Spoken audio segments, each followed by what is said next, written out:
Chapter 1 Master. O Master, why do you tempt your disciple? Master? Xia Wanji, can you not see who you are with right now? The figure upon him paused momentarily, then straightened up, lifting a face suffused with desire. His master, truly deserving of a reputation as the Yao Guang Fairy in the realm of cultivation.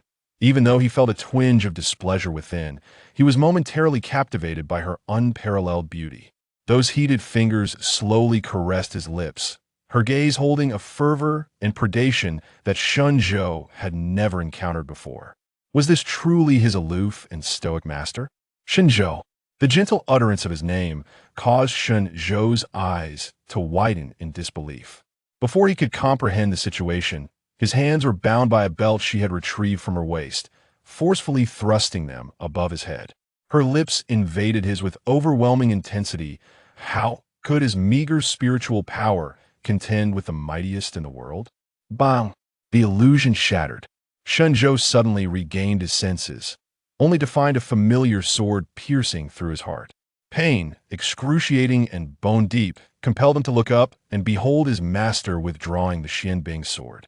Blood gushed forth in torrents. Shen Zhou was bewildered, unable to grasp what he had done wrong.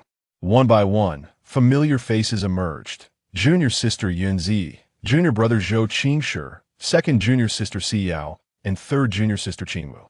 Master, why? Shen Zhou managed a bitter smile. Yao Guang remained silent, but Zhou Qingshi stepped forward, gradually crouching down. Senior brother, do not blame my sister. If you must blame someone, blame yourself. For possessing dual spiritual roots. Spiritual roots? Shen Zhou surveyed himself, only to realize that both roots had vanished. Zhou Qingshi's fingertips crackled with the sound of electricity is. Lightning's spiritual root. Yinzi let out a scoff. Elder brother, you are not entirely useless. At least you can aid junior brother's cultivation. Elder sister? Shen Zhou gazed at the gaping wound in his chest and burst into laughter. He had believed there was mutual affection between him and his master, only to discover that it was all for her brother. In his final moments, Shen Zhou looked towards his master, who stood aloof with her hands behind her back, her eyes filled with hatred. Master, had I known it would come to this. Everyone awaited his final words. Back then in the illusion, I should have killed you. Instantly, silence enveloped the surroundings. The expressions of those present varied between pale and ashen, frozen in shock. Impudent! How dare you insult my sister? Zhou Qingshi struck him with a punch that shattered his dantian, plunging Shen Zhou into unconsciousness. When he regained consciousness, a voice he recognized all too well echoed in his ears, clear and proud. Shen Zhou, do you understand your errors?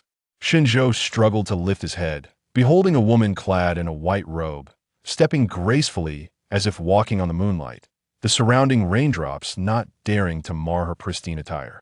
Her skin was fair as snow, her beauty flawless, with a touch of vermilion between her brows, under the moonlight appearing almost compassionate.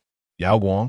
Shen Zhou's heart leapt, and as he surveyed his surroundings, he realized it was the cliff of reflection. Had he not already perished? How could this be? Before he could ponder further, that icy voice interrupted again. What? Are you dissatisfied? Shen Zhou coughed lightly, a glimmer of ferocity flashing in his eyes. Discontent? How could he not be? Although he was uncertain how he arrived here, he was convinced he had died. The Xianbing sword was an ancient divine weapon of his master. And how could a mere cultivator withstand such a blow? Moreover, the current scene was all too familiar. It seemed he had been reborn to 4 years prior, punished at the cliff of reflection, a near-fatal ordeal. Unlike before, he would not stubbornly resist in the absence of strength. It was wise to bide his time and gather his strength. Master, your disciple, understands his mistakes. Shen Zhou's words surprised Yao Guang. She had anticipated her eldest disciple would stubbornly deny his faults. However, a breath of relief escaped her as she lightly waved her right hand, alleviating much of Shen Zhou's pain and hunger, granting him the strength to stand. Upon rising, Yao Guang, revered by the world as a fairy, regarded him with cold indifference. As their gazes met, she expected to find some other emotion in his eyes, perhaps sorrow, guilt, or something else, but there was nothing. not even the slightest trace of the affection he once harbored for her. Yao Guang frowned imperceptibly. This was what she had always wished for, a worthless disciple who dared to covet her. Yet, an odd sensation lingered. Return and reflect deeply. Should there be a next time, I shall not show mercy. With that, Yao Guang swept away, vanishing in an instant. Shen Zhou wiped the rain from his face, a faint smile tugging at his lips, unfazed by the torrential downpour as he descended the mountain. A gentleman's revenge is not too late, even after a decade, right? He could not confront Yao Guang now. But once he grew stronger, the first person he would deal with would be this hypocritical master. Yao Guang. Oh, Yao Guang, is Zhou Qingshi truly so significant to you? You risked everything in your past life, and even seduced your disciple within the secret realm? Shen Zhou chuckled scornfully. Now, he was weak, and the priority was to recuperate and reclaim what was rightfully his, embarking on the true path of cultivation. He and his 3 junior sisters, along with Zhou Qingshi, resided on the Mingyue peak of the Kunlun sect. Shen Zhou's Qingfeng courtyard was the farthest from Yao Guang's. In the past, he had felt some resentment, but now he found himself feeling rather fortunate. Relying on memory, Shen Zhou gathered some herbs from his courtyard and returned to his room. Having been ill for so long, he had become somewhat of a healer. Unlike other cultivators with robust physiques, he had grown a substantial amount of herbs over the years in his courtyard, relying on them to survive numerous life-threatening ordeals. In his past life, he had met a tragic end at the age of 22. Yet now he found himself returned to 4 years prior span of time brimming with possibilities. As Shen Zhou pondered while preparing the herbs, he drank the concoction and then laid down to adjust the chaotic energy within him. He indeed possessed a heavenly spiritual root, but few knew he possessed dual heavenly roots rarely seen on this continent, a combination of lightning and fire. His prior weakness stemmed from the sealing of both forces. He had only realized this just before his death, but now, things were different. As dawn broke, the rain outside had mysteriously ceased. Shen Zhou's meditation was interrupted by a sharp voice, "Elder brother, elder brother." Just as he opened his eyes, the door was kicked open, revealing a young girl clad in red, appearing about 15 or 16, with 2 bun-like pigtails bouncing into the room. "Elder brother, have you finished refining the elixirs I asked for?" Shen Zhou maintained a blank expression previously. This 4 junior sister had been his favorite. In the past, he had thought it excusable for her to be somewhat spoiled, being the legitimate princess of the Dajiang kingdom, and his master had instructed him to care for her. Although he lacked strength, his alchemical skills were exceptional, which led to... Over the years, the elixirs he had refined had mostly found their way into this 4th junior sister's stomach, accompanied by countless complaints, as his low cultivation level resulted in inferior elixirs that could only bolster physical strength but not advance realms. Having devoted himself to her, he was met with a conspiracy against him from a sect. Shen Zhou smirked coldly, his brows furrowing slightly as he remained silent. A royal princess, is it? What if he were to topple her kingdom? Would she not become a princess of a fallen state? Yunzi, noticing Shen Zhou's prolonged silence, felt a twinge of dissatisfaction. "Elder brother, why are you ignoring me?" Shen Zhou closed his eyes, unwilling to gaze upon this vexing presence. "No, leave." Yunzi was taken aback, her face flushing crimson. Having grown up in a pampered environment, she had been cherished since childhood. Even when she had been sent to the Kunlun sect at the age of 10, she was still the center of attention. The former Shen Zhou had doted on her greatly. So why had he become so cold after just 1 confinement? "Elder brother, why are you yelling at me? You're so mean. I shall no longer pay you any mind." With a stomp, Yunzi pretended to cry as she dashed out. In the past, whenever she shed tears, Shen Zhou would acquiesce to her every demand. After Yunzi exited, she deliberately slowed her pace, certain that Shen Zhou would chase after her. Yet, as she walked on, all she received was the sound of the door slamming shut. Yunzi's expression instantly changed. At merely 16, she had never endured such cold treatment. "Elder brother, you." Fuming, Yunzi raised her foot, intending to stomp on the herbs in the courtyard. But just as she was about to bring her foot down, a chilling voice resonated from within. "Dare you try it? Realm divisions, Qi refining, foundation establishment, core formation, nascent soul, out body, spirit separation, integration, tribulation, great ascension, divine position, each realm divided into 9 levels.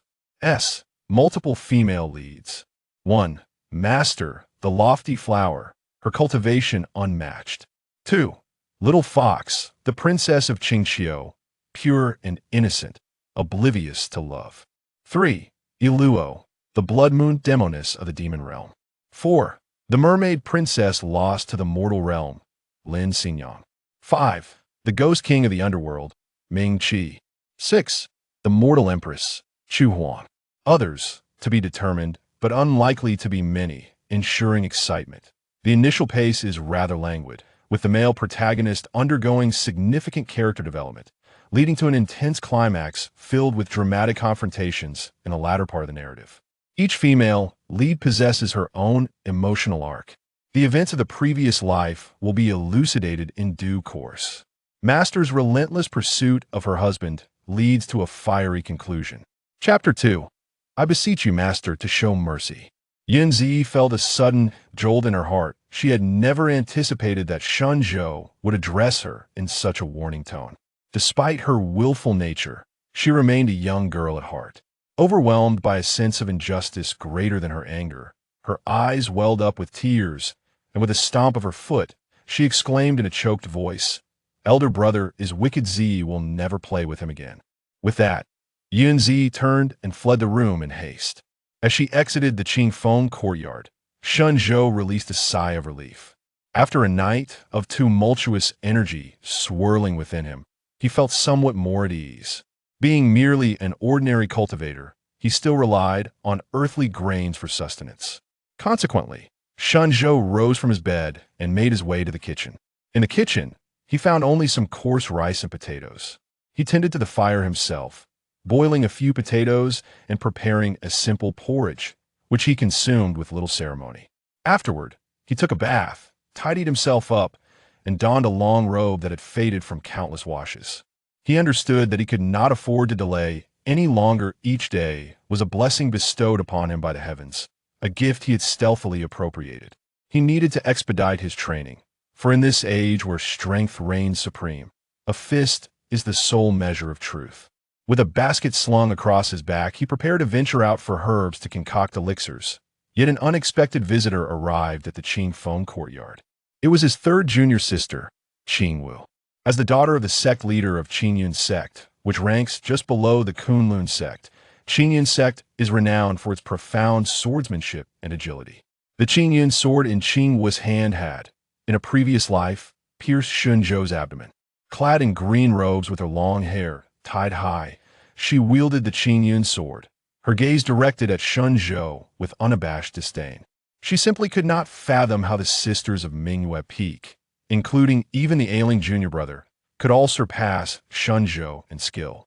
Yet, he held the title of their elder brother. What merit did he possess? Master requests your presence at Mingyue Hall. Shen Zhou remained silent, merely narrowing his eyes before bypassing Qingwu and striding toward the entrance. However, a sharp gust of sword energy surged from behind him. Shen Zhou, quick on his feet, evaded it, but the sleeve of his left arm was still torn, blood oozing forth. Qingwu let out a cold huff. You have offended the fourth junior sister and shown disrespect to your fellow disciples. This is your punishment. Shen Zhou's eyes darkened abruptly, and he turned to face Qingwu with an expression that surprised her with its icy indifference. What a peculiar turn of events. Hadn't he always been the first to apologize and offer kind words? Why this strange behavior today? Shen Zhou sneered, is that so? If I do not retaliate against my junior sister, it would make me appear incompetent as her elder brother. A warning bell rang in Qingwu's mind. What do you mean by that? But soon, Qingwu understood all too well. An unbearable itch began to spread throughout her body, initially manageable, but within moments, she was clawing at her skin uncontrollably. Panic flickered across her face. What have you done to me? Shen Zhou, how dare you treat me this way? Master will not let you off easily. Shen Zhou regarded her with an unflinching gaze, devoid of the slightest trace of the indulgence he had once shown, causing Qing Wu to momentarily falter. Yet, the discomfort she felt ignited a murderous intent within her against Shen Zhou. At that critical juncture, a radiant glow enveloped Qing Wu, instantaneously alleviating her intense itch. Both Qing Wu and Shen Zhou recognized this as the magic of Yao. Soon, Yao appeared, standing firmly between them, draped in a pale blue gauzy robe and a light white veil that fluttered in the breeze, bestowing upon her an ethereal presence. Without the embellishment of cosmetics, she already exuded an air of remarkable grace. Furious, Qing Wu exclaimed, "Second sister, look at what he has done. He actually cast an itching powder on me. I must teach him a lesson today." As she grasped the Qing Yun's sword, it was swiftly disarmed with a resounding clang. Qing Wu stood aghast. "Sister?" Yao's expression was somewhat detached. "Third junior sister, let this matter rest." Though Qing Wu was exceedingly displeased, she dared not act recklessly in front of Yao. For Yao was the most formidable practitioner of poison within the entire Kunlun sect, having already broken through to the 5th level of the Golden Core stage. In contrast, Qing Wu had only just stepped into the 1st level, and in the realm of cultivation, a single level could be as vast as mountains and rivers. Moreover, Yao had a penchant for employing her venomous skills without hesitation, making her methods exceedingly ruthless. Nevertheless, the fact that Yao would intercede on Shen Zhou's behalf left Qing Wu astonished. With a fierce glare directed at Shen Zhou, Qing Wu took to her sword and departed. Only then did Yao turn her gaze toward Shen Zhou, her eyes devoid of emotion, yet the slight upward curve of her eyelids rendered her gaze enchanting. "Elder brother, Qing Wu merely has a fiery temper. A few words of admonishment would suffice. For a young lady, maintaining her composure is of utmost importance. Such punishment may be excessive." In times past, Shen Zhou might have offered an explanation or two, for he once believed Yao to be the most reasonable among the 3 junior sisters. However, the current Shen Zhou merely cast a glance in her direction and replied, "Is that so? I find this hardly qualifies as punishment. Disrespecting one's elder brother, according to sect rules, warrants confinement, does it not?" Yao's brows furrowed slightly, her eyes betraying her dissatisfaction with Shen Zhou. Yet, upon observing his cold demeanor, she refrained from further comment, simply raising her hand. "Master is still waiting for you. Please proceed." Shen Zhou no longer gazed at her, turning instead towards the direction of the Mingyue Palace. Yao observed Shen Zhou's retreating figure, her expression somewhat contemplative. She pondered whether Shen Zhou had encountered some trials during his journey, for how else could he have suddenly become so aloof? It was evident that the former Shen Zhou had always indulged their whims. He had consistently taken care of their daily needs and had been particularly affectionate towards their junior disciple. Now, however, this change was indeed rather difficult to acclimate to. Mingyue Palace. When Shen Zhou arrived, his esteemed mentor was sipping tea, and beside the mentor sat Yunji Yi and Zhou Qingshi. Upon glimpsing Zhou Qingshi's delicate visage, Shen Zhou's gaze darkened slightly. This was the cherished junior disciple, adored by many, who, due to a flaw in his spiritual roots, appeared frail and ailing on a daily basis, seemingly more delicate than a woman. Yet, in truth, he was a masterful actor, possessing a profound intellect. Having navigated the murky depths of life from a young age, he was adept at winning the favor of women. What else is there for Shen Zhou to comprehend? Everyone has come to denounce him. At this moment, Yao also entered behind him, accompanied by a disdainful Qing Wu, who cast a scornful glance in his direction. Shen Zhou inclined his body in a gesture of respect, addressing Master. Yao Guang cast a dispassionate glance in his direction and inquired, "I have heard that today you not only reprimanded Ji Yi, but also injured Qing Wu. Do you recognize your transgressions?" Yunji, perceiving that her master was supporting her, lifted her petite face with pride, as if to declare, "See, Master still favors me above all." Shen Zhou gazed at the enchanting array of beauties in the room, and could not help but let out a faint sigh. He had never realized before how exhausting it could be to deal with women. It was rumored that Yao Guang's cultivation had nearly reached the integration stage. She must be aware of what transpired on Mingyue Peak. Yet, even with that knowledge, Yao Guang chose to confront him with questions. Xiao stood to the side, her expression devoid of any excess emotion, yet Shen Zhou could distinctly sense the disdain reflected in her eyes. Qing Wu, though silent, emitted a haughty snort, as if to proclaim, "Look at you, a worthless wretch. What does it matter that you are the senior brother? Master still holds you in contempt. Yunji, observing Shen Zhou's prolonged silence, could not help but speak with arrogance. Senior brother, you are, after all, my senior. If you acknowledge your mistakes today and concoct 100 pills for me, I shall forgive you and even intercede on your behalf with Master. At that moment, Zhou Qishu chuckled softly, cleared his throat a couple of times, and remarked, Senior brother, Master sent you out to train and tasked you with bringing back the essence of high-level demon beasts. Yet, upon your return, you not only failed to fulfill that task, but also resorted to violence against our two senior sisters. As the senior brother, is this not a disgrace? Qingwu added, Indeed, our junior brother almost failed to break through to the 9th stage of foundation building because of you.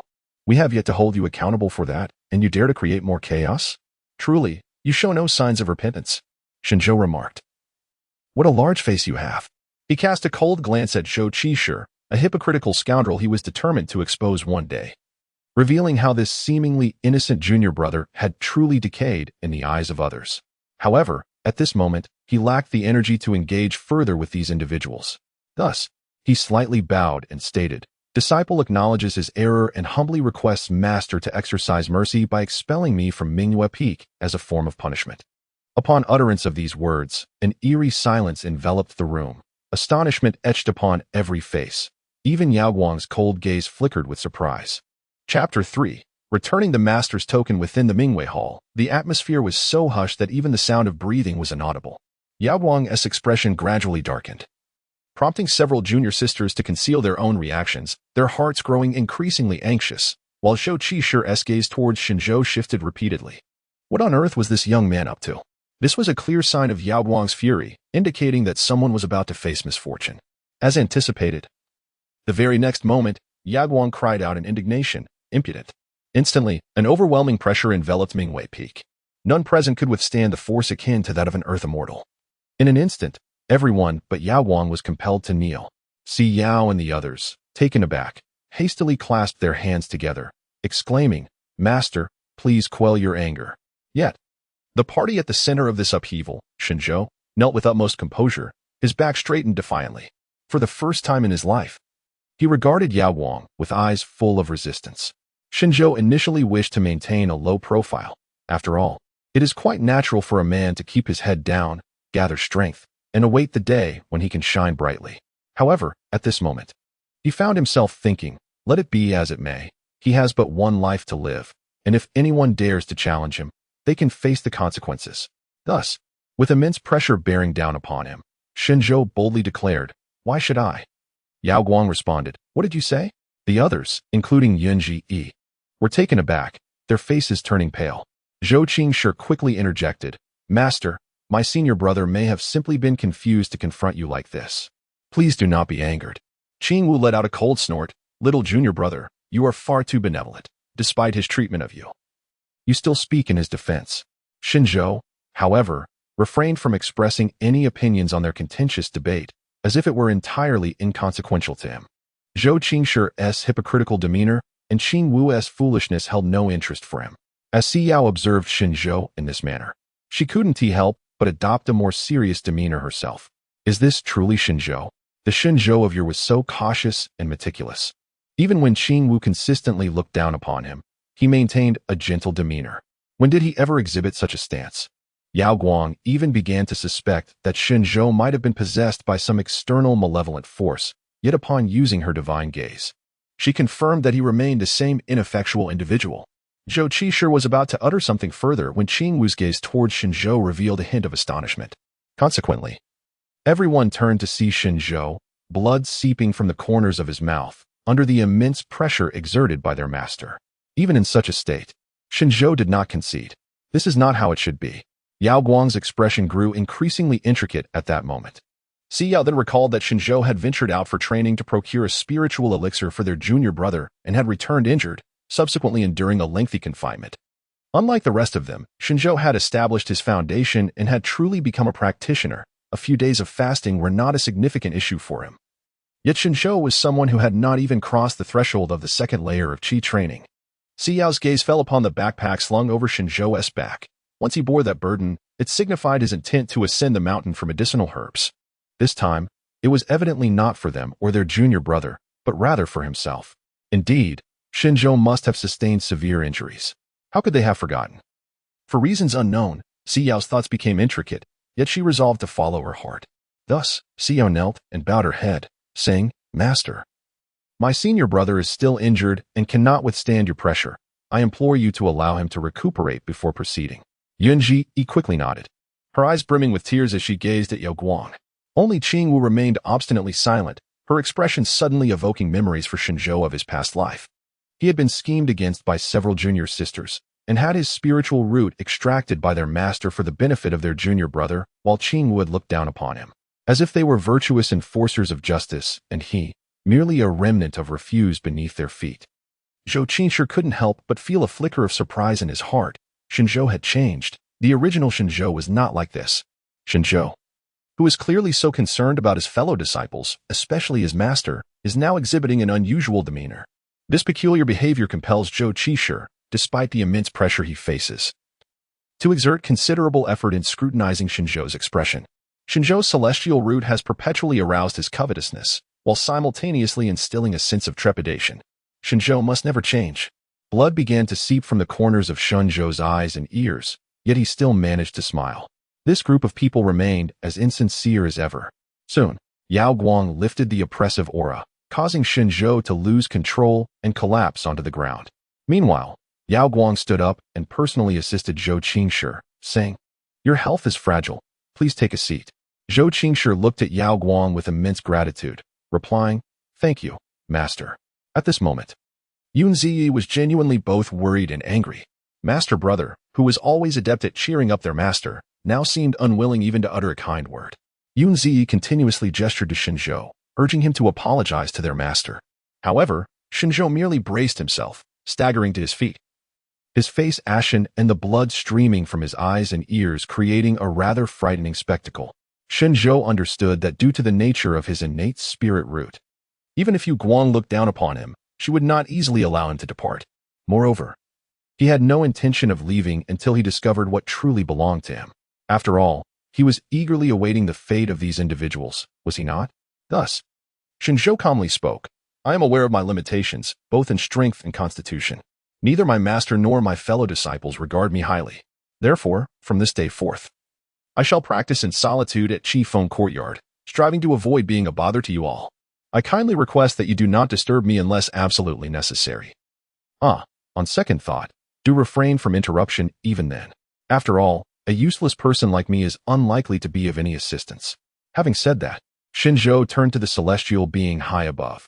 "If the immortal sovereign feels that I am unworthy of remaining on Mingyue Peak, I shall not shamelessly linger." He then removed the jade pendant from his waist and placed it before Yao Guang. It was a piece of pure white amber jade, the very first gift she had bestowed upon him 3 years prior when he became her disciple. Throughout the years, it had never left his side. Even when he endured inhumane treatment in his previous life, he had never allowed this jade to be stained with blood. This was because Yao Guang had once stated that this jade was unique. He had once believed that her kindness towards him was also unparalleled, only to realize that what was truly exceptional was his innate spirit root. As Yao Guang gazed at the amber jade pendant on the table, her expression revealed no signs of emotion, yet her hand, concealed within the snowy sleeves of her garment, instinctively clenched tightly. Zhou Qingshi was so astonished that he rose to his feet. This was indeed the most treasured possession Shen Zhou had held over the years. "Senior brother Yu, if there is nothing further, I shall take my leave," Shen Zhou declared. Yunzi was taken aback by his words, feeling a mix of shock and disbelief. This was Yao Guang. Previously, as long as he could remain in the presence of his master, he would be content for an entire day without needing to do anything. Yet now he was choosing to depart, and he didn't even address his master? Furthermore, this amber jade pendant was something he had never parted with. Shen Zhou has always possessed a gentle disposition, yet, who has dared to disturb this precious jade? It is indeed a matter that could provoke a fierce response. And she is no exception. To think she has returned it voluntarily at this moment. Thus, amidst the astonishment of all, words fled their lips, and Shen Zhou, with her small satchel in tow, limped away from the Mingyue hall. The hall fell into an unusual silence. As Xiao turned to speak further with Yao Guang, she discovered that Yao Guang's figure had vanished from the high seat, leaving only a cup of cold tea behind. Wu was the first to rise. Her eyes filled with disdain. Is Shen Zhou under some delusion? Luckily, she left swiftly. Otherwise, Master would have surely confined her again. I suspect she has not been punished enough to dare act so audaciously. Zhou Qixi, however, heightened his vigilance, a contemplative glimmer in his eyes. This time, Master has chosen not to penalize this young man. It seems the strategy of feigning restraint has been employed with utmost clarity. As Wu's words grew increasingly outrageous, Xiao could not help but furrow her brow and interject. Wu, after all, he is your senior brother. Wu scoffed. How many years has it been since we entered Master's tutelage? He remains a mere waste, relying on potions for his strength, unable even to fast. I refuse to acknowledge such a failure as my senior brother. Xiao retorted. Wu, you have gone too far. Wu merely pouted. Second senior sister. If you wish to address him thus, you may do so on your own. Do not involve me. With that, she summoned her Qingyan sword and departed on it. Xiao felt a tinge of anger, yet Wu's words bore some truth. In this era where strength reigns supreme, her senior brother is indeed rather weak. Yunji's delicate face was nearly contorted in worry as she looked to see Yao and softly asked, Second senior sister, what has happened to brother? Could he have been possessed? Chapter 4. Immediate retribution. Yao's expression remained contemplative as she gazed in the direction Shen Zhou had departed, replying, No. No one could seize possession under Master's watchful eye. Yunji appeared quite distressed. I truly detest our current senior brother. He used to prioritize us above all else. Yao sighed. He is indeed lacking in the demeanor befitting a true cultivator. Yunji nodded vigorously, recognizing the truth in Yao's words. A genuine cultivator possesses an extraordinary spirit and would never be so petty as to behave like their senior brother. Meanwhile, Shen Zhou had already descended from Mingyue Peak, carrying her satchel. The Kunlun sect boasts 5 principal peaks, with Mingyue Peak leading the charge, alongside Wehan Mountain, Ziwei Peak, Tianjue Peak, and Guyun Peak, where Yao Guang's junior brothers and sisters reside. Typically, the inner disciples of these peaks only congregate during lessons. At all other times, they diligently train in their respective arts under their masters. The total number of inner disciples does not exceed 200, whereas the outer disciples surpass 3,000. An annual trial competition for the outer disciples is held, with the top 5 granted exceptional admission to the inner peaks, becoming inner disciples. The resources available to inner and outer disciples differ significantly, which drives the outer disciples to train fervently each year, filled with envy and jealousy towards their inner counterparts. Shen Zhou is undoubtedly the object of envy and jealousy among the outer disciples.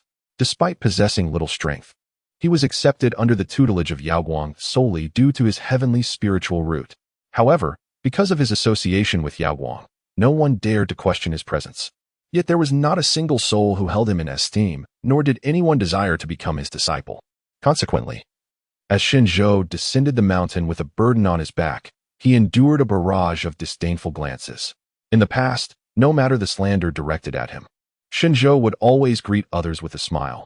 But today, he offered them not even a glance, proceeding directly down the main peak, exiting Kunlun, and making his way toward Wujifeng. Ostensibly, Shen Zhou had come to gather herbs, but he understood that this was the key to his breakthrough. 3 months hence, there would be an expedition for the inner and outer disciples, during which a spirit beast, nurtured by the essence of heaven and earth, would be encountered at Wujifeng. Originally, Shen Zhou was the first to discover it, but upon returning to Kunlun, it was forcibly given to Zhou Qixi by Yao Guang. This spirit beast would not attain sentience for another 3 months. In his previous life, Shen Zhou had perished without ever knowing what the beast would transform into. However, he was aware that possessing this creature could conceal one's cultivation level. Otherwise, Zhou Qixi would not have made such an impressive debut at the sect's grand assembly 5 years later. He must secure this yet-to-be sentient creature and keep it by his side to evade Yao Guang's heavenly eye technique. Fortunately, despite his meager cultivation, Shen Zhou's memory remained exceptional. And as he searched his recollections, he recalled where he had encountered the spirit beast years ago.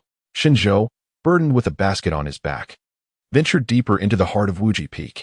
As he treaded onward, he did not neglect the gathering of medicinal herbs, for he was indeed in considerable pain and in dire need of healing. The vegetation around him grew denser, and the surroundings darkened, sending shivers of cold through him. Nevertheless, he remained resolute in his journey. After an indeterminate passage of time, Shen Zhou finally halted before a cavern. It was a profound abyss, where only the entrance was visible, shrouded in mystery and obscuring the details of the interior. Shen Zhou recalled that although the spirit beast had yet to attain sentience and had not even hatched, a fourth-tier demon beast was guarding it nearby. Had he already become a golden core cultivator, he might have stood a chance to confront it, but alas. Thus, Shen Zhou crouched beside the thicket and began to set down his small backpack, gathering materials on the spot. He excelled in alchemy, yet he was also quite adept in the art of poison. However, due to Yao Guang's perception of poison users as those who tread the crooked path, Shen Zhou had never thoroughly studied toxicology. Times had changed, and henceforth, he would undoubtedly refine his skills in poison to perfection, no longer placing faith in the hypocritical teachings of his master. While Shen Zhou busied himself with the pile of herbs, he suddenly heard a series of faint rustling sounds. Shen Zhou hastily concealed himself even further. Before long, he heard familiar voices. It was the disciples of Ziyuan, real person from Ziwifeng, Pei Xian, and Zhuohua, both of whom were old acquaintances. These two had a penchant for Yunzi, and in their pursuit of her affection, they had not hesitated to bully Shen Zhou. Inner sect disciples received 30 high-grade spirit stones each month from the spirit pavilion, while outer sect disciples received only 10, a fixed and unchanging rule. In their efforts to win Yunzi's favor, Pei Xian and Zhuohua shamelessly abused their authority, exchanging his high-grade spirit stones for lower-grade ones, and then eagerly presenting his spirit stones to Yunzi. Shen Zhou had indeed resisted, yet in the end, his efforts bore no fruit. Lacking superior spirit stones, Shen Zhou's cultivation stagnated. Reflecting on the myriad experiences of his past life, his gaze suddenly turned icy. While it is often said that a gentleman's revenge is never too late, the enemy stood right before him. To remain unmoved would be a true testament to his inadequacy. Thus, Shen Zhou stealthily made his way towards the cave's entrance.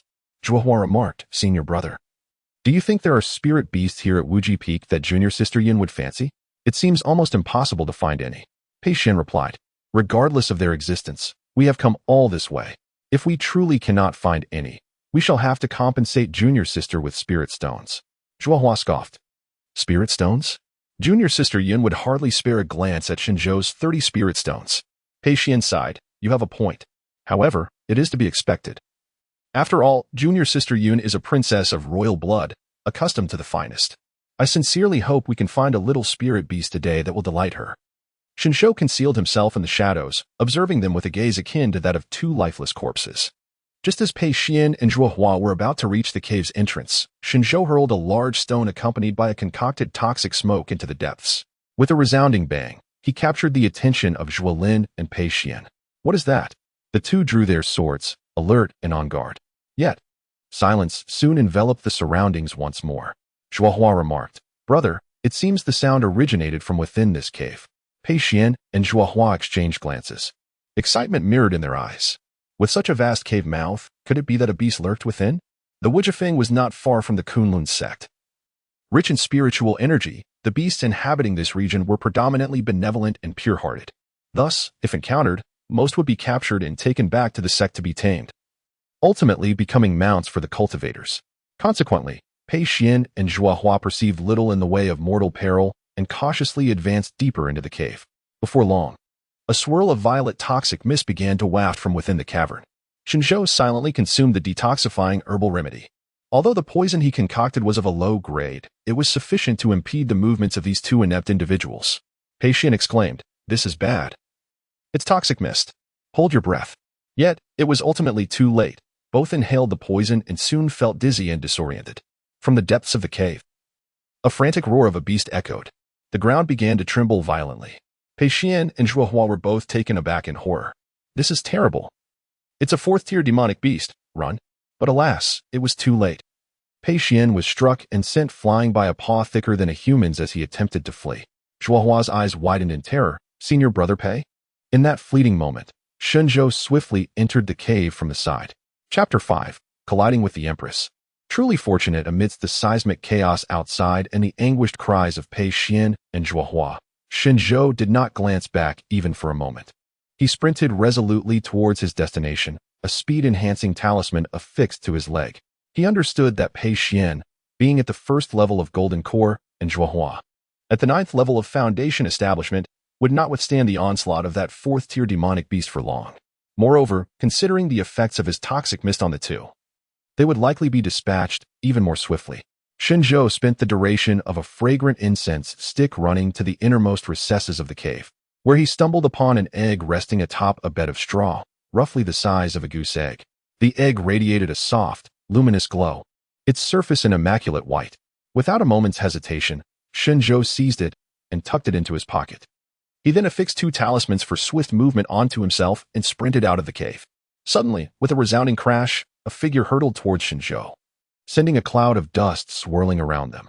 Shen Zhou evaded swiftly, almost pressing himself against the wall at the entrance. Pain!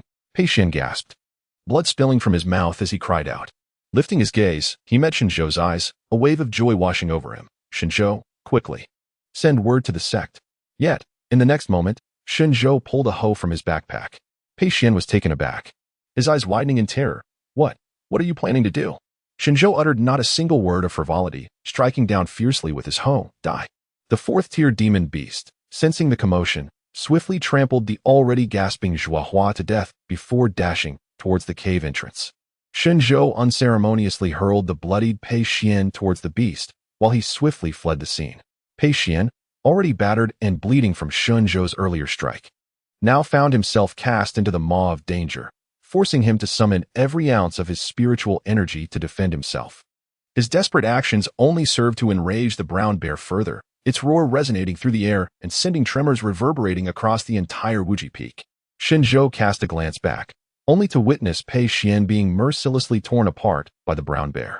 In his final moments, Pei Xian remained fixated on the direction in which Shen Zhou was fleeing. Shen Zhou swiftly averted his gaze and affixed 2 speed talismans to his legs, propelling himself into a frenzied dash away from Wujifeng. The egg he cradled emitted a distinct odor, previously masked by the noxious smoke and the scent of blood. Should the 4th-tier beast regain its senses, his escape would become exceedingly difficult.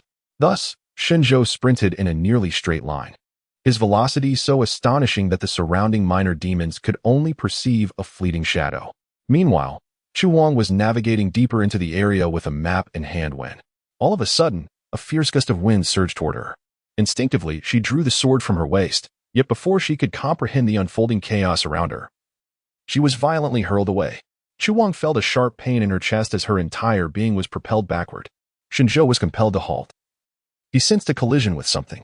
Upon raising his gaze, he beheld the crimson-clad maiden soaring through the air. A sigh of dismay escaped his lips as he realized the predicament. Nevertheless, he swiftly leaped forward, ensuring he caught the plummeting Qi Huang with utmost precision. My apologies, miss. It was not my intention. Shen Zhou swiftly caught the person and quickly retreated. Thus, the slap from Chu Wang missed its mark. Shen Zhou awkwardly scratched his head, fully aware that he had anticipated the woman's expectations. Chu Huang sat down, rubbing her painfully aching chest, struggling to regain her composure. Shen Zhou, well? You should get up quickly. There are demon beasts behind us. Chu Wang was infuriated, turning abruptly to cast a fierce glare at Shen Zhou. I believe you are the true demon beast here. What phantoms could possibly be behind us that warrant such haste? Shen Zhou finally discerned the visage of Chu Wang, adorned in simple crimson attire that, while not ostentatious, subtly exuded an air of nobility that transcended the earthly realm. Her complexion was fair, and her dark eyes flickered with a hint of ire, drawing upon his memories. Shen Zhou recognized her as the mortal empress who would grace the sect assembly years hence. He had heard that the realm of mortals was currently dominated by 5 nations, each in a delicate balance of power. In this world, cultivators and ordinary people coexisted, largely keeping to their own domains. However, when malevolent spirits or demons plagued the human realm, cultivators would descend to vanquish these threats. The royal families would invest heavily to send their offspring to prominent sects, seeking to acquire arcane knowledge, though those lacking innate talent would be turned away. Furthermore, the mortal realm was bound by the regulations of the cultivation world, forbidding the indiscriminate use of magic to harm others. Violators faced expulsion from their sects, or worse, total eradication. Despite this, the pinnacle of power among mortals, the royalty, often surrounded themselves with wandering cultivators for protection. While many details elude him, Shen Zhou distinctly recalled that in the ensuing years, a significant confrontation would occur between De Jiang and Feng Lin, culminating in a resounding victory for Feng Lin. There were also whispers of an extraordinary treasure possessed by the Empress of Feng Lin, said to possess the power to aid in transcending realms. In the following years, countless cultivators flocked to Feng Lin, leaving Shen Zhou curious as to how the Empress would manage the ensuing chaos. Shen Zhou found himself intrigued by this Empress. who appeared to be of similar age, yet had the remarkable ability to lead a nation in vanquishing another formidable power. His curiosity piqued. He could only imagine the flattery he would bestow upon her if he had known he would encounter her here, for the triumph over the great Jiang was indeed exhilarating. Alas, the commencement of this encounter seemed rather inopportune. As Shen Zhou was about to speak, he felt the tremor beneath his feet. Qi Huang, startled, rose to her feet and exclaimed, "What on earth is happening?" Shen Zhou's expression changed dramatically. "It's over. Run." Shen Zhou seized Qi Huang and began to sprint toward the outskirts of Wuji Peak. The peak was surrounded by restrictions, and once they escaped its confines, the beasts would be unable to trace the sin of the egg. In the midst of their hurried flight, Qi Huang glanced back and beheld a colossal brown bear. Measuring 4 to 5 meters, charging toward them with astonishing speed, its limbs pressed against the ground. Qi Huang's face drained of color, and disregarding the pain in her chest, she hastened to keep pace with Shen Zhou. Only 2 runes of the swift escape remain, each capable of sustaining only for the duration of a single incense stick. On Qi Huang, he perceives not a trace of spiritual energy fluctuations. With such a method of escape, it is inevitable that both would meet their demise. Shen Zhou was tempted to abandon Qi Huang and flee for his life, yet he recalled the significance of her identity and the so-called rare treasure she possessed. He was eager to vie for it, as it would afford him a greater chance of recognition and opportunity than others. Gritting his teeth, he promptly cast aside his backpack into his storage pouch, then hoisted Qi Huang onto his back. How rude. With that, Shen Zhou affixed a speed talisman to his leg, and in an instant, he surged forward several dozen meters. The bear's massive paw struck nothing but air, inciting its fury as it relentlessly pursued Shen Zhou and Qi Huang. At this moment, Qi Huang could think of nothing else but clinging to Shen Zhou, urging him to accelerate further. A 4th-tier demonic beast. It was but a step away from cultivating a demon core.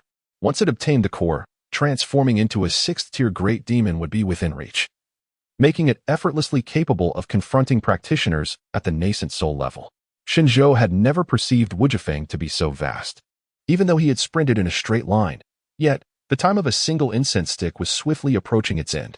Meanwhile, the brown bear relentlessly pursued him, while the surrounding small demons cowered in their burrows, unwilling to reveal themselves.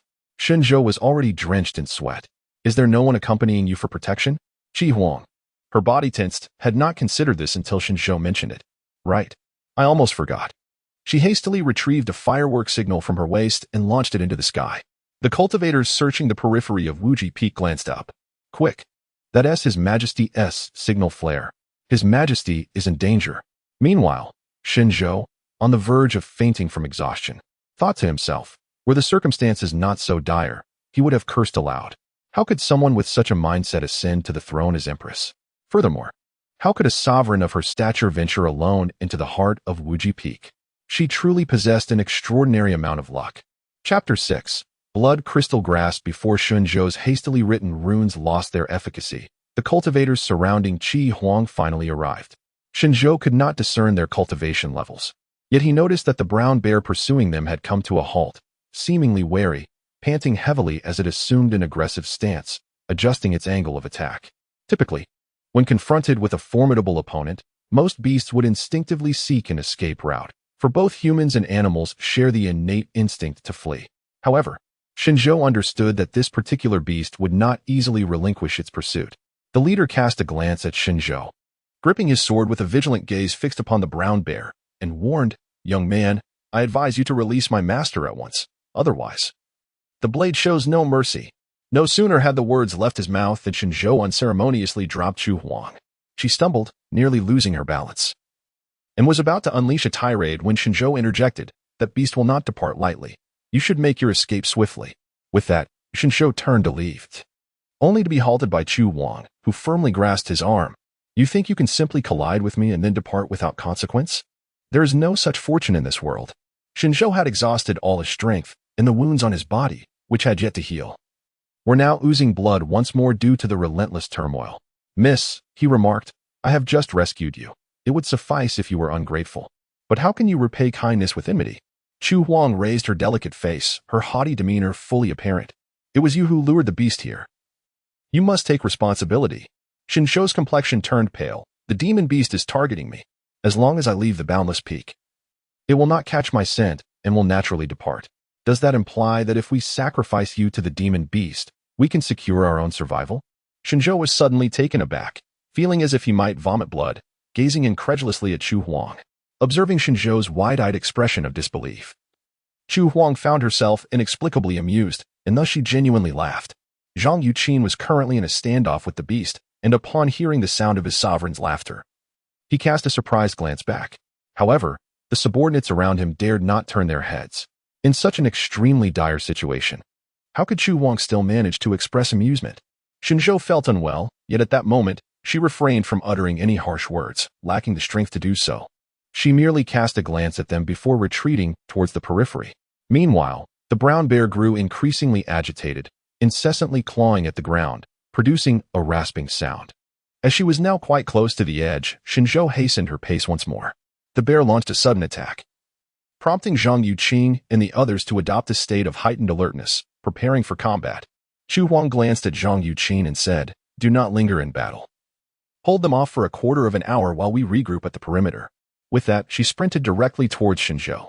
Zhang Yuqin stood in stunned silence, exclaiming, "Your Majesty." He wished to pursue her, but found himself ensnared by the bear, unable to extricate himself at that moment. The sounds of conflict echoed behind him, and Shen Zhou, not daring to glance back, fled with all her might, finally escaping from Wuji Peak. Shen Zhou was utterly exhausted, collapsing onto the ground, drenched in perspiration. However, feeling the warmth of the egg in his pocket, he couldn't help but smile. At last, his efforts had not been in vain. Shen Zhou had just inspected the beast egg, assuring its integrity before placing it into his storage bag. As he stood up, preparing to depart with his burden, he was suddenly seized by the collar, compelling him to pivot abruptly, locking eyes with the breathless Chu Huang. Wait a moment." Chu Huang's words came out somewhat stammering. Despite the diminutive stature of this young cultivator, his visage was astonishingly more handsome than that of his father in his youth. "Shen Zhou, young miss, what is it that you intend to do?" Upon realizing the proximity between them, Chu Huang hastily released her grip and cleared her throat, attempting to mask her momentary lapse. Isn't it customary to offer an apology when one has collided with another? To this, Shen Zhou replied nonchalantly, "Very well, I apologize." With that, he turned on his heel and began to walk away. Chu Huang was momentarily taken aback, but quickly regained her composure and hurried after him, blocking his path. "Are you a cultivator from this vicinity? I have journeyed from the realm of mortals in search of the territory of the Kunlun sect. Are you aware of its whereabouts?" Shen Zhou found it peculiar. In her previous life, at this very moment, Chu Huang had just ascended the throne not long ago. Hearing of the incessant internal strife within the Fenglin, this youthful sovereign would surely have no time to seek out anything related to Kunlun. Yet, Shen Zhou seemed to have recalled something once more. "Shen Zhou, mortals are forbidden to tread upon the realm of cultivators. You should hasten your return. Once dusk falls, the path down the mountain will be lost to you." Shen Zhou has expressed all that he wishes to convey. Perhaps there were events in his previous life of which he remains unaware, but they no longer pertain to him, as he is preoccupied with healing his wounds. However, an additional herb now resides within the pouch at Chu Huang's waist. "Wait, are you not the slightest bit curious about my purpose for coming to Kunlun?" Shen Zhou quickened his pace. Over the course of 2 lifetimes, the first realization he came to was to refrain from meddling in the affairs of others. His act of saving Chu Huang was motivated by a desire for future familiarity, knowing that one day he would leave Kunlun for the realm of mortals. Yet at this moment, he wished to avoid entanglements with her. Chu Huang, perceiving his indifference, felt a surge of annoyance. She intended to intercept him, but lacking any magical means, she knew Shen Zhou could easily evade a mere mortal. "I am Chu Huang, hailing from Fenglin. What is your name?" "Shen." Just the single character Zhou. "Shen Zhou? Which Zhou?" Chu Huang murmured to herself. When she looked up again, he had vanished without a trace. Bewildered, she glanced down at herself, curiosity piqued. Am I truly so unappealing that he would flee from me? Soon, Zhang Yuqing and others arrived, looking disheveled.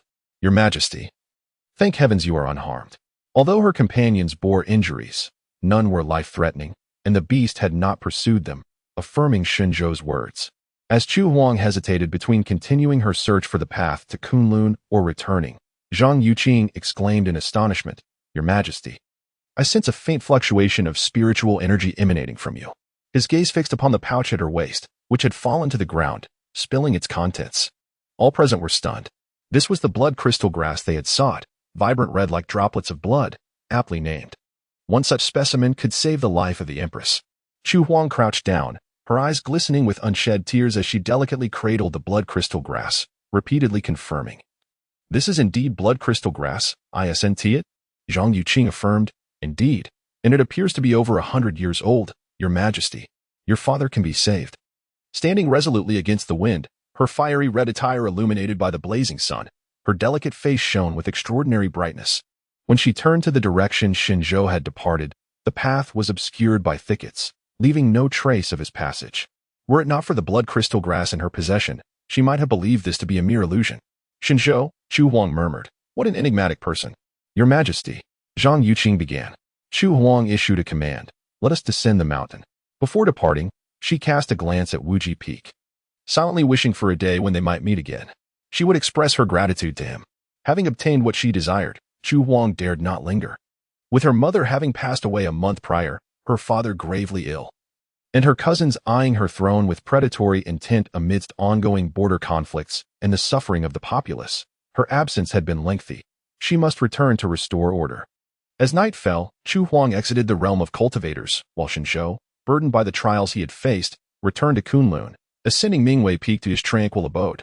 To his surprise, upon entering, he beheld a graceful silhouette beneath the moonlight, his master, Xia Wanji. Chapter 7. The useless senior brother Shen Zhou journeyed onward, weary and famished. Yet, in order to safeguard the precious monster egg he had procured, he deliberately refrained from bringing along Mingyue Peak. Yao Guang stood gracefully in his courtyard, where the dim yellow light elongated her silhouette. Shen Zhou composed himself and clasped his hands in greeting, addressing her as master. In times past, Yao Guang had no desire to step into his realm, but tonight, it seemed rather peculiar. Yao Guang turned around to behold Shen Zhou, who appeared weary and weathered, his countenance pale and lips devoid of color, bearing a basket filled with healing herbs. These herbs were merely a few decades old, with the oldest not exceeding a century. The Kunlun sect's medicinal mountain was abundant with rare herbs, however, without the consent of the esteemed elders and Yao Guang herself. The disciples were forbidden from harvesting there. Thus, in Yao Guang's eyes, those herbs were indeed of little value. "What brings you here, master?" Shen Zhou's expression remained indifferent, his tone distant. The admiration and fervor he once held for her had faded entirely. Yao Guang furrowed her brow slightly, standing with her hands clasped behind her back, her demeanor still exuding an air of icy arrogance, as if nothing in this world could capture her interest. Due to Shen Zhou's remark, she refrained from revealing the elixir she had concealed within her heart. "Are you blaming your teacher?" The disciple would not dare. Following this exchange, Shen Zhou set down the basket and proceeded towards the kitchen. Yao Guang watched him busily tending to the fire in the stove, warming the cold congee. And after placing the congee in the steamer, he began to wash and prepare the herbs he had gathered. Shen Zhou had been preoccupied for quite some time, and Yao Guang had observed him for an equal duration. Did the master come today solely to witness his disciple prepare medicine and cook? A faint smile of irony graced Shen Zhou's face. "Is it truly astonishing to you that I have lived this way for so many years, master?" Yao Guang replied. "Your innate talent may not be exceptional, yet these experiences serve merely as a refinement for you. The essence of a cultivator lies foremost in their character." Shen Zhou gazed at Yao Guang, his revered master, who was undoubtedly the most exquisite person in the world. Clad in garments as white as snow, unadorned by cosmetics, her demeanor was reminiscent of the first snowfall of early winter, crisp and pure. In the past, he was utterly captivated by such a master. However, now, was his master implying that, given his temperament, he was unworthy of being her disciple? Yao Guang's hand, concealed within her sleeve, tightened slightly, and a flicker of indignation crossed her brow. "Shen Zhou, you are becoming excessively presumptuous. If, after 3 months of training, you remain so ineffectual, you need not linger on the Mingyue Peak." With that, Yao Guang's figure swiftly vanished from sight. Shen Zhou, with a tilted head, pondered to himself that 3 months would suffice. Perhaps it would not even take that long for him to depart. The aroma of congee wafted through the air as he lifted the lid and began to partake in his meal. Outside the courtyard gate stood a woman clad in pink. Motionless. It was Yao. She found herself somewhat perplexed by Shen Zhou. Shen Zhou's cultivation was rather mediocre, not to mention surpassing the inner sect disciples. He could scarcely compete with the outer sect disciples. Although he possessed exceptional spiritual roots, his master had already rendered a verdict. His foundation was deemed worthless, rendering any effort at cultivation futile. One must possess self-awareness. The fact that his master had not expelled him from the sect was already a generous act. How could he then turn around and voice grievances against her? Siyu stepped inside. Shen Zhou did not raise his head, thinking to himself that he expected his junior sister to stand there until tomorrow. CEO furrowed her brow and remarked, "Elder brother, the master has come to see you," which indicates concern for your well-being. You ought not to be disrespectful. If it is merely to lecture, you are free to leave. With a sigh, Xiao extended her hand, revealing a pouch of spirit stones in her palm. Despite her youth, Ji adhered strictly to principles. Qingwu, being rigidly principled, favored the frail junior brother, and thus the master was inevitably biased. However, everyone still held you, elder brother, in their hearts. Inside the pouch are spirit stones and elixirs I have personally crafted.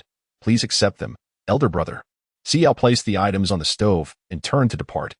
Shen Zhou cast a glance and accepted the items, for he was in dire need of such things, and one should not refuse a gift. Since that day, no one had ventured into Shen Zhou's courtyard. He submerged the concealed monster egg in a pot of herbs, which would mask its aura, patiently awaiting its hatching day by day.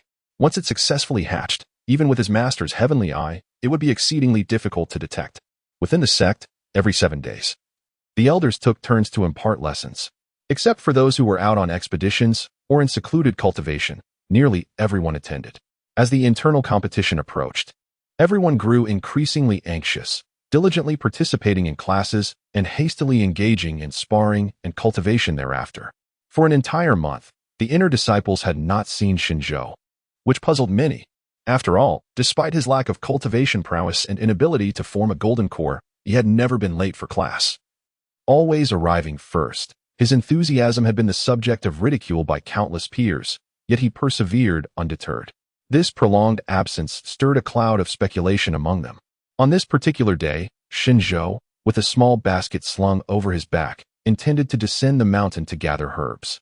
However, just as he exited the Clear Breeze courtyard, he was suddenly struck by a fierce gust of palm wind, sending him flying and crashing to the ground, forcefully spitting out a mouthful of blood. Qingwu, furious, exclaimed, "For a whole month, you have been holed up in your courtyard fiddling with those worthless herbs, Shen Zhou? Do you have any idea how crucial this competition is for me?" Yunji followed closely behind, momentarily stunned. When would her fiery temper ever temper? Quickly, she intervened, saying, "Senior sister, please calm down. Perhaps the senior brother has his reasons." After saying this, Yunji hurried to assist Shen Zhou, but he had already risen unaided. Blood still trickled from the corner of his mouth, and he regarded Qingwu with a gaze as frigid as ice, casually flicking away the debris from his fingertips. Qingwu's anger intensified at his expression. The internal assessment of the sect involved a competition between the inner disciples of the 5 peaks, based on teamwork. The first place would receive a superior grade spiritual pill, which she desperately needed to assist her as she had just entered the golden core stage. This single superior grade spiritual pill could potentially allow her to break through to the second level of the golden core stage. She was determined to obtain it. Her junior brother, so frail, managed to persist without hindering them. Yet Shen Zhou, already deemed a waste, had previously made efforts. Now, he had not cultivated or attended classes for a month. Was this not a blatant act of revenge against her? Shen Zhou, what is important to you is of no concern to me. Qingwu trembled with anger at Shen Zhou's arrogant demeanor, her longsword unsheathed, gleaming with a blinding radiance under the sun. Shen Zhou, it seems you genuinely wish to position yourself as my adversary? How dare a mere wastrel like you claim the title of my senior brother? Our master is the most accomplished practitioner in the realm of cultivation. My father is the sect leader of the Qingyan sect, and yet I must bow beneath you solely because of your celestial roots? You are nothing but a useless fool. Why should this be? I refuse to accept it. Yunji, observing the situation, quickly tugged at Shen Zhou's sleeve. Senior brother, you must apologize. You know well that the third senior sister may appear tough but is soft-hearted. If you humble yourself as you did before, she shall not trouble you. Shen Zhou remained silent, calculating the passage of time. She stood opposite him. Qingwu gazed at Shen Zhou, who appeared unchanged in both demeanor and cultivation, an exact reflection of her memories. Yet, a pang of sorrow pierced her heart. She recalled her own fiery temperament. Her master often chastised her for her impulsiveness, and her junior disciple was reluctant to draw close to her. Only CEO and Yunxi engaged with her out of a sense of camaraderie. It was Shen Zhou who would accompany her in the depths of night, sharing drinks, even as she repeatedly cursed him to leave. Shen Zhou always wore a playful grin.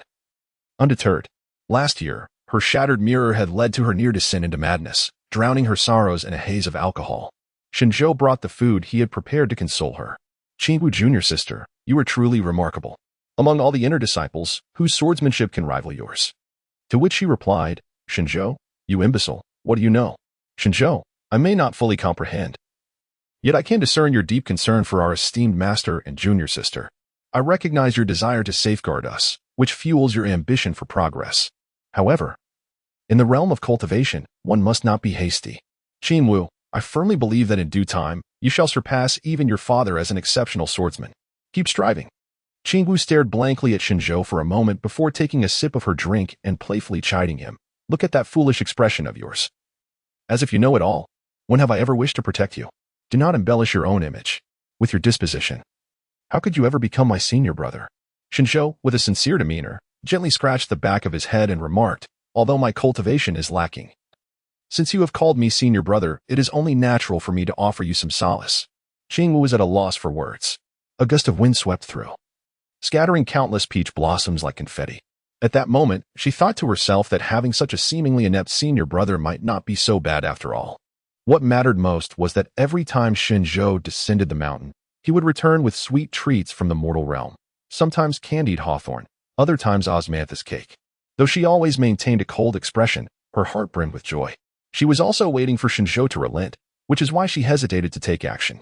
However, in the next instant, an excruciating pain surged through her abdomen, causing her to lose her balance and kneel on one knee. Almost immediately, Qingwu realized what had transpired. Shen Zhou, what have you done to me? Chapter 8. Where is Shen Zhou? Shen Zhou lifted his eyelids and glanced at her. You struck first. My retaliation is entirely justified, is it not? With that, Shen Zhou turned on his heel and walked away, leaving Yun Shiyi in a state of shock. It wasn't until Qingwu curled up on the ground in pain that she snapped back to reality and hurried to assist him. Senior brother, Shen Zhou, how could you resort to poison? Quickly, provide the antidote. Yet, Shen Zhou did not even glance back. Qingwu was in too much agony to utter a word.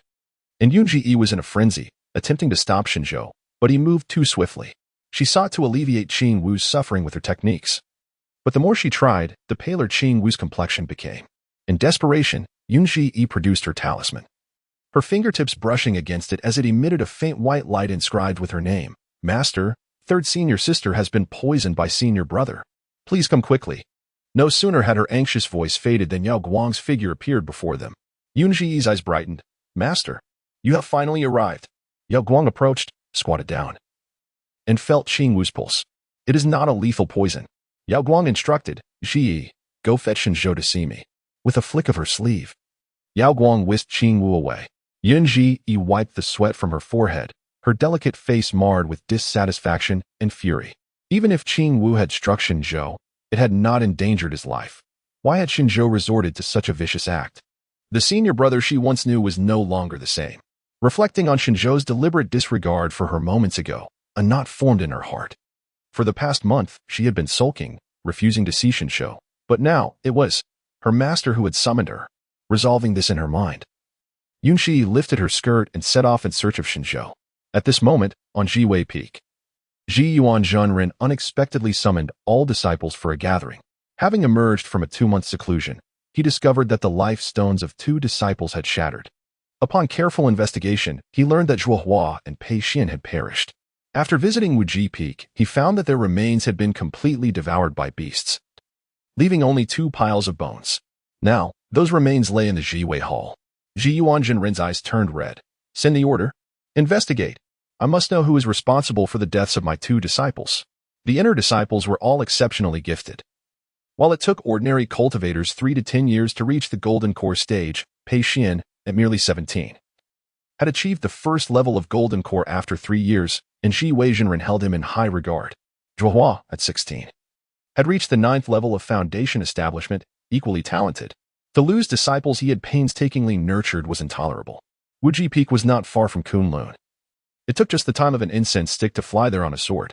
Given its proximity to Kunlun, spiritual energy was abundant, fostering the growth of spiritual herbs and beasts, and thus should be relatively safe. Yet his disciples had died there, which raised suspicions. Yes, the summoned disciples flew down from Jiwei Peak on their swords. Meanwhile, Yun Shiyi had failed to catch up with Shen Zhou. She inquired with the gatekeeping senior brother, who also claimed ignorance of Shen Zhou's whereabouts, only knowing that he had exited the mountain. Yun Shiyi waited outside the mountain gate, and soon, 2 senior brothers from Jiwei Peak arrived. Sitting in the corridor, she initially paid them no heed. But upon hearing the gatekeeping brother mention Shen Zhou's name, she approached. "Thank you, junior brother, for the information. Only Shen Zhou left the mountain that day, correct?" "Indeed." Senior brother Xiang Ming, came the reply. Just as Xiang Ming was about to depart with his junior brother, Yunji stopped them. "Wait, what do you mean?" "Senior brother Xiang Ming, why are you inquiring about my senior brother?" Qi Yu and Xiang Ming exchanged glances, looking at Yunji. "Junior sister Yun. 2 of our junior brothers were harmed at Wuji Peak on the 15th of last month.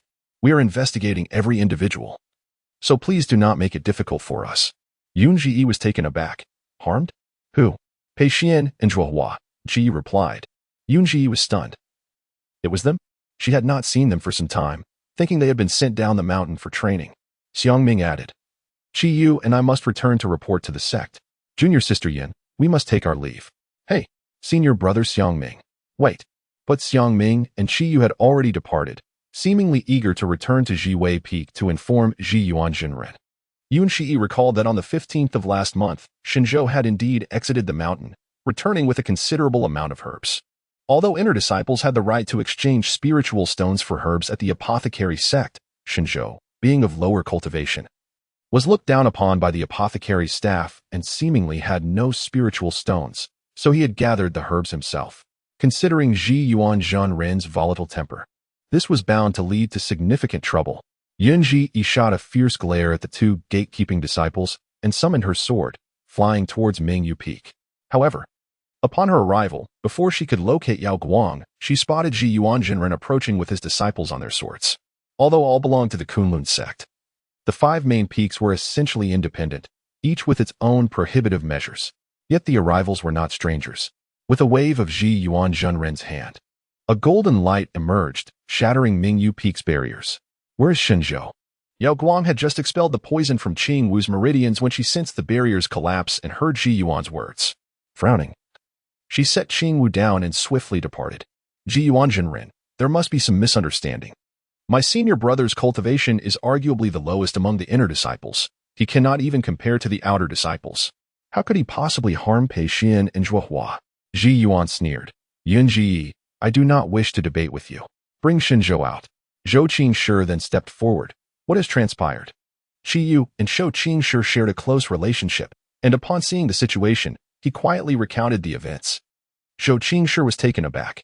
"On the 15th of last month? Wasn't that the day senior brother returned with a load of spiritual herbs?" Everyone turned to Zhou Qingshi sharply. "Junior brother!" Yunji exclaimed. Zhou Qingshi immediately clamped his mouth shut, his face paling. "Did I say something wrong?" Ji Yuan cast a cold glance at him, but said nothing. Xiang Ming interjected. "Everyone knows that among the disciples of the 5 main peaks, only senior brother Shen would venture out to gather herbs, and the nearest peak to Kunlun is Wuji Peak. What a coincidence that both junior brother Pei and junior brother Zhuo met their demise there, particularly on the day when only senior brother Shen left the mountain with a load of herbs."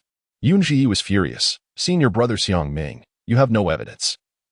Do not casually slander my senior brother." Xiang Ming crossed his arms. "Junior sister, I am merely stating the facts." Qi Yu added, "Moreover, junior brother Pei and junior brother Zhuo already had grievances with senior brother Shen." With that, Qi Yu retreated. Ji Yuan frowned, genuinely unaware of this animosity. But how deep could such a vendetta run to lead to murder? Thus, Ji Yuan admonished, "Do not speak half-truths. Clarify the matter." When Yao Guang arrived, she overheard Qi Yu's words. "Yes, master, that's correct. Junior brother Pei and junior brother Zhuo often come to visit junior sister Yin. She has a fondness for peculiar trinkets. So the 2 of them frequently descend the mountain to bring her some fresh curiosities. Sometimes, they even borrow some spirit stones from senior brother Shen." Yunzi was taken aback that Qi Yu would voice these remarks openly. She was aware of it, but since Shen Zhou couldn't even safeguard his own spirit stones, she felt it was unnecessary to intervene. However, she understood Shen Zhou. He would never resort to violence over such trivial matters. "Absurd. My senior brother would never kill for spirit stones." Yet, Ziyuan had already lost interest in continuing this exchange. Zhou Qingshi had made himself abundantly clear. Whether there was truth to the matter could be discerned through direct confrontation. "Step aside." Ziyuan waved his hand, sending Yunzi flying. In the next moment, a heavy pressure descended upon everyone's shoulders. Yunzi found herself enveloped in a gentle white light, gently landing back on her feet. When the anticipated pain did not strike her, her eyes brightened. Master. Spotting her second senior sister, Xiao, behind her master, Yunzi felt even more elated. Xiao nodded and stood protectively behind her. Yao Guang approached gracefully, standing before Ziyuan. Clad in flowing white robes, her skin glowed like snow, her demeanor was cool and composed, exuding an extraordinary aura. Even though they had seen her numerous times before, they were still entranced by the ethereal beauty of this celestial being, unable to blink. With a slight shift in her gaze, Yao Guang cast another spell, and the crowd, jolted by the sudden pain, hurriedly lowered their heads, not daring to meet her gaze. We have encountered the celestial Yao Guang. Yet, Yao Guang's piercing eyes turned towards Ziyuan, her voice cold yet filled with an undeniable inquiry. With no evidence? You dare to wrongfully accuse my disciple? Ziyuan, have you regressed with age? Seeing Yao Guang, Ziyuan tempered his demeanor, bowing respectfully as he addressed her. Senior sister. Although Shen Zhou is your beloved disciple, it remains a fact that he left the mountain on the 15th of last month to visit Wujifeng. Pei Xian and Zhuohua are my carefully nurtured disciples. I demand an explanation. Yao Guang's expression remained icy as she regarded them, before retracting her oppressive aura. Come in and wait. In an instant, Yao Guang's figure vanished, and the others exhaled in relief, hastily wiping the sweat from their brows. Xiangming remarked, I can't shake the feeling that the sect master's abilities have deepened even further. No one replied, for no one truly knew the extent of Yao Guang's cultivation. Though a woman, the titles of celestial being and revered master were not mere flattery. Only Yao Guang could bear such appellations in this world. Her unparalleled beauty aside, her mastery over the two divine swords, alongside her skills in magic, alchemy, and beast taming, were unrivaled. This was why she commanded such reverence. Countless individuals sought her favor. And even someone like Ziyuan dared not act recklessly before her. CEO led Ziyuan and the others to Mingyue Hall, serving tea before retreating. Outside the hall, Yunzi and Shou Qingshi awaited. Upon her emergence, Yunzi stepped forward. Senior sister, Ziyuan's approach is quite aggressive. How could master have welcomed him in? Zhou Qingshi added. Indeed, I spoke hastily regarding senior brother's situation. I wonder if it can still be salvaged. CEO glanced at Zhou Qingshi. It's no concern. It was an innocent mistake, and you spoke no falsehood. Master likely understands the matter well. We shall follow her lead. She then turned to Yunzi. Junior sister. Please return to the mountain gate and await him. Zhou Qingxi's eyes flickered. Shall I join you? No, stay here. Qinggu needs someone to look after her. Zhou Qingshi hesitated, sensing something amiss. Xiao had never denied him before, but he acquiesced nonetheless. Yes, senior sister. As the sun set behind the mountains, Qinggu slowly regained consciousness. She instinctively scanned the room, only to find it empty. The door creaked open. Qinggu's eyes lit up with anticipation, despite the poison he had given her. She had indeed wounded him as well. If he were to come and apologize today, she would let it slide and perhaps plead on his behalf to master. Third senior sister, you're awake.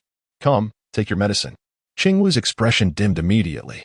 It was the little junior brother. Thank you for your efforts.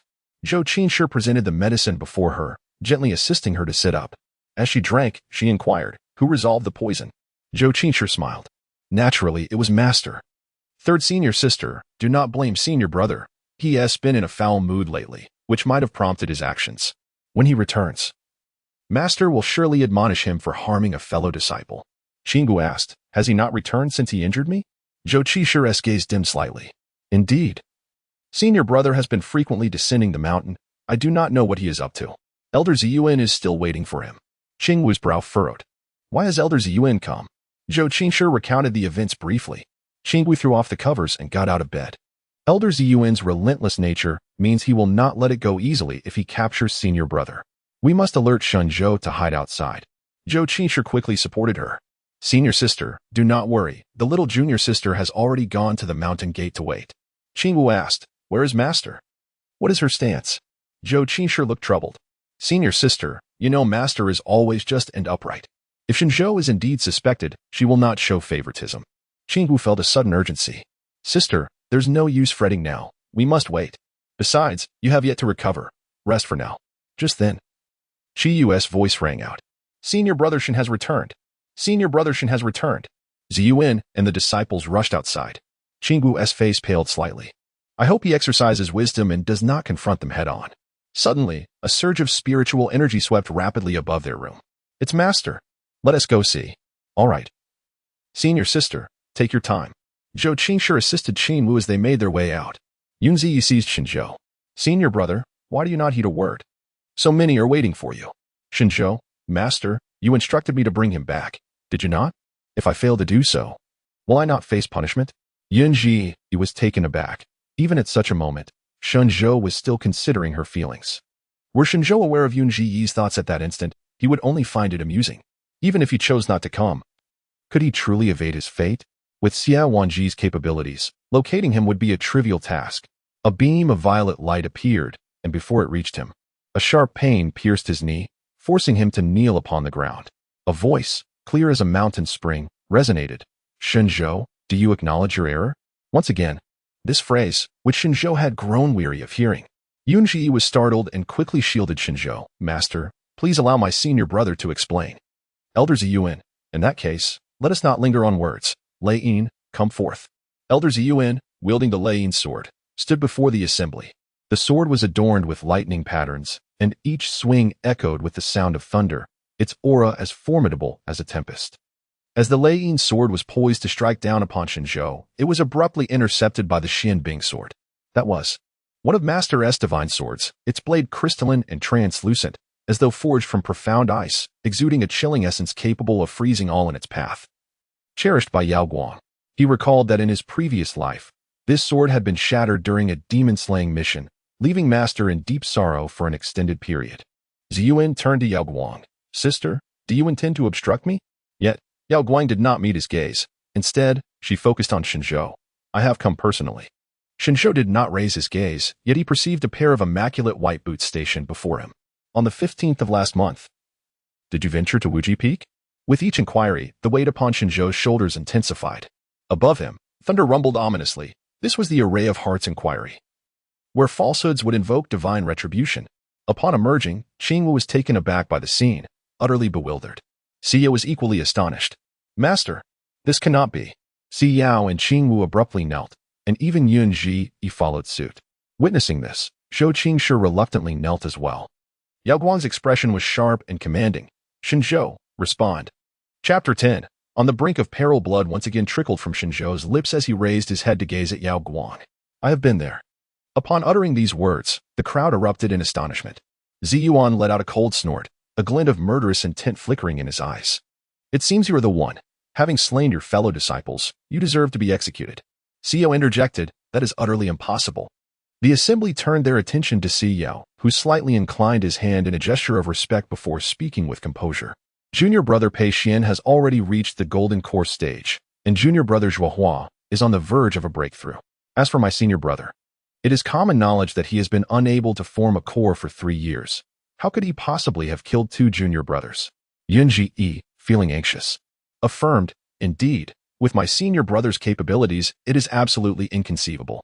Although Qingwu's body remained frail, he cast a glance at Shen Zhou and remarked, even if I harbor no fondness for Shen Zhou, he is still my senior brother. If he is innocent, then he is innocent. I implore Elder Ziyuan not to tarnish his name recklessly. Xiang Ming observed the dramatic scene, his heart trembling slightly. Ziyuan responded, if that is the case, should he endure the trial of the heart-searching array, this matter shall be laid to rest. Yao Guang inquired once more, have you ever taken a life? Shen Zhou was momentarily taken aback, lifting his gaze to meet the complex depths of Yao Guang's black eyes. Above, the thunder rumbled ominously, while the mysterious ice sword in Yao Guang's grasp trembled slightly, as if poised to pierce his heart should he utter a falsehood. While the thunder threatened to shatter his cultivation, all eyes were intently fixed upon them. It was true, he spoke accurately. Pei Xian and Zhuohua had indeed fallen victim to the beasts, and he had merely lent a hand. As the thunder subsided, the ice sword returned to a state of tranquility. Xiao and the others exhaled in relief. Qiyu and the others also felt their burdens lifted, with Xiang Ming personally rushing over to assist Shen Zhou to his feet, saying, Senior brother Shen, please do not take offense. The lives of our junior brothers Pei Xian and Zhuohua are at stake, and we had no choice but to act thus. Yunji, however, brusquely pushed Xiang Ming aside, choosing to support Shen Zhou herself, declaring, I refuse your insincere gestures. Xiang Ming, feeling awkward yet unable to voice his discomfort, retreated to stand behind Elder Ziyuan. The elder cast a slight bow toward Yu Guang, apologizing, I am sorry, senior sister. It was my impertinence. Yao Guang's expression hardened. And in an instant, Zi Yuan received a resounding slap across the face. Blood trickled from the corner of his mouth, yet he stood resolute, unmoving. Leave, she commanded, her tone chilling and devoid of compassion. This was the revered Yao Guang, a figure of admiration among the masses. A profound silence enveloped the scene as Zi Yuan bowed his head in acquiescence. In the blink of an eye, the tranquility of Mingyue Peak was restored. Yunshi felt a surge of triumph, exclaiming, they dared to trouble our senior brother. How formidable our master is, with just a slight display of power. They fled in disarray. Truly delightful. Yet, not a soul echoed her sentiments. It dawned on Yunshi belatedly that the atmosphere was decidedly amiss. A transparent halo shimmered with a golden aura, centering around Yao Guang and enveloping the entire Mingyue Peak, as the barrier was fortified once more. Xiao approached, grasping Yunshi's arm, urging, let us depart. Although Yunshi remained perplexed. She noted that Zhou Qingshi had already assisted Qing Wu in making their temporary exit. Before Mingyue Peak, Yao Guang and Shen Zhou stood facing one another. The peak was adorned with blossoming peach trees, and in the season of March, the blossoms were in full bloom, cascading gently with the breeze. Shen Zhou understood that while he could deceive others, he could not fool Yao Guang. She did not inquire whether he had slain Pei Xian and Zhuo Hua. Instead, her question about whether he had ever taken a life was already a concession. Although Shen Zhou was perplexed as to why this seemingly virtuous mentor would show him leniency. Yao Guang let out a soft sigh, and in her delicate hands appeared a long whip. Master, Shen Zhou barely uttered before the whip descended upon him with a swiftness that rendered him unable to react. A deep crimson stain blossomed across his chest. Yet, she showed no mercy. The whip cracked again and again, sending Shen Zhou rolling on the ground. Yunshi returned, exclaiming, the falling snow whip. Master, you will surely kill the senior brother. Master, the white, supple whip danced through the air like snowflakes from a pear blossom, beautiful in motion, yet upon striking flesh, it left deep lacerations. Moreover, the wielder of this whip was none other than the revered and feared Yao Guang. Yao rushed forth, and the two attempted to intervene. But Yao Guang's barrier repelled them. Kneeling outside the barrier, they implored Yao Guang for mercy, but she remained unmoved, continuing to strike Shen Zhou until he was a bloody mess, unable to rise, before finally relenting. Shen Zhou, thank you, for the evening. Each word was pronounced slowly and clearly, albeit in a soft tone. How many years had it been since anyone had addressed her by that name? Even Yao Guang herself was momentarily taken aback. She furrowed her brow and declared, from this day forward, unless my life is at stake, I shall not step beyond the confines of Qingfeng Courtyard. Upon completing her statement, Yao Guang turned, only to hear his question, a gentle inquiry, yet resonant and penetrating. Is it that whatever I do is deemed wrong? In your eyes, am I merely destined for a wretched end? If that is the case, why do you not allow me to leave? Yao Guang abruptly halted her steps. Outside the barrier, her companions could not hear Shen Zhou's words, but for the first time, they witnessed an emotion on their usually aloof master's face, one that diverged from her customary demeanor. She was perplexed. She could not comprehend why Shen Zhou harbored such thoughts. After all, it was Shen Zhou who had lied, had she not shown leniency today. Zi Yuan would undoubtedly not have spared him. Shen Zhou, unrepentant and obstinate, harbored such thoughts. It was truly perplexing. In the end, Yao Guang offered no explanation, merely waving her sleeve and departing with grace. It was only then that Yunshi and Xiao rushed over, carrying the barely conscious Shen Zhou directly to the medicine sect. When Shen Zhou awoke, it was already 7 days later. As he opened his eyes, he found himself in a familiar place, his tranquil courtyard, adorned with climbing vines. In the center stood the alchemical furnace, while the table was laden with an array of herbs, and the bubbling sounds of the concocting pot could still be heard. Shen Zhou sat up, immediately hearing a somewhat unfamiliar voice. Shen Xixiao, you are awake? Qian Man, a young disciple of the medicine sect's venerable master, was merely 15 years old, with her hair styled in 2 adorable buns and a face that glowed with youthful vitality. She gazed at him with her large, round eyes. Qian Man possessed a pure and innocent nature, having just recently attained the initial stage of foundation establishment. She only knew a few simple spells, her spiritual energy aligned with the fire element, making her exceptionally suited for controlling the heat required in the alchemical process. When Shen Zhou was brought to the medicine sect, no one was willing to save him. However, senior sister was his dear friend, so she beseeched her master and, along with her fellow disciples, rescued Shen Zhou. Once his condition stabilized, She followed him to the Qingfeng courtyard. The Mingyue peak is under strict restrictions. Aside from a few elders and those residing there, outsiders are not permitted entry. Yet, Qianman managed to enter, indicating that Yao Guang had granted her permission. Qianman? Shen Zhou searched his memories for the fragment that belonged to her. In his previous life, Qianman had treated him with great kindness, often secretly bringing him herbs, while he, in turn, would bring her delightful trinkets when descending the mountain for missions. Their interactions had been limited, and after Shen Zhou encountered misfortune, he never saw Qianman again. He was also unaware of her fate thereafter. With a smile, two petite dimples gracing her cheeks, Qianman said, "Yes, it's me. I, along with senior brother Fong, rescued you, Shen Zhou. Do not fret. Although you are temporarily confined, we are not restricted. Since you cannot come to me, I shall come to you. However, you must recuperate properly, Shen Zhou." In her eyes, despite Shen Zhou's outward injuries, his internal organs remained unharmed. After all, it was the Snowfall Whip, an earth-tier weapon, more than capable of slaying even a transformed demon king, let alone a mere Shen Zhou.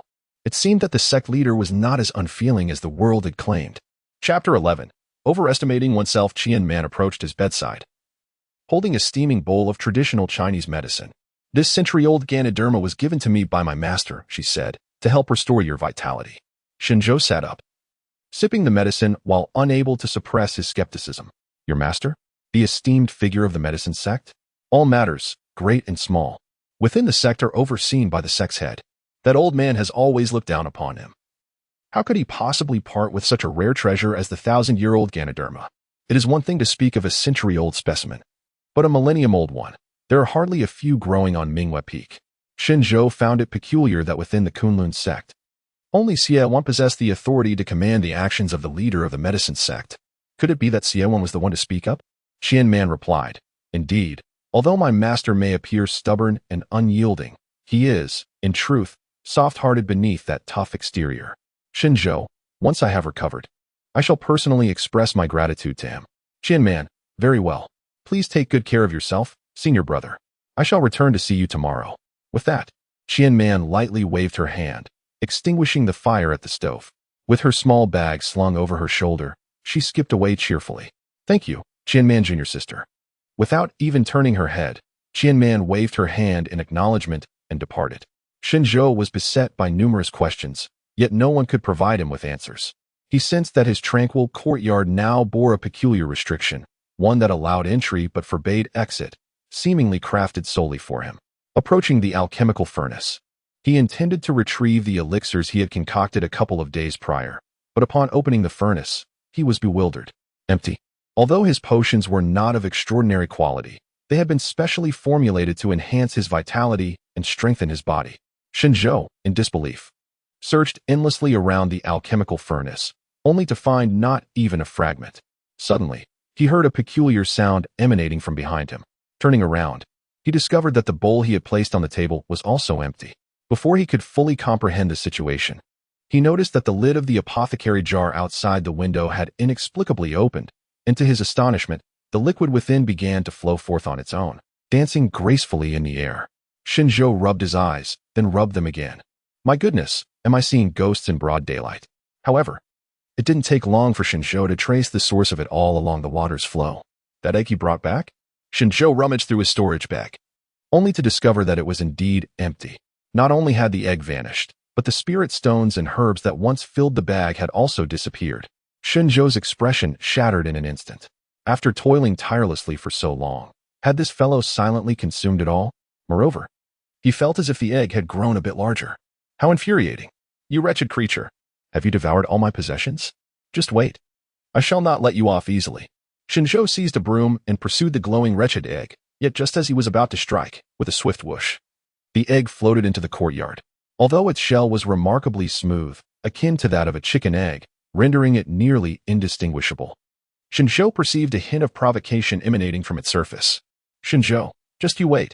He pursued the egg cart with a broom in hand. Consequently, the tranquil courtyard was thrown into disarray.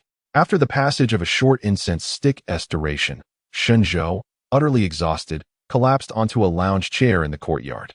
No more chasing. I'm tired. In the next moment, he furrowed his brow and glanced at his arm, where blood began to seep through slowly. This was unfortunate. The wound had reopened. Shen Zhou began to feel a sense of despair, realizing that this was not a spirit beast capable of concealing its presence. How could it possibly consume such things? Shen Zhou gazed at the softly glowing egg, just about to inquire when he heard a series of cackling laughs. He also noticed that the foul egg was trembling slightly. Was this mockery too blatant to ignore? Shen Zhou's face darkened instantly as he unexpectedly seized a peach from his side and hurled it forward. The exclamation of "Ouch, you rascal!" emanated from a child's voice, rendering it impossible to discern whether it belonged to a boy or a girl. Shen Zhou chuckled. "Hey, you still have much to learn if you wish to challenge me." The egg-like creature swayed uncertainly in the air, and he couldn't shake the feeling that a peculiar bump had appeared atop its white head. Was it a result of being struck by a peach? Pray tell, what kind of spirit beast are you? Why have you consumed my herbs and spirit stones, and even partaken of the soup brewed from my millennium-old Ganoderma? Do you have any notion of its worth? You simply devoured it. Are you not aware that one should not bite the hand that feeds? The child's voice was soft and melodious, yet laced with a hint of arrogance. Humph. You brought me here, so you are obliged to provide for me. Besides, your meager supply of Ganoderma is all that can assist me. Oh dear. Shen Zhou was once again filled with indignation. Was this a manifestation of contempt towards him? Just as he contemplated administering a lesson to this insufferable fellow, he suddenly sensed a presence. Someone was approaching. The insufferable fellow swiftly darted to Shen Zhou's side, disappearing into the storage pouch at his waist. And in an instant, tranquility was restored. Shen Zhou, so agile? In an instant, the figure of Yao Guang appeared before him, clad in garments as white as snow. Untouched by any speck of dust, her expression remained indifferent. She was still the celestial Yao Guang, lauded by all. Shen Zhou could only lower his gaze, rise to his feet, clasp his hands in a respectful gesture, and slightly bow. Disciple Shen Zhou greets my esteemed master. What is the reason for the poison inflicted upon Mingyue? Shen Zhou lowered his head, stating, it was she who acted first. Yao Guang replied, very well. You might as well refrain from participating in the inner disciples competition in 2 months. Just as Yao Guang turned away, Shen Zhou declared, I shall participate. Yao Guang was taken aback, turning back with a brow furrowed in confusion. What is your reasoning? I too desire that extraordinary elixir. Yet, this was not the true motive. Shen Zhou was acutely aware that in 2 months, Yao Guang would unlock the Feather Spirit Realm, a treasure of the Kunlun sect, accessible solely to her. Typically, it is activated once every 3 years, and the forthcoming trial coincided precisely with that interval. The means to dissolve the seal within him lay therein. Thus he had to attend. Yao Guang regarded him steadily for a moment before sighing. You overestimate your abilities. Those 4 words, imbued with half disdain and half mockery, caused Shen Zhou's heart to sink slightly. As Yao Guang prepared to leave, he crossed the line, reaching out to halt her. Her striking features grew even more frigid. The word presumptuous lingered on her lips, yet remained unspoken. Shen Zhou boldly declared, as long as Master consents to my participation in this competition, should I falter, I shall willingly descend the mountain. However, he could not shake the feeling that after uttering those final words, Master's expression grew markedly colder. What did it mean to willingly descend the mountain? Despite the sun blazing high in the sky, an inexplicable chill coursed through Shen Zhou. He contemplated vociferously declaring that their bond as master and disciple had reached its conclusion, and that they should henceforth part ways peacefully. Yet, confronted by that ice-cold visage, his instinct for self-preservation compelled him to swallow those words. Descending the mountain, undergoing trials. At that moment, Shen Zhou sensed Yao Guang casting a sidelong glance in his direction. You are to be confined for 3 days, should you miss another elder's lesson. Do not bother seeking my assistance, Yao Guang stated, her demeanor unyielding as she glanced at Shen Zhou's storage bag before turning to leave. Chapter 12, Strange Dreams. Shen Zhou stood in place, lost in deep contemplation. He struggled to comprehend Xie Wanji's actions. Could it be that Xie Wanji truly harbored feelings for him, as in their previous life? Yet, he swiftly dismissed that notion. Feelings? It was merely due to his innate celestial root. Regardless of Xie Wanji's thoughts, he was destined to leave. Once the seal within him was broken, he would descend the mountain. He was determined to carve out a name for himself in this realm. At that time, the sky would be high enough for birds to soar, and the sea wide enough for fish to leap. As the saying goes, with no woman in one's heart, the sword draws forth its spirit. This world is vast, and he refused to believe he could not escape the fate of his past life. Just as Shen Zhou was lost in his thoughts, the storage pouch at his waist began to jiggle incessantly, snapping him back to reality. The egg soon emerged once more, hovering in the air. Its voice was unmistakably that of a cherubic child. Master, When will you take me to enjoy some delicacies? Shen Zhou cast a fleeting glance at it before reclining once more in his chair. Do I appear to be someone who can provide you with sustenance? He retorted. The apothecary sect certainly does. In an instant, Shen Zhou sat upright. I must caution you. You cannot indiscriminately consume anything from the Kunlun sect. Especially not from the apothecary sect. If you do, I cannot guarantee your safety. The egg-like form swayed gently in the air, its voice now tinged with a subtle melancholy. But if I do not receive nourishment, I will remain in this state indefinitely. When will I ever transform? What do you consume? Anything imbued with spiritual energy. Shen Zhou. So it is indeed a treasure of heaven and earth. He is currently in dire straits. Is this thing truly so costly? He doesn't have a single spirit stone to his name now. Allow me to inquire, what manner of beast are you? What is your spiritual power? I am unsure. The moment I opened my eyes, I found myself following you, and I possess no spiritual power, nor has anyone instructed me. What is your name? Master. Have you bestowed a name upon me? You seem utterly clueless. Henceforth, you shall be called Little Simpleton. Little Simpleton instantly floated to the front of Shen Zhou. What does Little Simpleton mean? It implies praise. Little Simpleton promptly nuzzled against Shen Zhou's cheek, grinning widely as he replied, Thank you, Master. Shen Zhou grasped the little fool effortlessly. Are you a male or a female? The little fool wriggled in Shen Zhou's hold and inquired, What does it mean to be male? What does it mean to be female? Shen Zhou closed his eyes, resigning himself to the fact that he was merely a talking egg. With a mere thought from Shen Zhou, the little fool was once again withdrawn into the storage pouch. Master, please let me out. I haven't had enough fun yet. Shen Zhou, with his eyes closed, feigned slumber, pretending not to hear. In this pretense of sleep, he soon drifted into a deep slumber, whereupon he began to experience a peculiar dream. He found himself floating in a realm filled with towering skyscrapers. Shen Zhou moved along with the throngs of people, when suddenly, a vehicle sped towards him. Instinctively, he attempted to summon his spiritual energy to shield himself. Yet the car passed through his very being as if he were but a phantom. Shen Zhou, bewildered and at a loss, found his spiritual power rendered ineffective in this realm. He attempted to approach passers-by to inquire for assistance, yet despite calling out to one person after another, none responded. Shen Zhou, at long last, became aware that he seemed to have perished. But if he had indeed been reborn 4 years prior, could it merely be a figment of his imagination? Shen Zhou was unaware of how long he had been adrift until he arrived at a place that was both unfamiliar yet oddly reminiscent. It was a modest apartment, simply adorned, featuring a sofa, a bed, a refrigerator, a dining table, and a television, among other furnishings. Dust had long settled within the space, suggesting it had been devoid of occupants for quite some time. Suddenly, Shen Zhou's gaze fell upon a high-definition photograph of himself on the table. It depicted a version of him with short hair, clad in a suit and tie, bearing a solemn expression that seemed entirely alien to his true self. Shen Zhou gazed at the photograph, and suddenly, an excruciating headache struck him. He abruptly regained consciousness. Upon awakening, he found himself in the familiar tranquil courtyard, the storage pouch still hanging at his waist, while the bright moon hung high in the sky. Unbeknownst to him, a thin blanket had been added to his person. It must have been the work of that little fool. Indeed, it was not in vain to have cared for him, as he even remembered to cover his master with a quilt. Shen Zhou attempted to recall the elements of his dream, yet his memories had already faded into obscurity. Truly, it was a peculiar dream, he murmured to himself. Embracing the philosophy of accepting circumstances as they come, Shen Zhou decided not to delve further into his dreams. After all, dreams are often the opposite of reality. After such a prolonged slumber, his bones felt languid, and he contemplated refining more elixirs for future contingencies. Thus, Shen Zhou ventured into his garden under the moonlight to gather herbs. His courtyard was protected by a barrier set by Yao Guang, and unless granted permission by Yao Guang, no one else could enter.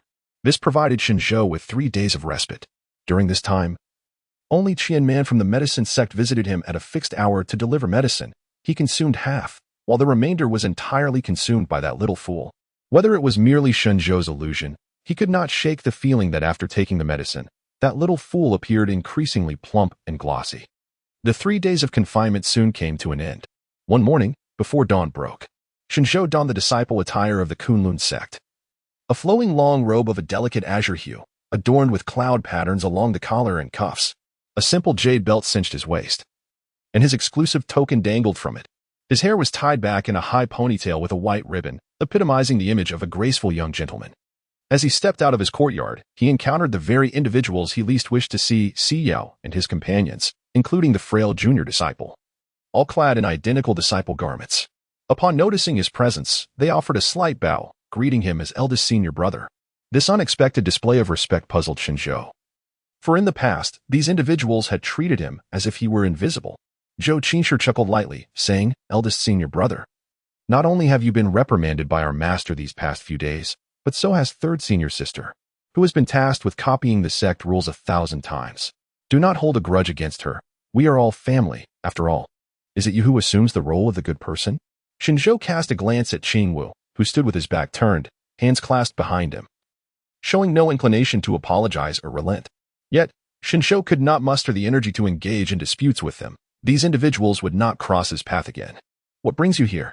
Yao replied, "In accordance with our master's command, I have come to invite you to the academy." Yunshi added, "Elder brother, today is when the esteemed Ziyuan from ZY Peak will be imparting his teachings. He is the pinnacle of beast tamers in the realm of cultivation and will conduct a live demonstration. Given your past entanglements with him, do exercise restraint." In times gone by, Yunshi would have felt no apprehension, for Shen Zhou would naturally adopt a submissive demeanor, enduring the ridicule of his peers, as life itself took precedence. However, the present Shen Zhou elicited her concern. Zhou Qingshi urged gently, "Indeed, today's Yuan will teach the art of beast taming. Brother, it would be wise to learn well. Who knows, it may provide you with an additional safeguard for your life in the future." Qingwu, however, scoffed coldly. "You cannot even refine an inner core, yet you dare to aspire to tame beasts. Truly, you are unaware of your own limitations." Yao furrowed her brow. "Qingwu?" Yet, Qingwu merely summoned his Qingyan sword, stepping upon it with a single foot, swiftly ascending into the heavens, surveying them from above. "I have fulfilled the master's command. I shall take my leave now." With those words, Qingwu shot away like a comet, leaving behind a trail of brilliance. Chapter 13. The siege. Yao could only sigh, saying, "Elder brother, do not take offense. This is simply Qingwu's nature." Shen Zhou uttered not a word, merely casting a fleeting glance at Yao before striding forward with resolute steps.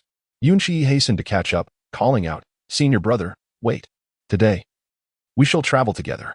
Only those disciples who have attained the foundation establishment stage are permitted to select their own swords from the sword tomb." Thus, Shen Zhou currently had no sword and relied solely on his own 2 legs for mobility. Fortunately, he possessed the ability to draw simple talismans, such as the teleportation and speed-enhancing runes, which rendered his travels relatively convenient. By the time Yunshi caught up, Shen Zhou had already unfurled his teleportation talisman and vanished from sight. Stunned, Yunshi, having just drawn her sword, found herself bewildered by his sudden disappearance. "Wait. Senior sister, does he truly wish to avoid traveling with me?" In the past, it was customary for their group of senior sisters to take turns escorting Shen Zhou down the mountain. Even Qingwu had willingly accompanied him several times, though there were occasions when their master simply summoned Shen Zhou directly to his destination with a wave of his hand. Yao did not take to the skies on her sword. Instead, she employed her magical arts to hover in the air, enveloped in a gentle, pale green glow. "Let him be. Little junior brother, hurry and keep up, otherwise you shall be late." Zhou Qingshi, roused from his reverie, turned to Yao with a friendly smile. "Senior sister, might you take me along today? I have been feeling unwell lately, and master advised that I should exert my spiritual energy sparingly." Seeing Zhou Qingshi's frail form, Yao's heart softened. "Of course, come here." With a flick of her sleeve, 2 white silken ribbons encircled Zhou Qingshi's waist, swiftly carrying him down the mountain. Yunji sighed in exasperation. "Wait for me." In the beast-taming arena, all the inner disciples of the 5 peaks had gathered. The inner disciples are classified into direct disciples and true disciples. Each of the other 4 peaks harbored hundreds of disciples, with direct disciples being unlimited in number, although each master typically selects only a handful of the most outstanding individuals. True disciples are those who excel or emerge victorious in the tri-monthly competitions. Only direct disciples under each master are permitted to take on apprentices, allowing external disciples to ascend to the inner circle. However, Yao Guang exclusively accepts direct disciples. Shen Zhou is indeed the most favored disciple, which has led to considerable dissatisfaction among many. Upon arriving at the beast-taming arena, someone remarked, "Oh, is this not Master Shen? It has been over a month since we last met. Have your injuries healed?" Following the sound, Shen Zhou turned his gaze and, after sifting through his memories, finally recalled the identity of the speaker, Ji Yuan, a disciple of Jue Peak and a student of Xiangming. Shen Zhou had no intention of engaging with him, so he turned to leave. However, Ji Yuan swiftly stepped in his way, blocking his path. Shen Zhou, I have heard that you departed the mountain gate on the 15th of last month. My esteemed seniors, Pei Shu and Zhuo Shu, have long harbored grievances against you. I find it hard to believe you are uninvolved. Should you not provide us with an explanation? Indeed. The disciples at the mountain gate have mentioned your frequent excursions last month, which surely conceal some intrigue. Without a doubt, you owe both Brother Pei and Brother Zhuo the truth. Shen Zhou, you rely on your status as the sect leader's disciple to act so arrogantly. The deaths of Pei Xian and Zhuo Hua must undoubtedly be linked to you. Surrounding voices echoed with condemnation, and Ji Yuan appeared unyielding in his resolve. Shen Zhou surveyed the surroundings with an air of indifference and inquired, "Where is the evidence?" Ji Yuan retorted loudly, "Surely you have obliterated any evidence. Not to mention that Master Qingwu has also fallen victim to your poison, has she not? You have harmed even your own junior sister. How could you possibly spare Masters Pei and Zhuo?" Immediately, whispers began to circulate among the crowd. How ruthless can one be? Indeed. He has even betrayed his own junior sister. I cannot fathom how he became a disciple of the sect leader.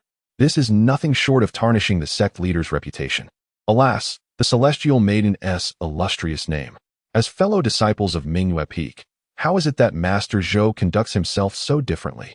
Every person harbors a dark side. The sect leader has been deceived. A sardonic smile played upon Ji Yuan's lips. S expression darkened, and just as he intended to act, Xiao swiftly positioned herself before him. Regarding the matters of Pei Xian and Zhuo Hua, my master and Ziyuan Jinren have long since reached a conclusion. My senior brother has already traversed the heart-seeking array personally laid out by our master. What is this? Xiao's voice rose sharply. Do you all believe my master to be unjust in his dealings? Ji Yuan and the others' expressions shifted, retreating several steps. We dare not. With an expression as cold as frost, Xiao strode directly to Ji Yuan. Ji Yuan. The affair concerning Qingwu Jr.'s sister and my senior brother is a matter of Mingyue Peak. It is for us to resolve, and we shall not permit outsiders to meddle with their idle tongues. Ji Yuan's countenance fluctuated, bewildered. Did Xiao not typically abhor involving herself in such trivial matters? Why had she suddenly risen to defend Shen Zhou? Qingwu observed it all with keen interest. She had remained present, refraining from intervening, merely to see how Shen Zhou intended to address these issues. Unexpectedly, what a meddlesome good Samaritan, Qingwu muttered under her breath. Her voice was not loud, yet in the surrounding stillness, most could hear. Xiao cast her a sidelong glance. Qingwu approached, and the disciples around her automatically parted ways. Ji Yuan bowed slightly and addressed her. Qingwu Shirshu. Qingwu nodded, then turned her gaze towards Xiao and Shen Zhou. It is indeed a fact that he frequently ventured outside the sect last month, and it is also true that when those two perished, Shen Zhou was absent at Wujifeng. Furthermore, it is a fact that he poisoned me, leaving me bedridden. How is it that he is not wronged? Should he not apologize to the deceased Pei Xian and Zhuo Hua? Should he not apologize to me? With her words, the surrounding crowd erupted into a clamor. Ji Yuan exclaimed, "Indeed, we merely seek the truth and an apology." In the past, Shen Zhou had always remained at Mingyue Peak, and these individuals had no opportunity to voice their grievances, but now it was different. We demand justice for Brother Pei and Brother Zhuo. An apology. Shen Zhou, you must apologize. Xiao cast a frosty glare at Qingwu. Do you truly wish to persist in this conflict with him? Are you unaware of his cultivation level? Qingwu replied, I am not seeking to oppose him. I am merely stating the facts. After saying this, her gaze turned icy. What? Should he not apologize to me? Yunzi arrived shortly thereafter. While it is true that my brother should not have poisoned, sister, your reaction is too impulsive. You should not have harmed your brother. Zhou Qingshi cleared his throat twice before slowly speaking. Indeed, though this continent reveres the strong, third sister, it is truly inappropriate for you to have harmed your brother. Zhou Qingshi's words only served to stoke the flames further. Shen Zhou remained silent, his gaze calm and steady. Zhou Qingshi coughed discreetly twice, pretending not to notice. Qingwu chuckled, a hint of sarcasm gleaming in her eyes. Such an elementary truth. Even the junior disciple comprehends it. Do the rest of you not grasp it? Upon witnessing this, Ji Yuan began to speak grandiloquently. Indeed, in the Tianan continent, strength is revered above all. If Qing Wu Shishu were to face Shen Zhou and emerge defeated, it would reflect poorly on her own capabilities. How could she resort to underhanded tactics? Such behavior is truly that of a petty person. Chapter 14. Dream Beast. Qing Wu observed everything with a cold gaze, contemplating that if Shen Zhou were to merely lower his head, she would personally intervene to teach the raucous Ji Yuan a lesson. Yet, Shen Zhou stood there, seemingly indifferent to all that surrounded him. Xiao furrowed her brow, standing beside him. For a moment, no one dared to confront him, resorting instead to insults. Yunzi spoke. Senior brother, perhaps it would be wise for you to apologize to the third senior sister. After all, it was indeed your actions that were excessive, and she has been incapacitated for quite some time. Xiao intended to interject, but Zhou Qingshi whispered in her ear, second senior sister. This matter concerns the lingering grievances between the third senior sister and the senior brother. Our interference might not be beneficial. It would be better for the senior brother to offer an apology and let this incident pass. Xiao's expression softened. You have a point. Shen Zhou let out a cold laugh. What if I refuse to apologize? What can you do to me? As soon as these words left his lips, the crowd was momentarily stunned, only to erupt in a chorus of curses soon after. How arrogant! Does he think that being the chief disciple of the sect master gives him the right to act with impunity? This waste is utterly excessive. Qing Wu was also taken aback. Was it really that difficult to show a little humility? Even if he refused to apologize, simply calling her junior sister could have smoothed things over. Yunji, exasperated, pulled Shen Zhou aside. Senior brother, what on earth are you rambling about? At this rate, you'll incite public outrage. Xiao shook his head in a mix of complexity and disapproval. Incomprehensible. The collective thought among the crowd was simple. Shen Zhou had lost his mind again.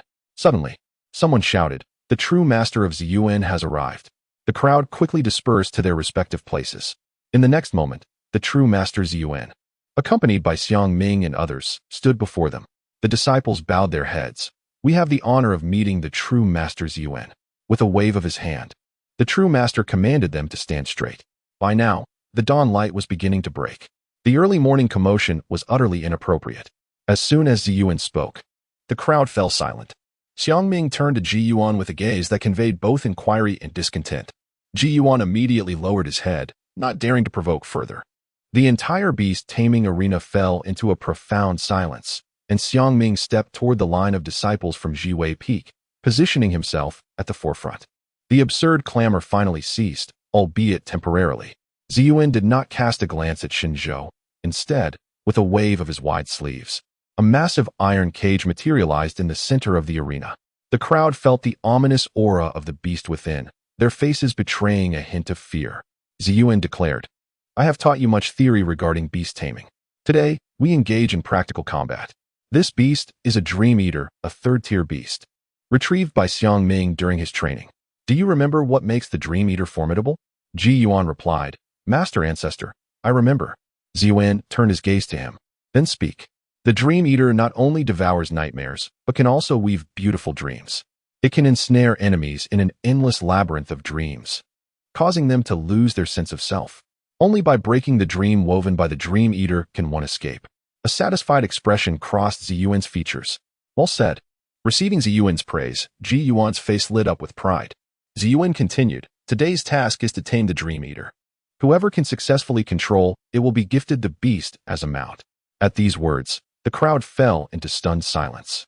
In the realm of cultivation, disciples typically sought to tame spirit beasts that had yet to awaken their intelligence as mounts. Few ever considered using demon beasts, which were often cunning and malevolent, hailing from the demon realm and associated with great calamity. When the common folk sought help against such creatures, disciples would descend to subdue them. The Tower of Subjugation, overseen by Yao Guang, held the most nefarious of demons, subjecting them to torment. Thus, the notion of taming a demon beast as a mount caused many to abandon their ambitions. Taming a demon beast was an arduous endeavor, requiring the beast's willing submission. Otherwise, the tamer would face dire repercussions.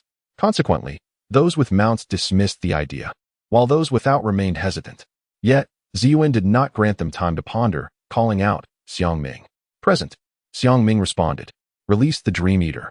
Xiang Ming sprang forward, his feet barely touching the ground as he approached the beast cage. Ziyuan deftly enacted a formation, encasing the entire arena. Today, unless someone managed to tame the Dream Eater. This formation would remain unbroken. With that, the figure of the true Master Yuan swiftly vanished. A thunderous roar echoed, accompanied by waves of demonic energy. Xiang Ming stood outside the formation. Dear disciples, today's lesson commences. I wish you all the best of luck. The sound of heavy objects thudding to the ground resonated. The crowd turned to see a beast with the head of a rhinoceros and the body of a horse emerge from the iron cage, towering at nearly 4 meters high. Its face grotesquely disfigured, covered in oozing boils, striking fear into those with trypophobia. Yun Ji shivered. What an abominable creature. Who would want to take it as a mount? Si Yao spoke gravely. Do not underestimate it. Its true form may not be as it appears. Though called the Dream Eater, its original name is the Nightmare Eater. If ensnared in its dream, one may find themselves trapped indefinitely. Zhou Qingshi interjected. Dreams and illusions share similarities. The sisters from Yuehan Mountain specialize in this art, so they should be safe. Hearing this, Yun Ji Yi's eyes brightened. Then, junior brother, shall we seek out Sister Ming? Ji Yuan chimed in. Isn't it just a third-tier beast? Allow me to try. Ji Yuan soared into the air, heading straight for the Dream Eater. However, the next moment, a foul stench assaulted him.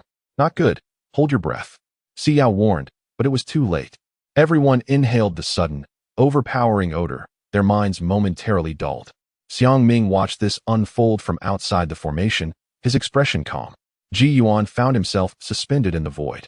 Once ensnared in the Dream Eater's realm, time ceased to flow.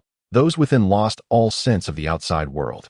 Despite its seemingly low rank, the Dream Eater could effortlessly draw anyone into its dream, and escape depended entirely on fate. Remarkably, the Dream Eater had no fixed form. It could morph into any shape at will. At that moment, as Shen Zhou opened his eyes, he beheld the familiar courtyard and the familiar figure. The Qingfeng courtyard, Xia Wanji. He was momentarily frozen in place. Xia Wanji was unlike anyone he had ever known. Although she was still clad in a garment of ghostly white, a gentle smile adorned her exquisite face, rendering it far more terrifying than encountering a specter. Xiao Zhou, come here to your master, she beckoned. Shen Zhou felt a shiver run down his spine, yet his subconscious compelled him to take a step forward. Consequently, the figure slightly bent down and took his hand. The palm was warm, and that smile seemed to radiate warmth as well. Shen Zhou felt somewhat bewildered. It bore an uncanny resemblance to a picturesque scene from a past life, one steeped in illusion. The little boat. She led him into a dwelling, a place where Xia Wanji would never tread. In Chapter 15, 3 Feeble Souls, the rustic cabin was imbued with the scent of fresh grass and herbs. With doors and windows flung wide open to welcome the sunlight. The dishes on the table exuded an enticing aroma, their steam visible in the golden rays. A few bowls of light congee and simple dishes, alongside a beloved companion, represented the idyllic life he had once yearned for, a life akin to that of celestial lovers. They sat across from each other. Xia Wanji picked up some vegetables from the bowl and placed them into Shen Zhou's dish, urging him to taste. Claiming she had spent considerable time preparing it, Shen Zhou smiled in response, teasingly asking when his master had learned to cook. After all, cultivators did not require sustenance for survival, and after years had passed, Xia Wanji had long since forgotten the art of cooking. Not only had she forgotten, but even if she remembered, she would never prepare a meal for him. Xia Wanji's smile remained flawless, as she replied that she had learned solely for the sake of the little boat. Upon hearing this, Shen Zhou's expression turned icy, and he smashed the bowl to the ground, shattering it into countless fragments. The mirth on Xia Wanji's face froze instantly, though he was merely at the qi refinement stage. He possessed a modicum of control over spiritual energy. As his thoughts crystallized, the shards of the broken bowl hurtled toward her neck, ultimately slicing through her throat. Blood gushed forth violently, and after a piercing scream, Xia Wanji dissolved into nothingness. Not a single drop of blood stained Shen Zhou's robe. He lifted his gaze, and the surroundings retained the appearance of the tranquil courtyard, yet Xia Wanji was no more, for she had long ceased to be his obsession. His master had always wore a cold demeanor, never gracing him with such a tender and enchanting smile. Closing his eyes, a whirlwind of sensations enveloped him, and Shen Zhou found himself back at the beast taming grounds. When he opened his eyes once more, he met the astonished gazes of Si Yao, Qing Wu, and Zhou Qingshi. The trio was taken aback. Yun Zi had not emerged, and it was Shen Zhou who appeared first. Yet, no one had the time to tend to him, for today's lesson was far from over. Escaping the dream realm was merely one segment of it. and they must subdue the dream taper to conclude the session. Yunzi was drenched in cold sweat, glancing around to see that many disciples exhibited similar symptoms. A sudden scream echoed as a disciple emerged from the dream, witnessing Ji Yuan plummet from the sky, landing in a most ungraceful manner. Laughter erupted as someone chuckled, followed by a chorus of mirthful sounds. Ji Yuan's face shifted from black to red, a sight to behold. The formation had yet to be unraveled when Mingyue of Yuhan Mountain stepped forward. The dream taper lacked a physical form, omnipresent yet elusive. Although it could not escape the formation, capturing it proved a formidable task. Fellow disciples, are you willing to lend me your strength to ensure the dream taper has nowhere to flee? Mingyue, a master of illusion from Yuhan Mountain, was the leading disciple under the esteemed genre of illusion sound, rumored to possess golden core cultivation, though the specifics of her mastery remained a mystery. Consequently, the crowd responded with enthusiasm, expressing their willingness to assist. They eagerly implored Ming Shiji to guide them on how to render this beast visible. Just as Mingyue was about to speak, a luminous shadow surged toward Shen Zhou with remarkable speed. Shen Zhou reacted with remarkable swiftness, darting to the left. Yet, despite this agility, the fabric around his waist was still torn, and blood began to flow profusely. This is dire.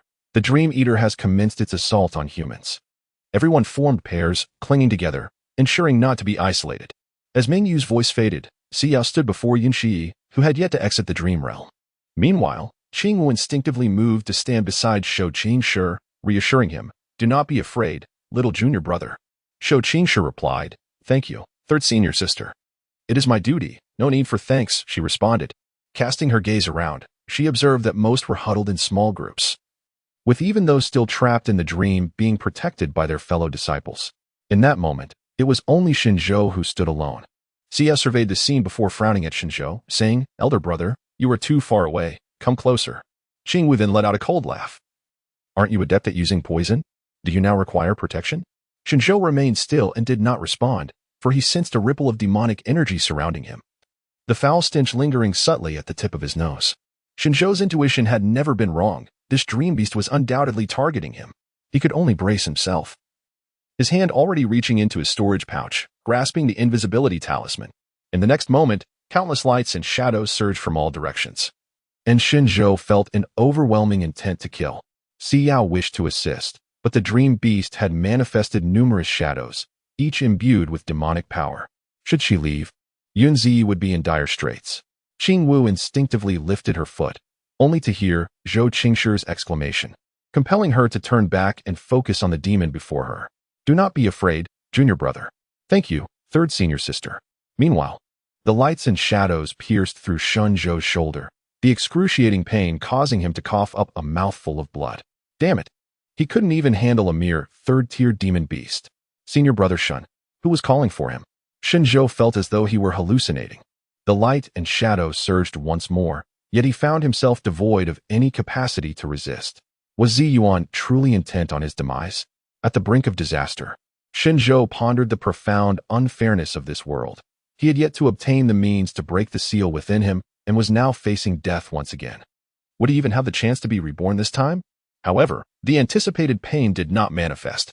For a fleeting moment, his vision blurred, and upon focusing, he beheld Mingyue, Qian Man, and Fang Jian encircling him, channeling their spiritual energy to fend off the Dream Momo's assault. Yet, both Qian Man and Fang Jian were disciples of the medicine sect, akin to healers, and their offensive capabilities were indeed feeble. Qian Man's face had turned pale. Fang Jian gritted his teeth, urging, "Shen Shixiang, you must escape." Mingyue interjected, "He cannot flee. The Dream Momo is omnipresent." Where are the disciples of Moon Cold Mountain? Moon Cold Mountain was predominantly attended by female disciples. Here, the crowd responded in unison. Mingyue commanded, "Heed my words. Form the formation." Yes, the female cultivators, with great effort, rose to their feet, casting their swords skyward in unison. Mingyue ascended, her figure graceful. Standing at the center of the sword formation, Wind Spirit Formation, activate. With Mingyue as the focal point, the swords imbued with spiritual energy began to autonomously sweep away the demonic energy within the formation, as the disciples fervently channeled their energy into her. Lan Feng exclaimed, "Ming Shiji, allow me to lend you my strength." Lan Feng was a disciple under Lei Yi of Gloomy Cloud Peak. Observing the scene, The disciples of Gloomy Cloud Peak began to throw their swords aloft, leaping into the air collectively. Other disciples from various peaks soon joined in as well. Xiao glanced at the now liberated Shen Zhou and finally commenced her incantations. It was her delay that had almost cost Shen Zhou his life, fortunately. He had reacted swiftly. Otherwise, he would have already met his end. Qian Man and Fang Jian could finally withdraw their meager energies. And the three feeble souls leaned on one another as they sat down. Qian Man remarked, Shen Shixiao, you have been injured again. How unfortunate you are. Fang Jian added, the medicine sect welcomes you. Shen Zhou found himself in a perplexing situation, temporarily covering the bleeding wound as he spoke. Thank you. Qian Man remarked, that was truly perilous. Fortunately, senior sister Mingyue reacted swiftly, or you would have been punctured like a sieve, and one that leaks at that. Fang Jian added, indeed. How did this dream demon single you out? Chapter 16. Degraded to the outer sect with their fellow brothers safeguarding them, the three exhaled in relief, collapsing onto the ground. However, as soon as they finished speaking, the demonic energy of the dream demon suddenly surged around them, thick and palpable. The trio instantly fell on high alert. Fang Jian exclaimed, not good. It has escaped senior sister Meng's encirclement. Shen Zhou held an offensive talisman in his hand when Yunji suddenly awoke, only to witness a surge of dark mist rushing towards Qian Man and the others. In a moment of panic, Yunji swiftly teleported forward, positioning herself in front of Shen Zhou. Senior brother, do not be afraid. I can handle this. Shen Zhou gazed at Yunji's petite figure, momentarily taken aback. Yunji was renowned as the most formidable healer in the entire Kunlun sect, proficient not only in swordsmanship but primarily in auxiliary magic, capable of enhancing others' power. With Qian Man and Fang Jian being healers as well, they seemed destined to be overwhelmed. Although Yunji's expression was not particularly favorable, she resolutely positioned herself in front of Shen Zhou. In her mind, despite Shen Zhou's transformation and her aversion to the now indifferent senior brother, he remained her senior brother, and she could not allow him to perish. However, at the instant the shadow lunged towards them, a faint white light enveloped the four of them. Upon contact, the shadow ignited spontaneously upon encountering the white light, emitting a wretched cry that echoed through the void. Yunji's eyes sparkled with realization. Wow, master! At her exclamation, everyone looked up to behold a white figure standing outside the magic formation. The ethereal presence captivated all who beheld it. Yao Guang brought her index and middle fingers together, murmuring an incantation, and with a mere snap of her fingers, the shadow was reduced to ashes. The magic formation shattered as well. Everyone was astounded. This demonic beast had tormented them for so long, yet the sect master needed only to wield her power from a distance to obliterate the dream monster. Such terrifying strength was beyond comprehension. Xiangming bowed deeply to Yao Guang, addressing her as sect master. Yao Guang's gaze turned icy, and Xiangming felt a wave of suffocating pressure, compelling him to lower his head even further. But soon, Yao Guang averted her gaze, prompting everyone to kneel on one knee in unison, proclaiming, Sect Master. Shen Zhou still clutched his wound, yet he did not gaze upon Yao Guang. He sensed a pair of eyes upon him, presumably to ascertain whether Yunji had sustained any injuries. If there were genuine concern for him, one would not have waited until now to take action. Shen Zhou sighed softly, realizing once again that his life was preserved only through the assistance of others. Meanwhile, Yunji was filled with exuberance, bouncing with joy as if they had not just been pursued by a dream beast in utter disarray. Yao Guang's voice was cold and clear. The barrier shattered at her command, and the dark mist dissipated into the void in an instant. Standing before the crowd, Yao Guang commanded respect. Everyone instinctively knelt on one knee, exclaiming in unison, We pay our respects to the sect master. Only a few disciples from Mingyue Peak bowed with cupped hands, while Shen Zhou simply sat on the ground, brushing off the dust without taking any action. Qian Man and Fang Jian could feel Yao Guang's gaze upon them, causing them to break into a sweat, while Shen Zhou seemed oblivious, blinking rapidly yet showing no reaction. Fortunately, Yao Guang soon shifted her gaze. Rise. The crowd felt a surge of spiritual energy lifting their knees, compelling them to stand naturally. They were both astonished and warmed by this gesture, yet dared not meet Yao Guang's eyes directly. Upon returning to Mingyue Peak, the disciples looked up to see Yao Guang waving her sleeve as she departed with several disciples. One remarked, Is this the privilege of the chief disciple of Mingyue Peak? Another voiced their discontent. It's one thing for others, but what merit does Shen Zhou possess? Indeed, such incompetence raises questions about his position as the sect master's chief disciple. Does this not bring shame to our Kunlun sect? Mingyue, her dress stained with blood, remained unfazed, standing with her hands clasped behind her back, and coldly remarked, rather than gossiping like common folk, it would be more prudent to slay more monsters and level up swiftly. Regardless of Shen Zhou's shortcomings, he remains the sect master's chosen disciple. The sect master's decisions are guided by her own reasoning, and she is well aware of all matters in the world. How could internal affairs escape her notice? The crowd fell silent, and Ji Yuan's face turned pale. Mingyue continued, each should tend to their own affairs rather than meddle in others. She advised her peers to focus on winning the favor of the elders, as the sect competition was imminent. With that, she sheathed her sword and gently declared, today's lesson concludes here. Disciples of Yuhan Mountain, follow me back to report. Yes, the crowd replied, following Mingyue, some walking gracefully, others riding their swords, swiftly vanishing from sight. Xiang Ming watched their departing figures, furrowing his brow and letting out a sigh. The other disciples from various peaks gradually left, leaving only the disciples of ZY Peak. Ji Yuan approached Xiang Ming, bowing respectfully, Master. Xiang Ming finally glanced at Ji Yuan and stated, as a cultivator, one must first cultivate the heart before the path. Ji Yuan, you are far behind Mingyue. Ji Yuan's heart trembled, and he knelt in a panic. Master, I merely. But Xiang Ming had no desire to hear excuses. The master had only instructed that the dream beast teach Shen Zhou a lesson, with no intention of causing harm to his life. He had kept a close watch on Shen Zhou, who was never in real danger. If there was no threat to his life, why would the sect master intervene? With a casual wave, Ji Yuan's incense tube fell from his grasp. The incense was specifically designed to attract monsters. Ji Yuan had used it on Shen Zhou, causing the dream beast to target him exclusively. From today onward, you shall no longer be my disciple, Ji Yuan. Depart to the outer sect. Ji Yuan's face paled instantly. Master, I know my fault. I beg for your forgiveness just this once. He repeatedly bowed in repentance. Yet, Xiang Ming ignored him, waving his sleeve dismissively. Go. Ji Yuan was expelled from the area designated for inner disciples, his identity token promptly reclaimed. The disciples of ZY Peak fell silent, none daring to intercede.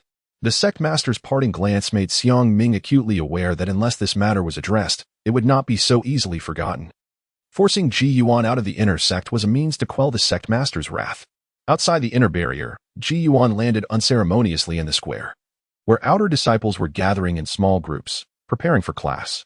In an instant, Ji Yuan became the center of attention, given his penchant for flaunting his inner sect status. Most outer disciples recognized him. However, the barrier only allowed inner disciples free passage, and as Ji Yuan desperately attempted to evade the gazes of the crowd, he was repelled back. As he was propelled back into the square, his face turned ashen. Oh, isn't that Ji Shixiang from the inner sect? What's happened? Has ZY Peak cast you aside? Someone jeered, prompting a wave of laughter from the crowd.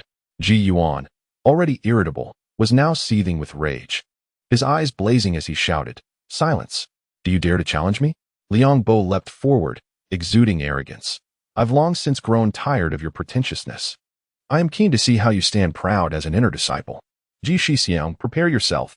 Before Ji Yuan could fully process his grief and fury, he was thrust into a confrontation. Meanwhile, atop Mingyue Peak, Yao Guang commanded, Shen Zhou remains.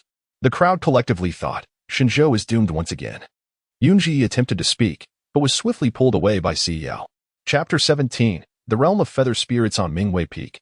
Only the injured Shen Zhou remained, standing before the seemingly unattainable Yao Guang. Shen Zhou found himself unable to stand any longer and simply sank to the ground, retrieving a hemostatic pill from his pocket and consuming it. Yao Guang regarded him with a look of confusion and intrigue. In the past, whenever he was injured, he would always request pills from her, seeking a measure of concern. Yet now, he was unwilling to utter a single word to her. Are you resentful of your master? Yao Guang inquired. This question left Shen Zhou momentarily bewildered. Could Yao Guang truly discern his feelings? Yet, whether he harbored resentment or not, did it truly matter to Yao Guang? Shen Zhou did not raise his head, merely uttering, I dare not, as a disciple. Yao Guang observed his demeanor, feeling an inexplicable sense of unease in her heart. As Shen Zhou contemplated surrendering to tranquility, he suddenly felt a lightness envelop him. In the blink of an eye, he found himself standing before Yao Guang, drawn by an unseen force. Their gazes met, and he was captivated by her eyes, as clear and refreshing as pure spring water. The proximity was so intimate that he could detect the delightful fragrance that lingered about her, reminiscent of the scent from his dreams. This familiarity momentarily enveloped him in a daze. Was it fear or resentment? Yao Guang's voice pierced through his reverie, pulling him back to reality. Fear? Why? What was the reason?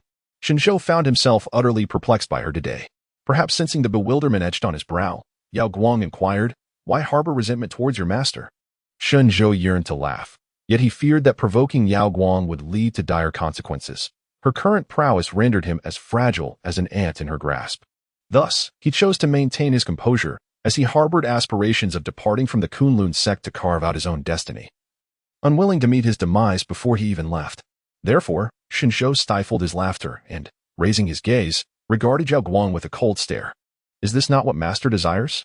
In his previous life, he had relentlessly pursued Yao Guang, striving fervently to capture her attention. Yet in this lifetime, having attained enlightenment, he found that it was Yao Guang who struggled to adapt. A sudden discomfort stirred within her heart, an unfamiliar sensation that prompted her to furrow her brow in mild distress. Shen Zhou, if there is nothing of consequence, I kindly request Master to allow me to proceed and tend to my wounds. Thus, he observed the indifference in Yao Guang's expression. His feet finally found solid ground. And just as he steadied himself and prepared to leave, he heard Yao Guang utter, "Incomprehensible." Immediately, Yao Guang swept away in a huff, clearly quite agitated. Yet, why had she refrained from striking him? Shen Zhou speculated that perhaps she feared he might be gravely harmed. Unable to fathom it further, he dismissed the thought. But after merely a few steps, a piercing pain surged from his injury, causing him to promptly lose consciousness. Shen Zhou pondered, in this wretched existence, that once he surpassed them all, he would eliminate these fools entirely. However, he soon lost consciousness, unaware that just before he collapsed, a pair of cool hands caught him. In the Qifeng courtyard, Yao Guang personally returned him and tended to his wounds, subsequently taking a seat beside his bed, her gaze fixed upon his storage bag. Within the bag, the egg inexplicably began to tremble, sensing that this individual could see through everything. Yet, Yao Guang contemplated whether it was this very egg that had prompted Shen Zhou's transformation from his former self. Why had he turned against his fellow disciples? Why had his temperament shifted so drastically overnight? Why did he remain silent about the egg's whereabouts even when punished? And why, above all, did he insist on participating in the inner disciples' competition? Furthermore, why did he treat her with such distance? As the sun dipped below the horizon, Yao Guang remained unable to unravel these mysteries, ultimately deciding to abandon her thoughts and leave. Only then did the little fool within the storage bag relax and drift into a deep slumber. 2 months passed swiftly, following the incident with Ji Yuan. The disciples of each peak remained relatively subdued, at least aware that, regardless of Shen Zhou's perceived incompetence, he was not someone they could easily disparage. Aside from attending classes daily, Shen Zhou's presence is scarcely felt on Mingyue Peak. Of course, the disciples stationed at the mountain gate are aware that Shen Zhou consistently returns late at night, burdened with a basket. No one knows what Shen Zhou is truly engaged in. They merely assume he is preparing for the inner disciples competition. Yet, only Shen Zhou understands that he is tirelessly refining pills and nurturing the little fool within his storage bag, as he remains unable to practice any techniques due to the restrictions placed upon him. Outside the Yuling realm, several elders and inner disciples have gathered, including Yao Guang and her 4 disciples, yet Shen Zhou remains conspicuously absent. Yunxi expresses her irritation, questioning, "What is our senior brother doing?" It is one thing to be elusive on ordinary days, but today is of utmost importance. Must we all wait for him alone? This is rather inconsiderate. The surrounding disciples overhear her remarks and murmur in agreement, deepening their resentment towards Shen Zhou. Ziyuan scoffs, "Sect Master, are you truly willing to delay our entry into the Yuling realm for the sake of Shen Zhou? Do not forget that the opening and closing of this realm are bound by time constraints. If we miss this opportunity, we shall have to wait another 3 years. Yu Hanshan interjects, "Senior brother Ziyuan, you are being overly anxious. There is still a stick of incense's time before the realm opens. Why the haste?" Just as Ziyuan is about to respond, Yunin speaks up. "Look, he has arrived." At this, everyone turns their gaze, and there stands Shen Zhou, clad in a gray robe, tall and elegant, approaching with measured steps. However, his robe and shoes are caked with mud, rendering him somewhat disheveled. Shen Zhou strode directly towards Yao Guang, raising his hand in a gesture of respect. Disciple pays respects to master and esteemed elders. Ziyuan cast a cold glance at him, but remained silent, while the other elders merely nodded in acknowledgement. Mingyue smiled and said, "Shen Shixiao, since you are here, hasten to join the team." Upon seeing Mingyue, The usually calm expression of Shen Zhou softened with a hint of warmth. "Thank you, Ming Shimi." Without waiting for Yao Guang to respond, he walked straight to stand before Siyao. Siyao and the others were taken aback. For Shen Zhou had not awaited the master's words before proceeding. Qing Wu could no longer contain her frustration. Why did Shen Zhou show such familiarity with outsiders while displaying a complete lack of basic respect for the master? Just as she was about to voice her thoughts, Yao Guang spoke. "The competition among inner disciples officially commences. As per tradition, form your own teams with no more than 5 members per team."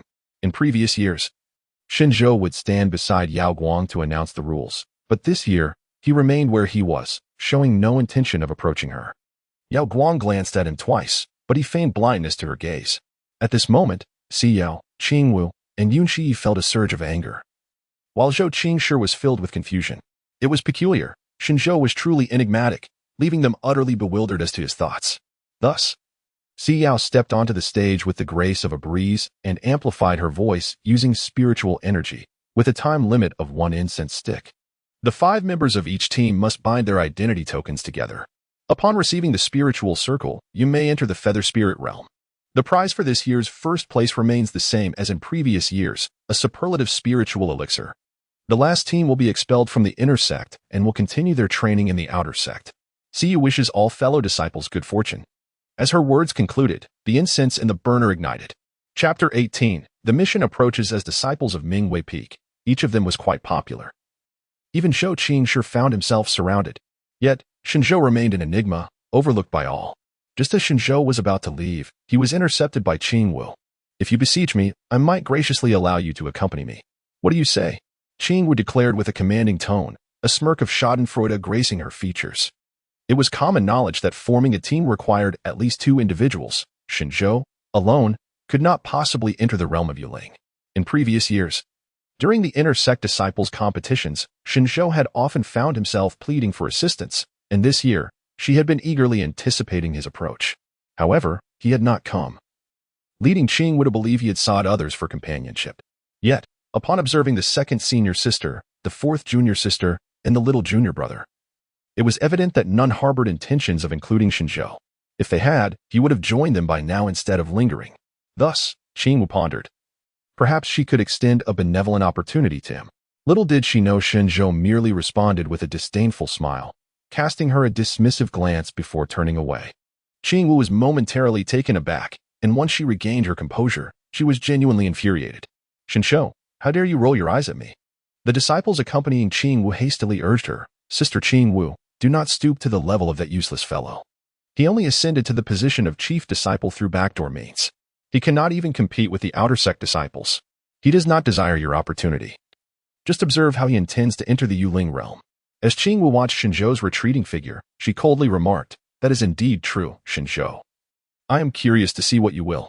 However, her voice abruptly faded as Qian Man from the medicine sect, skipping joyfully, approached Shen Zhou with Mingyue in tow. Qing Wu was genuinely perplexed as to why Shen Zhou could display kindness towards others while being so dismissive towards them. "Shen Xixiang, would you be willing to team up with me and Sister Ming?" "Sure, but where's only you? What about Brother Fangjian?" Although the medicine sect does not fall under the inner sect category, its unique nature allows for 2 disciples to participate in each inner sect training session. Qian Man waved her hand dismissively. "Brother Fang is always descending the mountain to heal the sick and save lives. He has no time for any disciple competitions to him. It is merely a trivial pursuit, and thus he will not participate this year, leaving me as the sole representative of the medicine sect." Shen Zhou chuckled, remarking, "Brother Fang is indeed a person of genuine character." Qian Man nodded enthusiastically, pulling over Mingyue. Just now, many sought to form a team with Sister Ming. Yet she insisted she already had companions. "Brother Shen, you are truly fortunate." After a moment, Qian Man whispered, "Brother Shen, Sister Fang is the most favored disciple of the revered master of illusions, not inferior to Siyao. This year's extraordinary elixir shall undoubtedly be ours." Qian Man, with her spirited and whimsical nature, spoke with delight, her eyes gleaming with excitement. Mingyue and Shen Zhou exchanged a glance and smiled. At that moment, an untimely voice interjected, "Sister Qian Man, may Yuan and I join your ranks?" Qian Man turned around, startled. "Why is it you, Luo Mingchuan? I can't decide. That must be consulted with Sister Ming and Brother Shen." Luo Mingchuan, somewhat bashful, scratched the back of his head and slightly bowed. I am Luo Mingchuan from Tianjue Peak. I hope Brother Shen and Sister Ming will grant us this opportunity, for strength lies in numbers. Yuanin glanced at Mingyue and smiled. I am Yuanin from Tianjue Peak. Would you grant us a chance, Sister Ming and Brother Shen? Mingyue and Shen Zhou shared a knowing look before turning their attention back to Qian Man, whose face had contorted into a comical frown, eliciting laughter from the two. However, Mingyue said, we are just short of 2 members. Let us include them. Qian Man stomped her foot, exclaiming, Sister Ming, you are so mischievous. Mingyue's eyes sparkled with mirth as she patted Qian Man's head gently. Be good. Both Yuanin and Luo Mingchuan are quite capable. With them, you and Brother Shen shall be well protected. Hearing this, Qian Man could only pout, crossing her arms and refusing to look at them. Luo Mingchuan stepped forward, saying, Sister Qian Man, do not be upset. I will protect you. Qian Man retorted, who needs your protection? I have Sister Ming. Then, I shall protect you alongside Sister Ming. Luo Mingchuan insisted. Qian Man smirked slightly. Well, fine then. Shen Zhou gazed at Qian Man and Luo Mingchuan, a subtle smile gracing his lips. This, he mused, is the essence of youthful affection, an unspoken understanding of mutual feelings that eludes the 2 individuals ensnared in it. Mingyue, he called, please present your identity badges. We must hasten our entry. The group glanced around, noting that others had already submitted their badges and were entering in succession. Promptly, they removed their identity badges and received their spirit rings at the entrance, before being transported together. In Shen Zhou's eyes, the so-called spirit ring resembled a tracking device, affixed to each disciple entering the realm of feather spirits through a special incantation. Once all disciples had crossed into this realm, Yao Guang established a barrier at the entrance, preventing any from exiting before the designated time. After a brief spell of dizziness, the 5 were momentarily blinded by a radiant light. When they opened their eyes again, they found themselves in a verdant paradise where lush grass swayed and birds chirped melodiously. A gentle brook meandered in the distance, flanked by sturdy trees standing resolutely by the bank, while a refreshing breeze carried the fragrance of nature. Wow! Exclaimed Qian Man. Is this the realm of feather spirits? It feels like a celestial paradise. The scenery is simply breathtaking. She inhaled deeply, embracing the splendor of nature. Even the spiritual energy here is so abundant. Luo Mingchuan followed closely behind Qian Man, echoing her sentiments. Meanwhile, Yuanin and Mingyue pondered the nature of the task that lay ahead in this trial. Shen Zhou was not a novice in the realm of Yuling, having ventured there in a previous life as well. However, the ever-changing nature of the Yuling realm meant that each individual's experience was unique, and the current circumstances were unfamiliar to him. Suddenly, a faint glow emanated from the spiritual rings on the wrists of the 5 companions. Quickly, the mission has arrived, Mingyue urged. The group looked up to see white characters floating in the void. Qian Man read aloud. This trial has a duration of 7 days. Within the Yuling realm, there are countless demon beasts and phantom creatures. The team that collects the most demon cores within these 7 days shall emerge victorious. Mingyue furrowed her brow, prompting Shen Zhou to inquire, what troubles you, Senior Sister Ming? Is something amiss? All eyes turned to Mingyue. It's not that anything is wrong, she replied. But previous trials typically involved 3 tasks, either seeking rare spiritual herbs or deciphering certain seals. This focus on the quantity of demon cores is unprecedented. Yuanin interjected. Although it is a first, it is also the quickest method to enhance our strength in a short period. Besides, demons are meant to be slain. Mingyue nodded in agreement. Then let us set out immediately. We should aim to collect as many demon cores as possible before sunset, ensuring we can rest well tonight. The others voiced no objections and followed her lead. The makeshift team had unanimously accepted Mingyue as their captain, her strength surpassing that of the rest. Meanwhile, Shen Zhou cast a glance at Yuanin, noting the latter's palpable resentment towards the demon beasts. Chapter 19. Brother Shen, you truly are biased. Though the memories of his past life were somewhat faded, Shen Zhou distinctly recalled the precious items he sought at Tianyin Cliff within the Yuling realm. Thus, they proceeded with intermittent stops, encountering several lesser demons that had yet to develop intelligence. Mingyue, Yuanin, and Luo Mingchuan, brimming with boundless energy, hardly needed to intervene, as Shen Zhou handled them with ease. Qian Man could no longer contain herself. Luo Mingchuan, Brother Yuan, these lesser demons lack the capacity to condense demon cores. They cannot escape the Yuling realm. Why do you insist on capturing them? At that moment, Luo Mingchuan was in the process of capturing a grass demon. Upon hearing her words, he quickly withdrew his hand. You make a valid point, Qian Man. Let us spare these lesser demons for now. Seeing Luo Mingchuan's compliance, Qian Man couldn't help but smile. Did you need me to say that? Humph. Luo Mingchuan promptly declared, from now on, we shall not harm lesser demons without intelligence. Yuan and remained silent, but refrained from delivering any lethal blows. Shen Zhou followed behind them, finding himself in a state of leisure. Outside the Qiankuan mirror, Zi Yuan observed Shen Zhou's nonchalant demeanor and couldn't help but sneer, truly unambitious. Yao Guang cast a fleeting glance at him without uttering a word.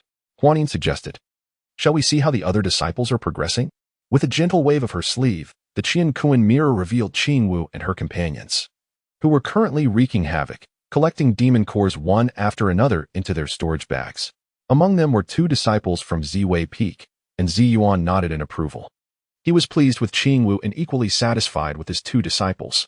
If it weren't for the disruptive presence of Shen Zhou and Kunlun's sect, the atmosphere would truly be harmonious.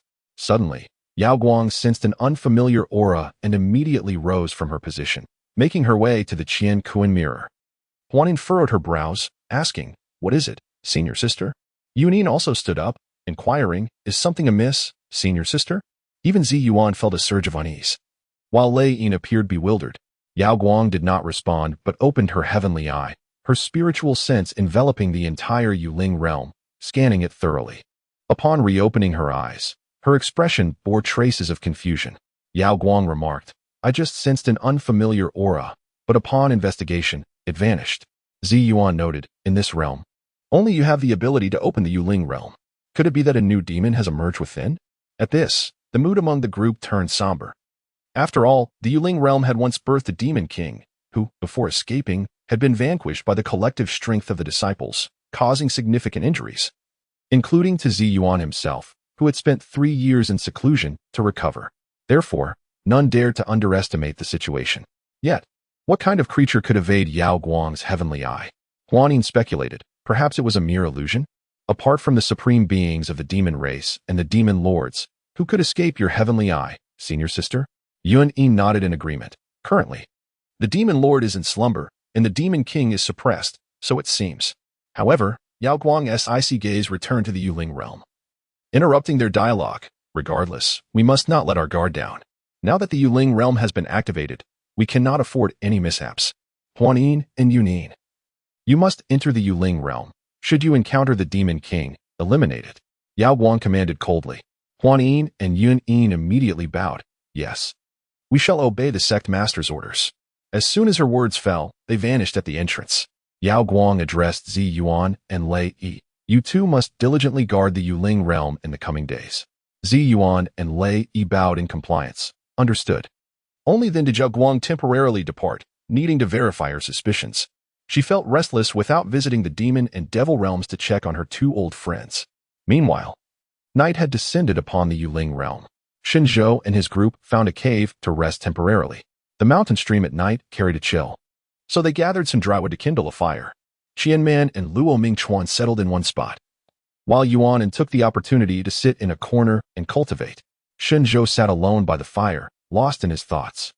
Mingyue approached and settled beside him, inquiring, why do you not engage in your cultivation in this realm of feather spirits? The pace of cultivation surpasses that of the outside world by 3 or 4-fold. This is precisely why so many vie desperately for the opportunity to become inner disciples. For the resources available to outer disciples are utterly incomparable. Shen Zhou chuckled at himself and said, Sister Ming, with my innate talent, no matter how I cultivate, it always seems like this. Before Mingyue could respond, Qian Man immediately retorted, who said that? Shen Zhou gazed at Qian Man, who replied, Shen Shixiao. Do not underestimate yourself. You possess a heavenly spiritual root, and among the vast realm of cultivation, there are only 5 individuals with such gifts. The other 4 are all exceptional talents, and you are undoubtedly among their ranks. It is merely a matter of time. Luo Mingchuan added, Indeed, Shen Shixiao. Bear in mind that the sect leader never accepts those without merit. There must be extraordinary qualities within you. Otherwise, how could the leader have made an exception to take you in? However, upon hearing this, Shen Zhou was reminded of the agonizing experience of his previous life's alchemical dissection. How could he not be considered a person of value? Before Shen Zhou could utter a word, a familiar yet piercing voice interrupted. Indeed, an exception has been made. But it is only because the master feels pity for him. After 3 years of apprenticeship, he still cannot even perform fasting. What exactly are you all trying to comfort him about? The crowd turned to see Qing Wu swaggering in with her 4 companions. Qian Man remarked, "You still claim to be senior brother Shen's junior, yet your words are so harsh." Qing Wu smiled disdainfully. "I never acknowledged him as my senior brother. I certainly do not have a brother of such ineptitude." After declaring this, Qing Wu casually found a corner to close her eyes and rest, while her companions shot disdainful and mocking glances at Shen Zhou. Qian Man, unable to contain her anger, was about to confront them. "Qing Wu, you are simply too much." But she was restrained by Luo Mingchuan. "Qian Man, a small impatience may disrupt a grand plan." Qian Man shrugged off Luo Mingchuan's grip, intent on confronting Qing Wu, but Shen Zhou interjected, "Qian Man, let it go. We have tasks to attend to tomorrow. It is best to rest now." Reluctantly, Qian Man shot a glare at Qing Wu and her companions before sulking back into her seat. Mingyue gently patted Qian Man's head. "Do not be upset. Time will reveal everything." With tears of frustration welling in her eyes, Qian Man whispered, "We arrived first, yet they are truly unreasonable." Shen Zhou gently patted her back and retrieved 2 water-filled hand warmers from his storage bag, presenting one to Mingyue and the other to Qian Man. "Let us rest for a while. We shall depart before dawn, out of sight, out of mind." Qian Man's eyes sparkled with delight as she eagerly accepted the gift, her voice brimming with joy. "Wow, Brother Shen, you are truly wonderful." Luo Mingchuan also gazed at Shen Zhou with wide, astonished eyes. "Shen Zhou, I only prepared 2, and that's all." Luo Mingchuan, "Senior Brother Shen, you truly exhibit favoritism." Upon hearing this, Qian Man and Mingyue both chuckled. Their camaraderie was palpable. Yet in the corner, Qing Wu slowly closed his eyes, his grip on the sword whitening with tension. Chapter 20. Worthless, do you think you can compete with me? Nightfall swiftly descended in silence. A rustling sound abruptly roused everyone from their slumber. When Shen Zhou awakened, Mingyue and Qing Wu were gripping their swords, their expressions alert as they gazed warily at the darkness outside the cave. However, the outside was shrouded in pitch blackness, rendering visibility utterly impossible. Shen Zhou also rose to his feet, about to approach, when Yu Dingping interjected, "Shen, it would be best for you to stay behind. Do not become a burden." Qian Man retorted, "A burden? One might wonder who the true burden is. I advise you, Yi, to first manage your own affairs. As for our Shen Zhou, we shall take care of him."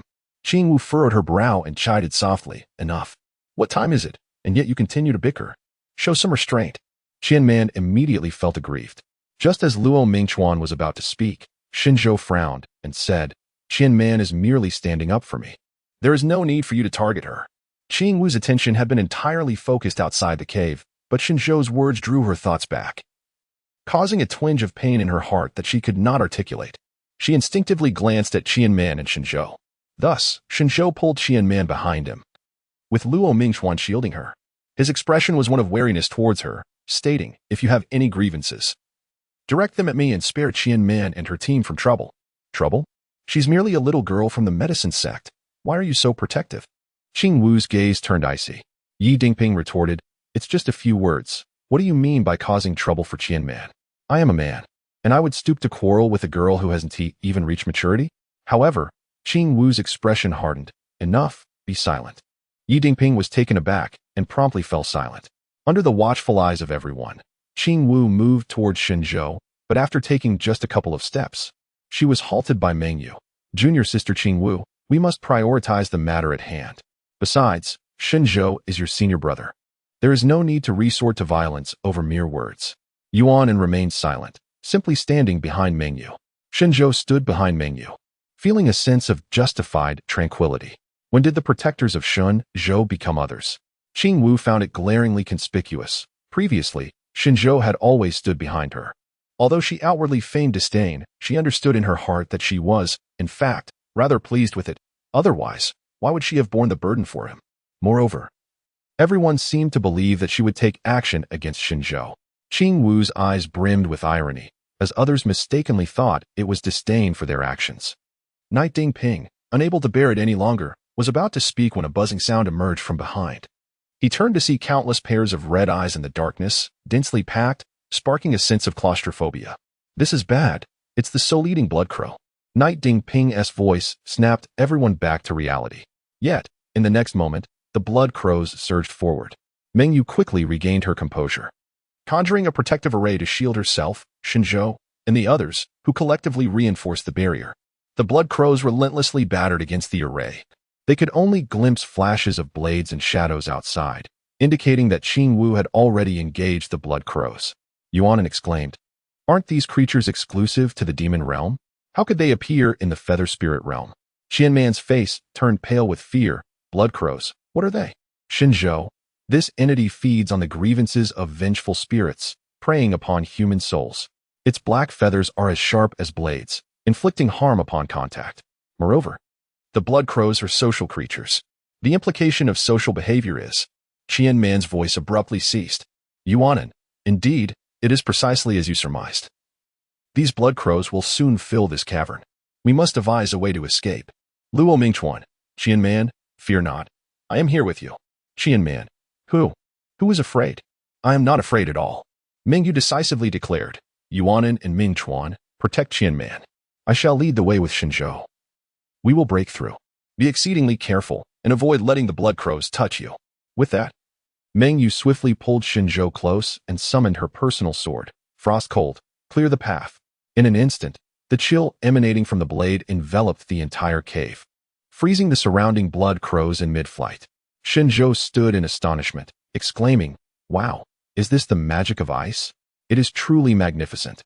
Yuanan wished to convey that he could also assist Shen Zhou, but the formation had been broken. Instead, he could only shield Qianman and Luo Mingchuan, enveloping them in spiritual energy as they made a direct escape. Mingyue led Shen Zhou onward, eventually halting by a riverbank. Upon glancing back, she noted that the blood crow had been evaded, yet they had become separated from Qianman and the others. "Therefore," Mingyue said, "Shen Shixiang, please wait for me here while I return to retrieve them." Shen Zhou nodded, urging, "Hurry there and back." He was troubled by his inability to act independently. Mingyue had already departed but suddenly reappeared. Shen Zhou was taken aback for a moment, asking, What is it?" Mingyue handed Shen Zhou another storage bag, saying, "Inside are the magical tools and talismans I crafted. Although they may not be as effective as those provided by the sect leader, they should suffice to keep you safe until my return." Shen Zhou took the bag in a daze, expressing his gratitude with a simple thank you. Mingyue smiled brightly and replied, "We are on the same team. It is only right to assist you. Find a safe place and wait for me." In no time, Mingyue departed, leaving Shen Zhou holding the storage bag. Feeling somewhat perplexed, why was Mingyue being so kind to him? Shen Zhou harbored doubts about the existence of unmerited kindness in this world. He and Qianman shared a connection, but what of Mingyue? Unable to comprehend, Shen Zhou chose to cease his musings. Nonetheless, he duly noted the favor extended to him by Mingyue. As Shen Zhou was about to utilize the teleportation talisman to depart, the talisman spontaneously ignited at his fingertips, causing him to frantically shake his hand in distress. A cacophony of haughty laughter erupted. "Ha ha ha, look at this worthless fool, truly amusing." Shen Zhou furrowed her brows as she gazed over, where she beheld Yi Dingping and Umo. Both were from ZY Peak and were accompanying Qing Wu on their mission. Shen Zhou glanced around and discovered that they were the only two present. Yi Dingping sneered, "What? Do you still harbor hopes for senior sister Ming to come to your rescue?" Umo then unsheathed the sword in his hand and demanded, "You were the one who killed Pei Xian and Zhuo Hua, weren't you? You have always held a grudge against them. After several disputes, I cannot believe you are uninvolved." Umo was increasingly convinced that it was the sect master who was shielding Shen Zhou, for Shen Zhou possessed an exceedingly rare heavenly spiritual root, making him a precious asset to the sect master and several elders. Shen Zhou let out a cold laugh. "Since you believe I am the one who killed them, do you think you would trust my denial?" Umo's face turned ashen. "Today, I shall avenge Pei Xian and Zhuo Hua." With that, Umo summoned his flying sword, its brilliance like a rainbow, as it lunged towards Shen Zhou's throat. Shen Zhou swiftly dodged to the left, hastily rummaging through his storage bag to grab a handful of magical artifacts, which he flung towards his opponent. Just as he steadied himself, Yi Dingping appeared before him, wearing a sinister smile. Without hesitation, he unleashed a powerful punch. Shen Zhou, unable to evade in time, felt a sharp pain in his heart and was sent flying, crashing heavily into the river below. The icy, bone-chilling water surged into his mouth, and at that moment, the spiritual ring he held slipped from his grasp. Yi Dingping taunted, "Trash, do you think you can compete with me?" Chapter 21. What does it mean to dedicate oneself? As Yi Dingping was about to approach, he was halted by Umo, who warned, "Someone is coming, we must leave." Reluctantly, Yi Dingping cast a resentful glance at the river's surface before swiftly departing alongside Umo. Before long, Qing Wu arrived with the remaining monks, Chu Ruo and Xiangling. Xiangling remarked, "Strange, I saw Senior Brother Yi and the others heading this way, yet they have not appeared for so long." Chu Ruo suggested, "Sister, brother, should we search for them again?" However, Qing Wu's gaze was fixed on the river's surface. The surrounding grassland was uneven, and she detected familiar traces of spiritual energy. Just as she intended to investigate, Yi Dingping and Yuemo soared in from the distance. "Sister, Brother Shang, Junior Sister Chu," they greeted in unison, lifting their heads to meet the sight of their companions. Chu Ruo inquired, Senior Brother Yi, where have you been? We searched everywhere for you." Yi Dingping scratched his head and replied, "I just spotted Senior Brother Shen and went after him, but they were too quick, and I couldn't catch up." Qing Wu pondered whether Shen Zhou had managed to escape. Upon hearing his name, she immediately looked up. Shen Zhou? Which direction did he go? Yuemo pointed in the direction they had just come from, there. Qing Wu declared, "Let us go check it out." With that, she took the lead, soaring away on her sword. Chu Ruo and Xiangling hurriedly followed, while Yuemo exchanged a glance with Yi Dingping before they too hastened after them. At that moment, Shen Zhou had completely lost consciousness, oblivious to the faint white light emanating from his dantian. The sun was setting in the west. As Shen Zhou opened his eyes, he was greeted by a blinding ray of sunlight, compelling him to momentarily shut them again. "You are awake?" A melodious voice, as sweet as silver bells, chimed in. Shen Zhou cast his gaze towards the source of the sound, and in that fleeting moment, he found himself rooted to the spot. It was a visage capable of stirring the hearts of men, with a complexion as luminous as porcelain and a delicate, cherry blossom hue gracing her lips, which appeared soft and full. Her naturally enchanting fox-like eyes were curiously tilted downward, while two fox ears playfully emerged from her head, gently swaying in the fading light of the setting sun. Shen Zhou gradually regained consciousness and instinctively glanced behind her, yet found nothing, just as she was filled with confusion. A series of white, fluffy tails unfurled behind her. "Are you looking for this?" The girl's voice carried a hint of delight. Shen Zhou was momentarily taken aback. A demon. He struggled to articulate his thoughts, while Bai Li Qingyin, with a playful smile, interjected, "I am the princess of the demon clan, Bai Li Qingyin. Who might you be? What brings you to this place?" "My apologies for inadvertently trespassing into the princess's domain. It was not my intention.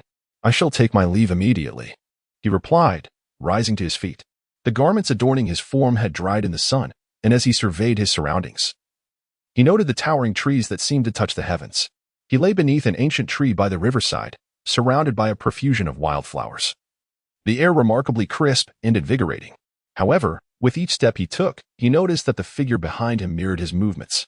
After walking for a while, he turned around to find Bai Li Qingyin still trailing him, her bright eyes twinkling as she playfully blinked at him. Shen Zhou found himself in a state of helplessness. Turning back, he addressed her, "Your Highness, this is indeed the territory of your demon clan. What purpose do you have in following me?" After a moment's contemplation, Shen Zhou slowly placed his hands over his chest, hesitatingly uttering, "Princess, while I am grateful for your rescue, I cannot offer myself in return." Bai Li Qingyin continued to regard him with a smile, seemingly uninterested in providing an answer, which sent a chill down Shen Zhou's spine. This demon princess, though undeniably beautiful, had taught him a valuable lesson, that beauty often conceals danger, much like his revered master, whom he dared not approach. Consequently, Shen Zhou turned to leave, yet wherever he went, Bai Li Qingyin followed. As night fell, fireflies began to dance amidst the trees, their luminescence creating a captivating spectacle under the moonlight. After returning to the same spot for the 10th time, Shen Zhou chose to remain, settling beneath an ancient tree. Panting heavily, beads of sweat dotting his forehead, Bai Li Qingyin approached, extending her sleeve to gently wipe the perspiration from his brow. Shen Zhou turned over and lay down, unable to leave, immersed in his melancholy. Bai Li Qingyin leaned closer and inquired, "Have you rested sufficiently? Are you ready to continue your journey?" Shen Zhou rolled his eyes dismissively, declaring, "I shall not depart." "What?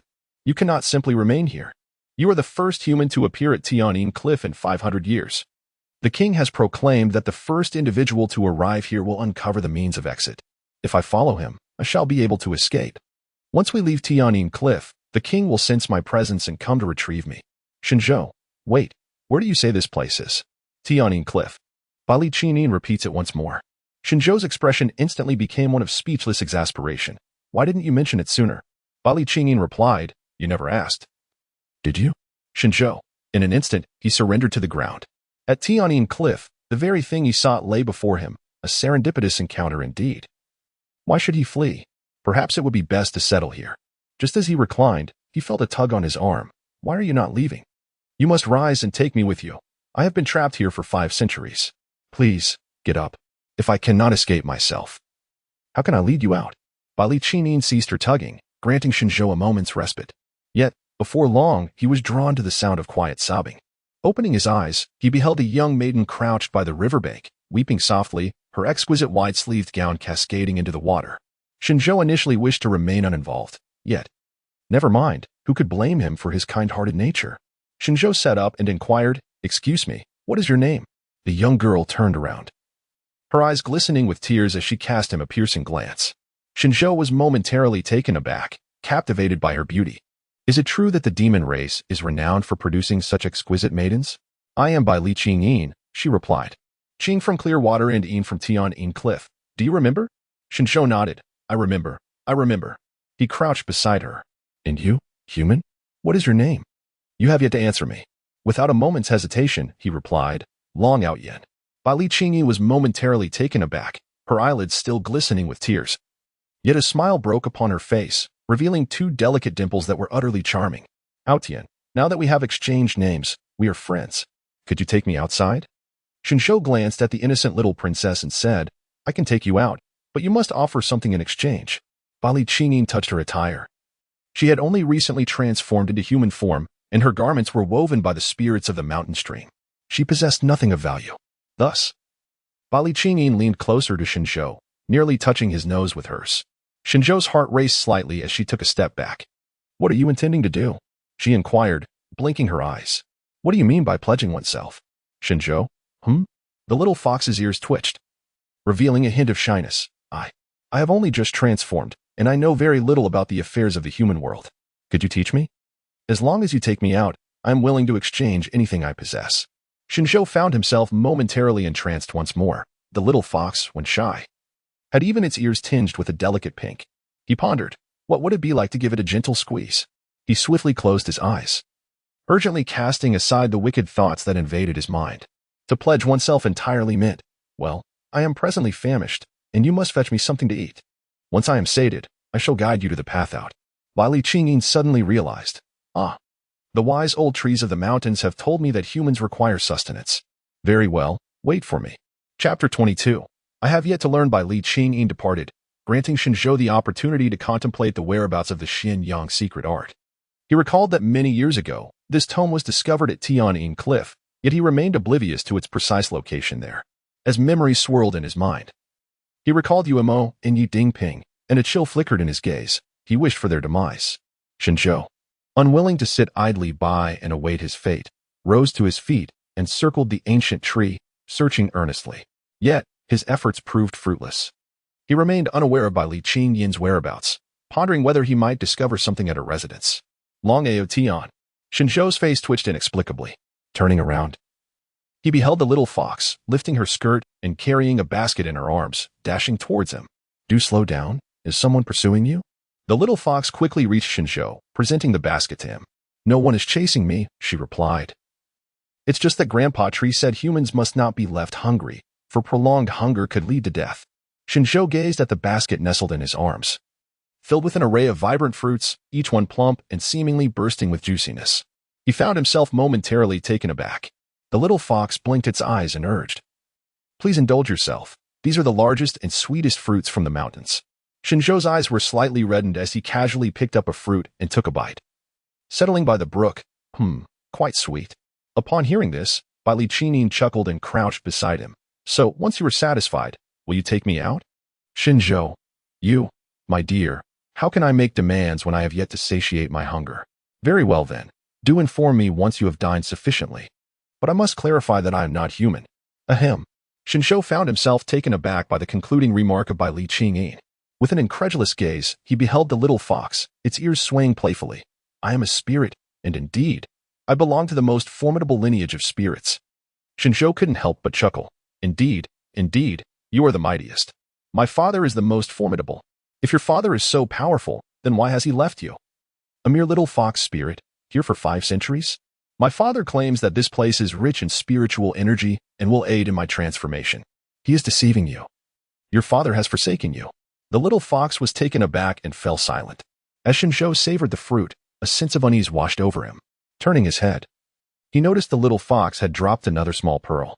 "Oh, please do not cry. I was merely jesting. Your father is the greatest in the realm," he reassured. With that, Shen Zhou watched Bai Li Qingyin wipe away her tears and, with a smile, added, "Then, Long Ao is the second best in the world." Shen Zhou. Indeed, Bai Li Qingyin is the third finest in the world. Bai Li Qingyin's smile has grown even more enchanting, though it is still adorned with 2 streaks of tears, which appears rather amusing. Shen Zhou reached out casually to wipe away her tears and presented her with a fruit, saying, "Here, have one." Bai Li Qingyin's eyes sparkled as she extended her small hand to accept it, promptly tucking it away. Shen Zhou pondered. "Why do you not partake? I have consumed these fruits for 5 centuries and have grown weary of them. I shall keep them for you, should you feel hunger. Simply call upon me, and I shall retrieve some for you." Shen Zhou chuckled, shaking the basket in his hand. "There is so much here. I cannot possibly consume it all by myself." Bai Li Qingyin merely smiled faintly, choosing not to respond or partake in the fruits. The little fox was simply too adorable. Shen Zhou could not resist reaching out to stroke her ears. The sensation was delightful, and he found himself indulging a moment longer, causing her ears to flush a rosy hue and her fur to become somewhat disheveled. Encountering the little fox's innocent and puzzled gaze, Shen Zhou reluctantly withdrew his hand and cleared his throat. Why don't you retract your ears?" "I still can't," she replied, a blush rising to her cheeks, slightly embarrassed. "I have yet to learn." Shen Zhou glanced behind her and inquired, "How did you retract your tail?" When Shen Zhou remained silent, all was well. However, upon inquiry, the tail could no longer be restrained, erupting with a resounding bang behind her. 9 tails, white fur swirling, adorned not only his visage but also the fruit he held. Shen Zhou quietly wiped the white fur from his face. "You are still shedding, fox." The little fox replied in a faint voice, "Actually, I haven't managed it well. It just happened inadvertently, and no one taught me." After speaking, the little fox's ears drooped down. Shen Zhou gently patted her head and said, "Do not fret. Allow me some time to find a book to study, and then I shall teach you." The little fox's ears instantly perked up. "Is that truly the case?" Shen Zhou nodded affirmatively. Consequently, he was tackled by the little fox, causing the basket in his hands to tumble to the ground, scattering the fruits everywhere. Nevertheless, the little fox nuzzled against him with fervor, exclaiming, "Long out yin. You are truly wonderful. I adore you." Shen Zhou was momentarily taken aback. The fragrant aroma emanating from the young girl enveloped his senses, while the 9 tails behind her swayed with unrestrained joy, although it seemed that an excessive amount of fur had been shed. Ultimately, Shen Zhou followed the little fox back to her burrow. No wonder he had been unable to locate it. A veil of illusion had been cast, and only by following Bai Li Qingyin could one uncover its presence. The cave was enchanting. Upon entering, Shen Zhou was awestruck. Outside, a swing crafted from fresh blossoms beckoned, and as he ventured further in, he discovered a steaming hot spring. The walls surrounding him were adorned with numerous spirit stones, strung together in a manner both beautiful and inviting. As for her nest, it was merely a small mound of grass beside the spring. "Shen Zhou, your life seems to be rather frugal." "What does frugal mean?" Shen Zhou deftly changed the subject. "Do you sleep on a small pile of grass at night?" "Indeed, it's quite warm by the hot spring." "It's so small. Have you turned into a fox to sleep there? Is there anything wrong with that?" With a sense of helplessness, Shen Zhou remarked on the little fox's utter ignorance. Thus, he took her by the hand and ventured out of the cave once more. "Come, lead me to gather some wood. We shall construct a bed." "What exactly is a bed?" she inquired. "You shall comprehend once it is completed." "Oh, Dragon Aotion." Silence. "Very well." An hour later, a sizable bed was carried back into the cave. Shen Zhou gazed contemplatively at the barren bed. The little fox darted over but was swiftly caught by the collar with a single hand from Shen Zhou. "Ah, I wish to lie down. It appears so inviting," he mused. The mattress felt rather firm. "What shall I do then? Perhaps I should find some straw." A quarter of an hour later, Shen Zhou and the little fox reclined upon a bed strewn with dry hay. The little fox nestled within, joyfully rolling about. In its exuberance, its tail became increasingly uncontainable, occasionally shedding tufts of fur into Shen Zhou's mouth and adorning his garments with fluff. Before long, the little fox, having exhausted itself in play, scampered over and rested atop Shen Zhou, inquiring, "Dragon Aotion, why do you seem so discontented?" Shen Zhou reached out to remove the tail resting atop his head, feeling a touch of despondency, not unhappy, but certainly indifferent. "Then why do you not play with me, little fox?" he inquired. Humans must sleep when the time comes. She replied, will you die if you don't sleep? Yes. The little fox immediately became flustered, retracting her tail and herself from him. Then you should sleep. I won't disturb you anymore. I will play by myself. Chapter 23. The foolish little fox. The following day, before dawn had arrived, Shen Zhou awoke. He glanced at the little fox curled up in the corner. Her tail had been withdrawn at some point, though her ears still twitched occasionally.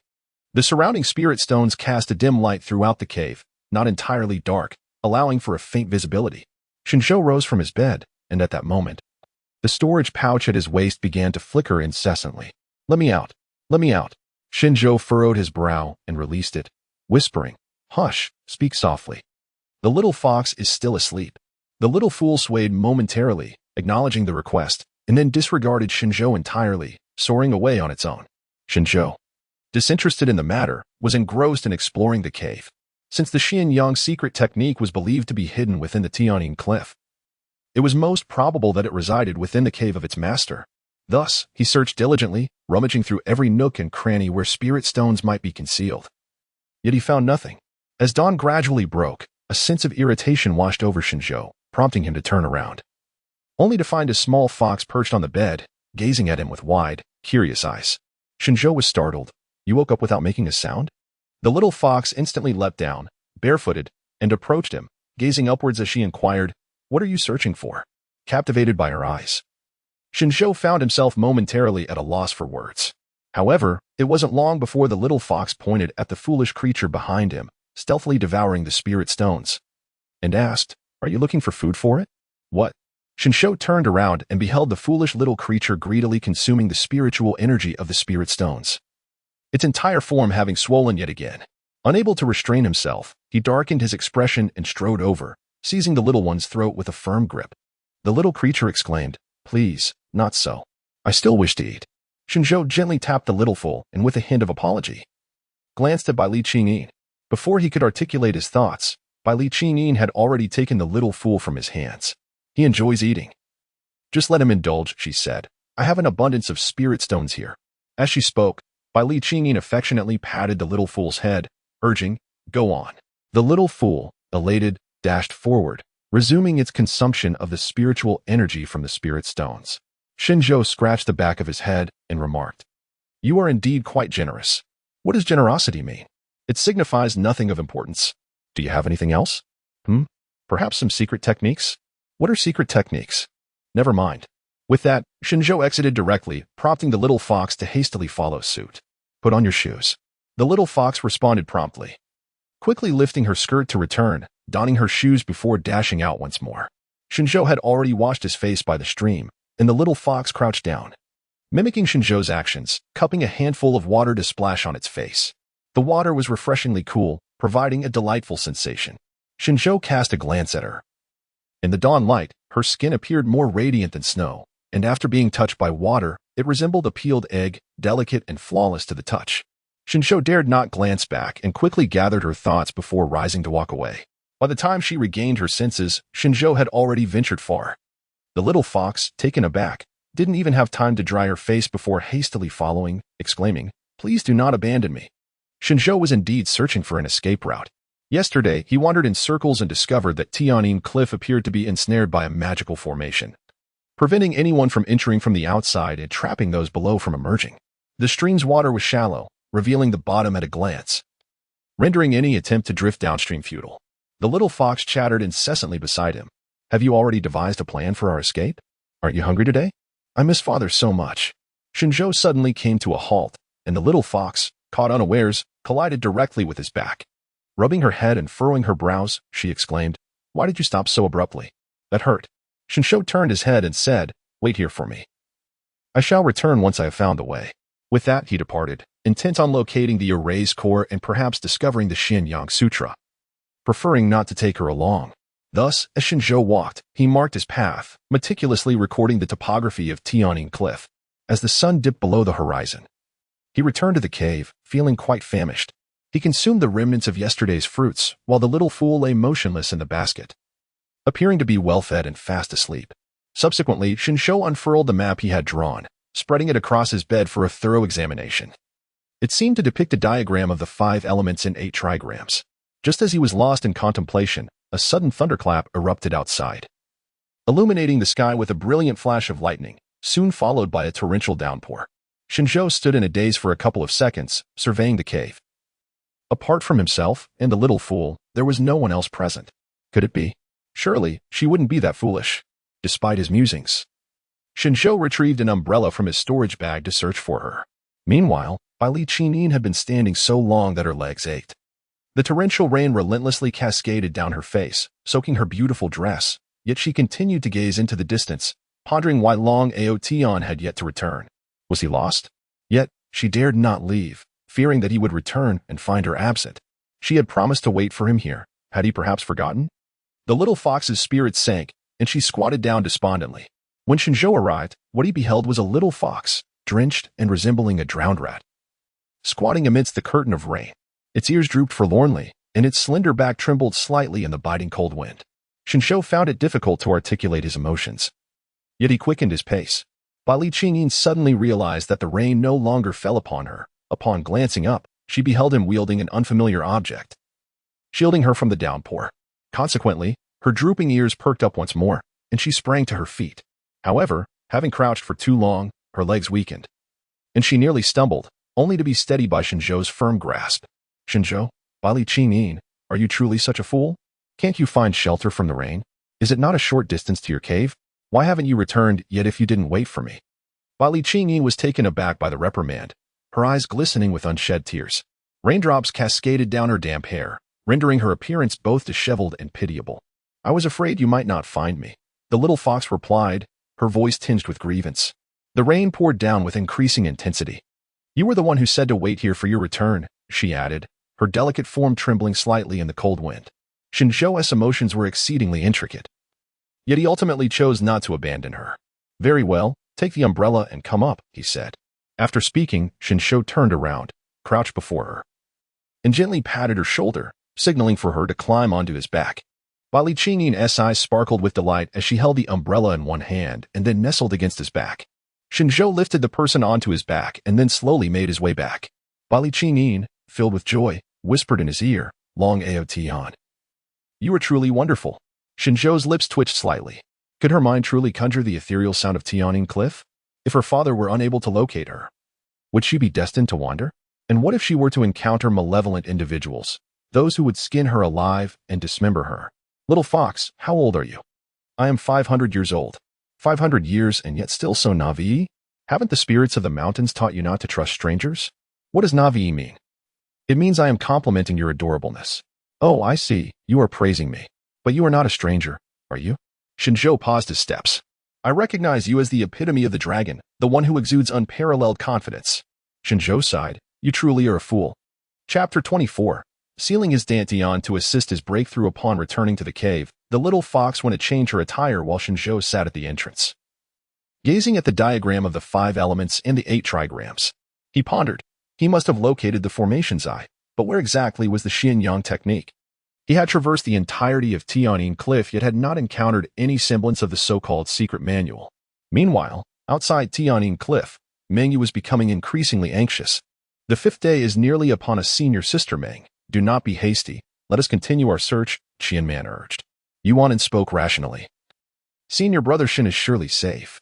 The realm of Yuling has consistently fallen within the coverage of the sect master as spiritual awareness.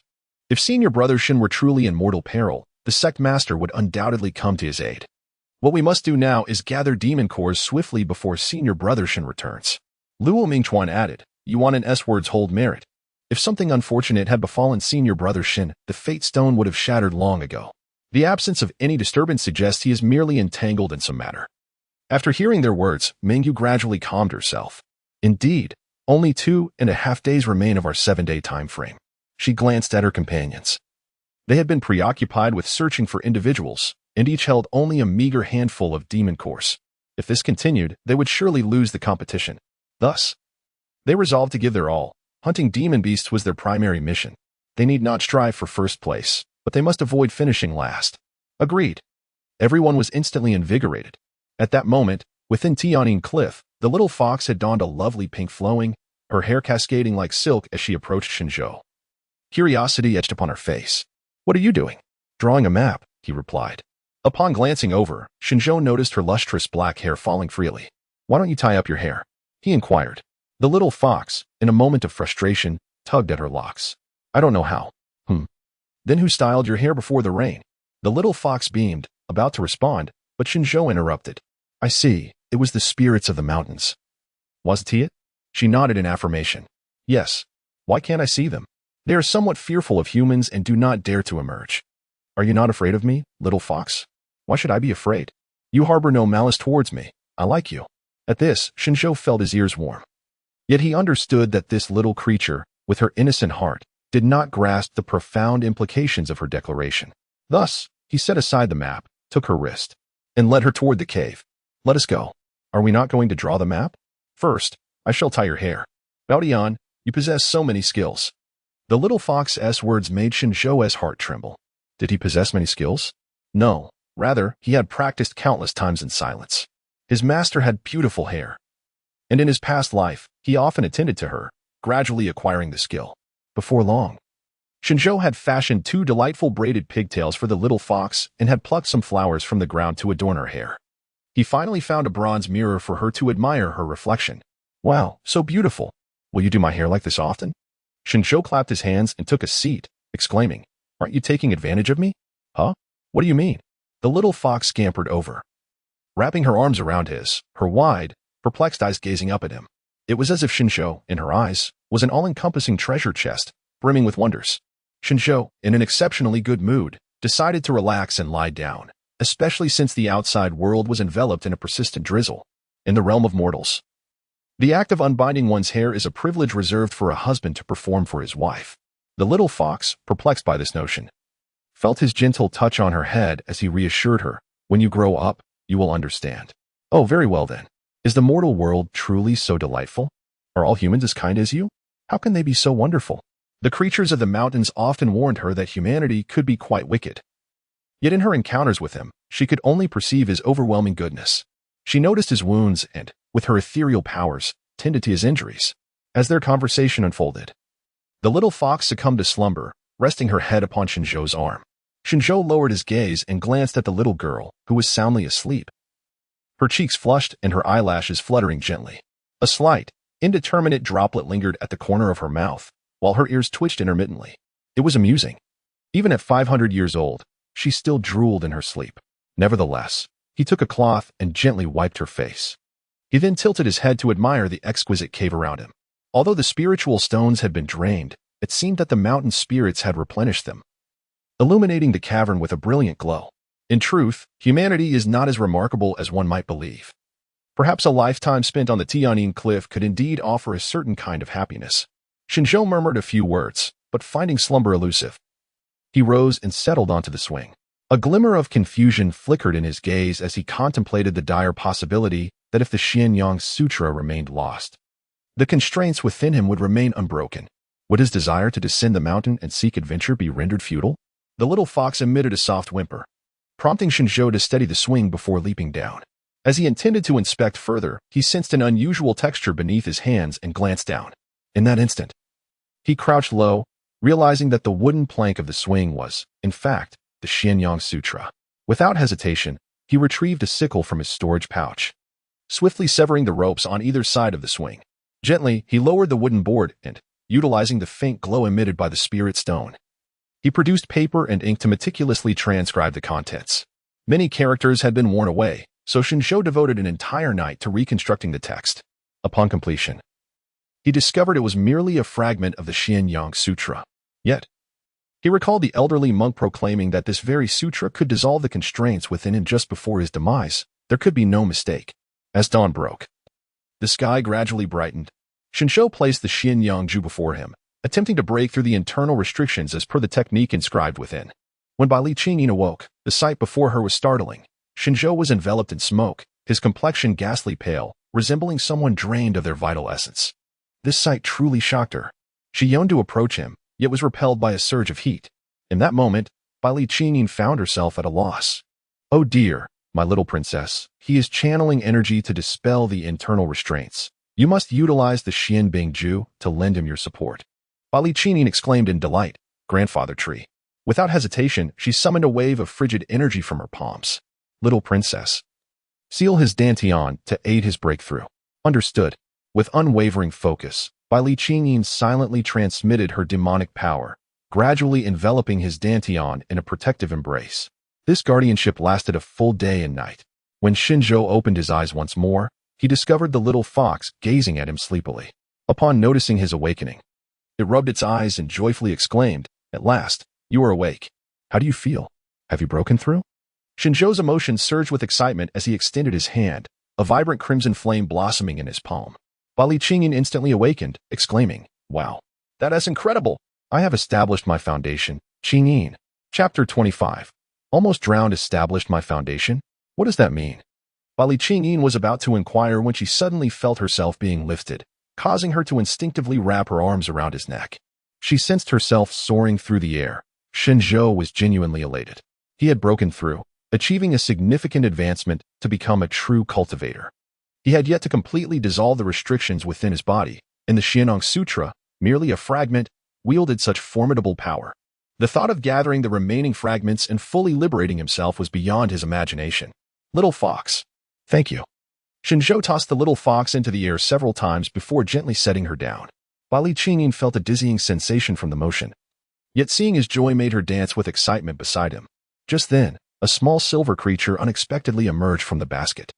Shen Zhou fixed his gaze and discovered that the eggshell had already cracked.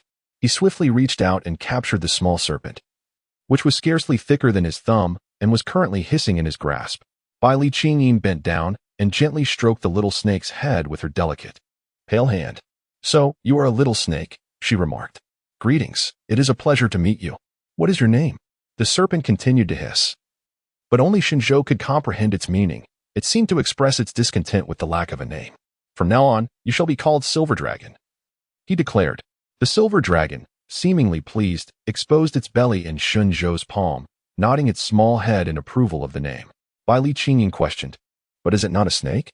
Why then call it a dragon?" Shen Zhou gently patted her head and said, "Because even a serpent must have aspirations." Shen Zhou promptly placed the silver dragon back into the storage pouch. He truly did not anticipate that the egg would hatch into a serpent. Nevertheless, a serpent is quite satisfactory. As long as it can assist him in concealing his cultivation, anything will suffice. Shen Zhou cast a glance outside and thought, "Not good. We must leave promptly." Bai Li Qingyin tugged at him, urging, "Wait a moment." Thus, Shen Zhou observed as Bai Li Qingyin meticulously packed all the spiritual stones from the cave, shouldering a large bundle and trailing closely behind him. Shen Zhou was taken aback. "Aren't you coming back?" Bai Li Qingyin shook her head. "Once we leave Tian'in Cliff, I must return to the demon realm with my father." Shen Zhou fell into a moment of silence. After departing from Tian'in Cliff, he still had to venture into the realm of feather spirits. Bai Li Qingyin is a demon, and outside are all cultivators. Once they step out, she become an immediate target? Can they still wait for the king to come and fetch her? Shen Zhou's resolve began to waver, and he even contemplated keeping her here. However, the Yuling realm opens only once every 3 years, and the next occasion would not arrive for another 3 years. He remained silent for an extended period, while Bai Li Qingyin stared at him blankly, unsure of where to place her bundle. Ultimately, Shen Zhou took the bundle from her and inquired, "Do you truly wish to leave?" Bai Li Qingyin nodded. "It has been 500 years. I genuinely long for my father and mother." After a moment of contemplation, Shen Zhou proposed, "How about this? You have waited for 500 years. Why not wait another 3? I shall seek your father, and when the time comes, I will bring him to you. Would that be agreeable?" Bai Li Qingyin fell into silence for a while before inquiring, "Is it that you do not wish to take me with you? Do you think my departure would cause you trouble?" Observing her expression, Shen Zhou felt a slight pang in his heart. Soon, Bai Li Qingyin broke into a smile and said, "Then you should go. I shall remain here. Do remember to call for my father to fetch me. I shall wait for you here. Take the spirit stone with you. Your silver dragon has a fondness for it. Grandpa Tree mentioned that consuming it could enhance one's abilities." With that, Bai Li Qingyin turned away, heading towards her swing, her fox ears drooping once more. In Shen Zhou's mind, images flitted rapidly. The little fox that sought fruits for him, the little fox caught in the rain, disheveled and drenched, the little fox lying on the bed, its small face flushed with sleep, and the little fox that stood guard for him. A sudden pang of headache struck him, yet, the little fox. Bai Li Qingyin abruptly turned around, only to witness tears cascading down like pearls that had slipped from their string. Shen Zhou inexplicably felt a surge of compassion. "Do not weep. I shall accompany you." Li Qingyin, still in a state of shock, sobbed softly, her nose a vivid shade of red, and her tear-streaked face resembling that of a calico cat. Thus, Shen Zhou approached her, using his sleeve to wipe away her tears, and with a tone of gentle exasperation. He stated, "But let it be understood beforehand, you must heed my words once we step outside. You are not to use your demonic powers without my permission. Your tail must remain hidden, and your ears too. Do you comprehend?" Only then did Li Qingyin regain her senses, throwing her arms around Shen Zhou. "Wuwa, I promise to obey you. Please do not abandon me." The voice of the silver dragon resonated in Shen Zhou's ear. "Master, I can conceal your cultivation level. And I can also temporarily mask the little fox's demonic aura, provided she remains close to us. We can make others believe she is a spirit beast transformed by the essence of the weather." Shen Zhou's eyes instantly sparkled with excitement. Why had he not mentioned this ability earlier? He gently patted her shoulder and reassured, all right, stop crying. Let's go." Li Qingyin quickly wiped her tears and followed Shen Zhou. To her surprise, he led her to the edge of her hot spring, leaving her in a state of bewilderment. Shen Zhou cast aside the burden, tossing it into the storage bag, and turned to her, inquiring, "Can you swim?" The little fox nodded slightly, a little. Shen Zhou pressed his forehead with his hand. "That's enough. Stay close to me." The little fox blinked her eyes. "All right." With that, Shen Zhou turned and leaped into the depths, the little fox closely following his lead. Although he was not particularly skilled in formations, he was certain he would not misread the core of the 5 elements and 8 trigrams array. Li Qingyin held her breath as she trailed behind him, watching him tap here and there beneath the hot springs, nearly unable to contain herself. Suddenly, a beam of light refracted from the depths. Li Qingyin's eyes widened in astonishment, and in the next moment, her wrist was grasped by someone, propelling her along the path of light. Once they departed, several spirit creatures emerged within the cave, their gazes filled with concern as they observed the retreating figures. "Old tree, do you believe this young man is the one we have been waiting for?" one questioned. The demon lord stated that the first human to arrive here must be. But can he truly protect the little princess? He appears quite feeble. Let us wait for the days to come. Unbeknownst to them, after their departure, Tianyin Cliff vanished entirely, even the cave itself disappearing without a trace. Meanwhile, Li Qingyin felt as though she were suffocating. The path ahead seemed interminable, and she struggled to keep pace with him. Soon, she choked on a mouthful of water, her small hand instinctively reaching forward, yet failing to grasp the fluttering hem of his garment. Thus, she began to sink. Shen Zhou sensed an unsettling feeling upon turning around. He beheld the little fox in a state of utter exhaustion. Li Qingyin felt herself teetering on the brink of death, her mind clouded and heavy, nearly losing consciousness. Yet, in the next moment, someone grasped her hand, and with great effort, she opened her eyes to see his anxious expression. In the blink of an eye, her waist was encircled, and instinctively, she clung to his neck. Shen Zhou vowed that he had no other thoughts. Yet the little fox's complexion was truly pale, appearing as though she were on the verge of drowning. He disregarded any notions of propriety between the sexes and grasped her waist, transferring a breath of life to her with precision. Li Qingyin was finally able to fully open her eyes. She did not comprehend the meaning of a kiss, but instinctively drew in his breath, feeling an immense comfort in the act. Realizing the sensation in his mouth, Shen Zhou stared in astonishment. Li Qingyin, do you even know what you are doing? Yet, his breath was nearly depleted by her. This foolish girl. Thus, he extended his other hand to pinch her nose, compelling Li Qingyin to release his lips. With a splash, he finally pulled the little fox ashore. Chapter 26. The Demon Clan, Iluo cough. Li Qingyin bent over, clutching her chest as she continued to cough. Shen Zhou lay on the ground, panting heavily. Upon witnessing this, he rose to gently pat her back. Once she had regained her composure, Shen Zhou utilized his spiritual energy to dry the thoroughly soaked garments of both individuals. Li Qingyin gazed at him with bright eyes and exclaimed, "Long Ao Tian, you are truly wonderful." Shen Zhou cleared his throat softly and averted his gaze, saying, "From this moment forth, you must refrain from addressing me by that name." "Ah? Then what should I call you?" "Call me Master." Li Qingyin inquired, "What does Master mean?" "It signifies that you must adhere solely to my wishes. You are my spirit beast, and you are forbidden from heeding the words of others. Do you understand?" Shen Zhou rose to his feet and gently tapped the little fox on its head with his fingertip. "Retract your ears. They shouldn't just pop up at will. Understand?" and refrained from asking why. Li Qingyi nodded obediently, promptly closing her mouth and, with her eyes shut, murmured incoherently for quite some time. Shen Zhou sat beside, observing intently. At times, he would tuck away one ear, and at other moments, two. Yet within mere seconds, they would spring forth once more. The fox's tail was adeptly concealed, but the ears. After several earnest attempts, Li Qingyi gazed at him with a pitiful expression and said, "I am truly sorry. I simply cannot retract them." Shen Zhou's brow twitched repeatedly, but he decided to let it go. After all, who compelled him to bring along this little burden? In the end, Shen Zhou crouched down and lifted the hem of Li Qingyi's skirt. When he looked up, the little fox was still gazing at him with a puzzled expression, showing no inclination to intervene. Shen Zhou suddenly felt a pang of distress, realizing that this foolish individual truly understood nothing. Consequently, he lifted the delicate, gauzy hem of her skirt, tearing off a piece to fashion a veil, concealing her ears while leaving her innocent and pure face exposed. As he gently draped the veil over her, he admonished her like a doting guardian. "Little fox, remember this. From now on, regardless of who attempts to lift your garments, you must refuse. No one is to touch you. Furthermore, you must not bite others indiscriminately. Do you understand?" Li Qingyi, though perplexed, was obedient. She nodded dutifully before uttering a statement that left Shen Zhou utterly astonished. "But I haven't bitten anyone indiscriminately. It was you who bit me first." Shen Zhou felt a wave of darkness engulf him. "What I did was to alleviate your troubles. It was an act of salvation. Can I extend such mercy to others in the future?" Shen Zhou directly slapped the little fox on the back of its head, declaring, "No, you must not inquire further. No one is permitted to." The little fox, feeling aggrieved, rubbed its head and replied, "All right. Just keep your headscarf secure. And do not let your ears be seen. Let us depart." After Shen Zhou finished speaking, he took the lead on the road. And the little fox hurriedly adjusted her veil, trotting to keep pace with him. "Have we left? Where are we? When will father come to pick me up?" "Long out Yen. Do not utter that name again. But didn't you say it can only be called when outsiders are present? You should adapt in advance from now on. Call me master to avoid mistakes later." "All right, master."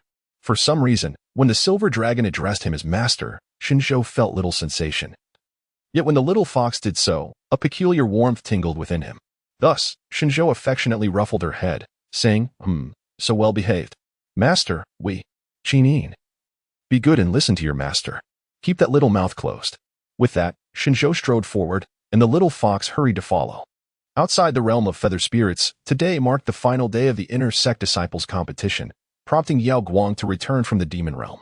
Upon her arrival, Ziyuan and the others stood up and bowed. "Sect master." Yao Guang casually nodded and took her seat at the head. "How have things fared in my absence?" Just as Ziyuan was about to respond, a commotion erupted from the Qianquan mirror, drawing everyone's attention as Huanin's face appeared upon the surface. "Sect master, I have detected remnants of the demon race's aura." "What?" Ziyuan sprang to his feet, and Yao Guang instinctively furrowed her brow. "It is indeed strange. The Qianquan mirror does not show any traces of the demon race. What kind of creature could elude its gaze?" Yao Guang's expression turned cold. "Instruct all disciples to retreat from the realm of feather spirits. Huanin, Yunin, at all costs, I want them to return without success." Both Huanin and Yunin looked grave and bowed in unison. "Understood." Lei, Ziyuan, set up the formation. "I want them trapped once they exit the realm of feather spirits." "Yes." The two soared into the air, their delicate hands weaving the formation. Meanwhile, Yao Guang rubbed her weary eyes before checking on the disciples' situation. The disciples currently battling demon beasts within the realm of feather spirits received the sect's urgent message and hurriedly made their way to the exit. However, Shen Zhou, who lacked a spiritual circle, had not yet received the news. Accompanied by the bouncing little fox, he strolled along the main path, contemplating a visit to the cave of the blood recovery crow. Unexpectedly, halfway through, he sensed something amiss and abruptly halted. Li Qingyi was about to inquire when her mouth was swiftly covered, and in the next moment, Shen Zhou had lifted her into a tree. "Shoo." Shen Zhou's expression was grave. Li Qingyi nodded and stood obediently on the branch, though she struggled to maintain her balance, clinging to his arm for support. Not long after, two shadowy figures emerged on the open ground ahead, a man and a woman, slowly revealing their true selves. The palpable demonic aura caused Shen Zhou's heart to sink slightly. Could it be the demon race? What were they doing in the realm of feather spirits? The woman at the forefront was unmistakably a demoness, cloaked in dark purple robes, her long violet hair cascading like a waterfall. Her fair skin partially visible beneath the crimson attire. Her striking features were accentuated by a blood-red crescent moon on her forehead, with crimson eyes to match. Such unmistakable marks reminded Shen Zhou of a notorious figure from his past life, the Blood Moon Demon Princess. It was said she was born under the Blood Moon. Hence the mark upon her brow, skilled in manipulating blood and flames, and a formidable aid to the Demon Lord. What a bunch of useless fools. Unable to find what I seek despite infiltrating the realm of feather spirits with so many. The man quickly knelt, trembling all over. Demon Princess, spare my life. Please grant me more time, I beg you. With a flick of her delicate fingers, the demoness ignited an eerie flame upon the man, reducing him to ashes in an instant. The little fox's eyes widened in shock, her mouth still firmly covered by Shen Zhou, yet his breath involuntarily quickened. The demoness suddenly turned her gaze, her blood-red eyes brimming with boundless murderous intent. Shen Zhou felt a surge of alarm as he swiftly hoisted the little fox onto his shoulder. Not good. Run. Chapter 27. I am the junior disciple of the sect leader. Yet, it was ultimately too late, just as he descended from the tree. He was intercepted by the Blood Moon demoness. Still carrying the little fox, Bai Li Qingyin found herself dangling uncomfortably from his shoulder. Overwhelmed by a formidable sense of pressure that rendered her momentarily speechless, Yi Luo's gaze fell upon the little fox, her red lips curling into a slight smile, though her eyes revealed no warmth. What a delightful surprise, a nine-tailed fox, truly a rare treasure. Shen Zhou slowly retreated while carrying the little fox. Feeling the overwhelming presence of the woman before him, he sensed that with a mere snap of her fingers, she could reduce him to ashes. Young one, since you possess such a treasure by your side, you must surely know the whereabouts of what I desire, do you not? Shen Zhou had yet to comprehend the situation when a flash of movement caught his eye. In a panic, he turned, only to find his neck gripped tightly by another's hand. The little fox tumbled to the ground. Bai Li Qingyin, attempting to rise, was suddenly pinned down by an overwhelming force above her, eliciting a pained cry from her lips. Shen Zhou fared no better, as blood surged in his constricted throat. Speak. Where is the object I seek? Yi Luo's blood-red eyes glimmered with a murderous intent. Let Aotian go, despite the agony that threatened to consume her. The little fox gazed at Shen Zhou with deep concern. This prompted a cruel laugh from Yi Luo, who then tightened her grip further, causing Shen Zhou to roll his eyes back in distress. His meager foundational skills were rendered utterly useless before such an absolute powerhouse.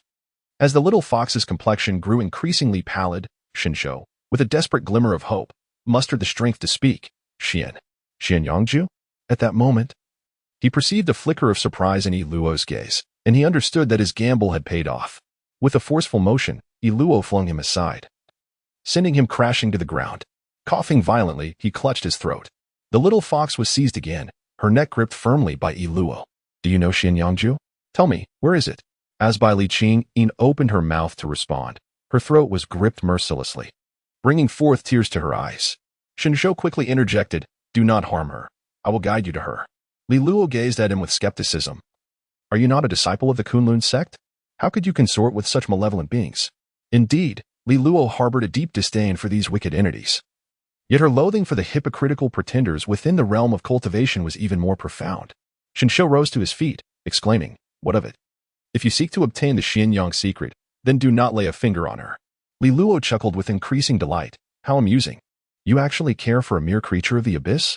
However, if I were to slay her, you would still lead me to it, wouldn't you? As Li Luo raised her hand, the little fox, trembling in fear, shut her eyes tightly. Shen Zhou, go on, kill me.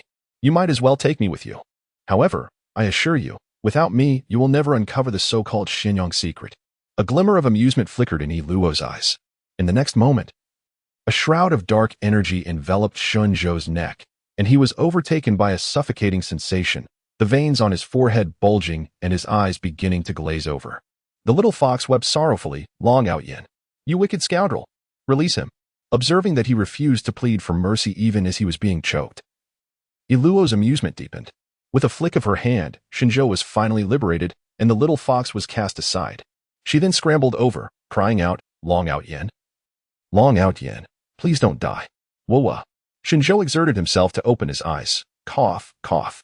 I am still alive. The little fox finally broke into a smile. Wonderful. You are all right. Li Luo, however, was not in the mood to indulge in their affectionate exchanges. Her expression tinged with impatience. Let us depart. But I warn you, should you dare to play tricks, I could easily crush you with a single hand.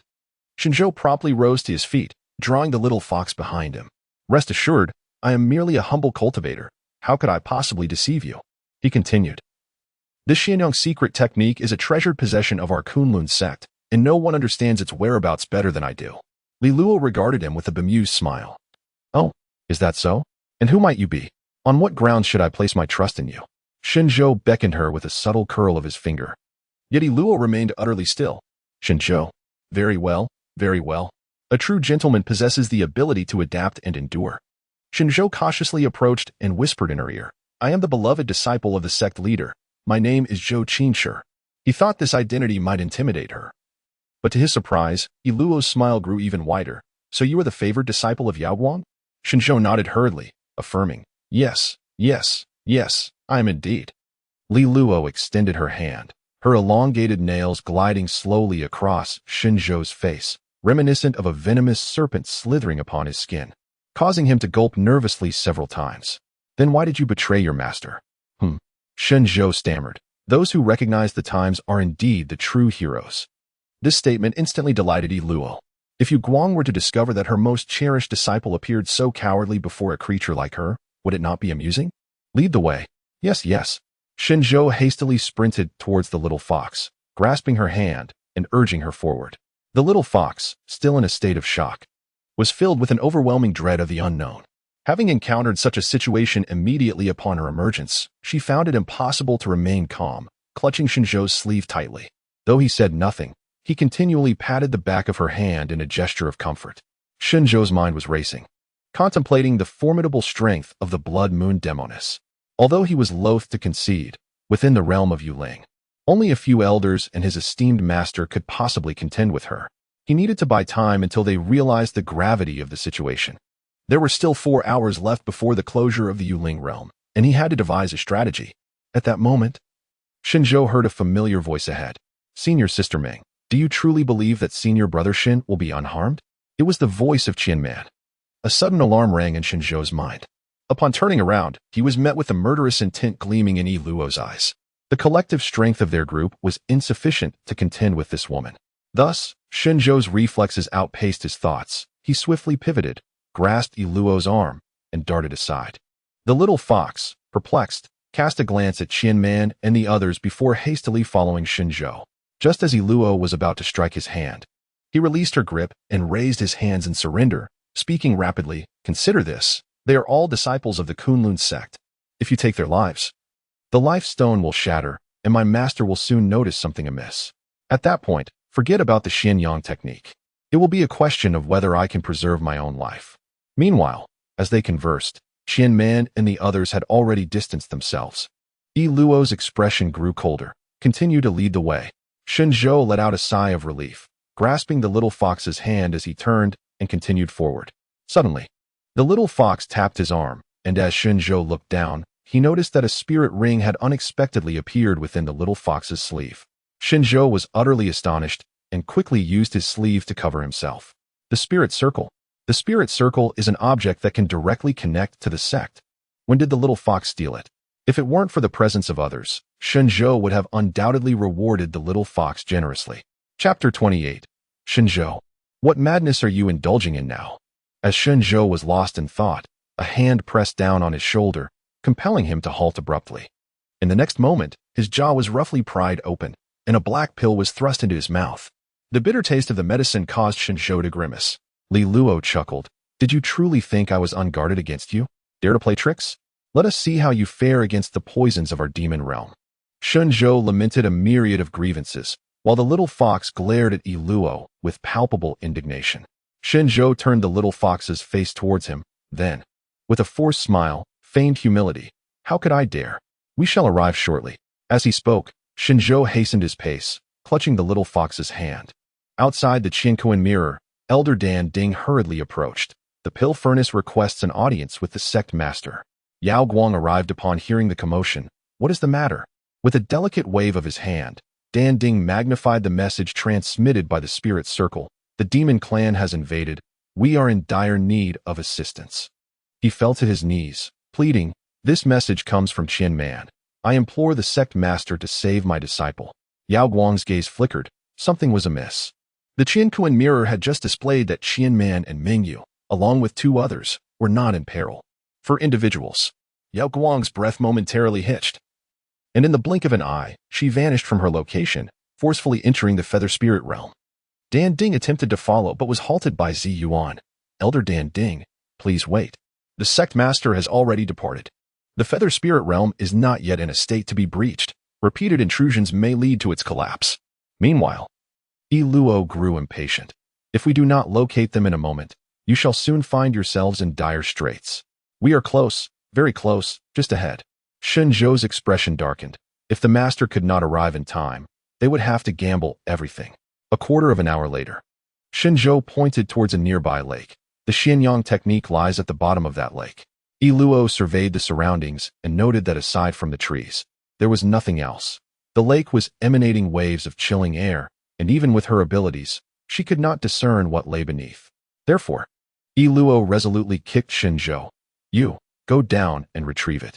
The little fox attempted to follow, but was seized by Yi Luo. Shen Zhou found himself in a state of helplessness. Let her go. She knows where to find it. I shall remain by your side. Having spoken, he advanced towards Yi Luo. However, as he approached, Yi Luo unexpectedly extended her leg, delivering a swift kick to Shen Zhou's chest, sending him sprawling. Go and search. With a resounding splash, Shen Zhou was propelled into the lake. At that moment, a surge of powerful spiritual energy surged towards Yi Luo. To evade it, she was compelled to momentarily release the collar of the little fox, which promptly leaped into the lake, swimming towards Shen Zhou. Just as Yi Luo intended to pursue, a chilling Xianbing sword struck the ground before her with lightning speed, freezing the air around it. It was mere inches away from piercing the back of her foot. Startled, Yi Luo recoiled 3 steps, and upon raising her gaze, she beheld the frosty visage of Yao Guang. With a smile, Yi Luo remarked, "Long time no see, Yao Guang." Yao Guang's expression remained indifferent, yet her eyes glimmered with a hint of malice. Blood Moon Demoness, indeed it has been a while. To dare harm my disciple, you are truly courting death. As her words echoed, Yao Guang's figure transformed into a fleeting shadow, charging towards Yi Luo. The Xianbing sword, imbued with formidable spiritual energy, radiated a cerulean glow. With a single swing, the sword's aura cascaded down like a waterfall, aimed directly at Yi Luo. With a flicker of her gaze, Yi Luo's form fragmented into countless illusions, fleeing in haste. Before departing, she cast a glance at the lake's surface. Zhou Qishu, so you are indeed Yao Guang's beloved disciple. To dare scheme against me, very well. The ground was cleaved, leaving a deep chasm in its wake. Yao Guang's eyes turned cold, yet she understood the wisdom of not pursuing a cornered foe. As her robes billowed, Yao Guang glanced back, witnessing Shen Zhou being dragged ashore by a monstrous creature. Possessing the ability to see through illusions, she discerned the true form of the nine-tailed fox, her brow furrowing imperceptibly. Shen Zhou was engulfed by an unbearable itch. Unable to restrain himself as he clawed at his skin, leaving behind a trail of crimson marks. The little fox beside him anxiously grasped his hand, and upon witnessing this, Yao Guang effortlessly channeled a surge of spiritual energy into his body. Consequently, Shen Zhou momentarily regained his composure. Hastily rising to bow, disciple Shen Zhou pays his respects to master. Yao Guang's expression remained unperturbed, though her gaze subtly lingered on the little fox. Having just emerged from the water, Shen Zhou's veil had fallen, and he discreetly positioned himself in front of the little fox. Master, she harbors no malice and has never harmed anyone. I implore you to show mercy. The little fox, trembling with fear, clutched Shen Zhou's sleeve, hiding behind him. Too frightened to speak, Yao Guang observed them for a prolonged moment, while Shen Zhou stood his ground, though a lingering ache throbbed in his chest. Ultimately, Yao Guang averted her gaze. Upon your return, you shall accept your punishment. With that, she vanished in an instant. Shen Zhou finally let out a sigh of relief, his entire being collapsing onto the ground. The little fox hurried to support him, asking, "Are you all right?" Shen Zhou shook his head lightly, assuring, "It's nothing." The fleeting glance from Yao Guang had confirmed to Shen Zhou that she had discerned the true identity of the little fox. As for why she had refrained from capturing the creature, Shen Zhou found himself at a loss. However, he was acutely aware that once they exited the realm of Yuling, it was imperative to swiftly ensure the little fox's departure. Otherwise, given his current capabilities, he would be utterly unable to protect her.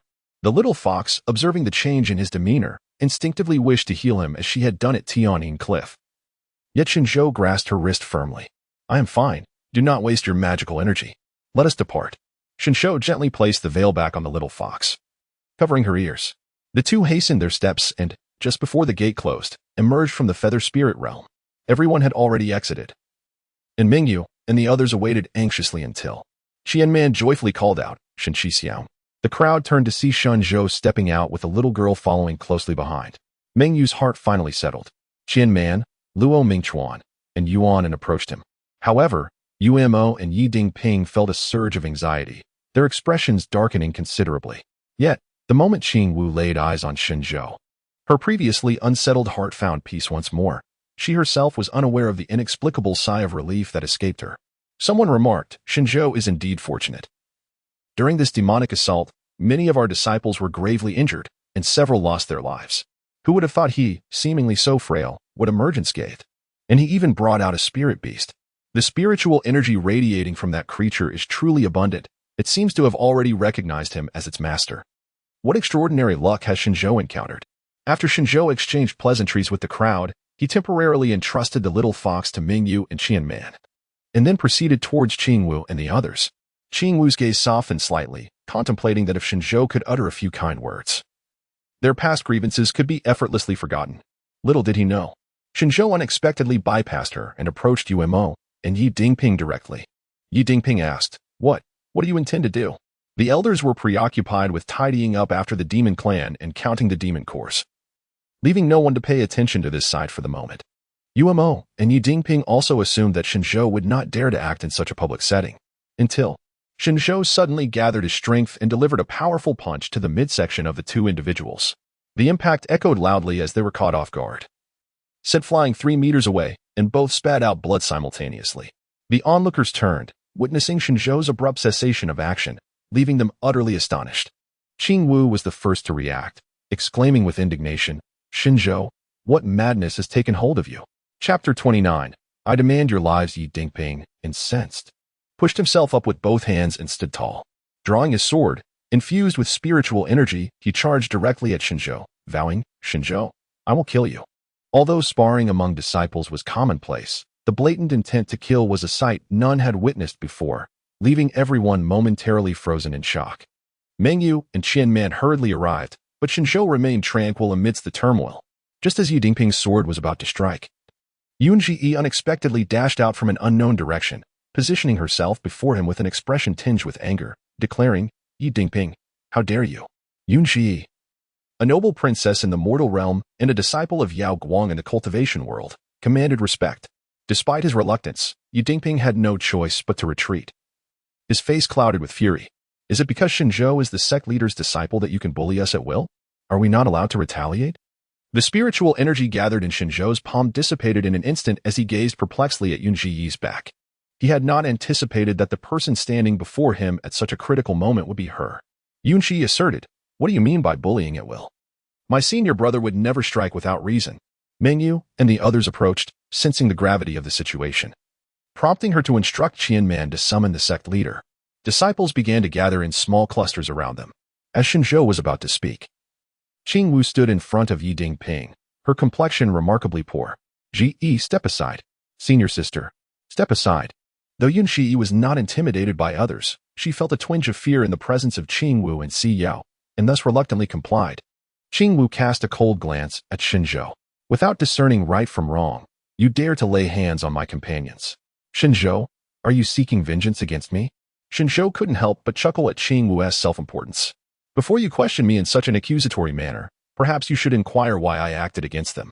Qingwu, in a fit of rage, retorted, "Was it merely because they spoke a few words about you in the feather spirit realm?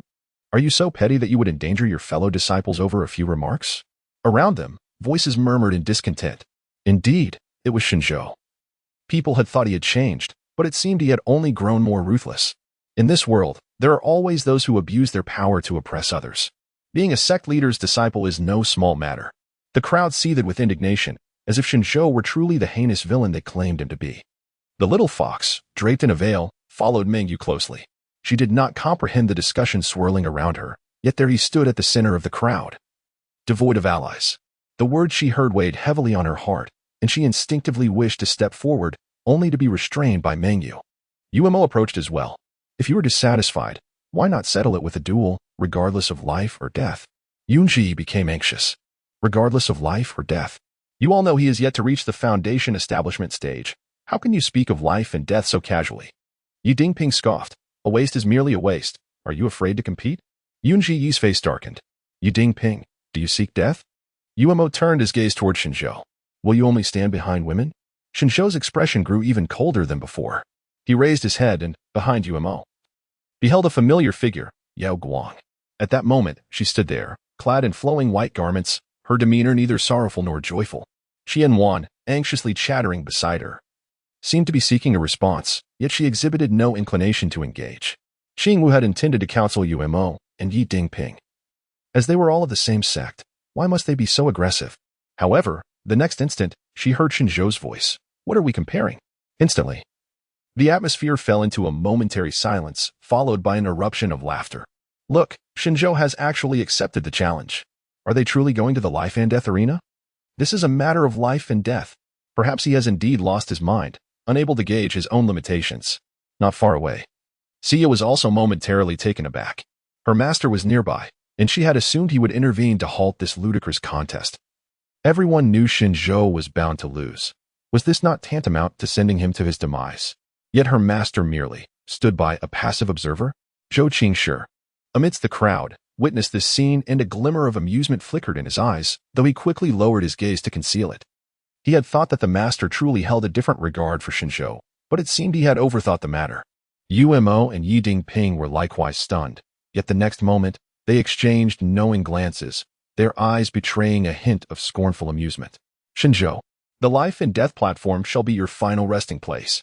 Umo, 3 days hence, at the life and death platform, I await you. Let us discuss only victory and defeat, regardless of the means employed. What say you? Yi Dingping, brimming with arrogance, retorted. Shen Zhou, do not claim that my junior brother Yu is preying upon the weak. I have heard of your prowess with poison, and I shall allow its use. However, should you lose your life, you may only seek the king of hell in the underworld. With that, Yi Dingping burst into hearty laughter. The surrounding crowd, unable to stifle their amusement, all deeming Shen Zhou to be utterly overestimating his own capabilities.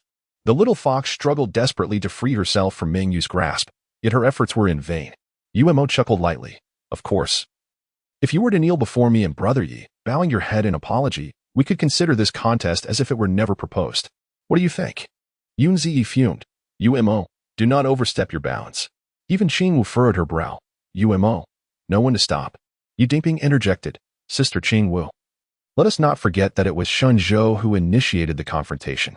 Lo Mingchuan, unable to remain silent, cast a warning glance at Umo and Yi Dingping. Pulling Shen Zhou aside, Brother Shen, do not act impulsively. This is no trifling matter. Yuan also spoke up. Brother Shen, consider the consequences carefully. Just as Mingyue was about to interject, Shen Zhou responded, if we are to compete, there ought to be some stakes involved. No? Yi Dingping found it amusing that Shen Zhou still sought stakes. Should he lose, he would merely report to the king of hell. What stakes could there be? Umo, what stakes do you desire? Should I emerge victorious, I shall claim the lives of both of you. With those words, a faint, enigmatic smile graced Shen Zhou's lips. Instantly, the atmosphere fell into silence. The expressions of Umo and Yi Dingping grew dark, while Qingwu, in her exasperation, laughed in disbelief. Shen Zhou, do you comprehend what you are uttering? Once the life and death platform is invoked, even our master cannot intervene. Yun Zi's heart grew heavy. Brother, do not yield to anger. You lack the skill of fasting. What will you use to contend with Umo? Umo's demeanor turned ominous. Very well, I shall compete with you. Yi Dingping quipped. A life for 2 lives. It seems you are indeed a shrewd negotiator.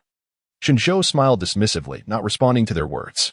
Instead, he turned and reached for the little fox, heading in the direction of Mingyue Peak. Yao Guang had long since departed, and Mingyue cast a glance downward. She had just been holding the girl's wrist, leaving her palm warm. It was evident to her that this little spirit creature truly cared for Shen Zhou. Qian Man squeezed her way over, her face filled with urgency. Luo Mingchuan remarked. Qian Man, weren't you supposed to find the sect leader? What happened? Qian Man replied, the sect leader has already arrived, yet she hasn't come over. I stood by and nearly exhausted my breath trying to speak to her, and then she just left. Luo Mingchuan was taken aback. How could this be? Mingyue's heart sank as well. She too was puzzled as to why the sect leader did not intervene. Meanwhile, Xia stood aloft, proclaiming, The rankings for this round of inner sect disciples competition have been announced. The team led by Qingwu has secured first place. And the second place is Mingyue lost interest in the remainder. Her mind was consumed with the impending life and death arena 3 days hence. Qian Man was on the verge of tears. Mingchuan, what should we do? Brother Shen Ti really be killed in the arena, will he? Luo Mingchuan reassured her. Do not panic, do not panic. Let me think of a solution. There will surely be a way when we reach the mountain. Chapter 30. Shen Zhou. Do not be reckless at this moment. Shen Zhou had returned to his Qifeng courtyard with the little fox in tow. However, the little fox appeared rather despondent, wearing an expression of deep concern. Shen Zhou casually grabbed an apple from the table, taking a couple of bites, and then embraced the teapot, finishing an entire pot of tea, only then feeling a semblance of recovery.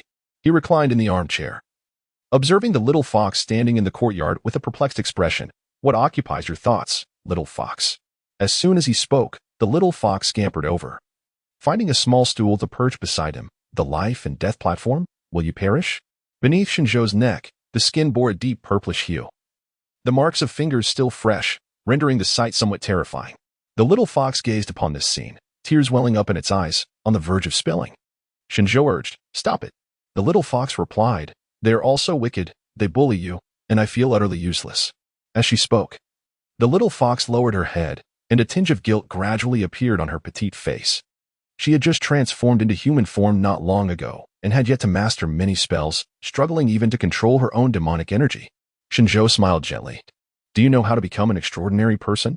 The little fox, with tears shimmering in her beautiful eyes, looked up at him and asked, If I become an extraordinary person, will I be able to protect you?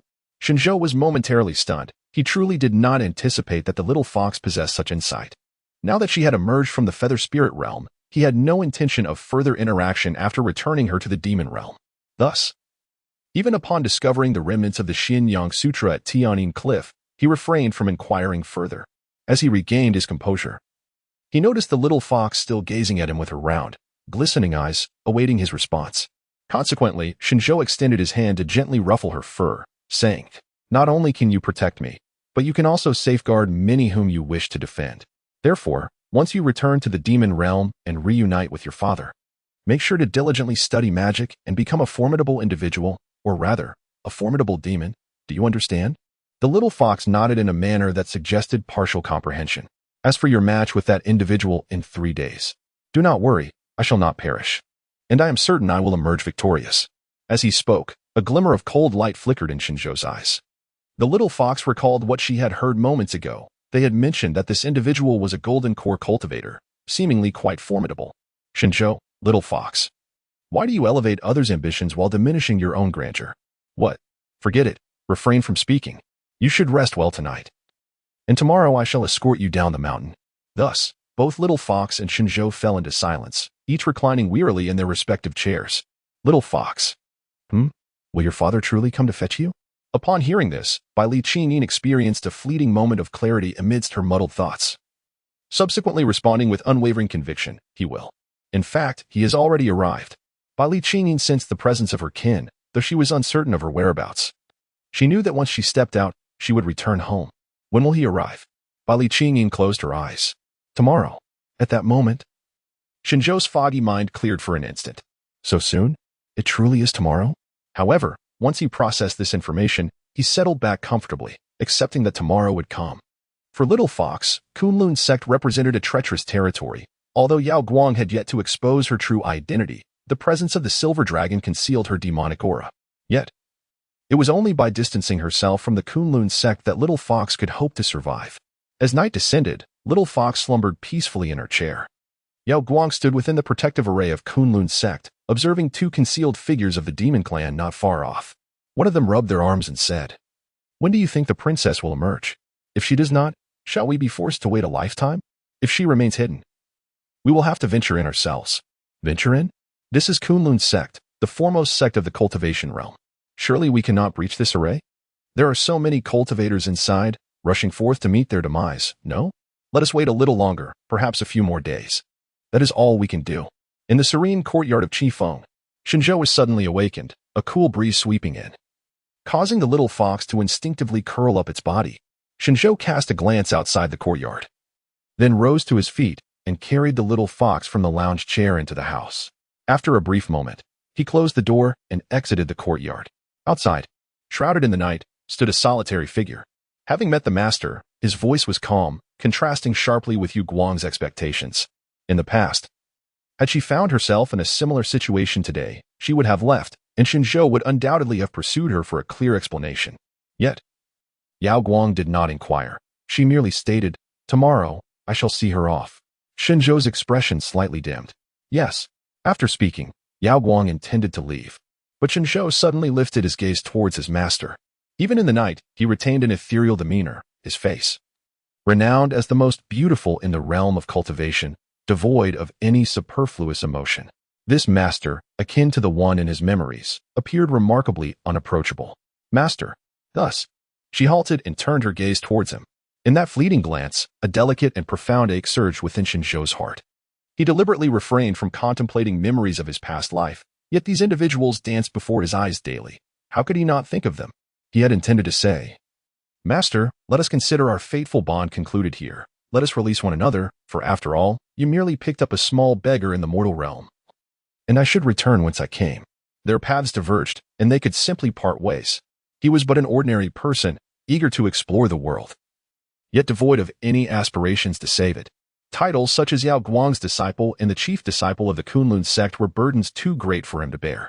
With a dryness in his throat, he ultimately bowed his head under her gaze. "I implore you, Master, permit your disciple to descend the mountain." Those words lingered on the tip of his tongue, yet they remained unspoken. With his head bowed, he naturally did not notice the subtle relaxation of Yao Guang's hand hidden beneath her sleeve. Her previously frosty demeanor softened, no longer so solemn. "Are you resolute in this?" Shen Zhou raised his gaze and replied, "Indeed." "Very well." Shen Zhou believed that she had consented. Little did she know, the next moment she inquired, "Why does one inflict pain today?" Was momentarily taken aback, then responded with a sardonic smile, "The Qiankuan mirror belongs exclusively to the master. Is it not evident to the master what transpires within it?" He was fully aware of the circumstances, yet chose to allow others to mistreat him. "Oh, master, you have always been so cold-hearted and unfeeling." Such a smile and inquiry sent a chill through Yao Guang's eyes. "Do not overstep your bounds." The tone was reminiscent of their previous life, which left in a foul mood. Although he wished to suppress his feelings, the resentment within him proved insurmountable, prompting him to retort furiously, "Overstep? What does that even mean? They intend to bring about my demise. Should I not resist? Should I not demand their lives in return? Those two scoundrels, had time not been pressing, I would have slain them in the Yuling realm without hesitation." Smack Shen Zhou's thoughts were abruptly interrupted by the sharp sound of a slap. It was the manifestation of his master's spiritual power. That strike landed forcefully upon his cheek, leaving it stinging with heat. She remained steadfast in her position, not moving an inch. The pain on his right cheek served as a poignant reminder that Yao Guang was still the same Yao Guang. In Chapter 31, sending off the little fox, 3 days hence. At the life and death platform, should he emerge victorious, he would be granted permission to descend the mountain for 3 years. After uttering these words, Yao Guang's figure vanished in an instant. Left alone in the cold wind, Shen Zhou stood resolutely, his fists clenched tightly at his sides, his expression dark and foreboding. He realized he could repay the insults from others bit by bit, demanding their lives in return. But what of Yao Guang? He had contemplated it. Yet he knew he could not prevail. Even if he practiced for decades more, he might never reach her level of cultivation. In the past, many from the major sects looked down upon Yao Guang, dismissing her as merely a woman unworthy of becoming the leader of the foremost sect in the realm of cultivation. However, wielding the Xianbing sword and treading upon the Wushuang blade, she traversed various sects and even the realms of demons and devils, leaving no one her equal. And none could fathom the depths of her prowess. In the realm of cultivation, strength reigned supreme. Henceforth, Yao Guang firmly established her place atop the pedestal, and none dared to utter a word against her. Across his past and present lives, the lashes, slaps, and solitary confinement he endured were countless. Yet, he found it impossible to regard Xie Wanji with equanimity. He yearned to eliminate her, to exact vengeance for all the suffering and pain he had previously endured. Slaps, lashes, and confinement, each incident etched vividly in his memory. Ultimately, Shen Zhou returned to the Qifeng courtyard. The following day, at the break of dawn, he donned his disciple-s robes and gently roused the sleeping little fox. Aotian. The little fox's eyes had yet to fully open. Shen Zhou swiftly pulled the individual up from the bed, draping 2 packages around her neck, one to the left and the other to the right. The weight of the bundles was somewhat considerable, causing the little fox to feel a bit uncomfortable from the sudden burden. "What on earth is this?" she exclaimed. Shen Zhou swiftly approached with a damp cloth, gently wiping her face. She instinctively closed her eyes and tilted her head back.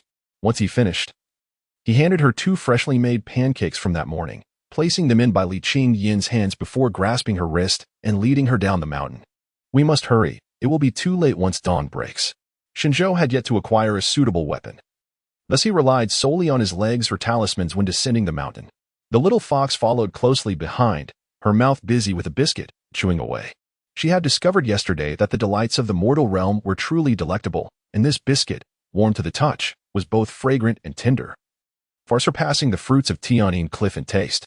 As Shen Zhou proceeded halfway, he suddenly recalled that he had forgotten to cover the little fox's ears. It would be too far to return for the veil now. Thus, while the little fox nibbled on her biscuit, he crouched down once more, effortlessly lifting her skirt and tearing away the other half. As Shen Zhou stood up, clutching his belongings, the little fox instinctively leaned its head forward, still nibbling on the egg pancake he had prepared that morning. Gazing at the fluffy ears before him, Shen Zhou's thoughts began to drift. In that moment, he felt as though he was on a divergent path from humanity. Just as the little fox was about to raise its head, Shen Zhou spoke, "Stay still." Li Qinyin, puzzled yet obedient, responded softly and continued to keep her head bowed. Shen Zhou meticulously wrapped her fox ears, leaving only her adorable, soft face exposed. The morning breeze was somewhat chilly, causing her cheeks to flush slightly. Yet, upon meeting Shen Zhou's gaze, she still broke into a silly grin, with a sense of helplessness. Shen Zhou reached out and pinched her cheek, saying, still smiling, "Off you go." Thus, as dawn broke, he led her down Mingyue Peak and out of the mountain gate. Along the way, they encountered several disciples. On the surface, everyone greeted each other amiably. Most were curious about the girl trailing behind him. Yet they understood that Shen Zhou had brought a spirit beast along. In the realm of cultivation, keeping spirit beast was hardly an unusual affair, so they merely observed without pressing for further inquiries. However, had it been a demon beast, the situation would have been markedly different. It was not until they had exited the mountain gate, beyond the sight of the gatekeeping disciples, that Shen Zhou finally halted. He pointed towards the descending path and said, "Little fox, remember this. If you follow this path, you will leave Kunlun's sect, and your father will come to fetch you." The little fox, still carrying the 2 bundles Shen Zhou had given her and having finished her egg pancake, understood that he spoke the truth. Although she could not see where the path led, the familiar essence of her kin drew ever closer. "Understood," she replied. Shen Zhou gently patted her head and said, "Go on." The little fox took a couple of steps forward, then turned back, her eyes glistening with tears, and murmured, "Long out yet." Shen Zhou, who understands? The moment that name is uttered, there is truly no sense of sorrow and parting. Yet he still responded, "What is it?" The little fox hurriedly dashed into his embrace, weeping, "I cannot bear to part with you." Shen Zhou staggered back a couple of steps, feeling as though the force exerted by the girl was rather excessive, leaving his chest numb from the impact. Nevertheless, he managed to catch her with unwavering steadiness. "Then you are willing to part with your father, are you?" Reluctant to let go, Shen Zhou inexplicably broke into a smile. "All right, you have transformed into a magnificent fox. You mustn't dwell in sorrow any longer. Let us depart. They must have been waiting for you for quite some time." Li Qinyin nodded, withdrawing from his embrace, her face flushed from crying, still bearing traces of tears on her cherubic cheeks. Shen Zhou couldn't help but marvel at the thought that this young girl, as she matures, would undoubtedly blossom into a true beauty. "Once I meet my father, I shall diligently learn the art of it to protect you. And then I will come to find you. Will you wait for me?" The young girl seemed genuinely eager to see him again, her eyes sparkling with fervent anticipation as she spoke. Shen Zhou smiled gently, bending down to affectionately ruffle her hair one last time. "Very well. You must strive to surpass your father in prowess. Indeed, I shall certainly become greater than my father." With that, the little fox produced a fluffy ball made of her own fur and pressed it into his hands. "I possess nothing else at present. This fur ball will serve as a token. Should anyone dare to bully you in the future, take it and seek me in Qingqiu." Thus, on that warm and radiant morning, the little fox departed, glancing back 3 times as she vanished from Shen Zhou's sight. Unbeknownst to him, the silver dragon had climbed onto his shoulder from the storage pouch, lifting its tiny head to join him in watching the little fox's retreating figure. "Master, why did you send her away so soon? Would it not have been delightful for her to stay and play for a few days?" Shen Zhou toyed with the fluffy ball in her hand, contemplating. "She is a spirit. This ball of fluff was crafted at an unknown time, its surface delightfully smooth, yet lacking the delightful feel of the little fox's ears and tail. Silver Dragon, remember this. In this world, humans and spirits tread divergent paths. The lifespan of a human, even with the pursuit of immortality, seldom exceeds 5 centuries, while for spirits, 500 years is but a fleeting moment. She will inevitably forget me. With that thought, Shen Zhou retraced her steps. The little fox has its own journey to pursue, just as she has hers. Her quest to uncover the remaining fragments of the Xian Yang Sutra and to lift the seals within her being, thereby embarking upon the true path of cultivation, remains paramount. Were it not for the little fox's pure heart and the fact that it saved her, she would never have taken such a considerable risk. Shen Zhou believed that this farewell would render their reunion nearly impossible. He considered this little fur ball as a token of remembrance. However, he did not anticipate that in the days to come, he would find himself intricately connected to this chance encounter with the little fox. Chapter 32.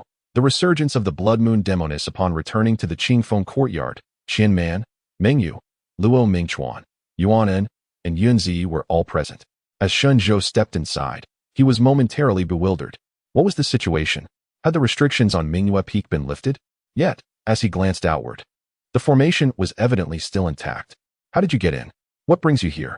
Shen Zhou inquired, posing 2 questions in quick succession. Qian Man replied, Senior Brother Shen, you have finally returned. We intended to visit you at Mingyue Peak yesterday, but we were unable to gain entry. This morning, we decided to come together, hoping to request the sect master to allow us in, but to our surprise, we managed to enter directly. Yunzi pouted. What? If they can come, why can't I, the legitimate junior sister? With a smile, Qian Man linked arms with Yunzi. In truth, Zi is quite capable. She arrived before us. We came here to discuss the upcoming competition in 2 days. Shen Zhou cast a glance at Yunzi, remaining silent as he made his way to the courtyard. Taking a seat on the vacant bench beside Mingyue, Mingyue spoke. We have conferred and decided that I shall take your place in the competition, regardless of the consequences. Yunzi, clearly unaware of this arrangement, widened her eyes in disbelief. Shen Zhou, taken aback for a moment, felt a slight shock in his heart. After all, Mingyue was the most esteemed disciple under the esteemed Master Huanin. If he were to lose her in this contest, surely he would face the wrath of Master Huanin. Just as Shen Zhou was about to speak, Mingyue interjected. While my illusions may not reach the pinnacle of mastery like our esteemed mentor, they are undoubtedly the finest among the disciples of Moon Cold Mountain. Umo has already attained the 9th level of the Golden Core stage. He is but 1 step away from breaking through to the nascent soul stage. And only I possess the capability to contend with him. Yunzi replied, this matter is absolutely out of the question. All eyes turned to Yunzi. The senior brother belongs to our Mingyue Peak, and my senior sister Si Yao's cultivation far surpasses that of Umo's senior sister Qing, who is no slouch either. Although I may not match Umo, I can certainly hold my own against him. He would not dare to kill me. We are not dead. So why would we need the disciples of Moon Cold Mountain to take our place? Qian Man interjected. Ji, your words are misguided. Meng Shiji means well. Luo Ming Chuan chuckled softly. In truth, I too do not agree with Meng Shiji going. Yuanen and I are still alive.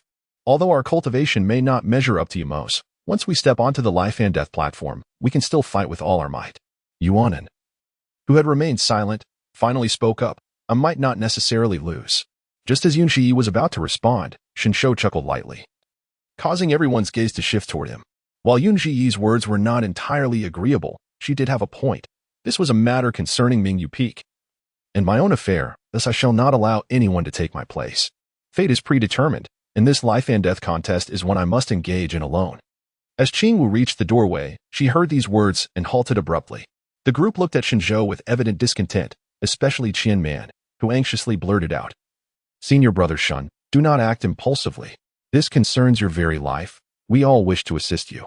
During his more than 3 years at Kunlun sect, Shen Zhou believed there was little worth cherishing in this place. His bond with Mingyue and others was merely a fleeting connection formed during their time together in the Feather Spirit realm, and he had not even lent them any assistance. Yet, unexpectedly, when trouble arose, they were the ones who showed the most urgency. Rarely, a warmth spread through Shen Zhou's heart as he said, do not forget, there are no regulations governing this contest. Suddenly, the group snapped back to attention. Qian Man leaped up. Indeed, how could I have overlooked that? It is solely about victory or defeat, regardless of the means. Without hesitation, Qian Man dashed outside, declaring, I shall seek out the old man and procure the most potent poison in this world." As her words fell, Qian Man's figure vanished from the Qifeng courtyard. Prompting Luo Mingchuan to hastily follow, "I will accompany you, junior sister Qian Man." The others exchanged glances, suppressing smiles that hinted at their budding emotions.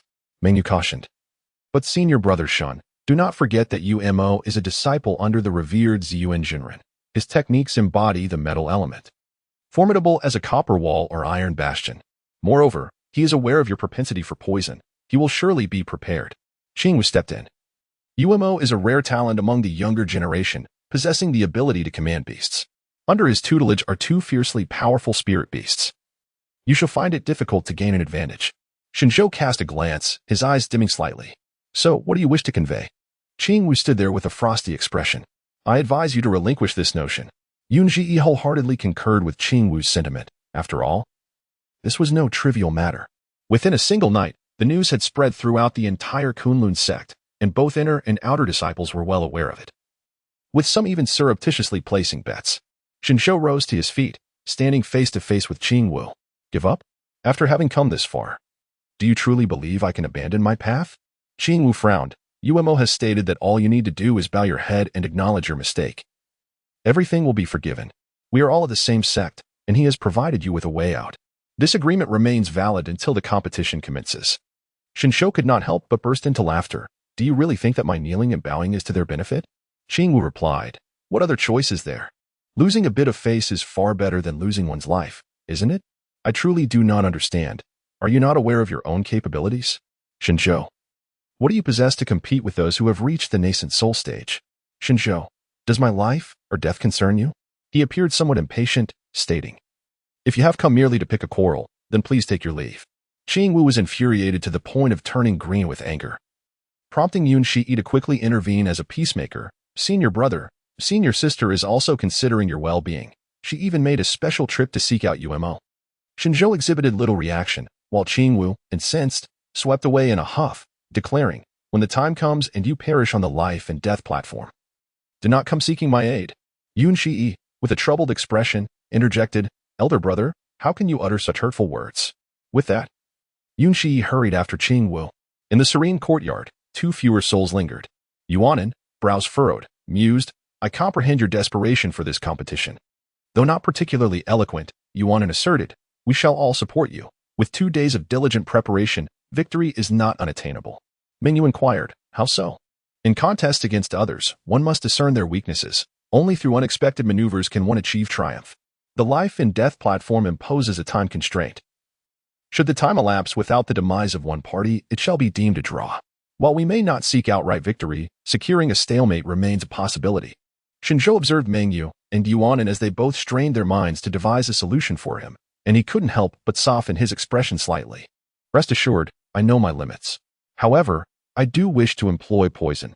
If you are inclined to assist me, then please help me gather the necessary herbs." Mingyue inquired, "What kind of herbs do you require?" "Anything. I need it all." Without hesitation, Mingyue rose to her feet. "I shall go at once."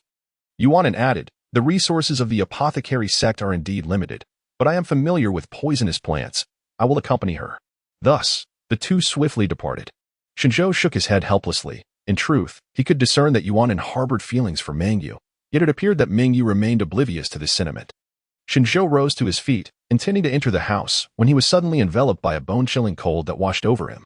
Almost immediately, a creeping itch began to manifest upon his skin.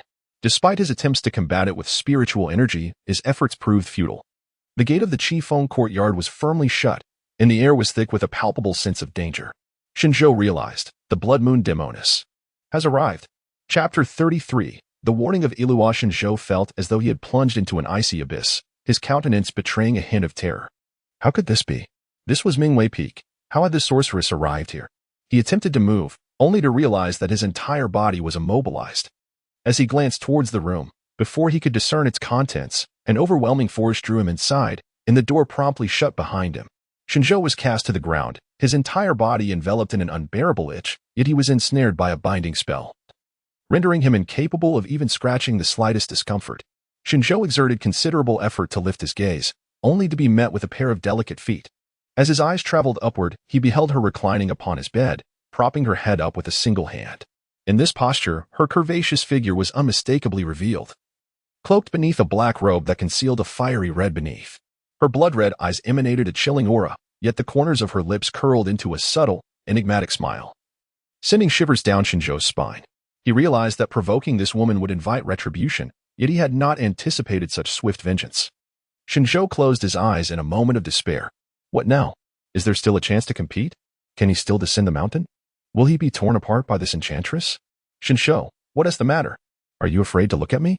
Shen Zhou trembled slightly, opening his eyes to find Iluo standing directly before him. Her face was undeniably beautiful, yet the unmasked intent to kill in her eyes startled Shen Zhou momentarily. Do you dare deceive me? Do you truly think me a fool? Iluo's hand coiled around Shen Zhou's neck slowly, like a venomous serpent. Shen Zhou felt an overwhelming discomfort coursing through his body, struggling to breathe as he was gripped tightly, the veins on his forehead standing out prominently. I am not deceiving you, can I? Survive? He gasped. Upon hearing this, Iluo tightened her grip even further. Shen Zhou was indeed exhausted, to the point of feeling a sense of indifference akin to that of a dead pig unafraid of boiling water. Go ahead. If you possess the capability, strangle me now. His voice had become hoarse from the strain. Yet, Iluo, instead, chuckled as she released him. You truly are quite amusing. Shen Zhou coughed violently, tears streaming down his face, a truly pitiable sight. Iluo sat upon the bed, gazing down from her elevated position, relishing the spectacle of the ants struggling on the ground below. Had I not overheard your conversation, I would have remained oblivious to the fact that you are Shen Zhou. Tell me, do you harbor resentment towards your junior disciple for usurping your position? Shen Zhou finally found himself able to move, yet he uncontrollably clawed at his own skin, while his mouth incessantly muttered, how can I not hate? And what business is it of yours? The illustrious blood moon Demoness, reduced to a mere pawn in my hands. And when confronted with my master, she scurries away with her tail between her legs, much like a drowned rat. Shen Zhou's voice abruptly ceased, and his innards began to seethe, as if someone were stoking a fire within him, the agony compelling him to writhe on the ground. Meanwhile, Iluo remained composed, leisurely crossing her legs, quietly savoring the spectacle before her. In his previous life, Shen Zhou had never encountered the blood moon Demoness, leaving him perplexed as to where the fault lay. Yet, the pain he experienced was so intense that he could scarcely utter a sound. Thus, Shen Zhou inhaled sharply. Where did it go wrong? Was it my error? Oh, esteemed Demoness, please show leniency and do not hold a grudge against a mere mortal. Iluo chuckled softly, her eyes slightly narrowed, exuding an alluring charm. However, in that moment, Shen Zhou was consumed by the desire to eliminate her. Soon enough, the pain subsided. Yet he felt as though he had been pulled from the depths of water, utterly drenched. It was then that Iluo gracefully descended from his bed, crouching down to gently lift his chin with her delicate, fair hand. Shen Zhou, why must you be so obstinate? With a visage like yours, a few kind words would surely soften my heart. Wouldn't you agree? Shen Zhou chuckled softly, extending his damp hand to suddenly grasp Iluo's fingers. Iluo momentarily froze, but then her smile deepened, a hint of provocation glimmering in her eyes. What is it? Have you made up your mind? What do you desire? The Xian Yang secret art? Iluo continued, you are quite the astute individual. If you speak, I shall provide you with the antidote. What do you say? The Demoness retorted. Do you think me a fool? Iluo's expression briefly contorted in anger. Just as she was about to act, Shen Zhou inquired. The Xian Yang secret art is the ultimate pursuit of cultivators. I am quite curious. What does your demonic kin intend to do with it? Shen Zhou vividly recalled that the Xian Yang secret was a tome of profound wisdom for cultivators seeking to comprehend the essence of the true deity. For other races, possessing it would be akin to possessing mere refuse. Furthermore, the Xian Yang secret had yet to manifest in the present world, rendering it largely unknown to the practitioners of the cultivation realm. His awareness stemmed from the memories of a past life. Yet, how did the Blood Moon Demoness come to know of it? Moreover, she was privy to the existence of the Xian Yang secret within the realm of Yuling. Shen Zhou pondered whether there might be others like him who had been reborn. Liluo's expression turned slightly frosty as she remarked, young man, are you aware of a saying? What is it? Curiosity killed the cat. Shen Zhou, you need not concern yourself with the reasons. All I require from you is to reveal the whereabouts of the Xian Yang secret art. Shen Zhou did not blink as he replied, it is my master. Liluo chuckled softly and began to gently coax him. Come, look into my eyes. As Shen Zhou gazed into the distance, a wave of dizziness washed over him, and gradually his eyes began to lose focus. Liluo smiled with satisfaction. In this world, no one could deceive her. Thus, she inquired, how did you come to know the Xian Yang secret? Shen Zhou, I stumbled upon this in my master's study. Is this the complete Shen Yangju? I am uncertain. Does the realm of Yuling contain the Shen Yangju? It does not. Iluo's expression began to take on a semblance of seriousness. She did not unravel her own enchantment, but merely gazed at Shen Zhou for a considerable time. Shen Zhou remained utterly motionless, his eyes devoid of expression.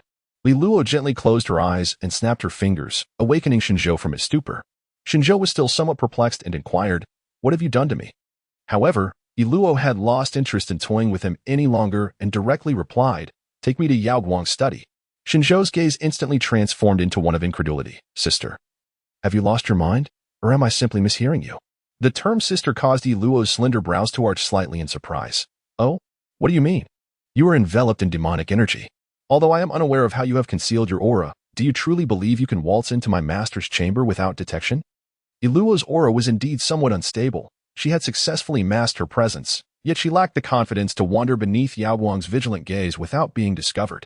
Shen Zhou suggested, "How about this?" but was abruptly interrupted by Iluo. "Go when night falls." After speaking, Iluo cast a cool glance in his direction, causing Shen Zhou to feel a tumult within, yet he quickly regained his composure.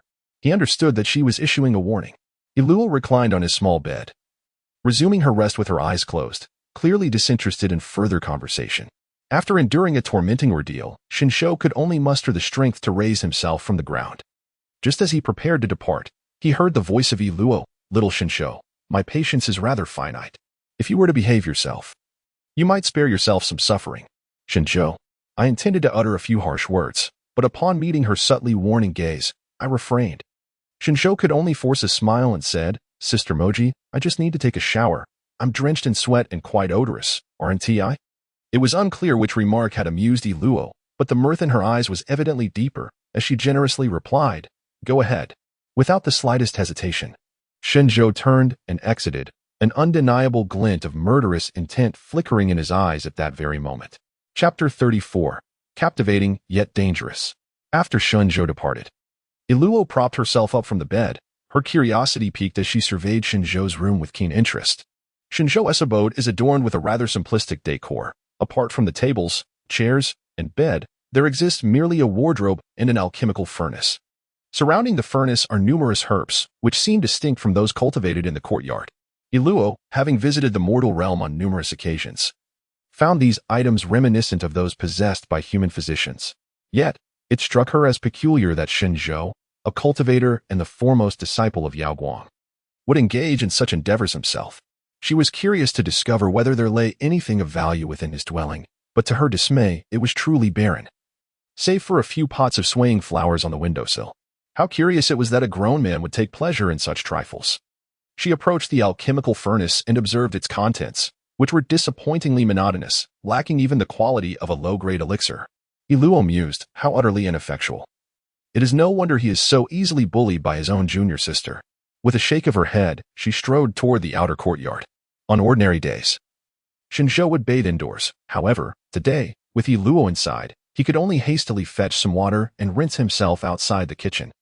Noticing the yard was devoid of any presence, Iluo followed the trace of Shen Zhou's scent and made her way over. As Shen Zhou bathed, he pondered how to release the malevolent aura of the Blood Moon sorceress. How did that woman manage to conceal her presence? Just as he was lost in thought, he suddenly sensed an intense, searing gaze behind him. He turned his head and was instantly startled, exclaiming, "Are you out of your mind?" Shen Zhou swiftly draped a nearby garment around himself. Iluo giggled, "Oh, little brother, your physique is rather impressive, though you appear youthful. You are not as young as you seem." Shen Zhou felt his cheeks flush with embarrassment. He had never encountered someone so unabashedly brazen. "Wow, Blood Moon Demoness? You might as well rename yourself to Lust Demon." Iluo paused for a moment, then burst into hearty laughter. "How amusing. You are truly entertaining. Having lived for over 1,000 years, I have encountered more men than you have had meals. What is there to be embarrassed about?" As Shen Zhou dressed, he remarked, "I am quite different from you. I am young and yet to wed. Do not tarnish my innocence." Consequently, Iluo's laughter grew even more unrestrained. Under the scorching sun, however, Shen Zhou's spirits were far from bright. After finishing his bath, Iluo lay on the bed, feigning sleep, while Shen Zhou busied himself in the courtyard, bringing in the sun-dried herbs. He had to hasten to concoct poison, as a competition was imminent. He swore he would not rest until that obnoxious boy was vanquished. After toiling for what felt like an eternity, with the sounds of clattering echoing around him, the sun was nearly setting, yet he remained before the alchemical furnace.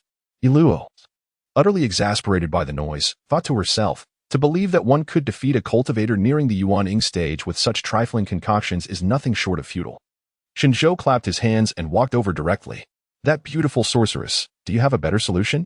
Iluo lifted her eyelids to glance at him, then turned away to continue her slumber. No, just wait for death. Shen Zhou. Thus, he altered his course. Let us devise a solution. For surely you do not wish to witness my demise, dear sister Demoness. Liluo also shifted her position, choosing to recline further. For what is unseen is untainted. I am a succubus. At that moment, Shen Zhou's face turned crimson. Is that so? Is she truly that resentful? Did she sneak a glance at his exposed form, and what did he say? Shen Zhou proposed, shall we make an exchange? You assist me in winning this competition, and I shall help you procure the Xian Yang Sutra. Liluo slowly opened her eyes, saying, I had anticipated you would request my aid in alleviating the poison within you. She sat upright, a teasing smile gracing her lips as she regarded him. Shen Zhou, are you truly unafraid of the toxins from the demon realm? Your skin must be in tatters from scratching, yet you do not even plead for my help.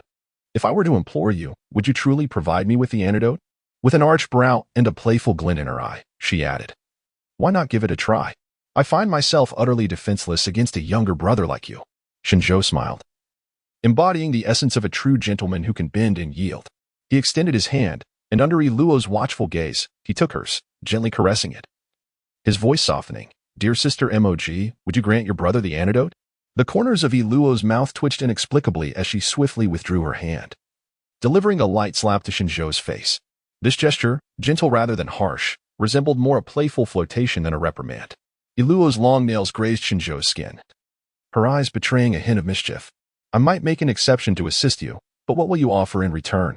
The silver dragon within the storage pouch observed this scene with wide eyes, bewildered. It had merely indulged in a nap after a hearty meal, and upon waking, found the atmosphere decidedly altered. Do you not find this position somewhat inappropriate? Shen Zhou, as you can see, I am utterly destitute. What can I possibly offer you? Iluo's fingers glided downward slowly, ensnaring his collar, and with a sudden force, she drew him closer. Shen Zhou found himself compelled. Propping himself up with one hand against the edge of the bed, his ears filled with the sound of her breath. Iluo's hand gradually encircled his neck, inching closer. You possess more than nothing. You still have yourself. The poison of the demon realm is a rare venom, unresolvable by any, sealing one's fate with certainty. If you were to sacrifice yourself, I could assist you in eliminating him. What say you? Iluo's crimson lips curled slightly, her gaze imbued with a hint of seduction.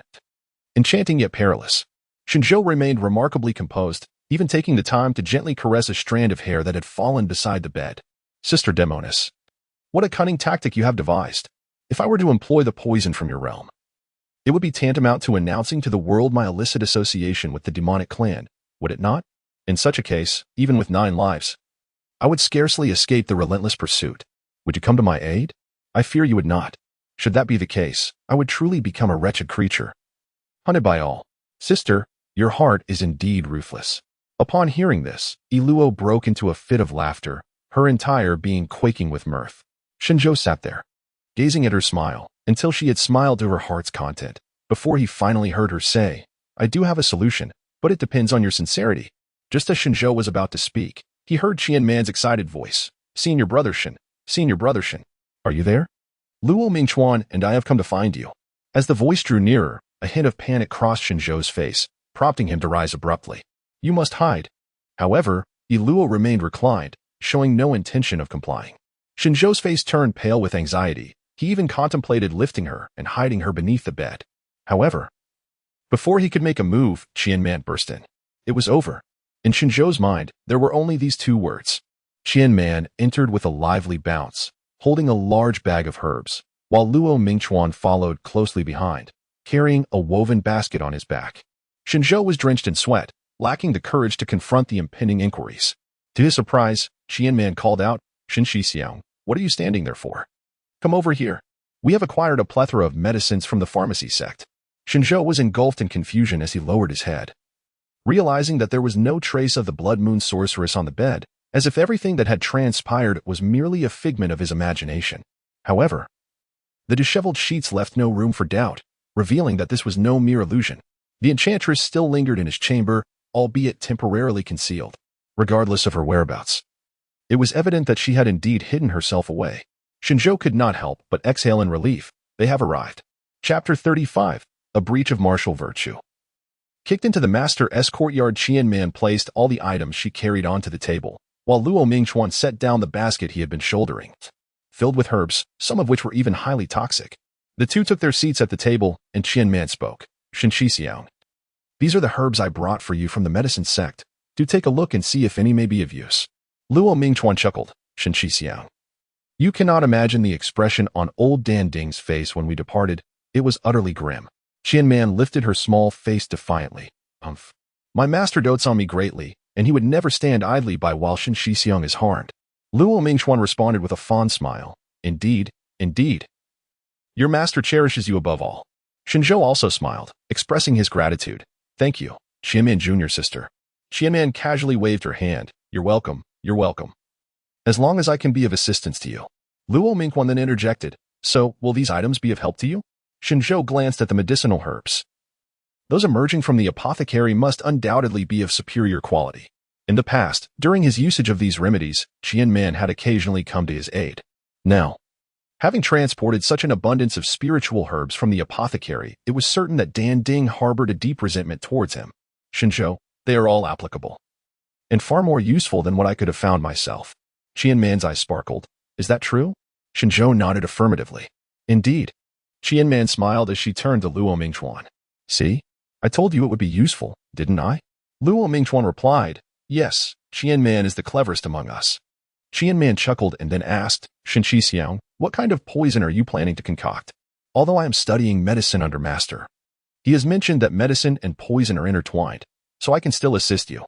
Luo Mingchuan raised his hand, eager to contribute. I can help too. Qianman looked at him, puzzled. What can you possibly do to assist Shen Xixiang? You are not acquainted with herbal medicine. Luo Mingchuan's face flushed crimson, and Shen Zhou regarded him with a teasing glint in his eyes. I can serve you tea and water. Surely, someone must be present to attend to your needs, right? Qianman's expression darkened instantly, and Shen Zhou couldn't help but laugh aloud. You needn't worry about assisting me. I can manage on my own. Upon hearing this, Qianman expressed her concern. Shen Xixiang, please don't push yourself too hard. UMO is not to be underestimated. Shen Zhou, it is precisely because UMO is difficult to deal with that we must act separately. Qianman immediately became intrigued. How shall we divide our actions? Shen Zhou lowered his head and whispered with him for a while, a hint of smugness gracing his face, which almost made the languidly Luo, reclining on the beam, want to chuckle. While lacking in many skills, he certainly had a plethora of rather dubious ideas. Before long, Qianman clenched her small fists. I shall go now. Luo Mingchuan hesitated. Is this truly without issue? Qianman gave his shoulder a firm pat. It will be absolutely fine. If you do not go, I shall. Off I go. Being of an impetuous nature, Qianman sprang to her feet and hurried away, with Luo Mingchuan also rising, yet not forgetting his manners. He slightly bowed to Shen Zhou, clasping his hands. Senior brother, I shall accompany Qianman now. Shen Zhou nodded. Go ahead. Thus, Luo Mingchuan swiftly pursued Qianman once more. Shen Zhou gazed at their departing silhouettes, feeling a sense of daze. In Luo Mingchuan, he seemingly beheld a reflection of himself from a past life, chasing after Yao Guang. Was it truly so evident when one harbored affection for another? No wonder, in later times, Yao Guang's gaze towards him had been so frigid. Luo lifted a bottle and took a sip of wine, then lowered her head to observe the silent Shen Zhou. As Shen Zhou was about to rise and continue his illicit craft, Mingyue arrived, followed closely by Yuan and Li. Luo glanced outside, noting that dusk had descended. Indeed, this quaint courtyard was quite lively. Mingyue spoke. Shen Xixiang, I have procured a manual on toxin crafting. Do take a look and see if it may prove beneficial to you. Yuan, covered in specks of mud and unable to change his attire, bore a small basket on his back filled with herbs plucked from beyond the sect's gates. His complexion appeared pale, and he bore a hint of fatigue. Similarly, Mingyue was not in much better condition, yet the tome of poisons in her hands was remarkably pristine. Yuan added, this manual was unearthed from the scripture pavilion upon our return from foraging. It had gathered dust for quite some time, but we found the methods within to be relatively comprehensive. We hope it will offer some assistance. Shen Zhou was profoundly moved. It is invaluable, exceedingly beneficial. Whether it pertains to herbs or the compendium of poisons, it has greatly assisted me. Shen Zhou rose to his feet and clasped his hands in a gesture of gratitude towards the two, proclaiming, "Such profound kindness shall not be forgotten. One day, I, Shen Zhou, shall repay this favor." Mingyue swiftly assisted him in regaining his composure, saying, "We are all of the same sect. There is no need for such formality." Yuanan, though typically serious and unsmiling, nodded in agreement, stating, "Brother Shen, if we can ensure your survival, then our efforts will not have been in vain." Shen Zhou understood that they had genuinely exerted their utmost efforts. After all, within the sutra repository, there were tens of thousands of tomes. To discern a singular volume on toxic arts from this vast collection was no trivial task. Yet, only Yuanan possessed the capability to achieve this feat. For aside from the swordsmanship mandated by the Kunlun sect, he also practiced the path of time. His mystical arts allowed him to suspend time. As long as one resided within the realm of the time path, time would stand still.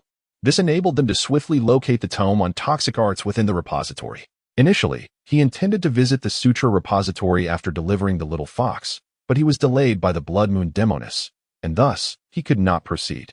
Unexpectedly, Yuan's figure wavered for a moment. Having expended considerable spiritual energy that afternoon, he found himself somewhat overwhelmed. Just as Shen Zhou was about to assist him, Mingyue stepped in ahead. "Yuanan, are you all right?" Consequently, Shen Zhou withdrew his hand and hastily retrieved a restorative pill from the alchemical furnace. Offering it to Yuanan smiled at Mingyue, assuring her, "Senior sister Ming, I am fine." Nonetheless, Mingyue remained quite concerned. Shen Zhou hastily remarked, "Qian Man has returned to the medicine sect, where the elixirs are of unparalleled quality. Mingyue, why not take Yuanan to have a look?"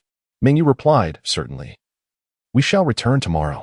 As Mingyue assisted Yuanan in turning around, Yuanan gazed at her with profound tenderness. Shen Zhou observed everything keenly.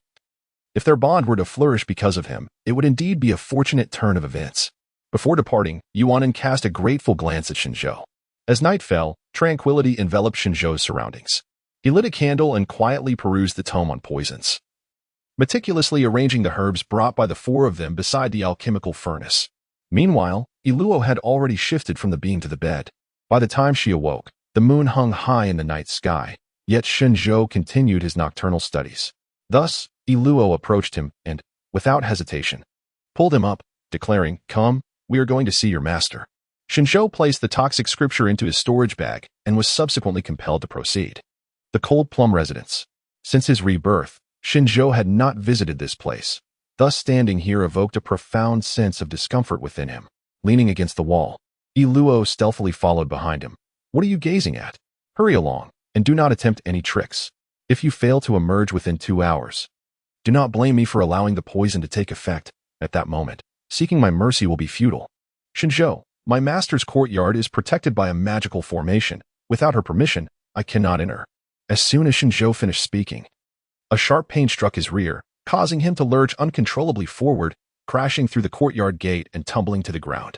Li Luo's voice resonated with a hint of menace. "Were you not able to enter? Yet here you are. Hurry up. Shen Zhou, what is happening? Why is there no magical array today?" Chapter 36, Xia Wanji, have you lost your mind? The Cold Plum Residence, aptly named, is adorned with the beloved plant of the master, filled to the brim with cold plum trees. Thanks to the enhancement of magical arts, it blooms perpetually throughout the seasons. As he traversed the expansive grove of cold plums, stepping upon the scattered white petals that lay on the ground, he finally arrived at the courtyard where his master resided. Yao Guang was not fond of visitors, thus her dwelling was always fortified with formidable magical arrays. In his previous life, every visit required him to wait outside for an extended period, or sometimes not gain entry at all, as his spiritual power was insufficient. Even if he approached, he would be repelled by the magical array. This was the first occasion. Meanwhile, Iluo concealed herself outside the Cold Plum Residence. Acutely aware that the Mingyue Peak was heavily guarded by magical arrays, and thus dared not intrude recklessly. Although she discerned that the Cold Plum Residence was devoid of any protective enchantments at that moment, she sensed the formidable spiritual energy within, knowing Yao Guang was inside. Having already braved significant dangers to reach Mingyue Peak, she hesitated to venture further into the Cold Plum Residence. Shen Zhou had initially intended to remain outside for a couple of hours before departing. He had no intention of entering the house, for he was more cognizant than anyone of the absence of the Xianyang formula. After memorizing it, he had not brought it out from Tianning Cliff, having long since destroyed it. Thus, Shen Zhou settled in the courtyard of Yao Guang, just as he was preparing to take out the poison scripture for further study. A resounding crash erupted from within the house, startling him to the point where he almost dropped the book he held. Shen Zhou, filled with perplexity, rose to his feet and called out, "Master?" Logically speaking, even if the cold plum abode lacked any protective formations, his presence should have been detected by Yao Guang. This was exceedingly strange. Consequently, Shen Zhou stowed the poison manual into his storage bag and proceeded toward the room.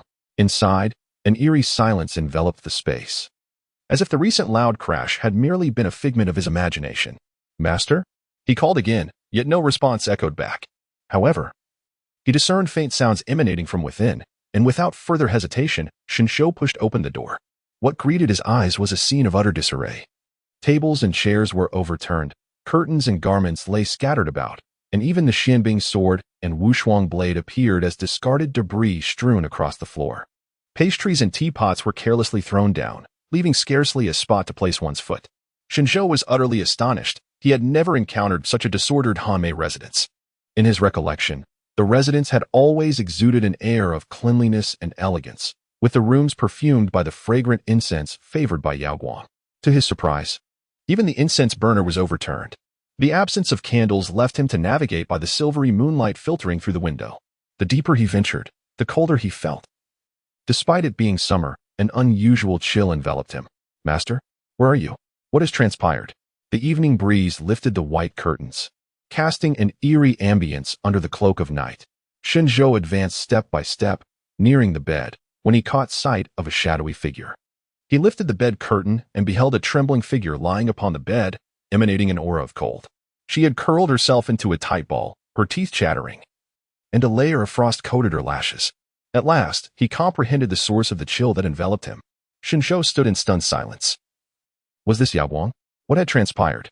No, if this continued, Xiao Wanji would perish. Thus, Shen Zhou turned to seek the aid of the elders from the medicine sect. However, just as he pivoted, a frigid hand grasped his wrist. Before he could comprehend the situation, he was abruptly pulled onto the bed. A whirlwind of confusion enveloped him as he found himself pinned beneath, and in that instant, he felt as though the very essence of his blood was about to freeze. Simultaneously, he beheld Yao Guang's eyes, emotionless orbs filled with coldness and void, reminiscent of a living corpse. This realization sent a wave of dread more profound than physical fear coursing through him. This was not the Yao Guang he knew, or rather, it was not Yao Guang at all. "Master!" As he uttered the word, a hand clamped over his mouth, and in the next heartbeat, Yao Guang leaned in, sharp teeth piercing the flesh of his neck. Pain radiated through him, spreading to every limb. He struggled to break free, but even in her derangement, he stood no chance against Yao Guang's formidable power. "Yao Guang, do you even comprehend what you are doing?" The figure above him remained unresponsive. "Xiao Wanji, have you lost your mind?" Shen Zhou's fury ignited, his brows knitting in anger. At this, the person atop him shivered slightly and slowly released him, blood trickling down his neck. Shen Zhou realized with horror that Yao Guang was, indeed, draining his blood. Was this truly his esteemed master, a paragon of virtue akin to the gentle breeze and bright moon? Their gazes locked, and for a fleeting moment, a spark of clarity flickered in Yao Guang's hollow eyes. Yet, before Shen Zhou could fully grasp it, he was thrust off the bed. "Get out!" Yao Guang's voice thundered, a stern reprimand laced with profound anguish.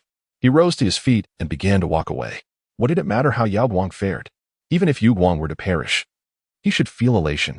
Yet, as he reached the window, he halted in his tracks. Shen Zhou's mind raced with thoughts. "Hurry, you fool. Yao Guang has lost her sanity. She will kill you without a second thought." Yet, he found himself hesitating in place for just a moment, and in that fleeting instant of indecision, a chill began to creep up his spine. Shen Zhou vowed that if given another chance, he would not hesitate. The door slammed shut, and the windows were tightly sealed. As Shen Zhou turned his gaze, Yao Guang leaped towards him, clad in white garments, her face devoid of any color, resembling a vengeful spirit emerging from the depths of hell. Like a parasite, she clung to him. Their bodies pressed so closely together that it seemed there was not a sliver of space between them. She feverishly siphoned his warmth, while his blood congealed, and he felt himself on the brink of hypothermia. Her fingers pried his apart, compelling him to intertwine their hands, rendering any movement within the gauzy confines futile. Though his spiritual energy was feeble, Shen Zhou endeavored to channel his remaining strength, striving to avoid succumbing beneath Yao Guang. In 2 lifetimes, this was the first time he beheld such a version of her, and indeed, it was their inaugural moment of such intimacy. Were it not for the closeness of their chests, allowing him to feel the rhythm of her heartbeat, he might have believed she was lifeless, beyond her spiritual energy. He sensed a trace of the underworld's essence, a presence typically associated with vengeful spirits. What transpired? As memories flooded back, traversing both past and present, he could not fathom how Yao Guang had become entwined with the realm of the dead. What unknown events had transpired in her life? At last, he felt her body warmth gradually rising, the frost upon her lashes melting at a visible pace, her flowing hair enveloping him entirely. Though Yao Guang remained unconscious, he gently pushed her away. Shen Zhou's footsteps were somewhat unsteady. The excessive loss of blood rendered him teetering on the brink of collapse. Shen Zhou glanced at the time.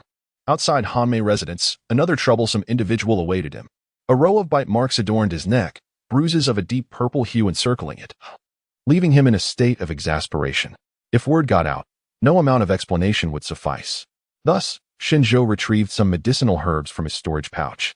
Fortunate that Qian Man had provided only the finest remedies, which would render the surface less grotesque. However, to allay the suspicions of the Blood Moon demoness, he needed to persevere and deliver a convincing performance.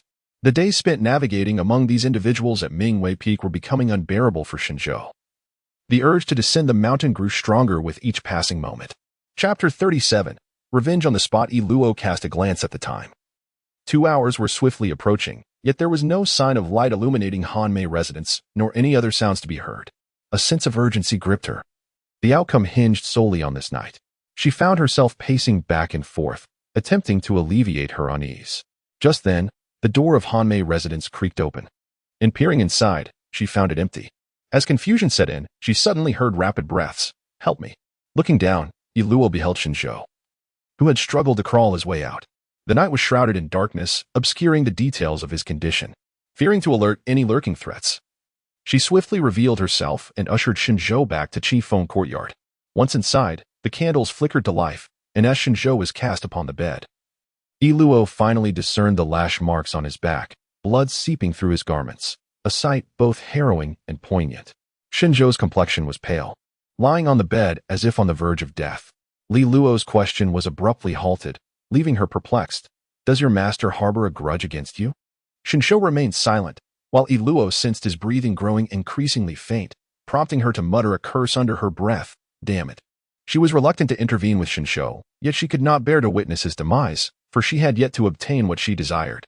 Thus, after much deliberation, she resolved to support Shen Zhou, positioning herself cross-legged before him, and began to channel her internal energy to commence his healing. From a distance, the Qifeng courtyard appeared shrouded in darkness. However, upon closer inspection, one could discern a faint red glow seeping through the cracks. Gradually, the wound on Shen Zhou's back began to mend, and his heartbeat regained its strength. Luo finally exhaled in relief, but just as she intended to rise, her wrist was seized by a firm grip. "You." Luo furrowed her brow, yet her words were abruptly halted.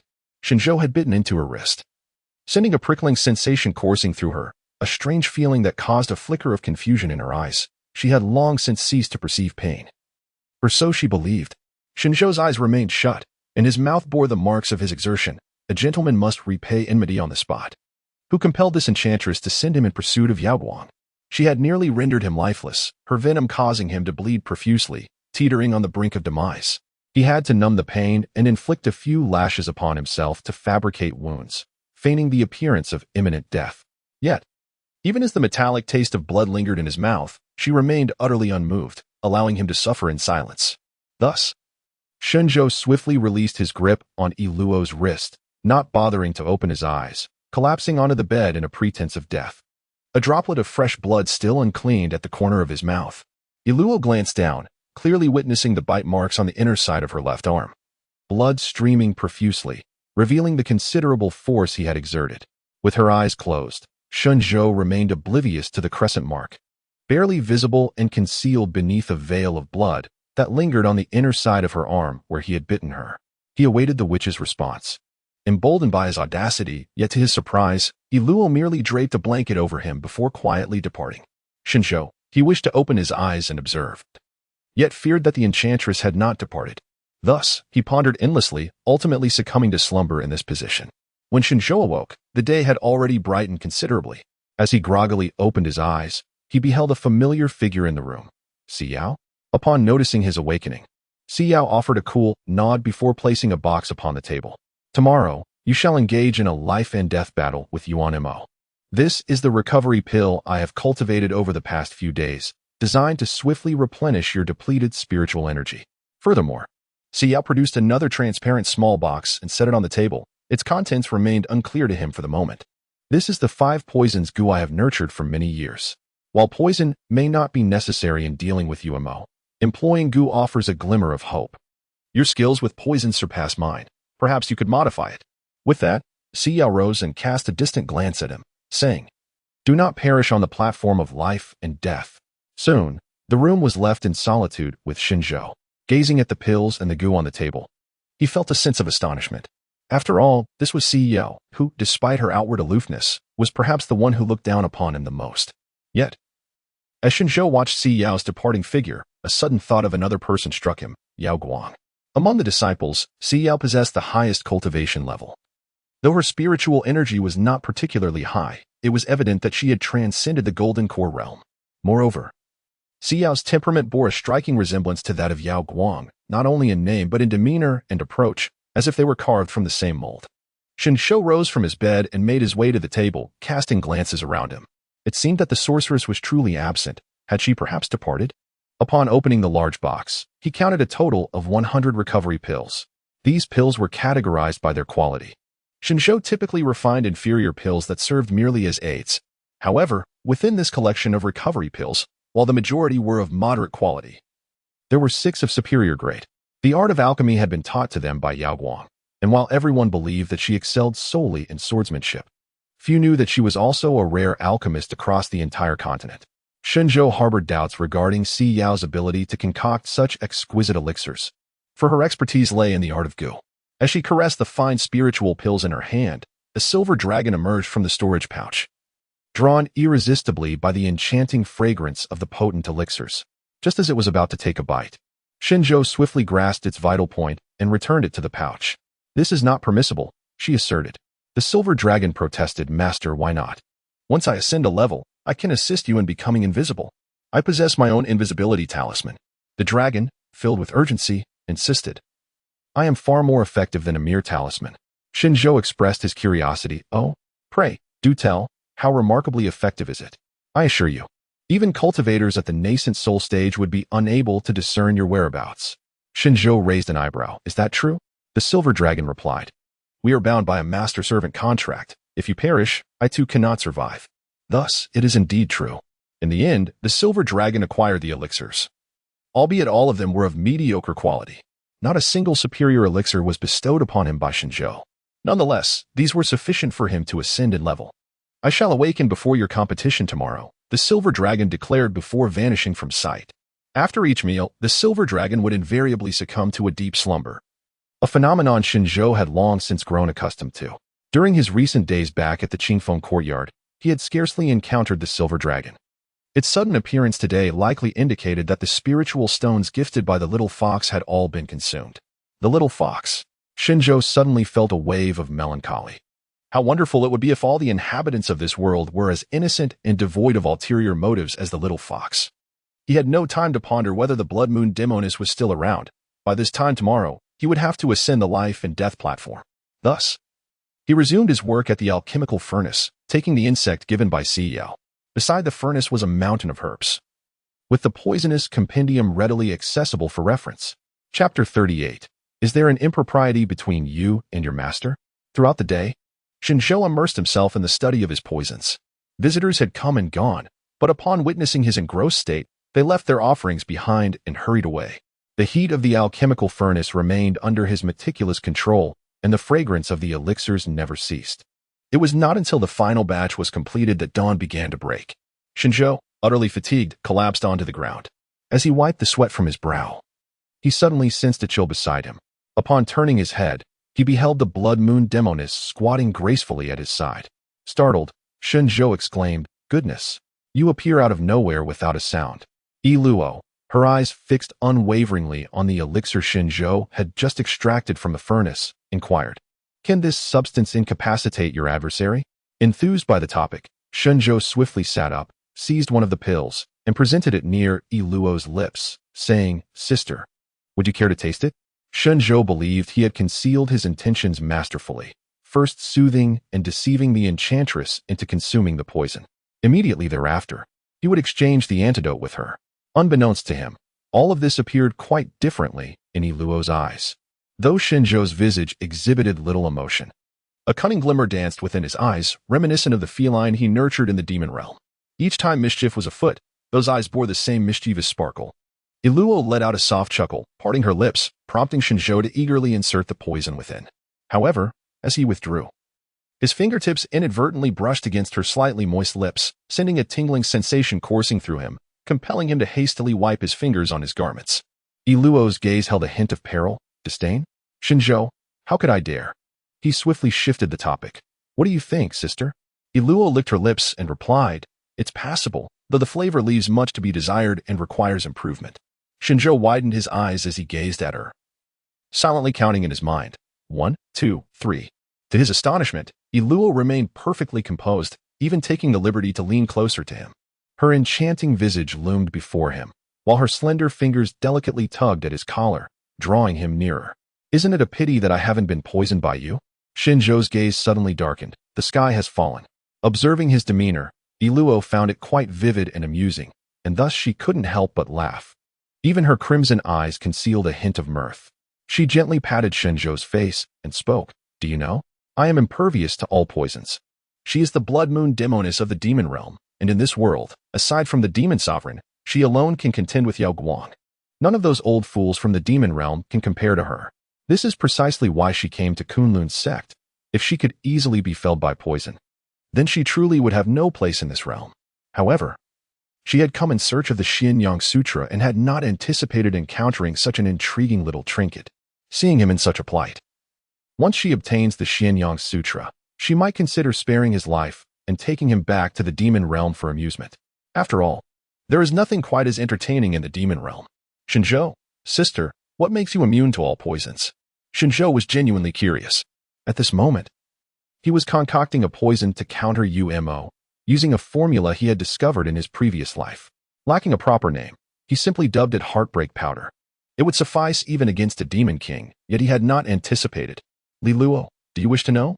She had grown weary of conversing with Shen Zhou by the alchemical furnace, and with a flicker of her form, she reclined directly upon his bed.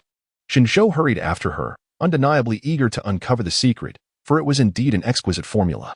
Leaning languidly, Iluo lay there, while Shen Zhou, in an exceedingly obsequious manner, approached her and gently massaged her shoulders. "Do share, dear sister. Surely, you wouldn't wish to see me perish, would you?" Iluo, without opening her eyes, simply replied, "Press a bit harder." Shen Zhou, with a darkened expression, applied greater pressure. Is it true that she is truly relishing this experience? Throughout his 2 lifetimes, he had only ever offered a massage to his master, and now it seems he has acquired an additional enchantress.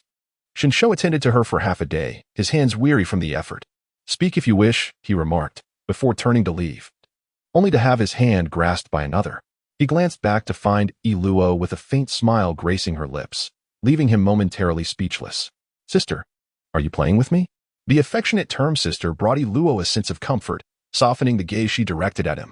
"Come here, let me teach you," she invited, sitting up and patting the bed beside her. Shen Zhou, though skeptical, took a seat next to her. Iluo leaned against him, delicate and unassuming.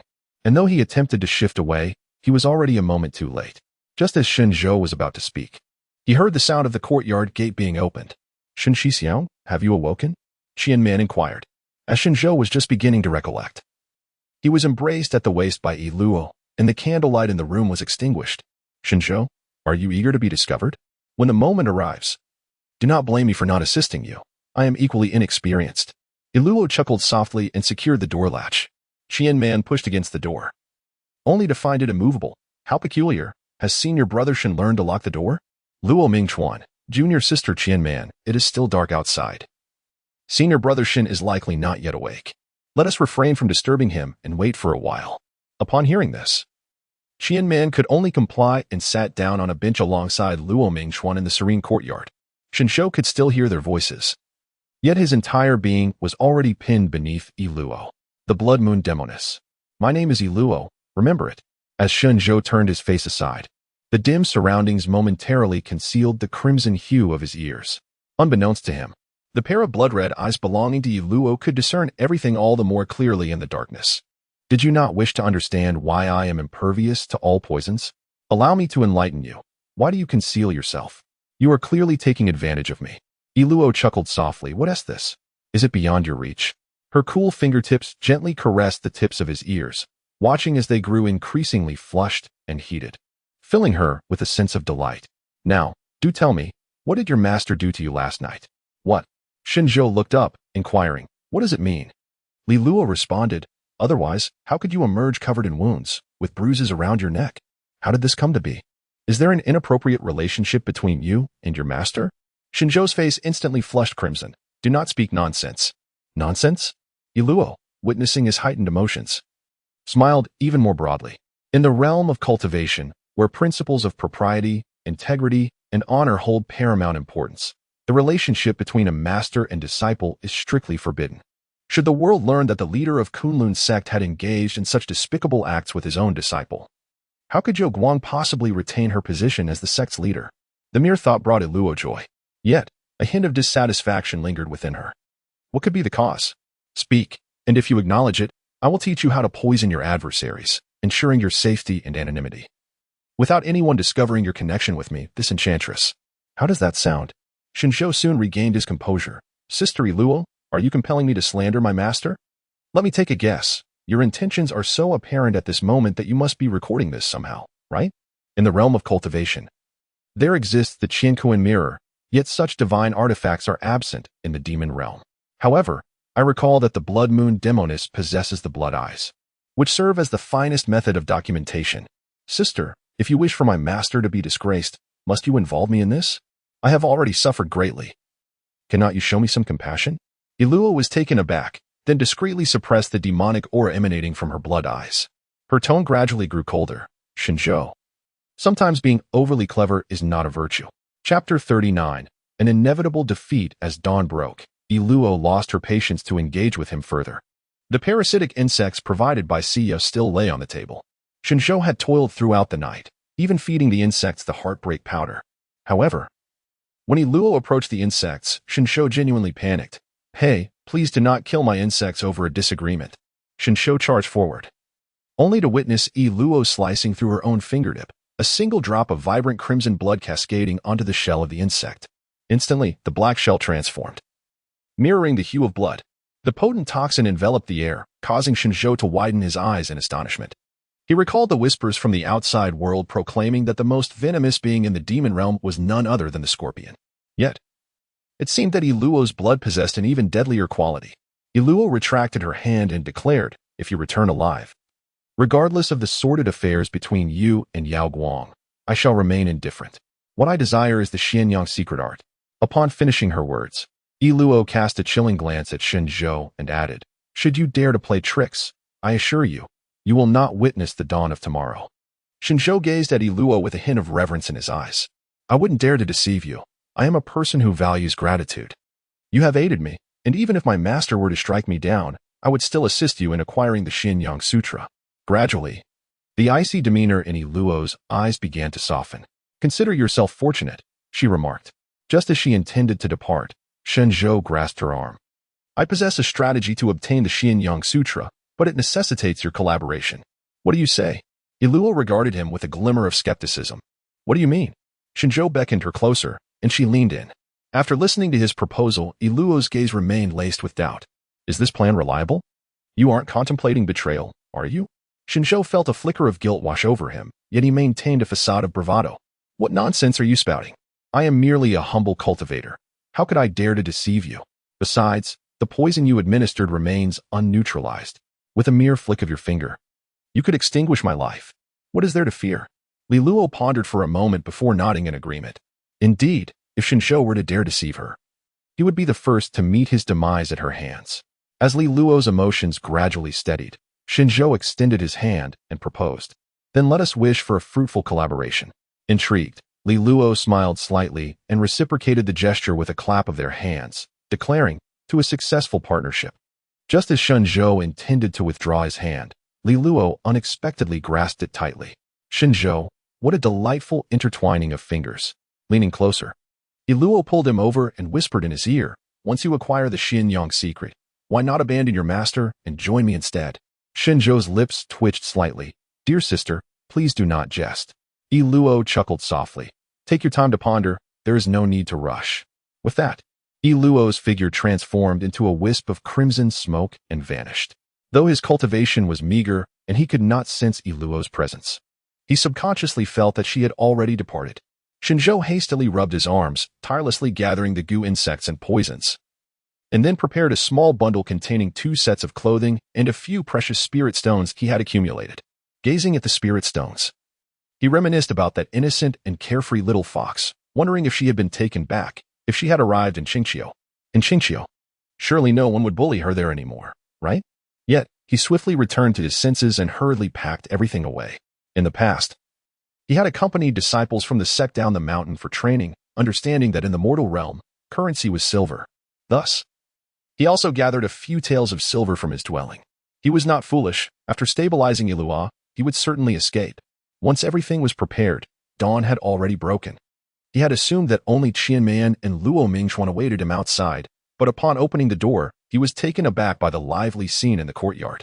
Mingyue and Yuanan, Si Yao and Yun Ziyi, and even Zhou Qingshi were present. Noticing his gaze, they feigned politeness and greeted him, eldest senior brother. Shen Zhou's gaze passed over him, inevitably causing a touch of embarrassment for Zhou Qingshi, yet he retracted his hand. To Shen Zhou's surprise, Qingwu was also present. Though not inside, he merely leaned against the gate, quietly awaiting with his arms crossed. Qianwan exclaimed, Shen Shixiang, you have finally awakened. The competition is about to commence. Have you truly completed it? Shen Zhou smiled faintly and retrieved a red vial from his storage bag. Rest assured, it is guaranteed to be effective. Qianman's eyes sparkled with curiosity. Really? Let me see. Just as she reached out to take it, he swiftly maneuvered it out of her grasp. No. This substance is exceedingly perilous. Even a slight contact could be fatal. Upon hearing this, Qianman's face turned pale, and she quickly retracted her hand. Is it truly that formidable? Luo Mingchuan hurriedly stepped in front of Qianman's senior brother Shen. Did you really manage to create this in just one night? That's remarkable. Si Yao interjected. Since it has been revealed, we should make haste. Time is of the essence. Consequently, the atmosphere grew solemn, and a trace of concern appeared on each face. Shen Zhou, surprisingly relaxed, even took the time to glance at Luo Mingchuan and inquired, has the news of my duel with UMO spread? Yun Ziyi interjected. Not only has it spread, but wagers have also been placed. Spirit stones are being thrown about in abundance. Everyone is aware that this is a match you are destined to lose. Shen Zhou paid no heed and merely inquired, so, did you place your bets? Shen Zhou's reaction left everyone dumbfounded. Qianman stamped her foot and exclaimed, we refuse to gamble. How can one bully others in such a manner? Mingyue added, indeed, we have not participated in this. Upon hearing this, Shen Zhou became anxious and exclaimed, wait, how can we not get involved? Hurry and place your bets. Everyone bet on me. The crowd remained silent. Yet Shen Zhou discerned from their gazes that they were vocally cursing him in their minds. To comfort him, Qianman was the first to speak up. All right, I shall go and place the bets at once. Everyone, wager on senior brother Shen. Shen Zhou approached with a cheerful demeanor, extending his hand and inquiring, do you have any spirit stones? May I borrow some? Qianman, taken aback by his request, nonetheless retrieved her pouch of spirit stones and offered him a handful. This was soon followed by Luo Mingchuan and Mingyue. Zhou Qingshi, believing he would escape this turn, was surprised when Shen Zhou, with a grin that betrayed no genuine warmth, stretched out his hand, saying, surely, junior brother, you did not come empty-handed? Zhou Qingshi's lips twitched slightly. Yet he complied and produced some spirit stones for Shen Zhou. To his astonishment, Shen Zhou snatched the entire pouch from him, exclaiming, junior brother, since you have already given, do not be so stingy, lend them all to your senior brother. Shen Zhou turned his head with the bag in hand, only to find Qingwu, who had appeared out of nowhere. At this moment, his expression was exceedingly poor, and his gaze was filled with disdain. Return it to him. Shen Zhou's gaze turned icy. Why should that be? Over the years, how many spirit stones has he received, and how many has he given to Zhou Qingshi? How many elixirs has he refined, only to see them consumed by Zhou Qingshi? Now, when he seeks a few spirit stones, they suddenly feel reluctant. Shen Zhou felt an inexplicable urge to laugh, as the atmosphere between the two began to grow tense. Yunji was about to speak when Qingwu removed the spirit stone pouch from his waist and tossed it directly to Shen Zhou, subsequently snatching Zhou Qingshi's pouch and returning it. Zhou Qingshi appeared hesitant, caught in a moment of discomfort. In truth, senior brother treats me very well. It's no trouble at all for me to part with a few spirit stones.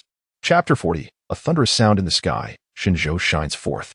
Shen Zhou let out a disdainful laugh, weighing the spirit stone pouch in his hand, indeed a considerable amount. Qingwu remarked, junior brother's constitution is frail. He relies on the spirit stones to enhance his cultivation. You need not trouble him. Shen Zhou found it increasingly amusing. So you are the sole paragon of virtue. Are you? Who could possibly compare to you? Qingwu, upon hearing this, furrowed his brow, a flicker of displeasure gleaming in his eyes. However, Shen Zhou had already approached Luo Mingchuan directly, presenting him with all the borrowed spiritual stones. Luo Mingchuan, cradling a heavy pile of spiritual stones, was momentarily bewildered. Senior brother Shen Zhou, go ahead, take it all. I will buy my own victory. Thus, everyone was left in astonishment. Is this really happening? How reckless. Luo Mingchuan wore a troubled expression, while Qian Man's eyes glimmered with determination as she seized the spirit stone from Luo Mingchuan's hand. I will definitely bet on your victory. I will wager everything on you. Brother Shen, I believe in you. With that, Qian Man dashed away like a gust of wind, and Luo Mingchuan hurriedly exchanged brief farewells before following suit. Shen Zhou then stretched lazily, a glimmer of seriousness finally flickering in his eyes. Let us proceed. Shen Zhou strode forward with great determination, followed closely by Mingyue, Yuan and Si Yao, Yun Shiyi, Zhou Qingshi, and Qingwu. Together, they descended the mountain, appearing to walk, yet each possessed spiritual power, rendering them invisible in mere moments. After their departure, a figure exuding an ethereal grace emerged atop Mingyue Peak. It was Yao Guang, her stunningly beautiful visage still marked by an air of indifference. However, as her gaze lingered on Shen Zhou's retreating form, a fleeting shadow of melancholy crossed her brow.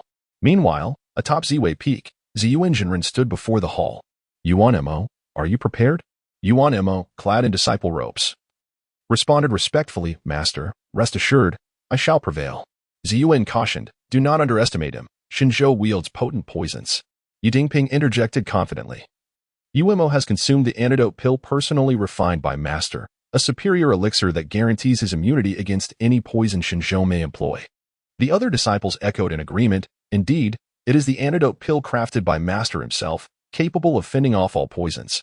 It is said that Shen Zhou has been too frightened to leave his quarters these past few days, relying solely on Qian Man to deliver his herbs. Someone remarked. Shen Zhou is undoubtedly doomed.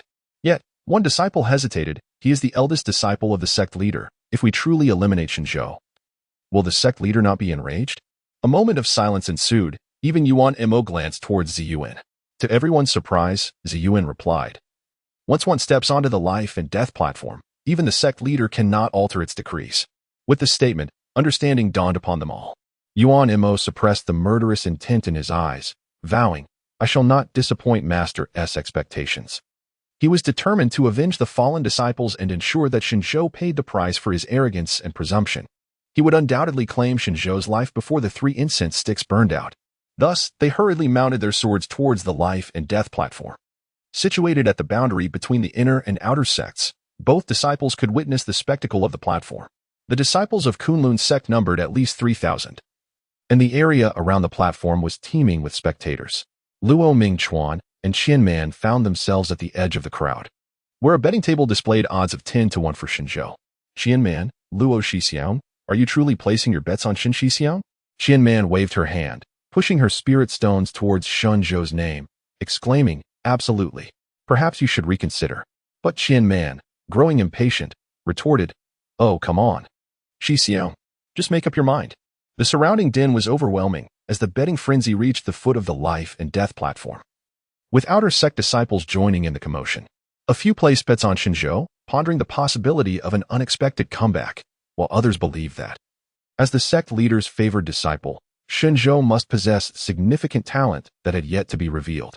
The majority, however, placed their bets on Yuan Mo, a 25-year-old with pure earth spiritual roots, an exceptional talent whose abilities were already remarkable at such a young age. It was widely believed that someone of Yuan Mo's caliber was destined for greatness on the path to immortality. As the sword lights flickered, Yuan Mo stood upon the life and death platform, flanked by two spirit beasts that had yet to take form but were evidently intelligent. They simply lacked knowledge of spiritual power. Gasps of astonishment erupted from the crowd. Good heavens, is that the esteemed Yuan Mo? Truly a striking figure. At such a youthful age, and with such a distinguished appearance, many felt assured they had placed the right bet. One Yuan Mo alone would be more than enough to vanquish Shen Zhou, and with two intelligent spirit beasts by his side. It seemed unlikely the contest would last until the incense burned down. It can't possibly take that long, they murmured. Yet some hesitated. What if he gets defeated instantly? Laughter erupted once more amongst the crowd. Yuan Mo stood proudly on the platform, unperturbed by the discussions below, exuding an air of nobility. As the hour grew late and the throng swelled, Shen Zhou remained absent, prompting doubts among the onlookers. Is Shen Zhou not coming? If I were in his position, I would not show up either. Without the ability to cultivate, why bother? He might as well be struck down in an instant. Laughter echoed through the crowd. Indeed, it would be wiser to concede early and return to our training. Could it be that Shen Zhou is truly a coward? They decided to wait a bit longer, as the hour had yet to arrive. Meanwhile, Mingyue and the others observed Shen Zhou, who lay concealed behind a rockery, looking perplexed. Yuan questioned. The time is drawing near. Are you not going down? Shen Zhou glanced at the time. Is it not yet? He mused. Let us bask in the sunlight. What is the rush? Everyone present shared a silent understanding, sensing that Shen Zhou, fearing for his impending demise, yearned to savor the warmth of the world once more. Thus they refrained from speaking. After much contemplation, Mingyue finally spoke. Shen Xixiang, if you wish to flee, I shall assist you in your escape. The moment her words were uttered, all present were taken aback. Shen Zhou opened his eyes and immediately beheld Yuan, whose expression was tinged with melancholy. Shen Zhou declared, Mingyue, I shall not flee. In my dictionary, the word escape does not exist. After uttering these words, Shen Zhou leaped from the artificial mountain, tossing his high ponytail back, and casually plucked a blade of dogtail grass to chew on. Let us go. It's time. Although the crowd was perplexed, they hastily followed suit. Zhou Qinshu discreetly pinched his palm, hoping that Shen Zhou would meet his demise in this contest. Meanwhile, at the gambling table, a disciple was recording the spirit stones, when suddenly another heavy bag of spirit stones was thrown over. The recording disciple looked up with a smile, this esteemed fellow disciple, betting on jade. His voice abruptly ceased, and his face turned pale as he hurriedly knelt. Disciple pays respects to the sect master. It was wrong of me to establish this gambling event. I willingly accept my punishment. To their astonishment, the bet was on Shen Zhou. The two disciples were momentarily stunned, looking up to find that the ethereal presence of the sect master was nowhere to be seen. If not for the bag of spirit stones placed under Shen Zhou's name, they would have thought it a mere illusion. The crowd buzzed with speculation, glancing around, debating whether Shen Zhou had fled. Xian Man was embroiled in a heated argument. Her face flushed, while even Yuan frowned in concern. At that moment, a loud crash echoed through the sky, and Shen Zhou made a dazzling entrance. Were you all waiting for me? The atmosphere fell into a hush, as everyone turned to part a path for Shen Zhou. Chapter 41. The Master's Sword Draws Forth. Shen Zhou strode onto the stage with purposeful steps, his hands unencumbered and devoid of any accompanying spirit beasts. This unexpected display prompted a shift in the onlookers' perceptions, revealing that he was not entirely lacking in merit. At the very least, he possessed the audacity to face danger head-on. Soon, the crowd gathered beneath the life and death platform. Yuan, observing Shen Zhou's bare hands, could not suppress a flicker of animosity in his brow. Shen, do you look down upon me? He questioned. And as his words fell, his sword materialized in his grasp, an exceptional spirit sword personally selected by Ziyuan during his apprenticeship. Shen Zhou's unarmed approach was undeniably a provocation directed at him. Shen Zhou clasped his hands and smiled, saying, Junior brother, you have wronged me. Who among the ranks of the Kunlun sect does not know that I, Shen Zhou, have yet to reach the stage where I can wield a sword? I spend my days in companionship with herbs, tending only to some ordinary medicinal plants in the courtyard. It is not that I do not wish to carry a sword. Rather, I possess none to wield. A moment of silence enveloped the surroundings, only to be shattered by a more raucous wave of laughter. It was not merely a matter of not carrying a sword. It was a matter of having no sword at all. How could it be that a disciple of the esteemed sect leader was reduced to such a pitiful state? What significance did the title of sect leader's disciple hold in the Tianhan continent, where strength reigned supreme? He had not even reached the foundation establishment stage. What good would it do to take him to select a sword? Among the myriad swords in the sword nest, which one was not a legacy of the predecessors? Those were spiritual swords, requiring a master to acknowledge them. Indeed, how could Shen Zhou be worthy? When would he ever be able to relinquish the title of the eldest disciple? Listening to the derisive laughter around her, Qing Wu's grip on her sword turned pale, and the coldness in her eyes began to dissipate. She relaxed her hold slightly, just as Mingyue stepped forward before her, tossing her own sword into the air. Shen Xixiang, catch. Shen Zhou deftly received the sword, firmly grasping the exclusive weapon of Mingyue. The other disciples were taken aback. A personal sword, typically reserved for only the closest of companions, such as siblings of the same lineage, could be wielded by another only with an extraordinary bond. Mingyue and Shen Zhou? It was as if they had stumbled upon a sensational revelation. The glances exchanged among them shifted dramatically.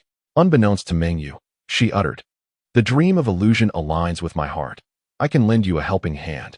This declaration sent ripples of astonishment through the crowd, leaving even Qing Wu and others momentarily frozen in disbelief. Yuanan, in a state of bewilderment, called out, "Sister Ming." A hint of mockery danced across Yumo's face as she remarked, "Who would have imagined? Shen Zhou, while you may lack other talents, you certainly possess a knack for seduction. Even Sister Ming has fallen under your spell. She is the most esteemed disciple of Master Huan Yin. One can only wonder how Master would react upon discovering your dalliance with his prized student."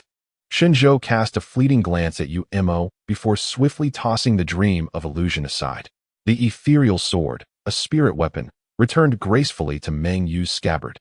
The tension etched on Qing Wu's face gradually eased. A bittersweet feeling enveloped Mingyue as she raised her head, only to meet Shen Zhou's gaze. Bright with charm as he spoke aloud, "Senior Sister Ming, I appreciate your sympathy, but it is unnecessary. Your dream of illusion is a superior spirit sword. And even upon first grasping it, I sensed its unwillingness. Why impose such a burden?" With those words, Shen Zhou's attention shifted to Mo, his expression turning increasingly frigid. "I will resolve our matters myself." A murmur of astonishment rippled through the crowd. Indeed, it was still Senior Sister Ming, whose beauty was matched only by her kindness. Yet, what significance did the sword's reluctance hold? How could he wield the dream of illusion? Only Mingyue's fingers, gripping the sword, were pale with tension. If there existed anyone capable of wielding the dream of illusion aside from her, it would be Shen Zhou, for it was her treasured sword. And thus she understood that it bore no animosity towards him. It was, in fact, Shen Zhou who rejected her. With a resounding clang, the copper gong echoed throughout the venue. The sun hung high in the sky. The moment had arrived. Silence descended upon all as they looked up to behold the judgment seat upon the life and death platform, occupied by Yao Guang and Zi Yuan.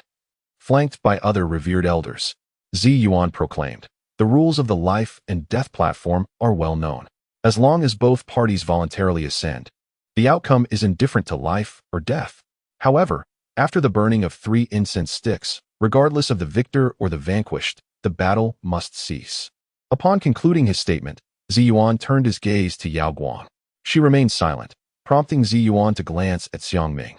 With a leap, Xiang Ming swiftly inserted 3 incense sticks into the censer atop the platform, though they had yet to ignite. Zi Yuan clasped his hands toward Yao Guang.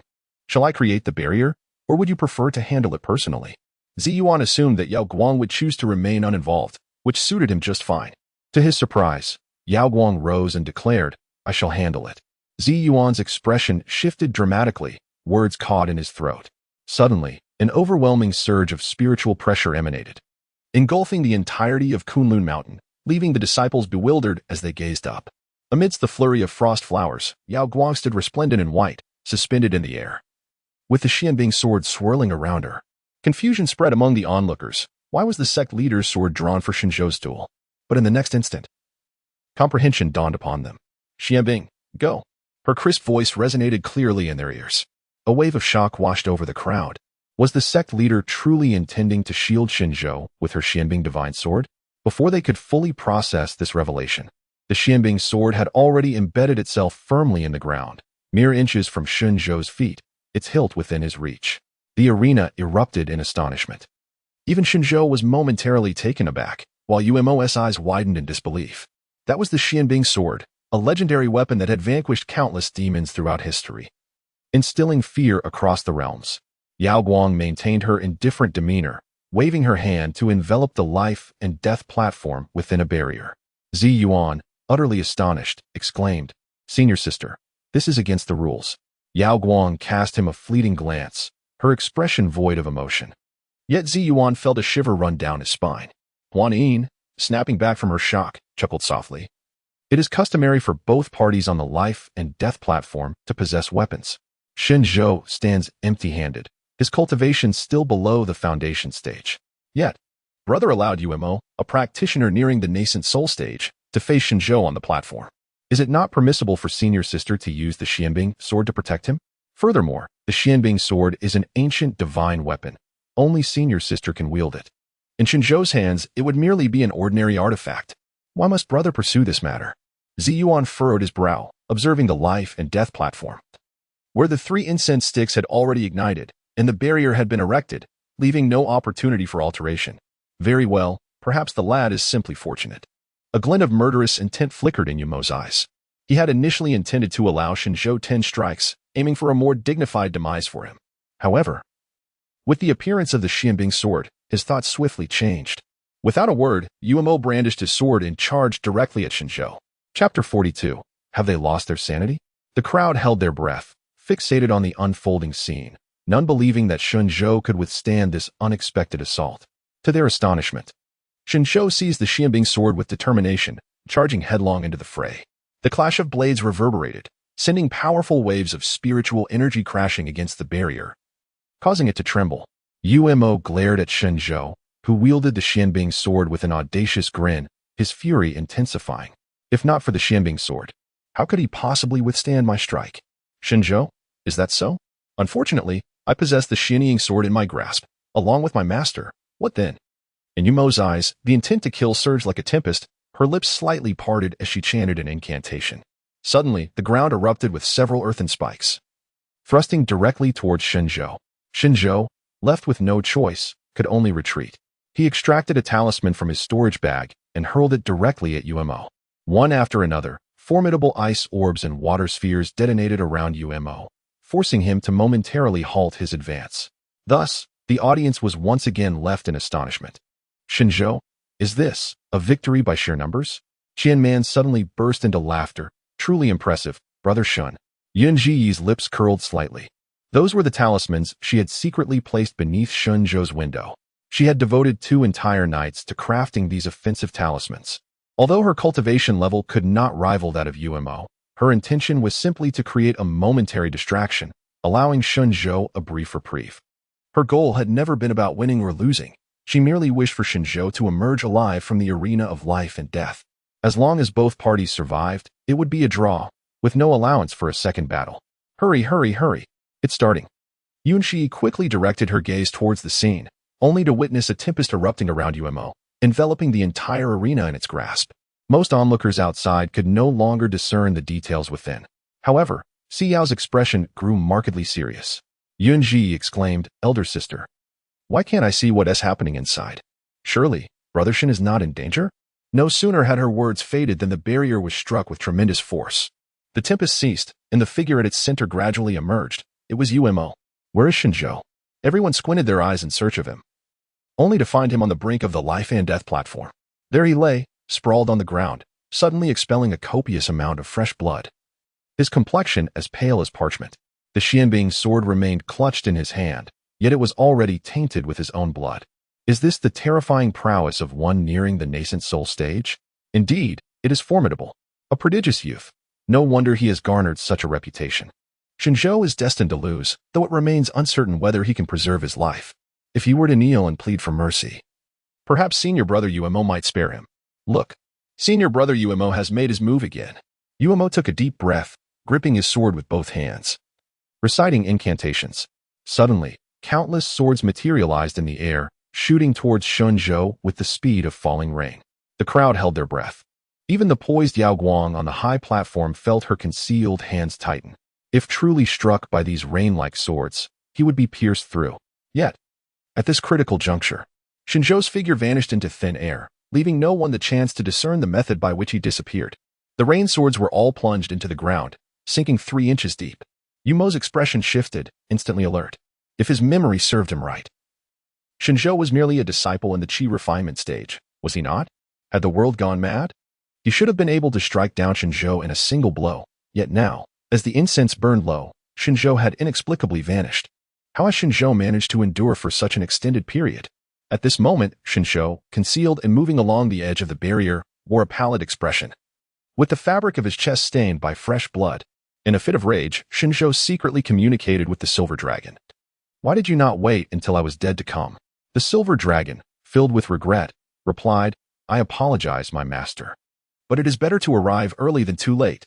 Meanwhile, Umo had succumbed to madness, wielding his sword in wild swings, shouting, "Shen Zhou, come out, come out." The disciples below were puzzled. Where is Shen Zhou? What kind of invisibility technique is this? I can't even see him. Ziyuan's face turned a deep shade of green.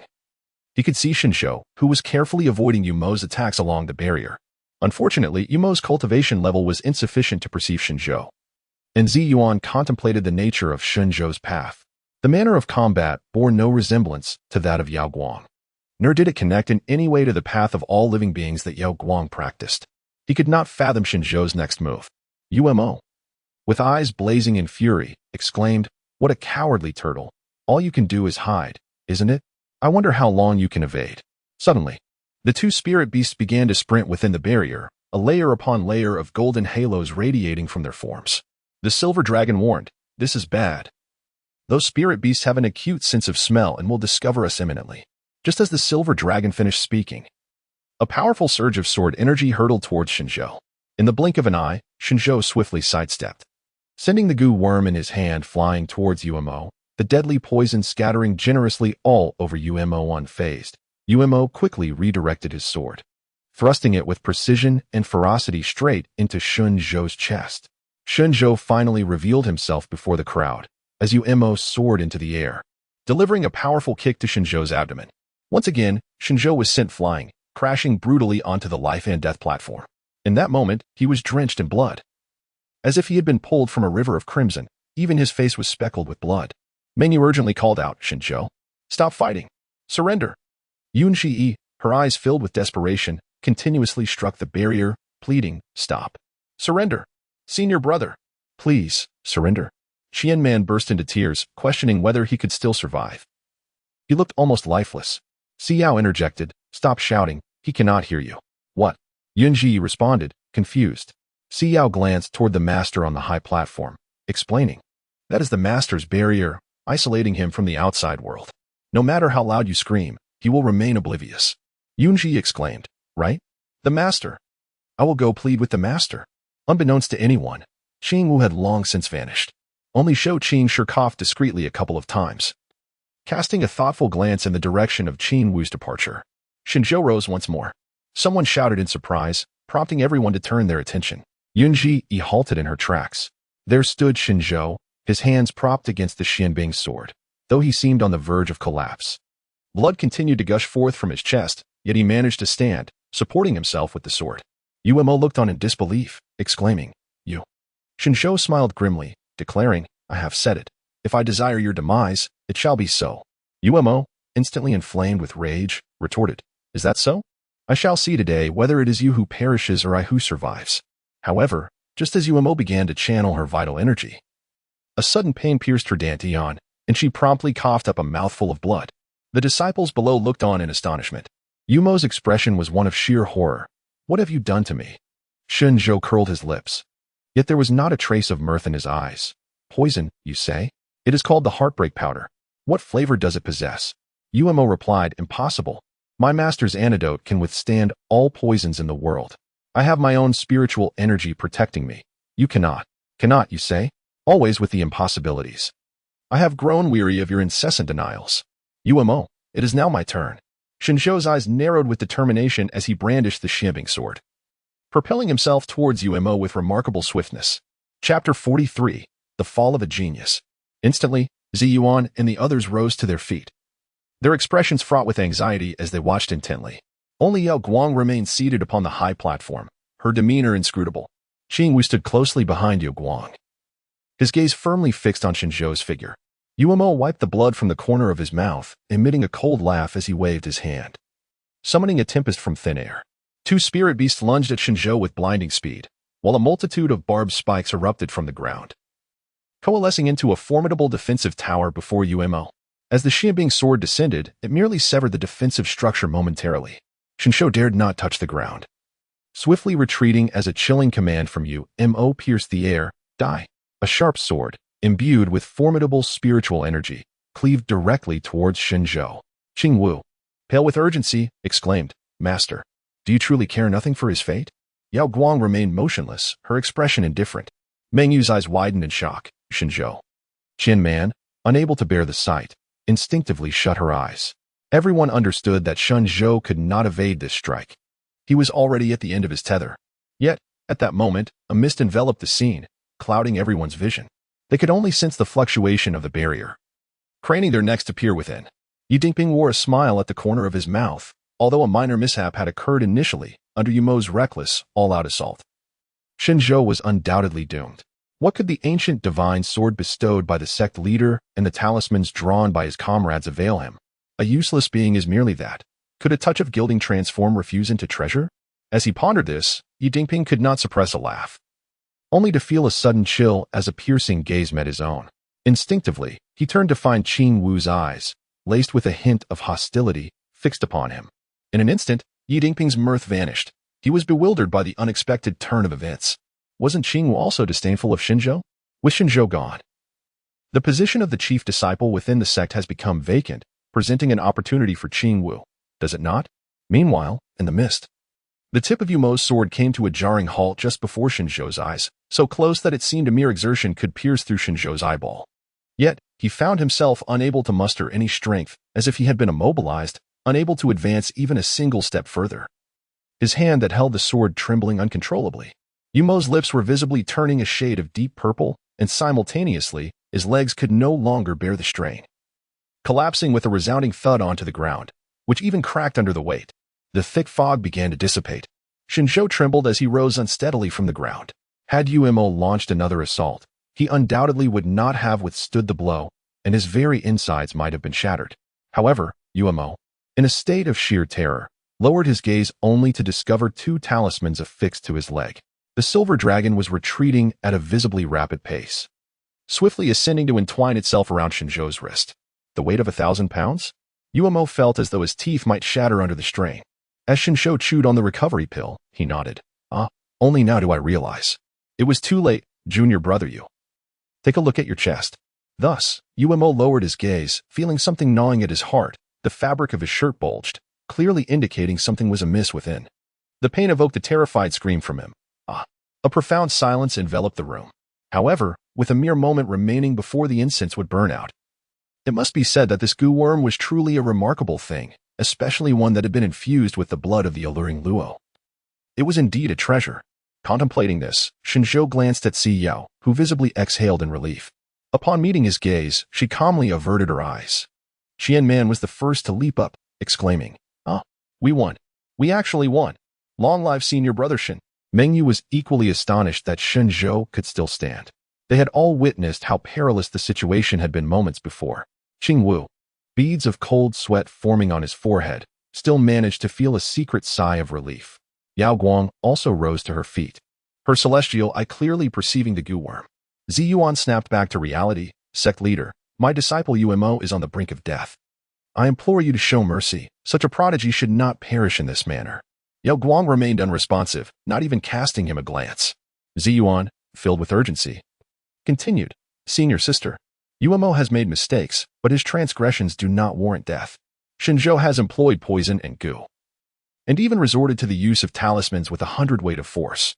Such tactics in a friendly contest among peers are utterly unacceptable. Yao Guang remained steadfast and unmoving. It was Huanin, with a complex expression, who finally spoke. Senior brother, once one steps onto the life and death platform, it is a matter of life and death, and besides, it has been previously stated that methods do not matter, only the outcome. Moreover, the time of the third incense has not yet elapsed. Everyone hurriedly turned their attention to the life and death platform. Only a few breaths remained in the third incense. If they could endure just a little longer, it would result in a draw. However, after consuming 2 recovery pills, Shen Zhou regained a modicum of strength, and the bleeding from his chest wound had slowed. As long as the incense continued to burn, this wager could not be considered concluded. The onlookers could only witness their actions but could not hear their words. Umo, in a state of utter despair, ripped open his shirt, prompting a collective gasp from the crowd, for his chest had also been torn open, The goo worm was gnawing at an alarming pace, revealing bone to the naked eye. And dark blood oozed continuously from the corners of his mouth. The two spirit beasts lay motionless on the ground, their state uncertain, but given their master's dire condition, it was evident they could not survive. Shen Zhou slowly crouched down as Yumo's hand, stained with dark crimson blood, seemed to reach out for something, yet was deftly evaded by Shen Zhou. Lowering his gaze, their eyes met. Yumo parted his lips, eager to speak, but no words emerged, his eyes brimming with unfulfilled resentment. Shen Zhou spoke in a tone audible only to the two of them. Did you not desire to avenge Pei Xian and Zhuohua? Alas, it seems you must descend to join them. Yumo's eyes widened in disbelief, as if questioning, did you truly take their lives? Shen Zhou did not disappoint him. He merely assured, rest assured, on the road to the underworld, you shall not be alone. Your two junior brothers await you ahead. And soon, your knight junior brother will join you. The parasitic insect had grown considerably, its vivid red form grotesquely visible upon Yumo's heart. Yumo's eyes blazed crimson with fury as he struggled desperately to grasp Shen Zhou, yet ultimately he clutched only emptiness. Ziyuan soared into the air, disregarding all else, swiftly forming seals with his hands. A powerful surge of spiritual energy erupted forth, striking fiercely at the barrier established by Yao Guang. At that moment, the third incense stick finally burned out, and Yumo's hand fell heavily. The prodigy, once praised by his peers, thus fell before their very eyes. After Ziyuan executed his seals thrice, the barrier finally yielded a breach, prompting Yao Guang to dismiss the entirety of the barrier with a mere wave of her hand. Ziyuan rushed forward, but alas, Yumo had already lost his breath. The parasite alone continued to writhe upon Yumo's form, voraciously consuming his fresh blood. The scent of blood permeated the air, causing the disciples to grimace in revulsion. Ziyuan's hands trembled with rage, his heart heavy with sorrow.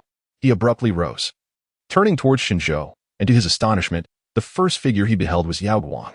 Dressed in snow-white garments, her hair elegantly secured with a wooden hairpin, she stood before Shen Zhou with an air of tranquility.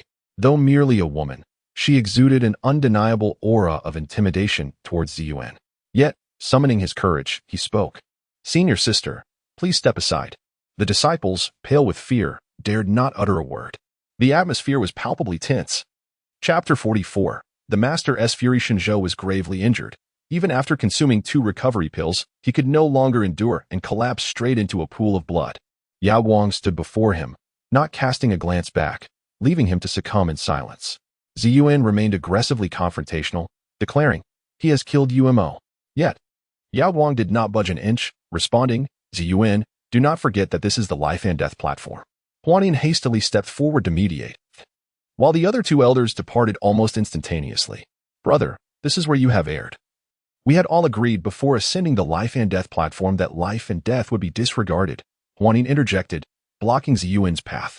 Finally, Yao Guang turned around, only to see Shen Zhou, now unconscious.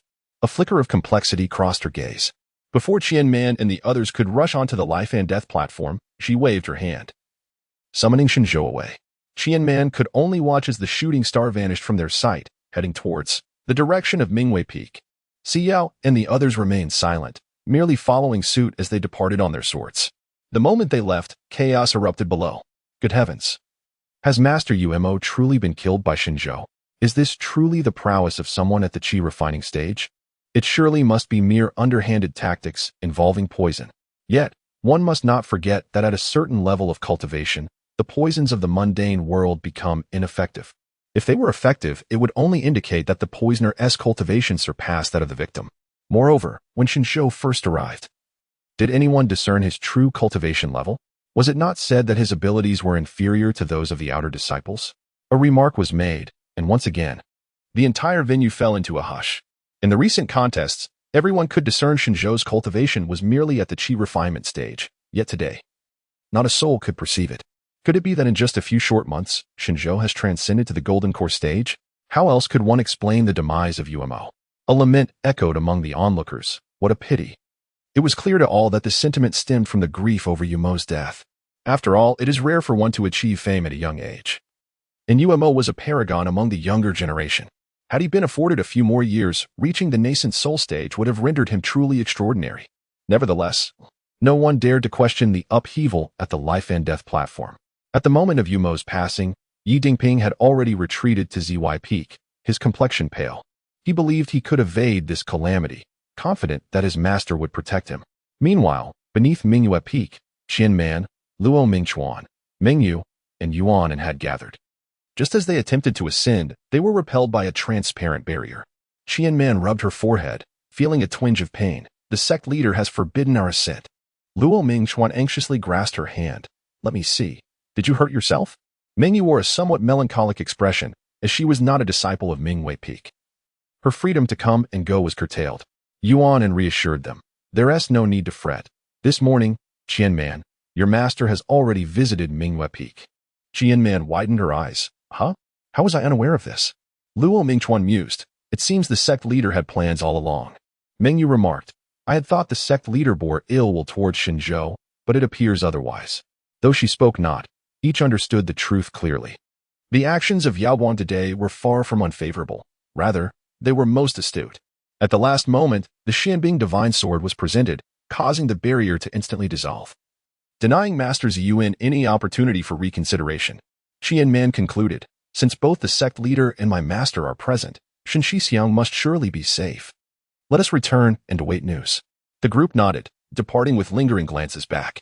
Luo Mingchuan trailed behind Qianman. Qianman, are you truly all right? Luo Shixiang. I assure you, I am perfectly fine. Do not worry. Oh, very well.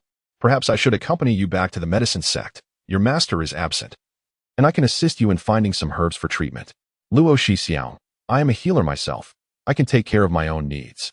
Their voices gradually faded as Mingyue and Yuan bid farewell and returned to Yuan Mountain. Meanwhile, at Qingfeng Courtyard, the additional layer of restriction barred Qingwu and the others from entering, leaving only Elder Dan Ding and Yao Guang within. Shen Zhou lay on the bed, barely clinging to life. Were it not for the faint rise and fall of his chest, one might presume he had already succumbed to death. It was not until Dan Ding withdrew his hand that Yao Guang finally spoke. What is the situation? Dan Ding replied, fortunately, your timely arrival has preserved his life. Although the child's breath is weak, his meridians are considerably more stable than before. Had Yumo's blade penetrated any deeper, it would have been beyond the reach of any remedy. Upon hearing this, Yao Guang's gaze flickered momentarily. Thank you, Dan Ding. It is your returning essence pill that has sustained his breath. There is no need for such formality. With that, Dan Ding tidied his silver needles and prepared to depart. Yao Guang inquired, how long until he awakens? Dan Ding responded, he will regain consciousness before nightfall. With proper care over the next couple of months, he will naturally recover. Dan Ding cast a glance at Yao Guang, pondering how long it had been since she had last refined pills. It must be noted that the elixirs she crafted were not mere ordinary potions, but rather exceedingly rare superior-grade pills, which were nearly priceless in the outside world. Yet this young man had consumed 2 of them without hesitation. Before leaving, Dan Ding took another look at Shen Zhou's storage pouch. The aura of superior pills was unmistakable to him, and he sensed that not only had he consumed 2, but that he likely concealed several more. Yao Guang's disciple was indeed extraordinary. After Dan Ding's departure, Yao Guang settled beside Shen Zhou's bed. Ever since Shen Zhou emerged from confinement, he had not sought her out at her residence. Well, he had visited once, but at that time in a secluded corner. Her gaze dimmed for a fleeting moment. Shen Zhou lay in a daze until nightfall, during which he had a dream. In this dream, he found himself amidst turmoil and suffering, where Yao Guang gazed at him with eyes filled with hatred, questioning him. Why did you kill Umo? This piercing inquiry jolted Shen Zhou awake. The room was shrouded in darkness, suggesting that night had already fallen. It was then that Shen Zhou realized he was ensnared in a dream, hastily wiping the cold sweat from his brow. The thought of the time sent a chill down his spine. Oh no. In a flurry, he sat up. But the searing pain from his wound compelled him to collapse back down heavily. Suddenly, he awoke. The voice caused Shen Zhou to lift his head in surprise. With a graceful wave of her delicate hand, Yao Guang ignited all the oil lamps within the room. Shen Zhou was taken aback. Although he indeed harbored grievances against Yao Guang, it was undeniable that Yao Guang had aided him in today's battle. Master, what brings you here? Yao Guang's expression was devoid of warmth as she subtly gestured with her finger, causing the lifeless beetle to materialize before Shen Zhou. Instantly, he furrowed his brow. Could it be that Master has discovered something? The parasitic insect was given to you by Si Yao, correct? Indeed. Then why does it carry the scent of the demonic clan? Yao Guang's gaze was piercing, her tone laced with an accusatory edge. A sudden chill gripped Shen Zhou's heart. It was truly a summons for retribution. Just a single drop of blood, and Yao Guang could discern its presence? How terrifying. No wonder Luo dared not even set foot in Yao Guang's courtyard. Answer me. Yao Guang's tone turned icy, clearly enraged. Chapter 45. Does the master truly intend to protect him? Shen Zhou felt a pang of anxiety. If he were to speak the truth, he would likely face a severe beating. Conversely, if he chose to conceal the truth, his master would undoubtedly sense the deception, leading to the same dire consequence. Regardless, it seemed he was destined for trouble either way. Furthermore, even if he were to reveal the truth, there was no guarantee that Yao Guang would believe him. If she could detect the presence of demonic energy within the cursed insects, could she not uncover the fact that he had been poisoned by the demons? Or perhaps she simply did not care at all. As Shen Zhou pondered, he was suddenly overwhelmed by a surge of spiritual pressure, jolting him back to reality. It reminded him of the time in the feather spirit realm when he was ensnared by the blood moon demoness, who later followed him to his academy. After several encounters and skirmishes, he had managed to extract a single drop of her blood. In the scripture repository, there exists a tome on poisons, detailing the use of demonic creatures as medicinal ingredients, which could enhance their efficacy. Thus, he decided to experiment. This assertion was a blend of truth and fabrication. And as Shen Zhou lowered his gaze, he recognized its sincerity. Yet, his heart was fraught with anxiety. The time he had agreed upon with Luo was drawing near. He feared that should he fail to appear, a multitude of complications would arise, jeopardizing his chance to depart. Yao Guang furrowed her brow, astonished that the blood moon demoness could infiltrate her bright moon peak without her notice. How could this be possible? Surely, the demoness must possess some artifact that concealed her aura. After a moment of contemplation, Yao Guang began to piece together the situation. Why not seek out my master? She inquired, her tone softening slightly. Shen Zhou spoke in a low tone. Master, have you forgotten that night when I sought you? Yao Guang was momentarily taken aback, and memories surged back. On the 15th of each month, she would suffer from a malady that clouded her mind, rendering her unable to discern people clearly. And her recollections faded. Yet, she distinctly remembered Shen Zhou's presence, though the specifics of that night eluded her. The fragrance of plum blossoms emanated from her master, and whenever she drew closer, that scent would subtly waft through the air. Thus, when he caught a whiff of that aroma, Yao Guang was already seated beside his bed. What transpired that night? Please recount it in detail. Yao Guang rarely spoke to him in such gentle tones, leaving Shen Zhou momentarily bewildered. He lifted his gaze to behold a face that seemed untouched by the mundane world. It was no wonder that people referred to her as a celestial being. The world knew not her age, but in that moment, Shen Zhou perceived Yao Guang to be merely a few years his senior. Her brows and eyes were like a painted masterpiece, ethereal and serene, with a touch of vermilion between her brows that dazzled and intimidated those who dared to gaze upon her. Yet, having traversed 2 lifetimes, he could not help but ponder what it would be like to hold that vermilion in his hands and grind it. What are you thinking? Yao Guang's expression turned cold. Shen Zhou was greatly alarmed, hastily lowering his head. Damn it, how could he entertain such sordid thoughts in front of his master? That vermilion powder was akin to a celestial eye, capable of perceiving all that exists in the world.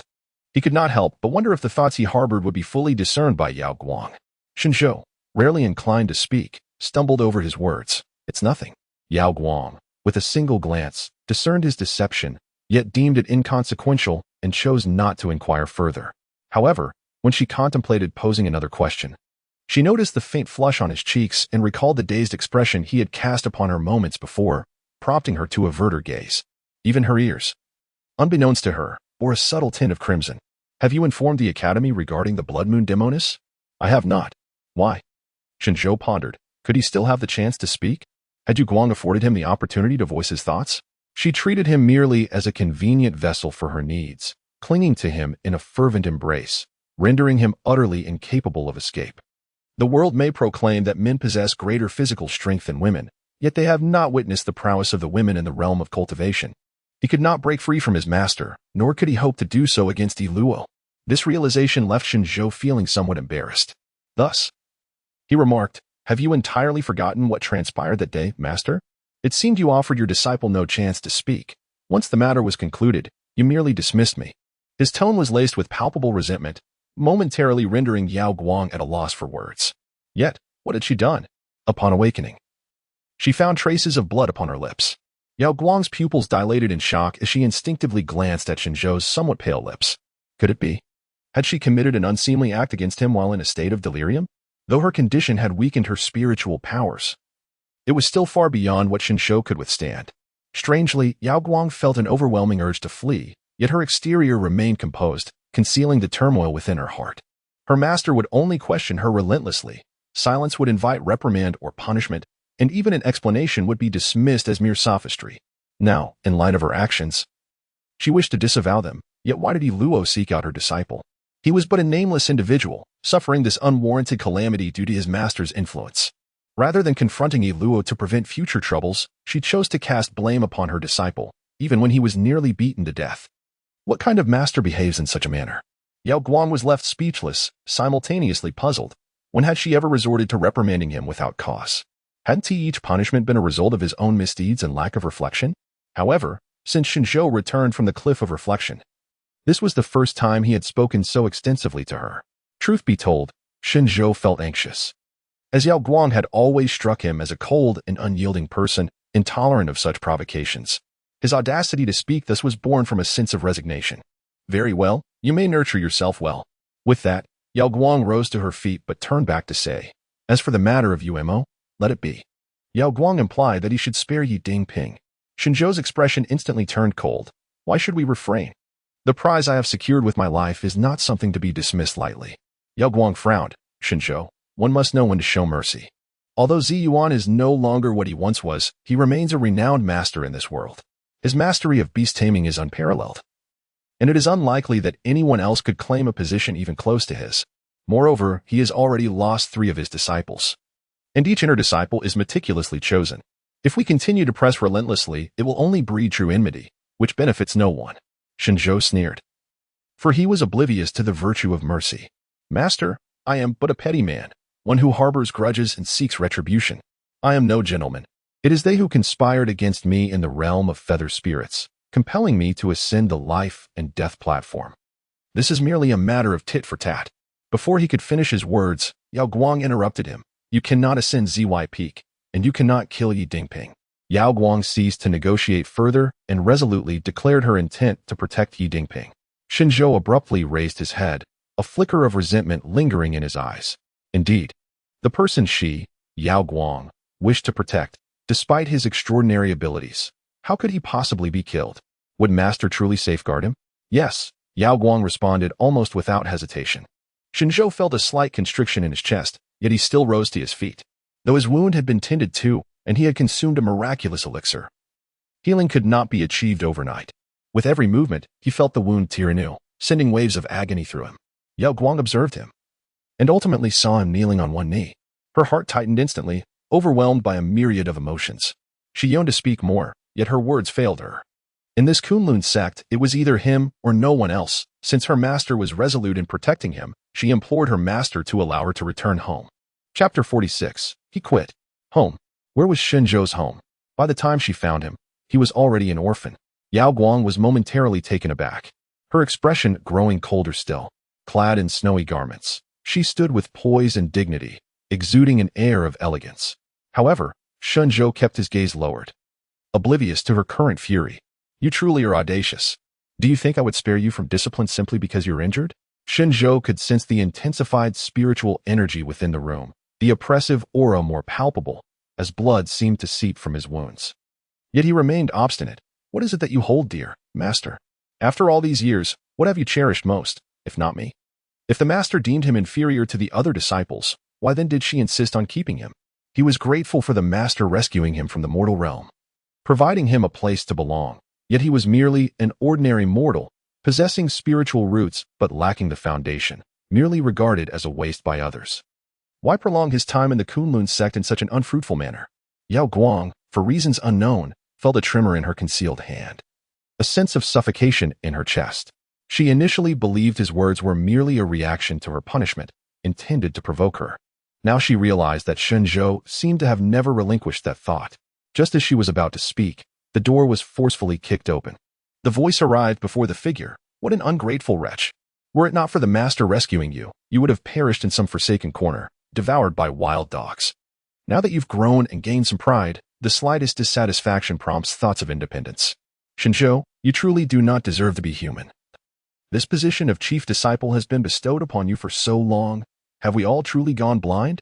Shen Zhou had long grown accustomed to the vitriol directed at him. In his desire to extricate himself from the situation, he felt no inclination to engage in a dispute with Qingwu. Thus, he bowed his head once more and implored, "I beseech you, master, permit your disciple to descend the mountain." Qingwu's expression darkened ominously, having been thwarted by the master's barrier from entering earlier that afternoon. Everyone had returned to their own affairs. She had intended to check on Shen Zhou's injuries, only to be met with his unexpected words, which incensed her greatly. Yao Guang cast a deep gaze at Shen Zhou but chose not to speak further, as she withdrew her spiritual energy. Shen Zhou felt the atmosphere around him become markedly clearer, yet Yao Guang was no longer present. The room was left with only Qingwu and Shen Zhou.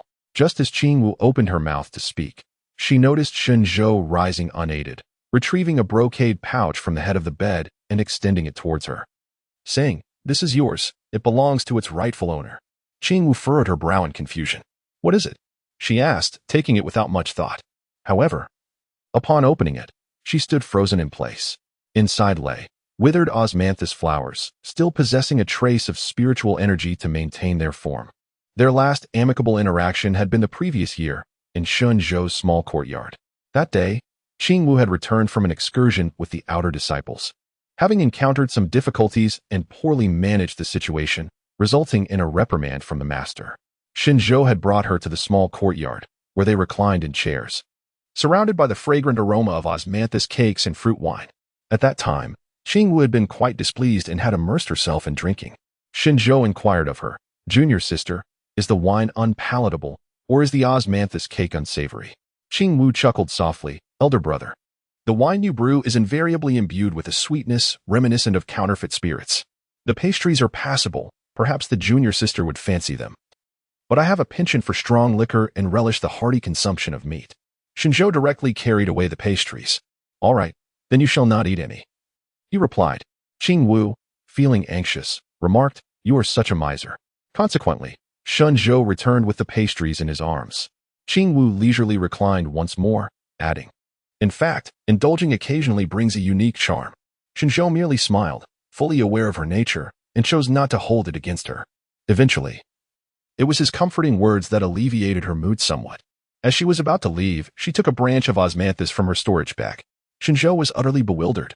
"When did you seek this?" Whether it was the effects of too much wine or a touch of nervousness, Qingwu spoke with a hint of hesitation. "Upon my arrival, I noticed the osmanthus blossoms at the foot of the mountain were in full bloom. In my haste to return, I did not prepare a gift, so I offer you the osmanthus for now. And I shall seek a more fitting present for you when I descend the mountain again." Shen Zhou accepted the gift, recognizing its preciousness. It was the first time Xiao Qingwu had presented flowers to her senior brother, and he vowed to cherish it. However, as time passed, each descent from the mountain was dedicated to vanquishing demons, causing her to frequently forget this sentiment. Upon returning, she always thought of the next time. Yet that moment never came again. Qingwu gazed at the dried osmanthus flowers, carefully preserved, and felt a pang of sorrow in her eyes. She looked up, only to find Shen Zhou lying on the bed, turned away from her, clearly unwilling to engage in conversation. Thus, her desire to discuss matters with him faded away. It was understandable. Shen Zhou was injured, and she decided to return the next day, allowing the memory of the osmanthus to temper her insistence. The room soon fell into darkness. Qingwu departed, and after a while, Shen Zhou, realizing that everyone had left, hastily turned over. Without further ado, he quickly consumed a couple of recovery pills and his self-made hemostatic and analgesic tablets, then reignited the candle. At his writing desk, Shen Zhou began to write fervently. He penned only a few terse lines, conveying the essence that he could no longer remain at the Kunlun sect and intended to part ways. Upon completion, he removed his identity token from his waist and placed it atop the letter. With a final glance at the small courtyard, he pushed open the door and stepped out. The herbs in the courtyard had dwindled. During this time, he had carelessly tossed them into the alchemical furnace, leaving barely a few behind, rendering the courtyard somewhat desolate. Yet, it was likely to grow even more forlorn in the future. Just as Shen Zhou departed, Yunzi arrived. Upon reaching his door, she initially intended to enter directly, but hesitated. Contemplating, she surmised that he was probably asleep at such a late hour. Shen Zhou had been fortunate to find restful sleep in recent days.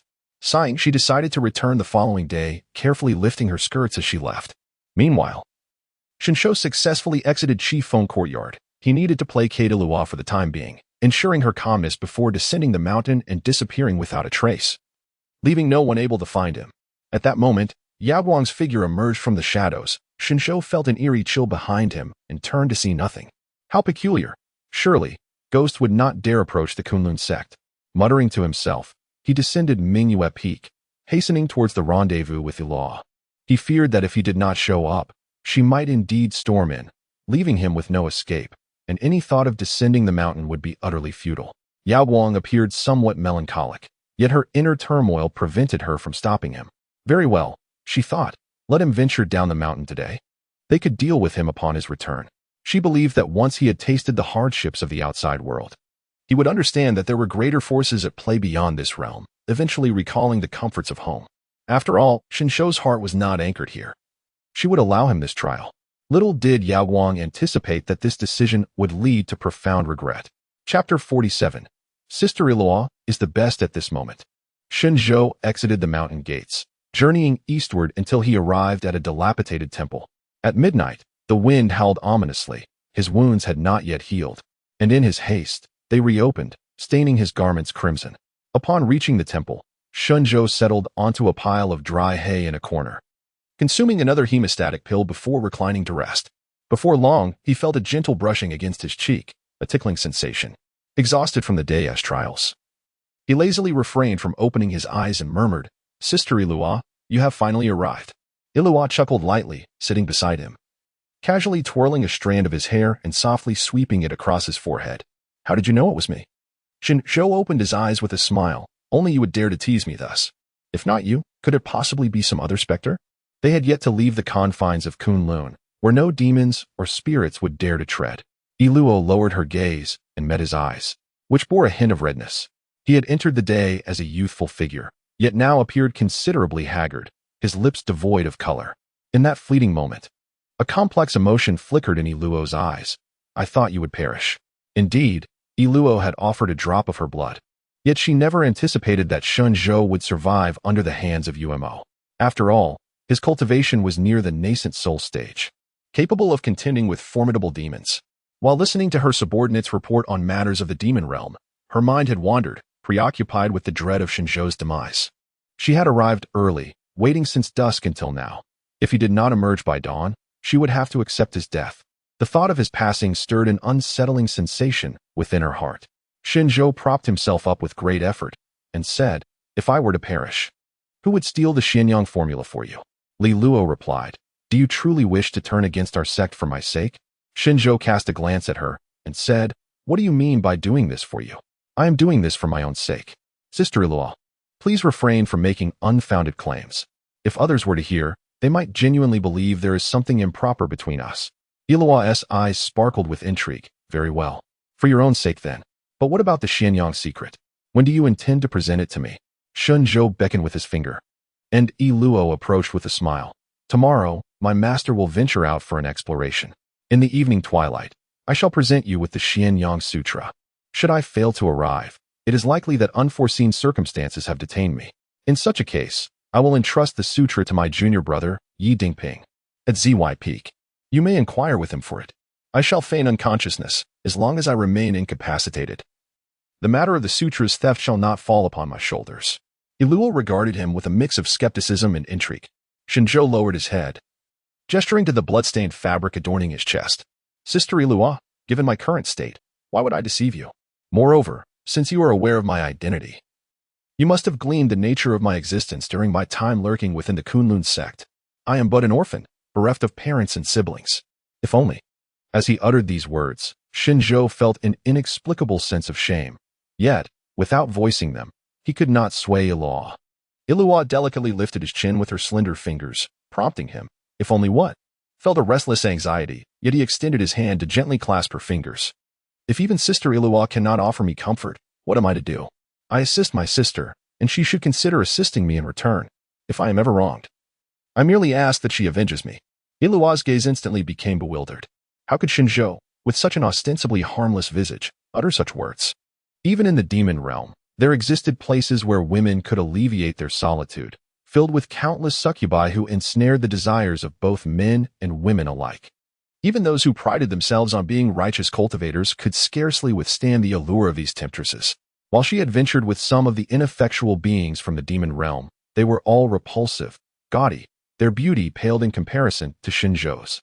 And they adorned themselves with paints and powders akin to mortal women, exuding an unbearable stench. Yet the person before her was different, devoid of their vulgarity. He spoke such words with an unsettling brilliance in his eyes. She understood that this was merely a strategy employed by Shen Zhou to seek protection. However, Illuwa could not help but smile. Shen Zhou intrigued her, for she had never encountered such a capricious man, one who, despite his reluctance, could be both pliable and resolute. She found herself contemplating bringing him back to the demon realm for further examination. Very well, I shall assist you. As for Zhou Qinshe, I will ensure you are avenged.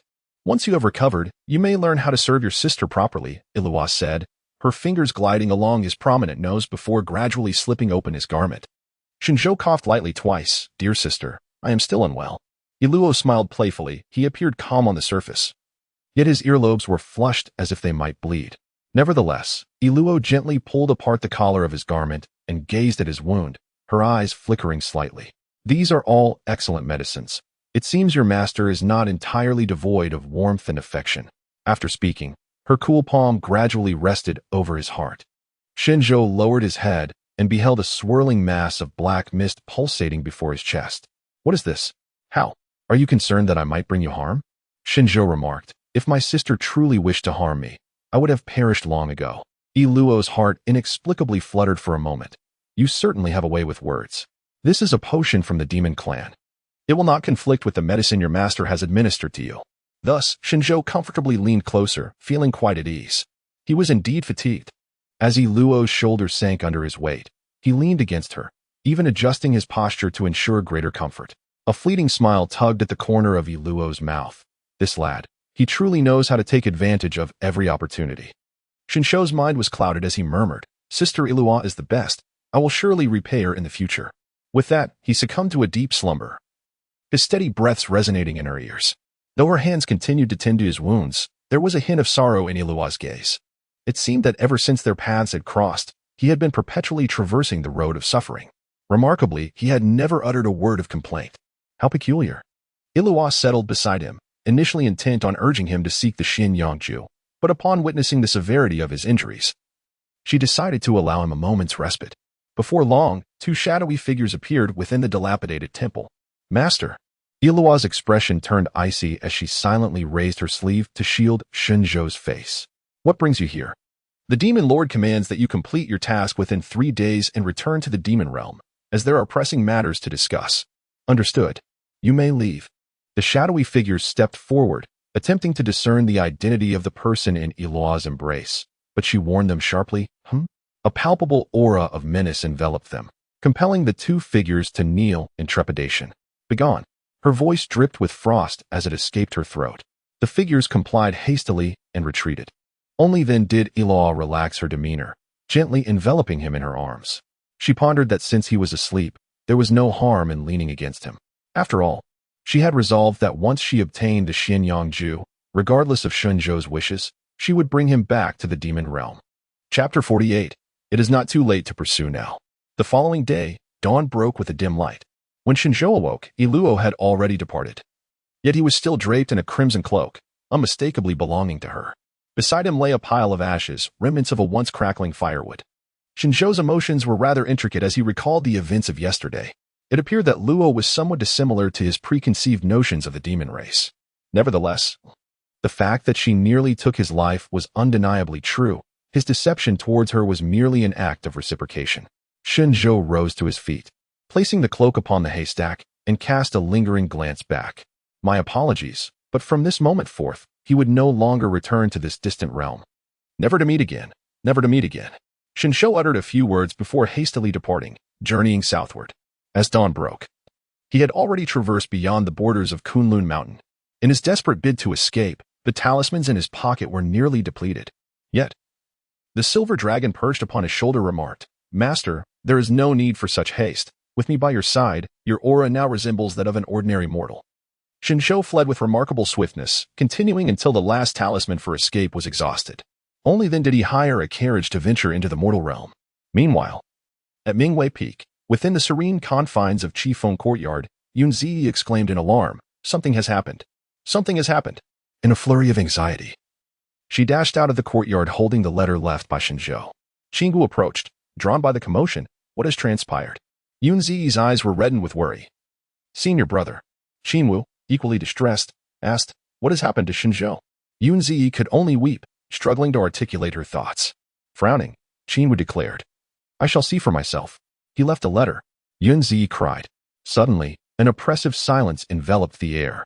Yao strode over, taking the letter from Yunzi's hands to scrutinize it closely. Esteemed master, as I write, I feel your presence. Disciple Shen Zhou expresses profound gratitude for the 3 years of nurturing by the master. Aware of my own lack of virtue and talent, I feel unworthy to bear the title of chief disciple of the sect, and thus I humbly resign. The grass and trees remain unchanged. Yet the affairs of men are ever volatile.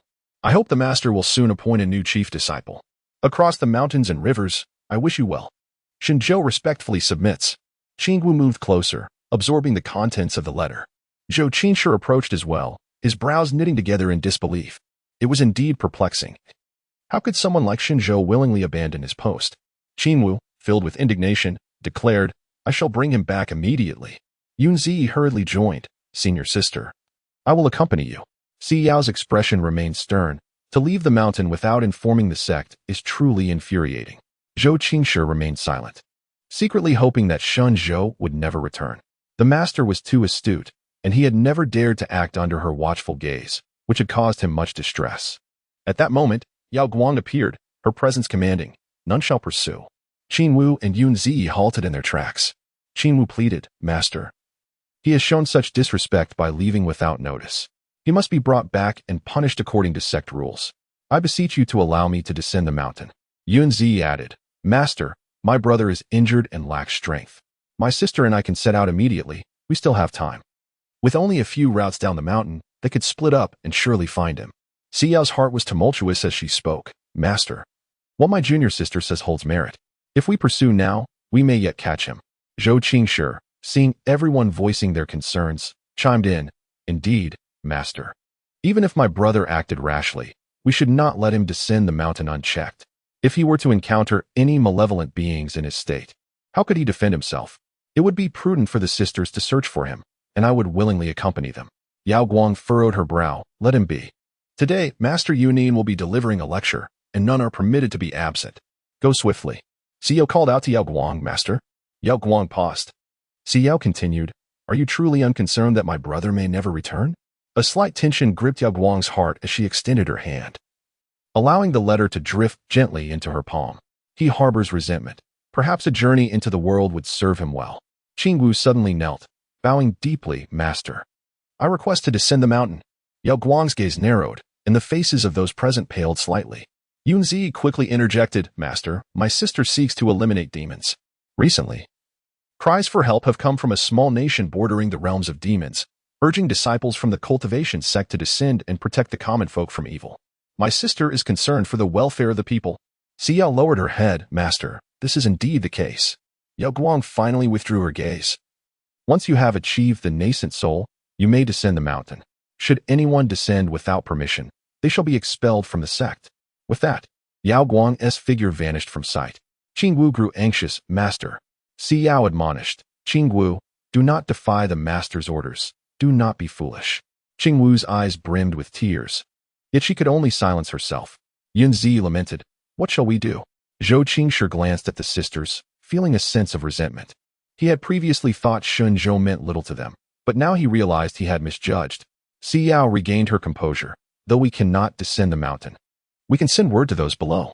She turned to Qingwu, third junior sister. Does the Qingyin sect have disciples who can venture to the mortal realm? Qingwu perked up. How do you know Shen Zhou will go to the mortal realm? Yunzi explained. With the frequent conflicts between the realms of demons and humans, the underworld is inaccessible to mortal cultivators. If senior brother descends, the mortal realm is the most viable option, allowing for easier concealment. Suddenly, an idea struck Yunzi, and her eyes sparkled with realization. Yes, I have my father. The great Jiang kingdom spans vast territories. If my brother were to enter the mortal realm, he would inevitably traverse into Jiang territory, where my father could send word to her at any time. Without further hesitation, Yunzi hurriedly sought paper and brush to compose a message. Qin Wu swiftly departed as well. Zhou Qi sure had left unnoticed, and Xiao sighed quietly. She hadn't anticipated Shen Zhou's temperament would become so volatile. A moment of discontent had led him to depart so abruptly. With a wave of her hand, countless insects appeared from thin air, only to disappear into the earth, leaving behind barely perceptible mounds of soil that quickly vanished.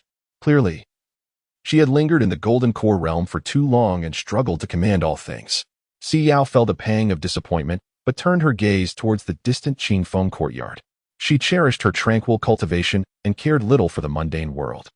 Though she outwardly expressed indifference during Shen Zhou's presence, internally she harbored a sense of reluctance. Now that he had left, only the four of them remained under the Master's guidance, and she felt she should not be concerned.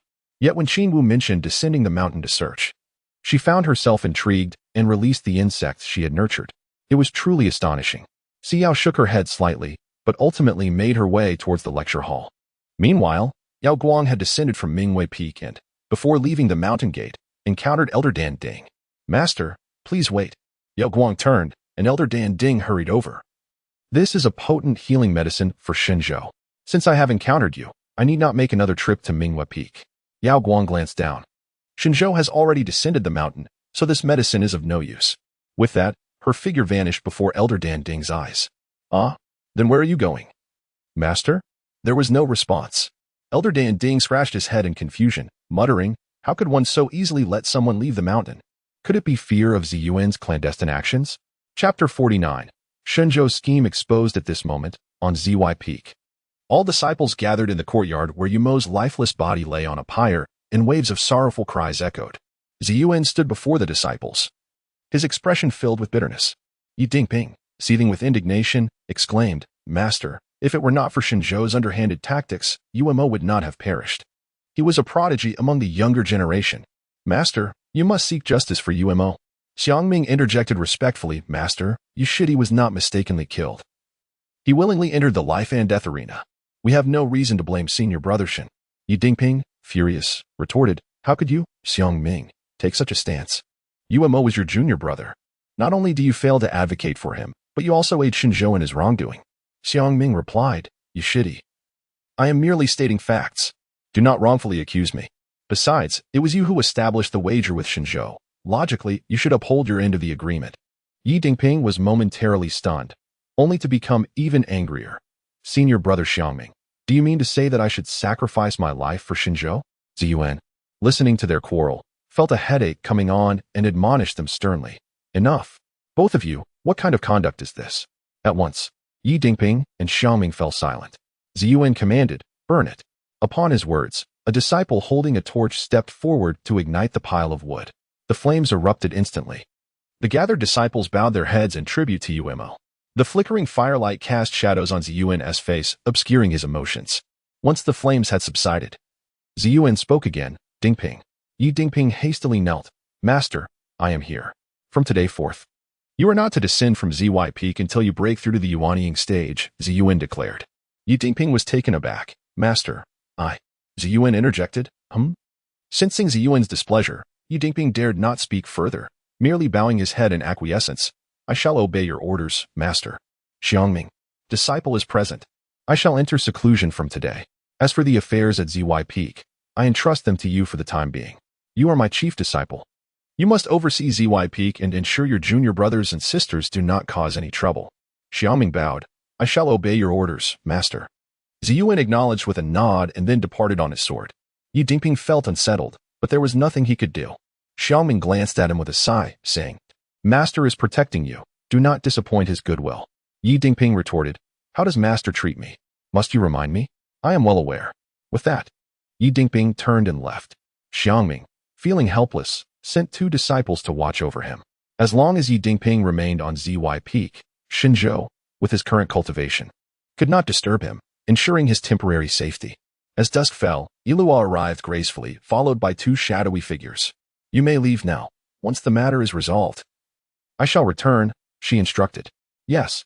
Thus, the dilapidated temple was left with only Ilua.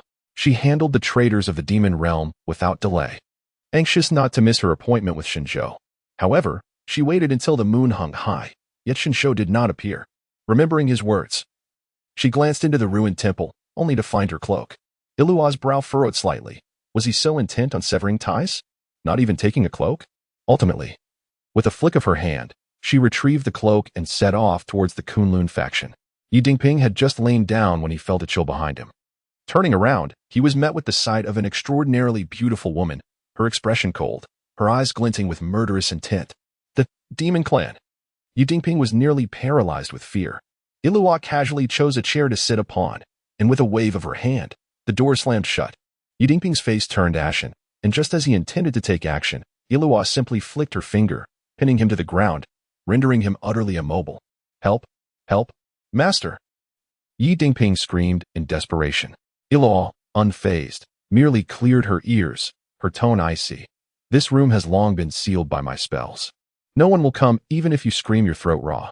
Yi Dingping finally fell silent, his face a mixture of terror and trepidation. This, esteemed lady. May I inquire why you seek me? Ilua, impatient, interrupted him. Where is the item Shen Zhou gave you? Yi Dingping was momentarily bewildered. What? What item? What could Shen Zhou possibly give me? Ilua's expression darkened, and a cloud of black mist surged forth, violently constraining Yi Dingping's throat, leaving him unable to utter a word. Help! Help! Ilua lounged lazily, not even sparing him a glance, but the black mist tightened its grip, causing his veins to bulge. And he felt the approach of death. Just as he was about to meet the king of hell, the mist abruptly dissipated, leaving him gasping on the floor, desperately coughing. Ilua's voice was melodious as a clear spring, yet to Yi Dingping's ears, it sounded like the summons for his soul. My patience is wearing thin. If you do not speak the truth. Yi Dingping, nearly paralyzed with fear, shrank back on the ground. It must be Shen Zhou. He bears me a grudge. And thus he deceived you into coming to kill me. He has given me nothing. Ilua had indeed lost her patience, just as she was about to act. They heard a knock on the door. Knock, knock, knock. Yi Dingping's heart leapt with hope. He was about to call out when he met Ilua's chilling gaze. His voice caught in his throat. Xiangming knocked several times without a response, then sighed. Very well, I shall leave. At that moment, a strange voice chimed in. Senior brother Xiang, are you not going to inform junior brother Yi about Shen Zhou? Xiangming replied. The news of Shen Zhou's departure has spread throughout the Kunlun faction. Surely he will learn of it upon waking tomorrow. Their voices gradually faded into the distance. Yi Dingping could not comprehend Shen Zhou's actions. His master was the illustrious Yao Guang. What more could he desire? To simply leave was utterly rebellious. Xiangming cautioned, Junior brother. Speak carefully. Yes, senior brother, I understand my mistake. Ilua's previously calm demeanor twisted with displeasure. Yi Dingping seized the opportunity like a drowning man clutching a life raft. Esteemed lady, did you hear? Shen Zhou has fled. He is no good. He is a scoundrel. This is all his slander against me. What could he possibly give me? He is a worthless wretch. Before he could finish, he was lifted into the air, his neck seized by an iron grip, his feet dangling off the ground. Esteemed lady, Ilua's voice was frigid. A mere cultivator dares to speculate about my affairs? Seeking death. Yi Dingping's eyes widened in terror, but in the next moment, his neck was snapped with a swift motion. The room was engulfed in black mist, and Ilua's expression twisted into a sinister smile. This was the first time she had placed her trust in a cultivator, only to be severely disillusioned. Very well, Shen Zhou. In this vast world, there is no one I cannot find. I shall see where you can escape to. When I catch this little thief, I shall flay his skin and pull out his tendons. Chapter 50. Secret Inquiry into Shen Zhou's whereabouts after departing from ZY Peak. Ilua intended to visit Mingyue Peak, but was thwarted by a barrier. Looking up, she saw the magical artifact, the Qiankuan mirror, hovering above Mingyue Peak. Typically, this mirror was rarely used, as Yao Guang feared it would be stolen. Thus, she kept it close. Little did she expect. Ilua's expression darkened further as she noticed a disciple approaching from a distance, prompting her to conceal herself. Yunzi rubbed her sore shoulders, resignedly making her way towards Mingyue Peak at a sluggish pace, followed by Qianman's sister Qianman. Do you think our senior brother will never return after he leaves? Qianman shook her head. I do not know. Yunzi exclaimed. What do you mean you don't know? Haven't you all been closest to him lately? Did he not inform you before descending the mountain? Qianman shook her head, saying, at least he left you a letter. We have nothing. When senior sister Ming found out, you didn't see the look on her face. Yunshi retorted, was that letter really for us? It was clearly meant for the master. How annoying that the senior brother only left a note for him before leaving. Qianman sighed. Ji, do not blame him. His life has not been easy these past years. Upon hearing this, Iluo felt a stir within her heart. Yunji coldly scoffed. What has been so difficult? The master accepted him as the eldest disciple. Even if we are unwilling, he has not truly suffered any harm, has he? Moreover, every time he was injured, wasn't it the master who tirelessly ran about to aid him? Qianman replied. But do you know that every time he came to the medicine sect to seek me, he was barely hanging on? Yunji halted in her tracks, bewildered. How could that be? Qianman explained. My master claimed she was too lazy to treat Shen Zhou, yet each time he visited, did she not use the finest medicines for him? Without such care, he might have long since perished. Half a year ago, he had a dispute with Qing Wu, who struck him with a punch, leaving him near death. Do you remember? Yunji's memory was suddenly jolted back. She indeed recalled that incident. Qing Wu had accidentally trampled the herbs in his courtyard, which led to Shen Zhou reprimanding her, escalating into a conflict where Qing Wu struck him, causing him to spout blood. It was Yao who took him to the medicine sect afterward. Subsequently, both the third senior sister and the eldest brother were punished by the master, and the third senior sister grew even angrier, while the eldest brother reconciled with her voluntarily once he recovered. Yunji remained silent. Qianman continued. Qing Wu is a golden core cultivator. While Shen Zhou, have you forgotten? He cannot even fast properly. That punch, seemingly trivial, could have cost him his life had he been a moment later. Yunji's complexion paled for an instant. Over the years, during various trials, he had always sustained the gravest injuries. All of you have excelled in cultivation within the sect. If you had protected him a little more, would he have faced such life-threatening situations multiple times? Now that he is determined to descend the mountain, it is likely out of despair. Having said this, Qianman came to a stop at the foot of the mountain. Slightly bowing in respect, we have arrived at Mingyue Peak, and the evening is late. I shall not ascend further.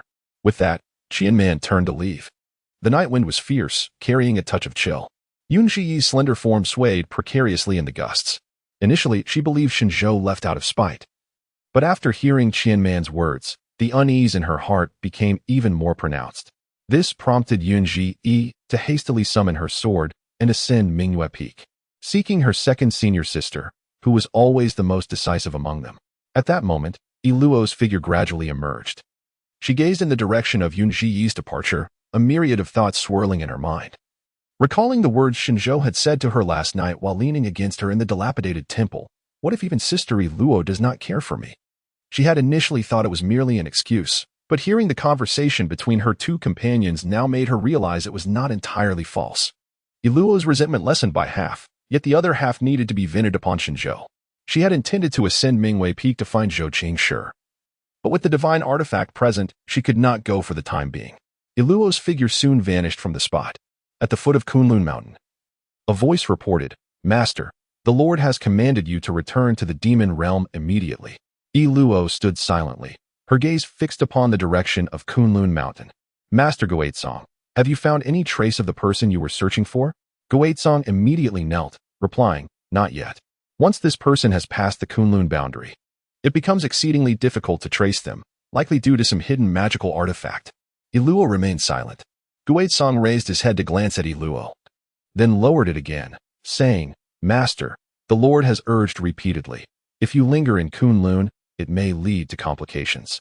Additionally, if you are concerned about Shen Zhou, I am willing to venture to the mortal realm and ensure his return.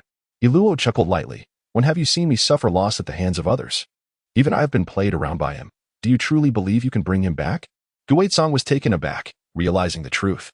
Among the 4 demon lords and the countless demon generals, who could ever win favor before the demon princess? As for Shen Zhou, his capabilities remained a mystery. Iluo pressed her fingertips against her forehead, pondering the challenges that awaited at the hands of the master regarding the Xianyang formula. Shen Zhou, oh Shen Zhou, you truly have brought ruin upon your dear sister. Iluo commanded, take them to the mortal realm, discreetly trace Shen Zhou's whereabouts, and report back immediately if discovered. Without raising any alarm, a glimmer of amusement flickered in Iluo's eyes. To dare to mock me, one must naturally pay the price.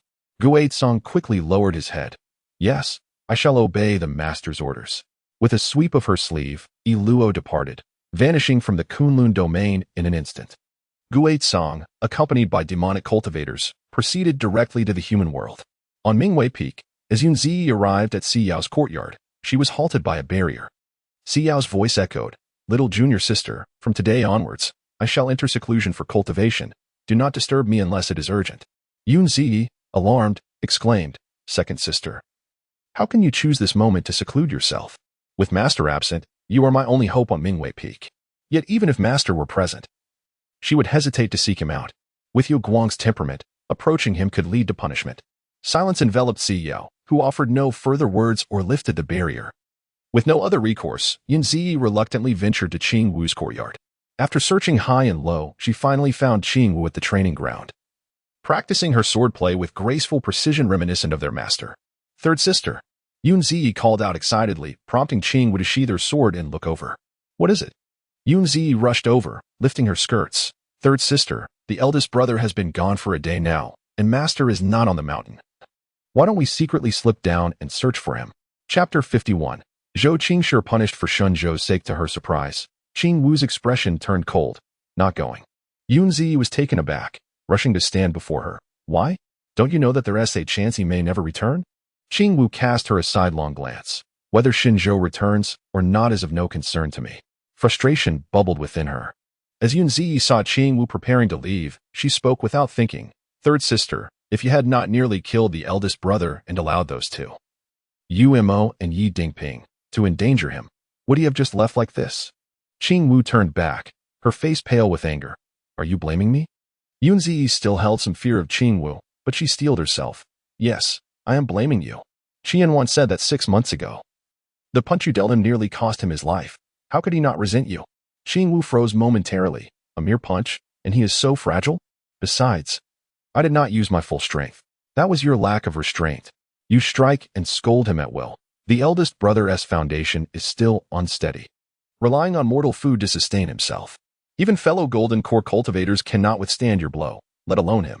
With that, Yunzi stormed off in anger, leaving Qing Wu alone in the cold wind. Could it be true? Every time she felt discontent, it was Shen Zhou who comforted her. Though they occasionally quarreled and resorted to physical disputes, she never imagined it could endanger his life. Qing Wu's complexion grew pale, and a slight pain pierced her heart. Her hand instinctively clutched the silk pouch at her waist, yet she dared not grip it tightly, fearing it would shatter like the fragile osmanthus within. Yunzi returned to her courtyard only to find Zhou Qingshi playing the guqin. The melody of high mountains and flowing water resonated beautifully, momentarily soothing her inner turmoil. Once the piece concluded, she approached. Little junior brother, what brings you here? Zhou Qingshi smiled. What? Am I unwelcome? Yunzi replied, Of course not. It's just that you are always so frail, and the night winds are strong. I worry for you. Zhou Qingshi adjusted his clothing and glanced at the guqin. I simply couldn't sleep and remembered that you possess a fine guqin from the palace. So I came over to play. You wouldn't blame me for being rude, would you? Yunzi seated herself beside him. Not at all, between us. It's merely a guqin. If you like it, consider it a gift. Zhou Qingshi nodded with a smile. Then I thank you, fourth sister. Yunzi supported her head with one hand, her brow slightly furrowed. What do you think has happened to the eldest brother? Does he truly harbor resentment towards us, prompting him to leave? Zhou Qingshi gently stroked the strings. I doubt that. Oh, the eldest brother has always been gentle. Although he has changed somewhat since returning from the Cliff of Reflection, he surely still cares for Master and the sisters. As for his departure, it is likely due to boredom with life on Kunlun Mountain, prompting a desire to explore the world beyond. Is that so? Yunzi remained skeptical. Zhou Qingshi continued. Do you not yearn to descend the mountain and witness the splendor of the mortal realm? I do, indeed. Ever since I was sent to Kunlun Mountain as a child, I have missed my father and mother dearly. Precisely. Although the eldest brother is merely a stray adopted by Master, every person has a past. He likely longs for home. Once he has satisfied his curiosity, he will return. There is no need to rush in search of him. Yunzi questioned. Is it truly so? Do you think fourth sister considers the eldest brother to be ungrateful? Reflecting on the years he had spent caring for his younger sisters, respecting Master, and fostering camaraderie with his peers, she felt he should not be hastily judged based on a sudden change of temperament, and thus shook her head. The eldest brother is a person of deep loyalty. Zhou Qingshi smiled softly. Exactly. Thank you, little junior brother. You are indeed perceptive. Zhou Qingshi silently shook his head. After sitting together for a while, he took his leave. However, just as he exited Yunzi's courtyard, he spotted a figure standing beneath the trees. Instantly, his demeanor shifted. He hurried over. Disciple pays respects to Master. Yao Guang turned, her face typically cool and aloof, now revealing traces of displeasure. Zhou Qingshi was struck with fear, kneeling, "Master." Yao Guang spoke. "I recall warning you long ago to cultivate diligently. That is the right path." Zhou Qingshi's face paled, as if all his sordid thoughts had been laid bare before her.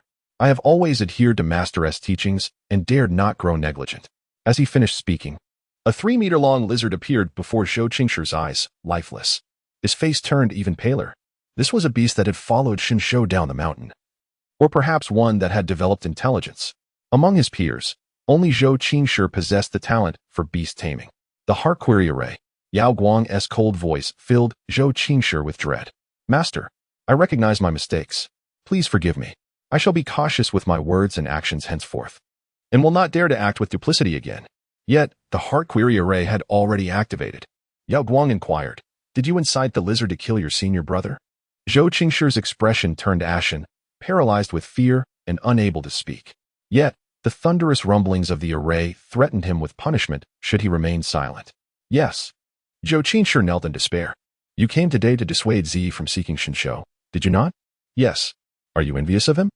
As Zhou Qingshi called out each time, his complexion grew increasingly pallid. When the heart-clarifying formation dissipated, a fierce gust of energy struck him, sending him hurtling 2 meters away. "Out of compassion for your solitary plight, I took you as my disciple. Yet, instead of diligently pursuing your cultivation, you indulgent base thoughts day in and day out. Henceforth, you are to reflect upon your misdeeds at the Cliff of Reflection for 3 months. The Cliff of Reflection is also a place of confinement, fraught with ferocious beasts, countless poisonous barriers, and the daily torment of heavenly lightning. 3 months he could perish there. Master, I realize my mistakes. I truly do. I shall never dare to repeat them." Zhou Qingshi attempted to approach and grasp Yu Guang's hem, but was met with a sharp strike from a spiritual whip, forcing him to instinctively withdraw. "Master." Zhou Qingshi's voice trembled with emotion. Yao Guang spoke coldly. "In the past, regardless of your actions, as long as they were not excessively egregious, I chose to remain oblivious. However, now you have harbored malicious intentions and incited harm. If I do not punish you, you may never comprehend your errors. Qingshi, you have truly disappointed me." With a detached glance, Yao Guang waved her hand and vanished. Zhou Qingshi's eyes instantly brimmed with tears. Her last gaze felt like a dagger to his heart. He harbored resentment towards Shen Zhou, often reassuring himself that he, Zhou Qingshi, was the favored disciple. Yet deep down, he understood that while his master appeared indifferent to all, she held high hopes for Shen Zhou. If she truly despised Shen Zhou, would she allow him to freely enter her courtyard? In contrast, Zhou Qingshi approached his master with utmost caution, even avoiding the slightest contact with her robes, while only Shen Zhou was permitted to serve her closely. Why? A mere waste of potential. Why should he receive her favor? Did he truly deserve it? Chapter 52. Raising a golden swallowing beast 2 months later. Shen Zhou arrived at the border of the Sichuan Kingdom, specifically Pingsha County. Although a border area, Sichuan was nonetheless one of the 5 great nations. The inhabitants, while not affluent, managed to provide for their families. Upon his arrival at midday, he led his horse towards the city gate, where a lengthy queue had formed outside. Officials were meticulously inspecting the household registration documents of each individual. Shen Zhou suddenly recalled that he was still an unregistered resident. In the past, when he descended to the mortal realm, his identity was that of an invited celestial being, summoned to vanquish demons and evil spirits, which rendered any need for official registration unnecessary.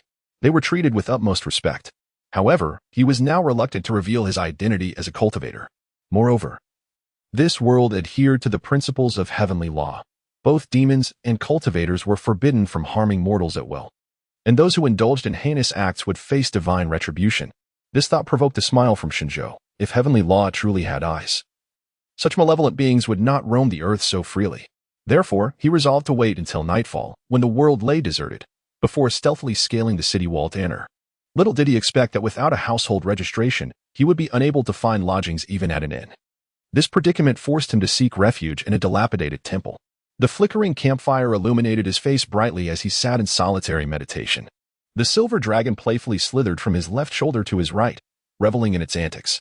Since leaving Kunlun, Shen Zhou had noticed that the silver dragon was gradually growing. In just 2 months, it had expanded from the size of a thumb to that of a small infant's arm. If he were not so unperturbed by the prospect of having a creature living within him, he might have been quite alarmed. However, it had also developed a voracious appetite. The spiritual stones gifted by the little fox had nearly been exhausted. Although spiritual stones were commonplace in the realm of cultivation, they were not easily obtainable. And now that he was in the mortal world, they had become even scarcer. Shen Zhou felt a deep sense of worry. In the interludes of his meditation, his thoughts drifted to the innocent little fox. Meanwhile, Bai Li Qingyin, lying in Qingqiu and counting stars, wore a similarly melancholic expression. Upon her descent from Kunlun, she was promptly met by her father's appointed attendants to escort her back to Qingqiu. Despite encountering malevolent demons along the way, they were effortlessly dealt with by the elders sent by her father. Back in Qingqiu, her father, mother, and sisters showered her with affection, and she had enjoyed a sumptuous life over the past few months. Heeding Long Aotian's advice, she diligently practiced her magical arts, and within a short span, she had successfully stabilized her human form. Her mother even remarked that she possessed the highest talent among her sisters. With continued practice, she would undoubtedly thrive in the demon realm in due time. Chun Luo, bearing a platter of fruit, settled beside her. Ninth Princess, why do you wear such a sorrowful expression? Bai Li Qingyin lifted her eyelids to glance at her. Ah, it's you, Chun Luo. Chun Luo had been assigned by her father to attend to her upon her arrival in Qingqiu, for every princess was required to have a maidservant. Chun Luo, I miss Brother Aotian. Chun Luo chuckled lightly at this. Isn't that the mortal you mentioned, Ailey? Bai Li Qingyin nodded. Indeed, he has treated me so well, preparing countless pastries for me, but they are all gone now. Those 2 large bags were filled with treats Shen Zhou had prepared for her. Persimmon cakes, egg pancakes, osmanthus cakes, all delicious, along with 2 sets of changing dresses, fashioned from Shen Zhou's old garments, which suited her perfectly. Presently, she had an abundance of splendid dresses. Yet she could not bear to part with the 2 old outfits. After speaking, Bai Li Qingyin's voice suddenly dimmed. Ninth Princess, is the food in Qingqiu not to your liking? Are the stars in Qingqiu not beautiful? Or are the people of Qingqiu unkind? Why do you dwell on a mortal? The food in Qingqiu was delightful. The grapes were large and round, imbued with natural spiritual energy. Her mother and sisters continuously prepared fresh delicacies for her, which brought her joy. The people of Qingqiu were kind, and everyone adored her. Chun Luo gazed at her gently. That mortal is a cultivator from the realm of cultivation, destined for a mere few hundred years, a fleeting illusion. The ninth princess should not concern herself with him. Bai Li Qingyin countered, why should I not be concerned? Chun Luo stroked the princess's soft hair. You are still young, my princess. In time, you will understand. Bai Li Qingyin languidly reclined once more, though life in the fox den is pleasant. I still long to return to Kunlun. Chun Luo's expression tightened slightly. My princess, demons and cultivators are like oil and water. Henceforth, such matters must not be mentioned again. Bai Li Qingyin felt helpless and merely nodded, yet her heart remained heavy with longing. She was on the brink of breaking through to the soul consolidation realm. And her father had promised that once she attained the rank of a demon general, she would be allowed to leave Qingqiu and explore the world. She was determined to seize every moment to cultivate diligently. With this thought, she sprang to her feet, neglecting the fruit that Chun Luo had brought. Where are you going?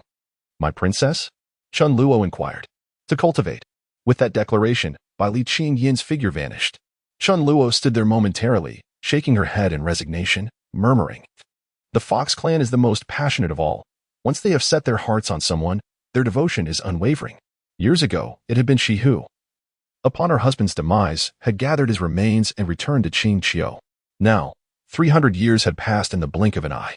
Today, it was her mistress. Love had led many Fox clan members to their demise. She considered herself fortunate to have encountered a gentleman.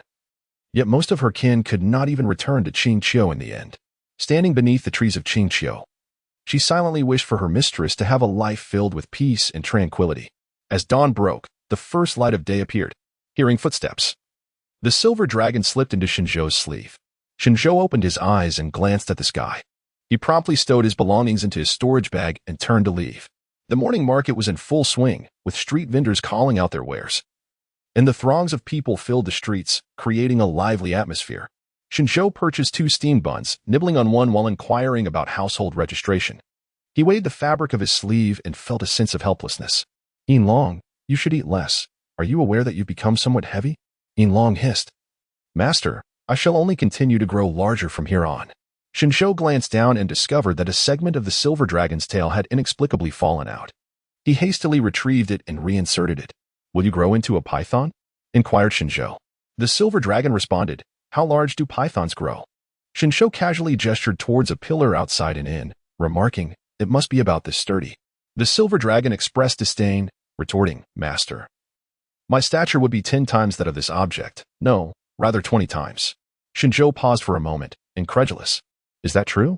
The silver dragon replied, "Indeed, it is genuine, provided that the master can afford to care for it." Shen Zhou shook his head vigorously, exclaiming, "I simply cannot afford it. I am nearly reduced to begging." The silver dragon sighed in resignation, "Master, your storage pouch is on the verge of bursting from my presence." Despite being merely a serpent, he was consciously regulating his growth rate. Otherwise, the pouch would have succumbed to his expansion long ago. Should the master fail to upgrade or enhance his magical artifacts soon, he would be left trailing behind with a grand tail. Shen Zhou, has he raised a beast that devours gold? Chapter 53, acquired a little concubine. As Shen Zhou conversed with the silver dragon through their thoughts, a cacophony of noise ahead interrupted their exchange. Additionally, Shen Zhou detected an unusual scent. The silver dragon was filled with excitement. "Master, there are monsters. The essence and bones of these creatures are a great boon for us serpents. The higher the rank of the beast, the quicker we grow after consumption." The silver dragon yearned to transform early. In its current serpentine form, it was uncertain of its own gender. Contemplating this, the silver dragon attempted to leap down, only to be forcibly retracted into Shen Zhou's storage pouch, sealing off the passage. "If you desire to savor delightful delicacies, then behave yourself." The voice of Shen Zhou carried an icy tone, compelling the silver dragon to patiently retract its head and observe the scene beyond the storage bag. At that moment, a young girl found herself encircled by a throng of people, kneeling on the ground in despair, tears streaming down her face. Before her lay a corpse covered with a white cloth, adorned with a placard that read, "Selling myself to bury my father. I beseech all kind-hearted souls, please lend me your assistance. My father, worn out from toil, has passed away suddenly, and my mother lies gravely ill. I am utterly at my wit's end." Having uttered these words, the girl bowed her head in supplication. The silver dragon observed, "This corpse is but a mere puppet, an inanimate object in itself." Shen Zhou raised an eyebrow, having discerned the advantages of the silver dragon over the past 2 months. Although the silver dragon possessed a substantial appetite, it was far from ineffectual. In addition to its ability to conceal and alter its aura, it also boasted a pair of extraordinary serpent-like eyes. Each time the silver dragon unveiled the true form of a demon, he could not help but think of the most formidable figure in the realm of cultivation, Yao Guang. Yao Guang Celestial, I could render all malevolent beings powerless to hide. Ahead, a commotion ensued. "Selling oneself to bury a father. May I inquire how much you demand?" "Not much. Merely 100 taels of silver." 100 taels? Instantly, a collective gasp escaped the crowd. For a common family, a funeral would typically cost only 2 or 3 taels. In more favorable circumstances, perhaps 5 or 6. Even among officials, it rarely exceeded a few dozen taels. Yet this mere beggar had the audacity to demand 100? The man who inquired felt a surge of indignation. "You wretched girl, are you mocking me?" Shen Zhou inquired of the silver dragon, "Pray tell, what sort of beastly transformation has this woman undergone? Can you discern it?" The silver dragon replied, "What difficulty lies therein? This woman is a water spirit. Likely a fish monster that has attained sentience." A fish monster? This was indeed a curious revelation. Pingsha County, situated on the western border of Sichuan, is notoriously arid, often experiencing prolonged droughts, with reports suggesting that it may go a year and a half without rain. Yet, due to the unique topography of Pingsha, it can withstand external sandstorms. Consequently, the Emperor of Sichuan has consistently taken a keen interest in the development of this border region, dispatching officials annually to oversee its management and even devising plans to repair irrigation channels. Despite these efforts, Pingsha remains water deficient. How remarkable that a fish monster could emerge from such a parched land. Shen Zhou became intrigued and stood aside to observe. The young man, unaware of the circumstances, was informed by the young woman that she hailed from a respectable background, one that, according to the law, should not be subject to sale. Out of love for her father and mother, she had willingly sold herself. Her parents had raised her, and she did not wish her father to leave this world in poverty, especially considering there was also a gravely ill mother at home. Upon finishing her tale, the young woman clutched her handkerchief and wept, her tears resembling rain on pear blossoms, evoking a sense of compassion from those around her. "Dear girl, do not weep any longer. In these times, survival is indeed arduous. Yet, no matter how difficult it may be, one cannot demand exorbitant prices," one bystander remarked. "Indeed, 100 taels is more than sufficient for the monthly expenses of a well-off family in the city. Who can ascertain whether this is a ruse?" Just as they engaged in this spirited debate, the silver dragon suddenly exclaimed, "Master, she is a clam spirit. What on earth? Wasn't she just a fish monster? How reliable is this information? She produces pearls. Though her cultivation may be modest, as a female clam, she could continuously yield silver. Master, pay her." Shen Zhou, how could you not see it earlier? Now that it has become apparent, you expect him to pay? Does he possess such wealth? Yin Long is exceedingly anxious. For during the descent from the mountain, Shen Zhou had insisted that he must assist his master in earning money, as only with riches could one procure spirit stones for sustenance. Thus, at this moment, Yin Long is even more concerned about his own provisions than Shen Zhou. "You insolent girl, 100 taels. Is your father's coffin lined with gold? How dare you make such a demand? I shall give you merely 10 taels, which is a testament to my magnanimity. As for you, you shall return home with me at once." The man stepped forward, seizing the girl's arm and dragging her away. The girl pleaded, "Young master, I cannot possibly sell myself for 10 taels. I implore you to spare me." The onlookers whispered among themselves, "This is the eldest son of the Wang family. He is not to be trifled with." Yin Long was filled with urgency. And though Shen Zhou was reluctant to engage, his gaze fell upon a glimmering cold light emanating from the girl's sleeve. As the girl appeared on the verge of being taken away, none dared to intervene. Shen Zhou stepped forward, delivering a swift kick that sent the so-called Wang Darlong flying. The man, humiliated and enraged, shouted, "How dare you? Do you even know who I am? You dare lay hands upon me? Someone, seize him." The girl recoiled in terror, her face a mask of fear, yet her eyes betrayed no sign of wavering resolve. Shen Zhou chuckled softly, finding the situation rather amusing. With bare hands, he swiftly incapacitated all the approaching servants. Wang Dalong, clutching his mouth, exclaimed, "You wait. Just you wait." Thus, Wang Dalong hurriedly fled with his entourage. A kind-hearted individual advised him, "Young sir, you ought to leave quickly. This is the son of Wang Yuanwei, a figure whom even the county magistrate treats with deference. If you offend him, once he gathers his allies, you may find yourself in a world of trouble."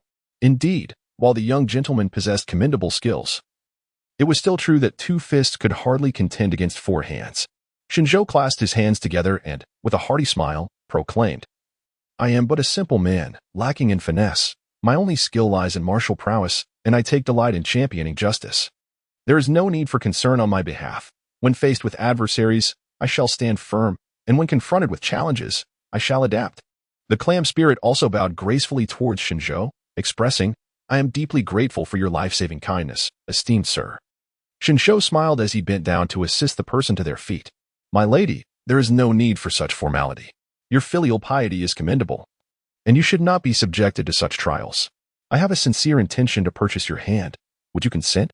At that moment, those surrounding them were taken aback. They had initially assumed he was merely a chivalrous wanderer, but instead, they discovered he was one who would forsake profit for the allure of beauty. Shen Zhou remarked, "Your words are mistaken, noble sir. This young lady possesses unparalleled beauty and exhibits remarkable filial piety. I merely feel a natural inclination to cherish and protect her, which is a sentiment common to humanity."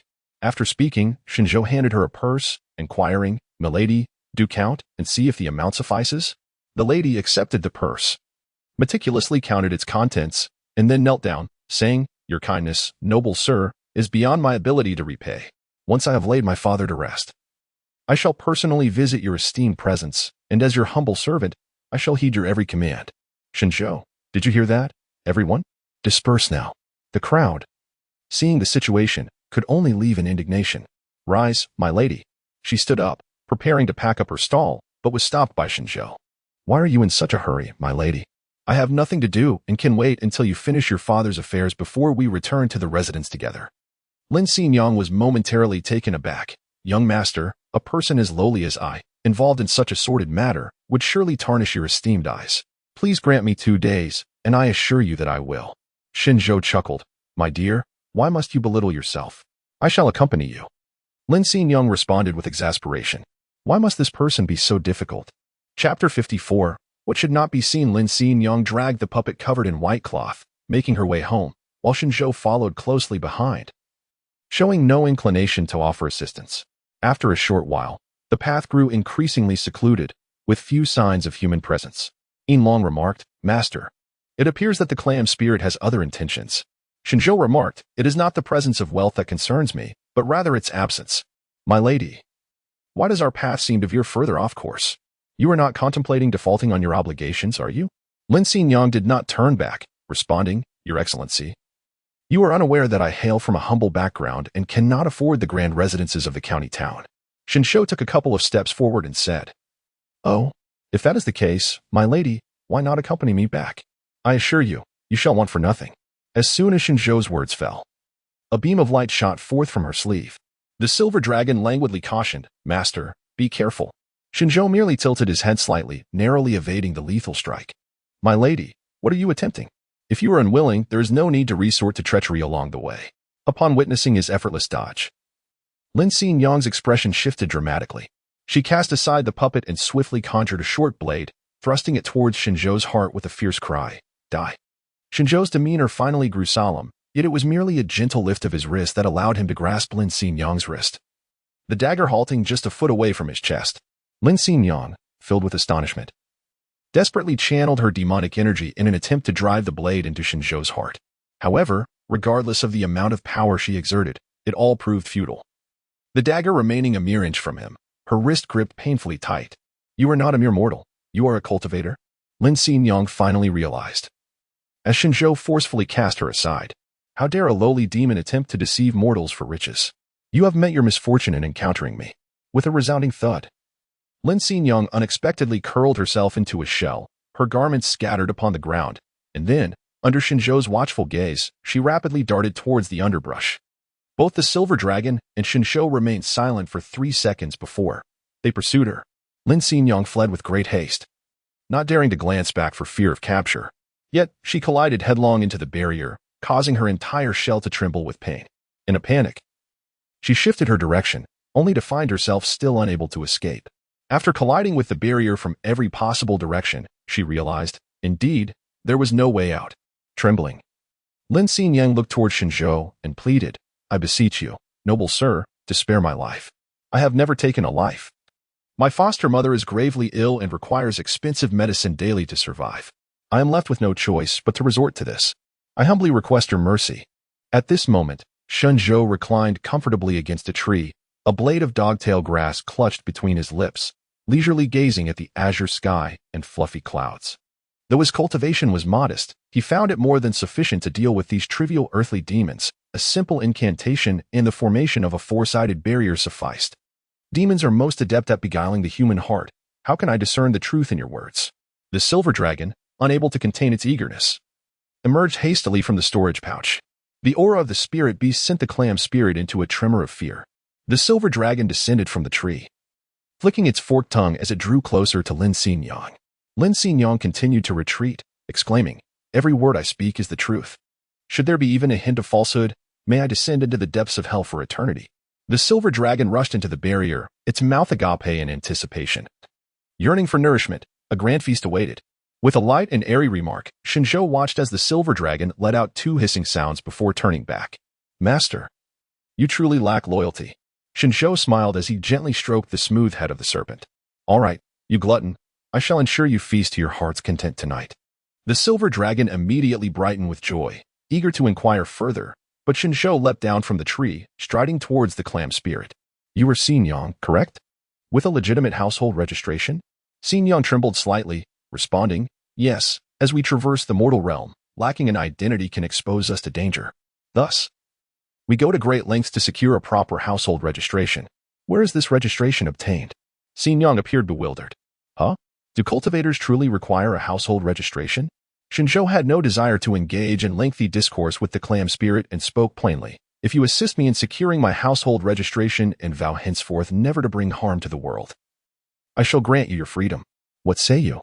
In this world, oaths are precarious, for should one ever betray their vow, the consequences shall befall them, be they human or demon alike. Lin Xingyang remained silent for a considerable time, and Shen Zhou did not rush her. Until, might the noble one turn back? Shen Zhou, are you intending to flee? Uncertain whether it is merely his illusion. He consistently perceives an unusual crimson hue shimmering upon the shell of the clam spirit. Silver Dragon, with a hand to his forehead, remarked, Master, she has indeed acquiesced. Though she has just discarded her garments, now transformed, it seems she must be in her natural state, unclothed. Shen Zhou turned around as well, covering the eyes of the silver dragon. The silver dragon protested, Master, I am not human. Why are you covering my eyes? The master instructed. Do not gaze upon what is inappropriate. With a disdainful huff, the silver dragon incessantly nudged Shen Zhou's hand with its tail, yet Shen Zhou remained unyielding. Until, Noble one, fourth young lady is well. Shen Zhou turned around, and upon glancing back, he was truly taken aback for 2 seconds. Although clad in a coarse linen garment, it could not conceal her vibrant hues. Her long hair was partially secured with a wooden hairpin, while the remaining strands cascaded neatly down her back. Indeed, she still resembled a young maiden. Lin Xinyang offered a respectful bow to Shen Zhou, saying, Xinyang is willing to assist you in fulfilling your wishes. But I earnestly hope that you will honor your promises. Shen Zhou regained his composure and remarked, Of course, I am a man of my word. May I inquire how I should address you, esteemed sir? Shen Zhou casually remarked, Fourth lady may call me San Lang. Lin Xinyang offered a slight smile and responded, San Lang. Please accompany me this way. Shen Zhou hurriedly kept pace. Yin Long inquired, Master, why do you place such unwavering trust in that fourth lady? Are you not afraid of being deceived? Shen Zhou gently tapped the head of the silver dragon, saying, Foolish child. The first rule of wandering the rivers and lakes is, without entering the tiger's den, how can one seize the tiger's cub? This fourth daughter possesses not only her own essence but also a multitude of other demonic auras. Although Pingsha County appears tranquil, it is far from peaceful. For demons to coexist in the human realm, they must possess not only exceptional sorcery but also a legitimate identity. The chaotic malevolent energy surrounding this fourth daughter indicates that a congregation of demons must exist within Pingsha County. Where there are demons, there are spirit stones and magical treasures. Surely, one must investigate and seek fortune. No? The silver dragon, though somewhat perplexed, inquired, Does the master wish to follow the fourth daughter? Shen Zhou. Well, your understanding is not entirely incorrect. Soon, they arrived at a quaint farmhouse courtyard. As Shen Zhou approached, he was met with a desolate aura, the unmistakable scent of impending death. Lin Xinyang had just pushed open the small courtyard door when a voice resonated from within. Xinyang, is it truly you who has returned? In a flurry, Lin Xinyang lifted her skirts and rushed inside. Mother, how are you? Let me fetch you some medicine. Paying no heed to Shen Zhou, she dashed to the kitchen, retrieved a bowl of medicine, and hurried back. Chapter 55. Beautiful women are deceivers. Only after administering the medicine to her ailing mother did Lin Xinyang exhale a sigh of relief. Mother, please rest for a while. I shall prepare you some food. Xinyang, who is this young gentleman? Lin's mother trembled as she extended her hand, pointing toward Shen Zhou. Mother, he. Shen Zhou stepped forward, introducing himself. I am San Lang, a friend of Xinyang. Upon hearing of your mother's grave illness, I have come to pay my respects. Lin Shi was taken aback for a moment, then smiled warmly as she gently patted Xinyang's hand, saying, My dear Xinyang, you have spent so many years alone. Now that you have gained a friend, I can rest assured even in the afterlife. Lin Xinyang's eyes glistened with tears as she replied, Mother, you mustn't speak like that. All right, I shall say no more. You two go and enjoy yourselves. I will take a little rest. Thus, the two made their way to the kitchen, where Lin Xinyang rolled up her sleeves and began to busy herself with preparations. However, she seemed quite fearful of the silver dragon, prompting her to stow it back into her storage pouch. Only then did her tense demeanor ease a bit as she expressed her gratitude. Thank you, San Lang. There's no need for such formality. Assisting Xinyang is tantamount to aiding myself, he replied. Hearing this, Lin Xinyang turned to him. San Lang, you have witnessed the state of my household. On our way back, I realized that the 100 taels of silver you offered were counterfeit. Why did you deceive me? Shen Zhou cast a glance at the purse in Lin Xinyang's hand and chuckled. Isn't Xinyang also deceiving others with the marionette? Why is it that Xinyang can trick people, yet I cannot? The silver dragon murmured, Master, your illusion lasts but a fleeting moment. Shen Zhou, with an air of indifference, lightly tapped the head of the silver dragon, reproaching, Dare to mock your master, do you? A lesson is in order. Lin Xinyang, seething with indignation, refrained from confronting him directly. Instead, she vented her frustration by casting the bag of stones at Shen Zhou's feet before turning away to prepare the meal. Shen Zhou, this clam spirit has quite the temper. San Lang underestimates my humble status and words. Lin Xinyang choked back her sobs softly. However, ever since Shen Zhou cultivated the Xinyang Sutra, his hearing has become remarkably acute. He sighed and bent down to pick up the bag of stones. You are a clam spirit, and a mother clam at that, capable of producing pearls at any moment. How can you be so impoverished? Upon hearing this, Lin Xinyang abruptly turned around, her nose tinged with red. Who said that a mother clam can produce pearls at any time? Shen Zhou, is it conditional? Upon hearing these words, Lin Xingyang realized he was an outsider. However, it was understandable. They had been nurtured in the unfathomable depths of the ocean, and finding kindred spirits was a challenge. Let alone for San Lang. Lin Xingyang withdrew her gaze, plucking vegetables as she spoke. Our clam clan is unlike the merfolk, who merely shed tears to produce pearls. The conditions for our pearl production are exceedingly stringent. We require a temperate environment, a place rich in spiritual energy, and the presence of someone willing to safeguard us. 3 conditions, all of which are indispensable. This is the mortal realm. Where could one find a place abundant in spiritual energy? Even if such a place existed, it would have long been claimed by great demons. As a mere shapeshifter with only a few years of transformation, how could I possibly compete? I dare not risk my life. My adoptive mother found me by the riverbank and, upon discovering I was a clam spirit, has treated me with utmost kindness. As she spoke, Lin Xingyang could not help but shed tears, yet I am unable to protect her life. Shen Zhou reached directly into the storage bag, seizing the silver dragon's head and vigorously rubbing it several times, causing the creature to see stars. Did you not claim that this would produce pearls incessantly? The silver dragon protested, Master. This mother clam does indeed produce pearls endlessly, yet I had no inkling that her conditions for doing so were so stringent. Shen Zhou kneaded once more, nearly transforming him into a twisted pretzel, before finally showing mercy and releasing him. If I could rescue your adoptive mother, you. As soon as Shen Zhou finished speaking, Lin Xingyang suddenly performed a swift kneel before him, her eyes shining brightly as she gazed up at him. Thank you, esteemed one. Thank you, San Lang. Shen Zhou. All right. I see now that you were waiting for him all along. Those earlier antics were merely a fade, were they not? All this just to compel him to save someone. Indeed, it seems that beautiful women are often deceivers. Shen Zhou gazed at Xingyang, his heart increasingly heavy with concern. You may rise, but I have conditions. Upon hearing the word conditions, the smile on Xingyang's face gradually faded, and she did not stand up. Instead, she silently adjusted her collar slightly higher. Shen Zhou, it is not as you imagine. Thus, Xingyang promptly rose to her feet. That's good, San Lang, you need not worry. I can agree to all your conditions, save for the matter of offering myself. How could you know I would rescue you? Xingyang honestly shook her head. I do not know. It is merely that in your eyes. There is a gaze unlike that of any other cultivator who has looked upon us. What gaze? Contempt and disgust. Furthermore, I can detect the familiar fragrance of herbs upon you. San Lang, you must frequently engage with medicinal plants, do you not? More importantly, ordinary cultivators would not speak to her in such kind terms. Had they truly intended to harm her, she would have perished long ago. San Lang is a good person. Upon hearing this, Shen Zhou found himself at a loss for words. Very well, I shall go and see your mother then. Please, San Lang, lead the way. Shen Zhou inexplicably sat by the bedside and took Lin's pulse. Before long, he withdrew his hand and remarked, your mother suffers from pulmonary tuberculosis. She is likely to cough frequently at night, occasionally with blood, and has probably experienced breathlessness multiple times recently. Lin Xingyang's gaze towards Shen Zhou transformed into one of profound admiration and anticipation. San Lang, you are indeed a miraculous physician. The symptoms you describe align perfectly. Might there be a life-saving remedy? If so, I would willingly sacrifice my very being for you. Shen Zhou cast a humorous glance at her, acknowledging the clam spirit's remarkable gift for flattery. Without such charm, one might doubt her willingness to assist him in locating the household registration. Ultimately, Shen Zhou produced a pill of his own concoction and had Lin consume it. This remedy merely alleviates the symptoms rather than addressing the root of the ailment. Should one wish for your mother's condition to improve, it would require 7 days of acupuncture and the brewing of additional medicinal concoctions for support. San Lang, despite administering the needles and prescribing the medicines, need not fret over financial matters. Shen Zhou responded affirmatively. Fourth Miss bent down and inquired cautiously, can San Lang cure my mother's illness?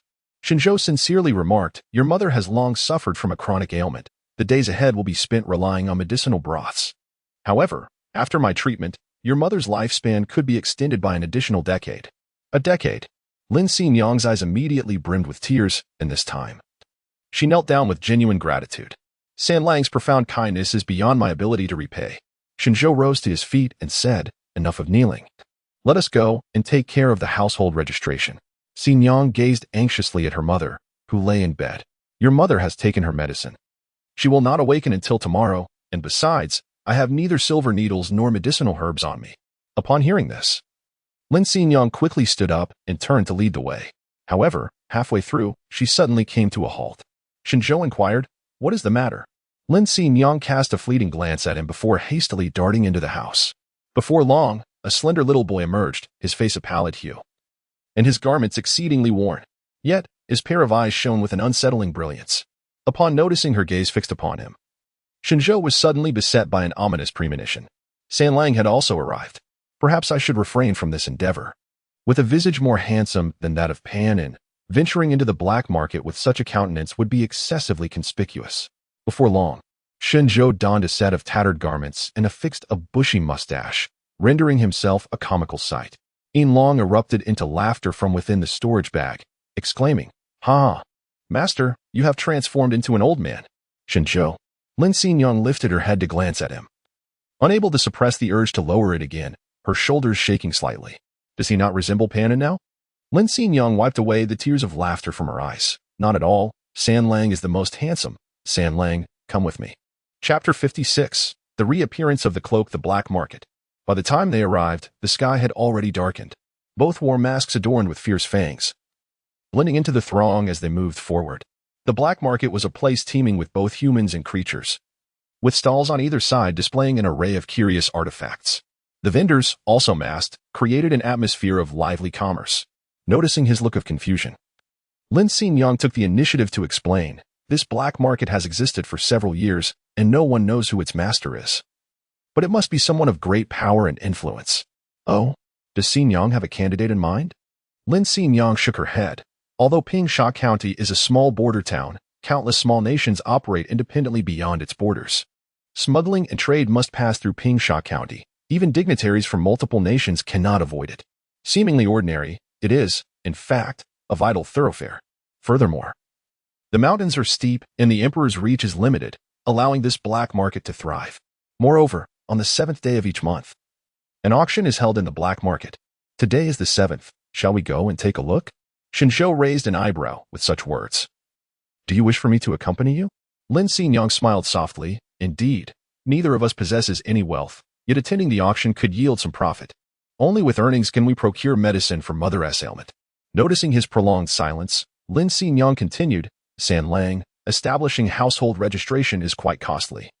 Particularly for someone like you, an unregistered citizen. Without a substantial sum, it is likely unattainable." Shen Zhou. "Excellent. I've grasped his lifeline. Lead the way." Thus, the two arrived at the auction venue.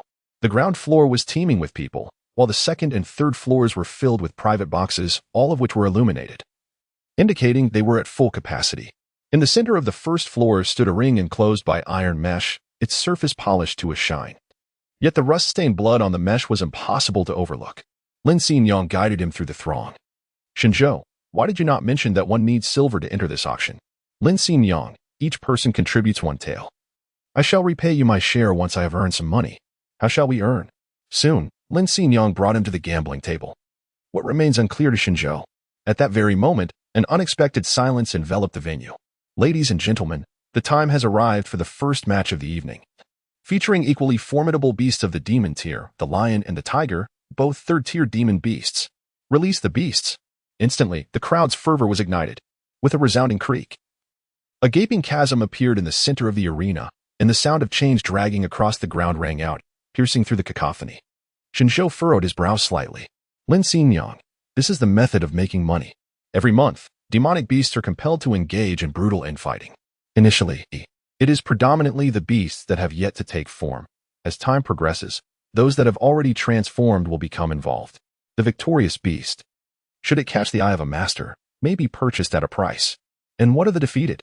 A shadow of desolation crossed Lin Xingyang's eyes. There is no concept of losing. Only when one side is utterly extinguished will this contest be brought to a halt. Shen Zhou's expression grew increasingly obscure and enigmatic. Aside from the demons, there naturally exist slaves. The fate of slaves is no different. Both are subjected to the treachery of the demon clan. In humanity, are they not equally malevolent? They can even perpetrate cruelty upon their own kind. Moreover, typically there are only 3 beast competitions each month, while the remainder of the time is spent witnessing slaves slaughter each other. The competition merely serves as an appetizer. Once it concludes, the true auction begins. As Lin Xingyang's words faded, 2 enormous iron cages were hoisted into view. The prowess of third-tier demon beasts should not be underestimated, yet these cages and the iron mesh are composed of a special material, leaving them with no avenue for escape. The roars of the beasts incited the crowd below to a frenzy. I bet on the lion. I wager on the white tiger. This lion appears far more formidable than the white tiger. I bet on the lion. The tiger is the sovereign of the forest. I bet on the tiger. In an instant, the gambling table was laden with stacks of silver coins, along with numerous gold ingots and silver notes. As the scribe recording the wagers wore a grin that threatened to split his face, Lin Xingyang clutched her solitary tinmin coin, hesitating slightly, Sanlang. Which demon beast do you think we should wager on? Shen Zhou cast a glance and remarked, the white tiger, I presume. Upon finishing his words, he tossed his pouch of coins forward. Shen Sanlang, 2 tails, he declared. Lin Xingyang, gritting her teeth, staked her entire tin one. The scribe, recording the wagers, glanced at her and inquired, your name? Lin Xingyang, she replied. Shen Zhou chuckled. Do you truly place your trust in me? Are you not afraid of incurring a loss?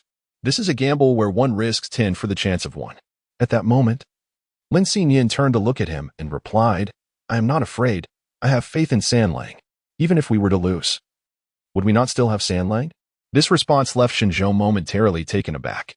Just as he was about to articulate a reply, he keenly sensed a familiar presence, the aura of the demonic clan. Shen Zhou squinted as he gazed upwards, realizing that this place harbored not only demons and humans.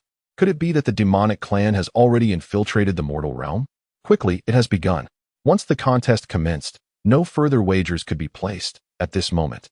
The gambling table had concluded all bets. 2 iron cages were forcefully opened by a surge of potent spiritual energy, and in an instant, the seemingly ordinary iron mesh was enveloped in a formidable aura, crackling with arcs of electricity. Shen Zhou could not help but feel a sense of astonishment. Indeed, Pingsha County was a place of hidden talents. The existence of a practitioner with lightning attributes was truly remarkable. The lion and the white tiger, though common creatures, were extraordinary only in their 3rd tier.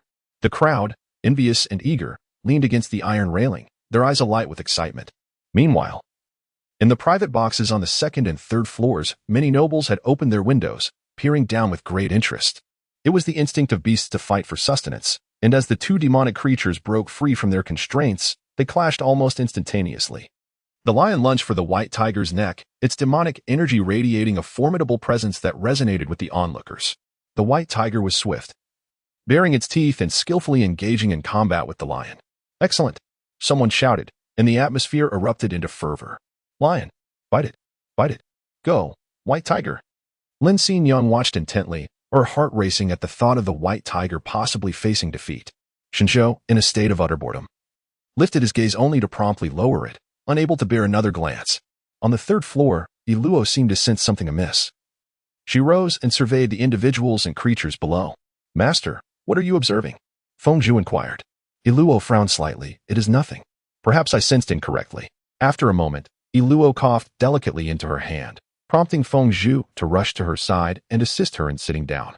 Master, your injuries are severe, and you have yet to recover. You must not exert any magical abilities.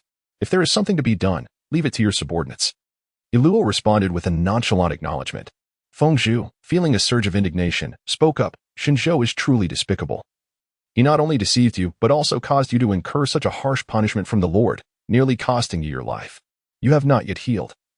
And now you must tirelessly search for the whereabouts of the Xianyang Sutra in the mortal realm. It is utterly detestable.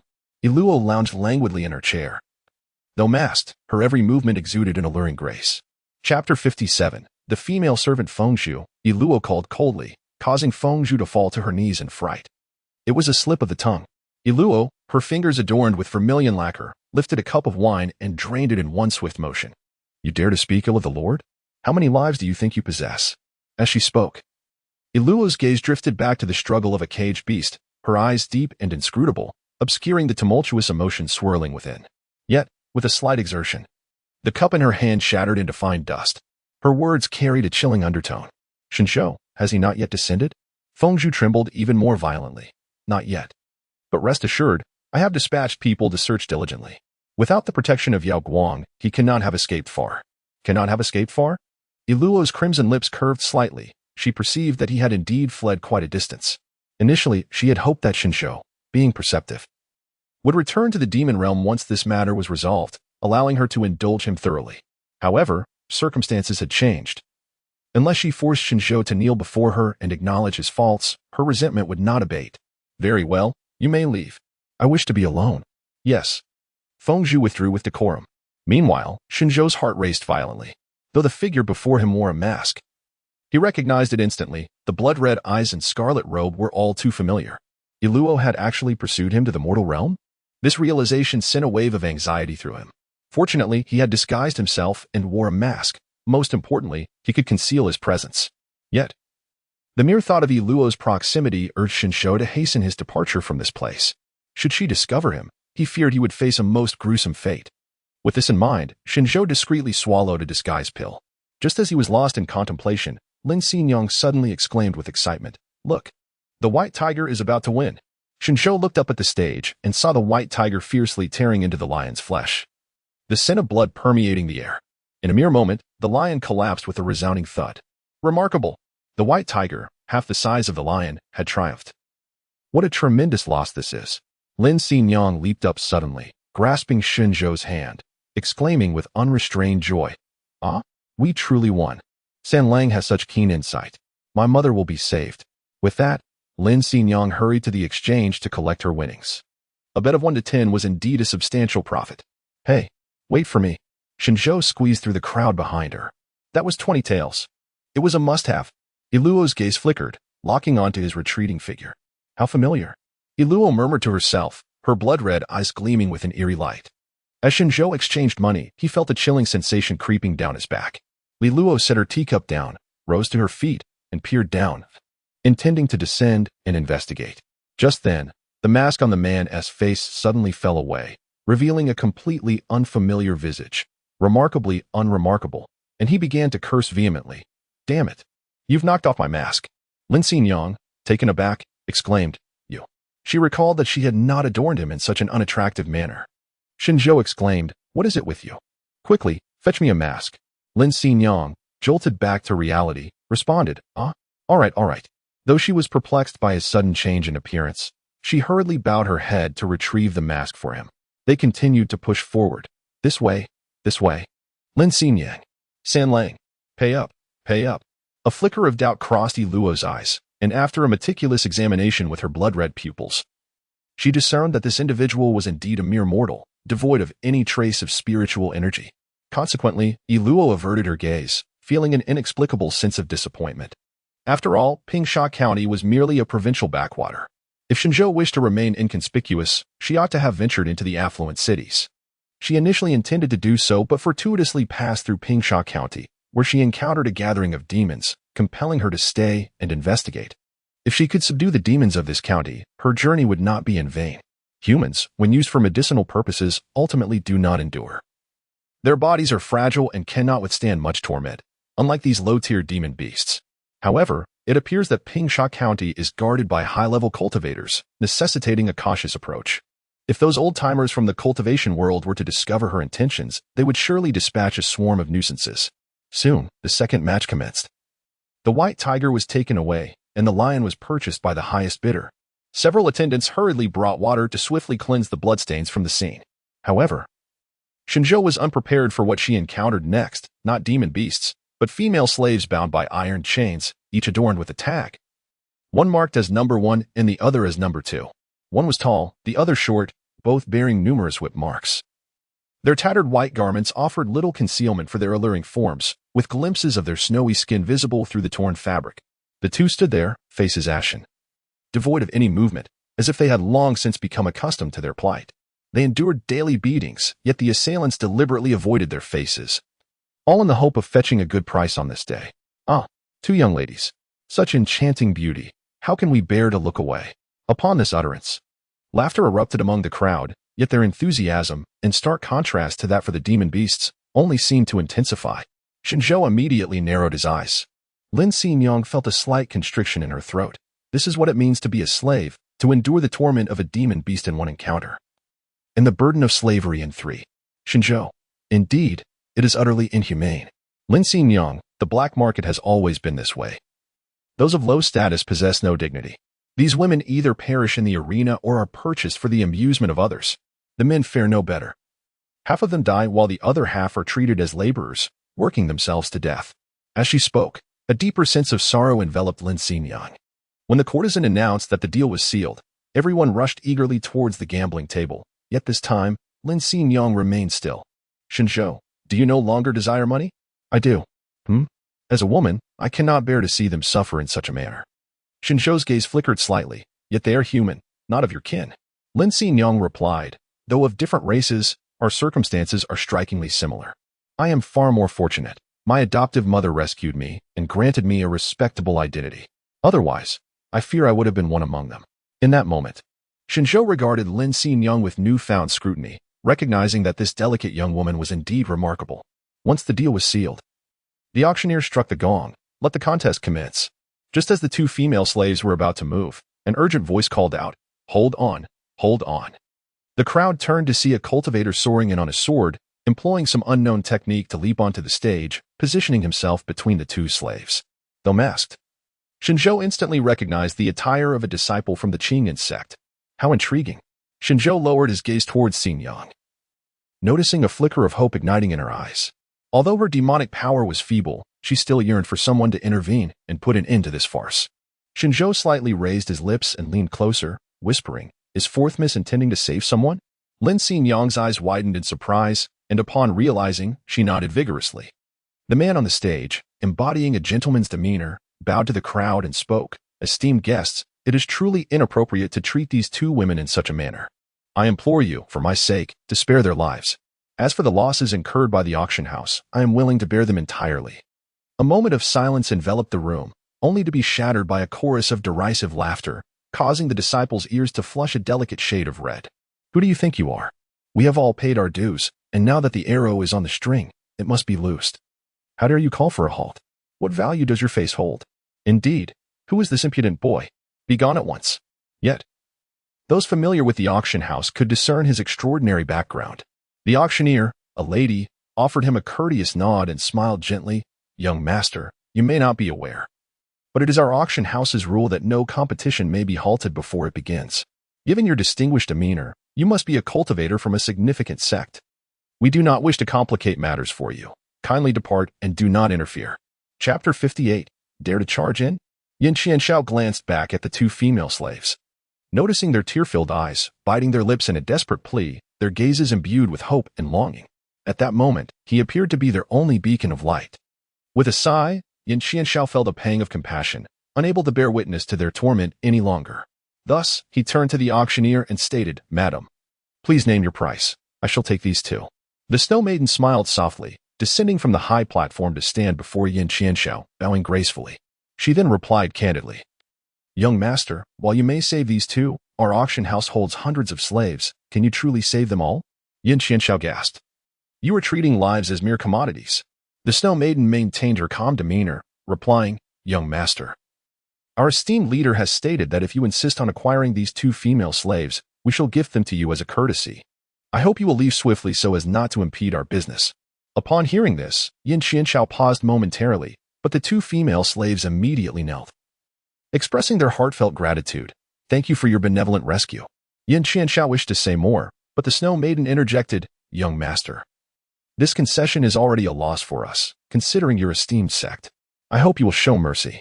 Looking down at his identity token, Yin Qianshao sighed once more and led the two slaves away. The onlookers below were displeased. What is this? He can just take them away at will? Yin Qianshao glanced at the crowd and, producing a pouch of gold from his storage ring, tossed it to the snow maiden. "I have purchased them." The two female slaves expressed their profound gratitude, tears of joy streaming down their faces. The snow maiden smiled as she accepted the payment. "The contracts for these two will be delivered to you shortly." Then, raising her voice, the snow maiden announced, "These two ladies have been purchased by a noble patron. Rest assured, all losses will be compensated at triple the price. Moreover, in the next round, for female slaves will be available for double bidding." Her voice resonated clearly throughout the auction house, and after a brief silence, it erupted into laughter once more. "Excellent. Truly splendid. It seems this auction house was not visited in vain." Hearing this, Yin Qianshao had already begun to leave, but could not resist turning back, only to be halted by a hand. He looked back to see a masked figure. Could it be a lady? Lin Xingyang whispered, "If the young master wishes to save someone, please follow me."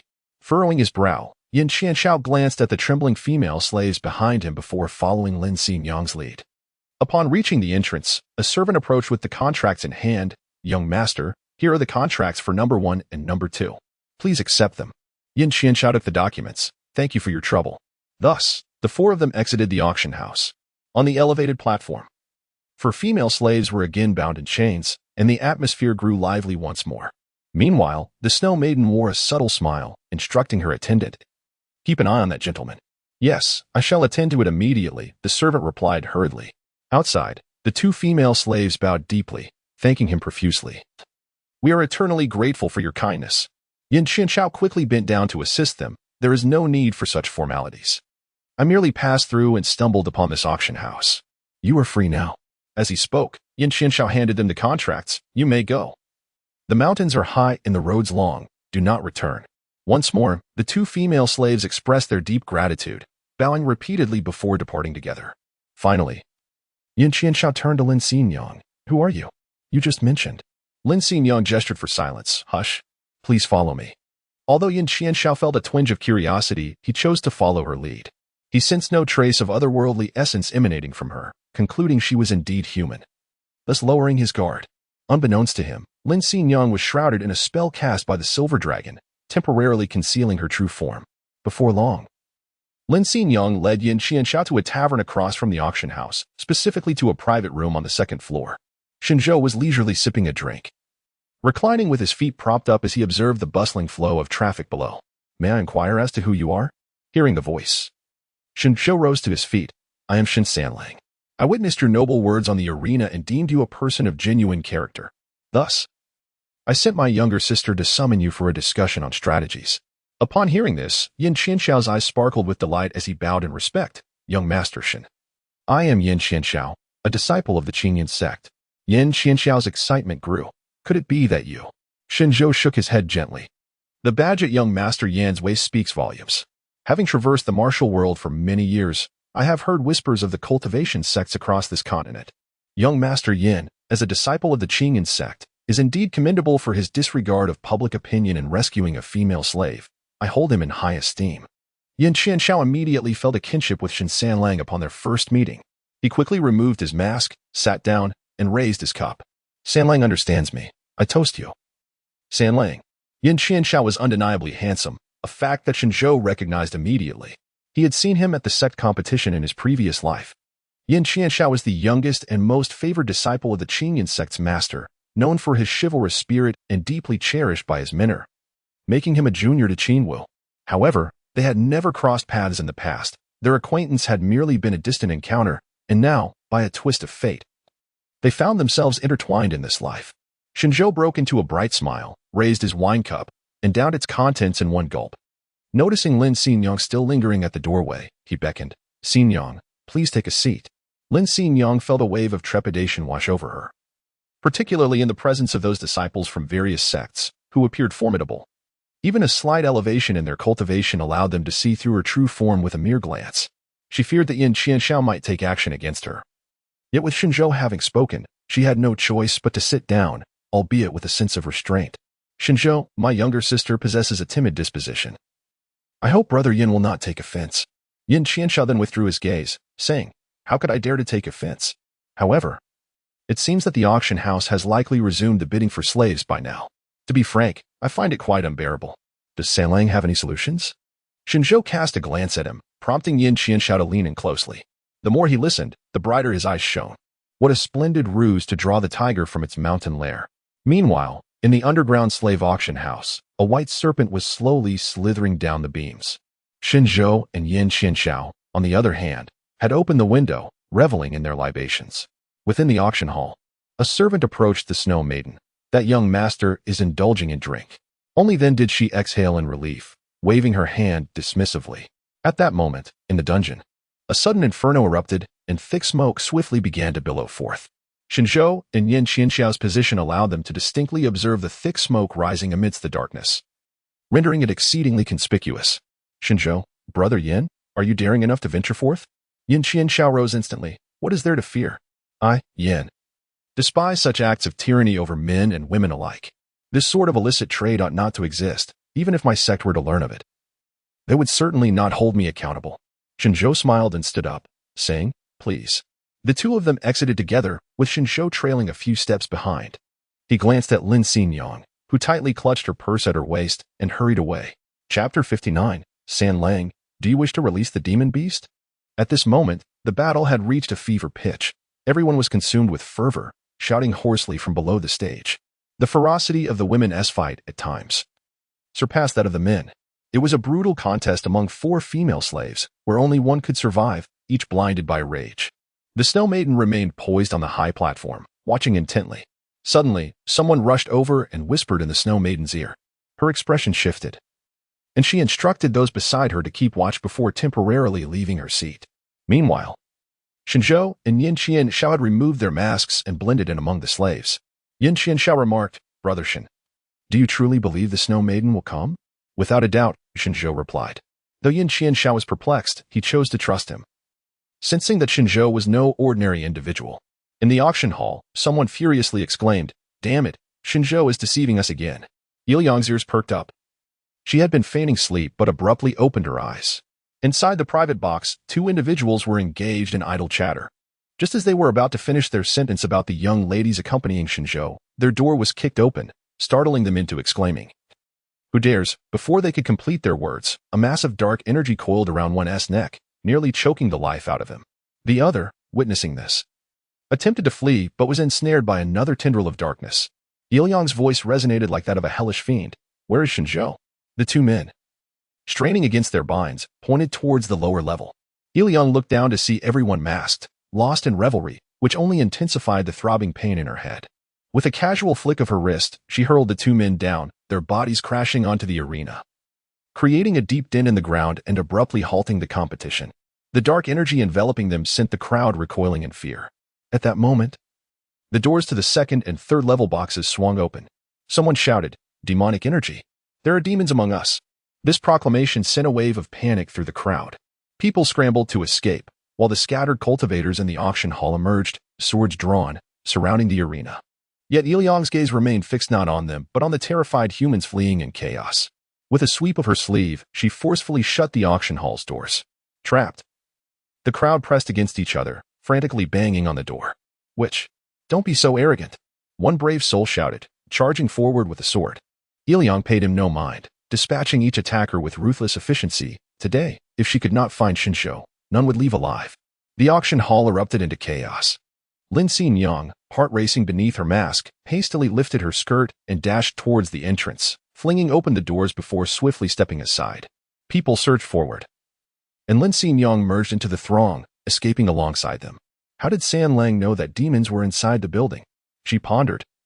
But her priority was to attend to the final matter, San Lang's household registration. Tonight's black market would surely be fraught with turmoil. She needed to complete her task swiftly. Meanwhile, in the dungeon, the Snow Maiden arrived in haste, only to find the flames extinguished. Her expression darkened as the slaves cowered in corners, too fearful to meet her gaze. Just as she opened her mouth to speak, a young servant rushed in, breathless. Snow Maiden, something has happened in the main hall. Her countenance shifted again. Without a moment to spare, she departed, instructing someone to secure the dungeon door. Quickly, fetch the master. Yes. At that moment, Shen Zhou's gaze remained fixed on the guards stationed outside the dungeon. Yin Qianshao followed his line of sight, although the dungeon was dim. The cultivator's night vision was keen, allowing him to spot the spirit beast. Instantly, Yin Qianshao was astonished. Brother Shen is also a cultivator. Shen Zhou chuckled. I am merely a wandering practitioner, hardly worth mentioning. Yin Qianshao clasped his hands and replied, Brother Shen, you are being overly modest. Since our encounter, I have yet to discern your true standing. You must be an exceptional individual. I consider myself fortunate to have met someone like you on my very first descent from the mountain. Shen Zhou, our meeting is long overdue. Please, Yin brother, continue to call me San Lang. Yin Qianshao, then San Lang. I shall refer to you as Qianshao. Qianshao brother. San Lang. The two shared a hearty laugh. Suddenly, a series of loud thuds echoed as the guards were all taken down. Yin Qianshao stood in astonishment. San Lang, your spirit beast is truly remarkable. Shen Zhou remarked. It is of little consequence, truly. As he spoke, he promptly rose to his feet. Ladies and gentlemen, all the slaves in the dungeon turned their gaze towards him, their collective attention drawn to the happenings outside. One by one, they crawled towards the door, eager to gain a clearer view. Shen Zhou, as my friend and I passed by, we could not bear to witness you being treated like cattle, thus we are willing to lend you our aid. Would you care to join me in this endeavor? The slaves exchanged glances, bewildered. Yin Qianxiao, growing anxious, urged, What are you still contemplating? Do you truly wish to remain here? If you hesitate any longer, it will be too late. Finally, a man stepped forward. We have lingered in this dungeon long enough. With a noble patron offering assistance, there is no reason to act like a coward. I shall accompany you. With this first declaration, despite their overwhelming fear, others began to rise one by one. We shall leave. Remaining here is no different from walking to our doom. We might as well take a chance. Let us go. Given the urgency of the situation, Shen Zhou felt no need for further words. Just as he turned to break open the prison door, he witnessed Yin Qianxiao soar into the air, brandishing a golden bow that radiated a brilliant glow. Drawing the bowstring, he conjured golden arrows infused with spiritual energy and unleashed them with breathtaking speed towards the door, leaving only a blur in his wake. Shen Zhou was taken aback, as a name unexpectedly surfaced in his mind. Hou-yi. Many here had never encountered a true cultivator, and upon witnessing this scene, some joyfully fell to their knees, exclaiming, An immortal has come to save us. The enslaved wept tears of joy, kneeling and bowing in reverence. Before long, the dungeon was breached. The prison doors swung open, and the barrier was shattered. Shen Zhou disowned that this barrier was established by a cultivator of golden core level. The fact that Yin Qianxiao could effortlessly breach it was indeed a remarkable sign of potential. When Yin Qianxiao turned to look, he was astonished to find everyone bowing before him, prompting a sense of urgency. What are you doing? We must flee. Consequently, the crowd paused momentarily before hastily assisting one another to rise and rush toward the exit in a frantic scramble. Yin Qianxiao chuckled, San Lang. Your stratagem to lure the tiger away from its mountain den is truly commendable.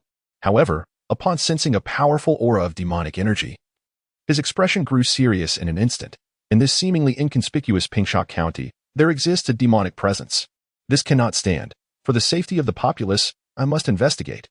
Shen Zhou grasped him firmly. It is not permissible. Yin Qianxiao, perplexed, inquired, San Lang, as a cultivator, one should take it upon themselves to eradicate demons and uphold justice. Why is it not permissible?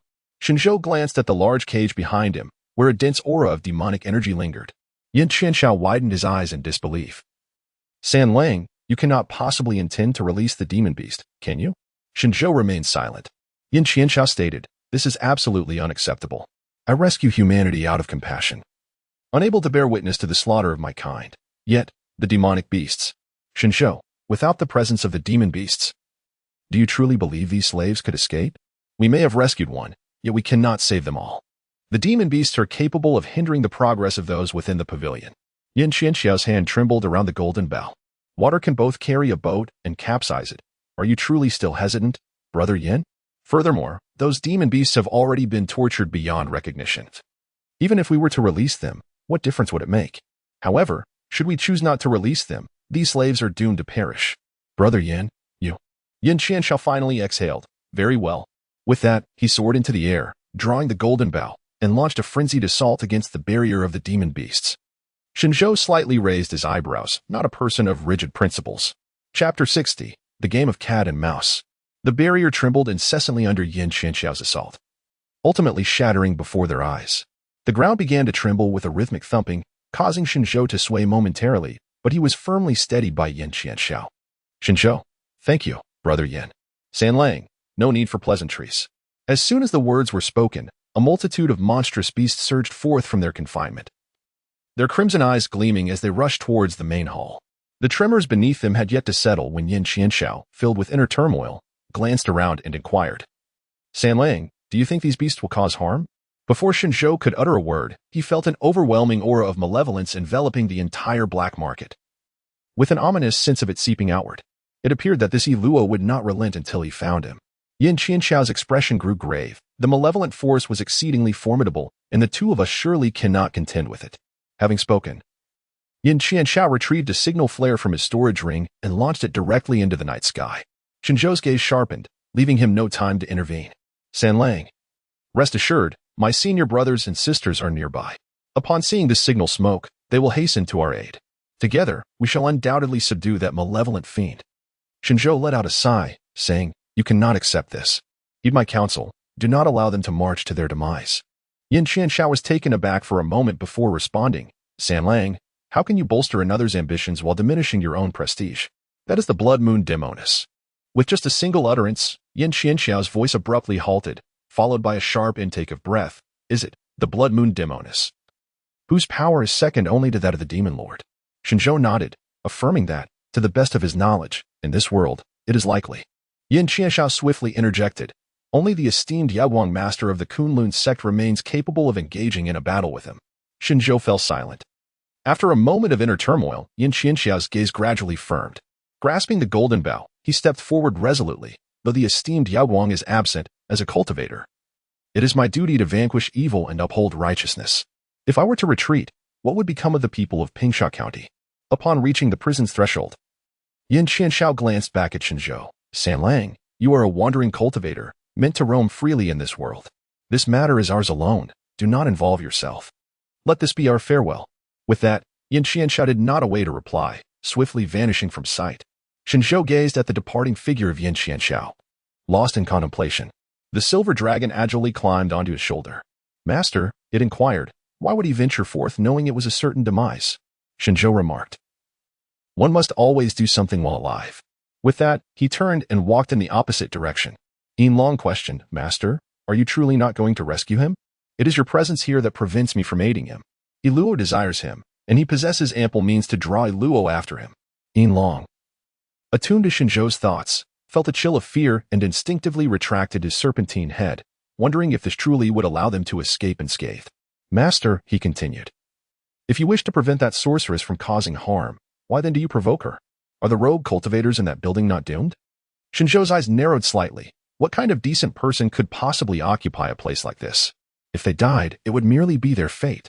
For the first time, the silver dragon sensed a profound aura of murderous intent emanating from its master, though it lasted but a fleeting moment.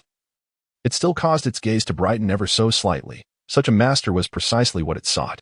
Shen Zhou swiftly exited the auction hall, where chaos had erupted within. Demonic and malevolent energies surged into the sky. He could even sense the presence of approaching cultivators in the distance. The silver dragon remarked, it appears that those arriving possess considerable prowess, at least being cultivators of the golden core stage. Yet, before that enchantress, they are utterly insignificant. Shen Zhou's lips curled into a faint smile. Tonight is indeed lively. This black market shall cease its operations from this day forth. The street vendors hurriedly packed their belongings, one by one, fleeing towards the outskirts of the black market as if being pursued by phantoms.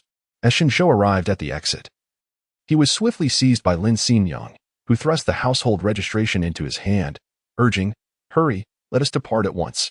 Shen Zhou, however, remained still, pulling her back with a gentle tug and returning her household registration document. Take this and go home first. Lin Xinyang's heart quivered slightly. What about you? Shen Zhou, I have matters to attend to. Having spoken, he turned and departed. Shen San Lang. Shen Zhou turned back and beheld the visage of Lin Xinyang, her face a portrait of sheer panic. All around them, humans and beasts alike were in a frantic flight, engulfed in utter chaos. Shen Zhou waved his hand dismissively. I shall return tomorrow to administer the needle to your mother. With that, he swiftly vanished into the throng of people. Lin Xinyang felt an impulse to pursue him but found herself unable to distinguish even a shadow, ultimately clutching her household registration tightly and turning to leave. She had not anticipated that Shen San Lang would indeed rescue those demonic beasts imprisoned in the dungeon. She had assumed he was like the other cultivators, indifferent to the reasons and intent solely on taking their lives simply because they belonged to the demon race. San Lang, he was truly different. At that moment, Shen Zhou was sprinting towards the city gate, propelled by a swift-running talisman. Silver Dragon, he called out. The silver dragon immediately lifted the concealment of its aura, and Shen Zhou hastily transformed his appearance back to his true self. Meanwhile, Iluo, who had been engaged in a fierce struggle with the other cultivators at the auction house, suddenly darkened her expression. Her blood-red pupils pierced through the crowd, locking onto Shen Zhou, who was fleeing for his life. A faint smirk played upon her pale lips. Shen Zhou, at last, I have found you. Yin Qianxiao, accompanied by his companions, charged in recklessly, which, surrender your life. However, before he could draw his golden bow, he was enveloped by a surge of dark energy, crashing heavily to the ground and kicking up clouds of dust. He coughed up blood, severely injured. He had never imagined that. Despite his formidable cultivation at the 5th level of Golden Core, he could not even approach the Blood Moon Demoness. Retreat, Iluo commanded. and all the demons swiftly followed her out of the black market. Yin Qianxiao felt excruciating pain in his chest and lungs, attempting to rise only to fail repeatedly. Demon. Which, do not be so arrogant. Just as his words fell, he succumbed to unconsciousness.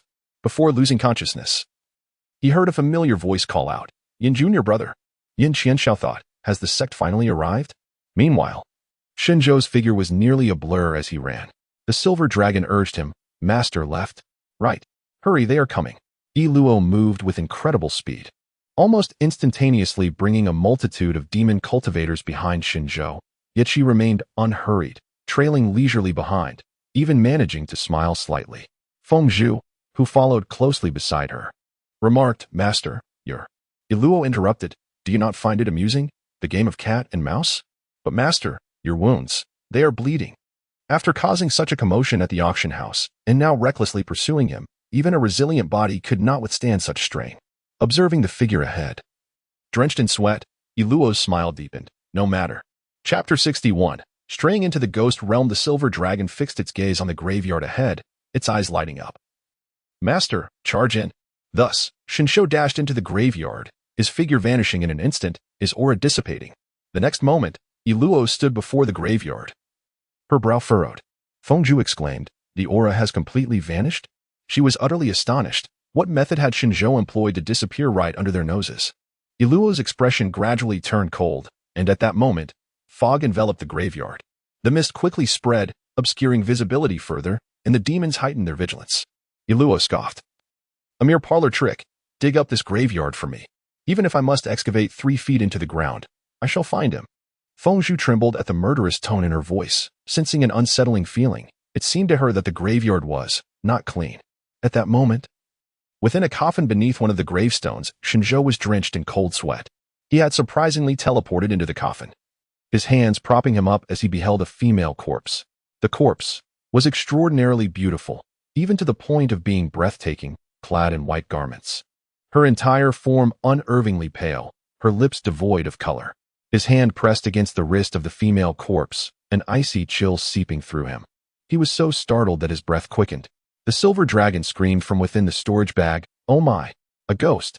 Shen Zhou gave a slight shake to the storage bag, causing the silver dragon to tumble briefly before it closed its mouth. Its essence had been concealed by the silver dragon as soon as they entered the tomb, yet how had he been dragged down here? The Tianan continent was rumored to harbor a ghost realm, but throughout his past and present, he had never encountered such a thing. Reason urged him to flee swiftly. This place might be even more terrifying than the demons outside. Thus, Shen Zhou began to channel his spiritual energy, attempting to overturn the coffin. However, no matter how many times he tried, his efforts seemed to vanish into the abyss. Consequently, Shen Zhou began to pray, hoping that Yi Luo would find him.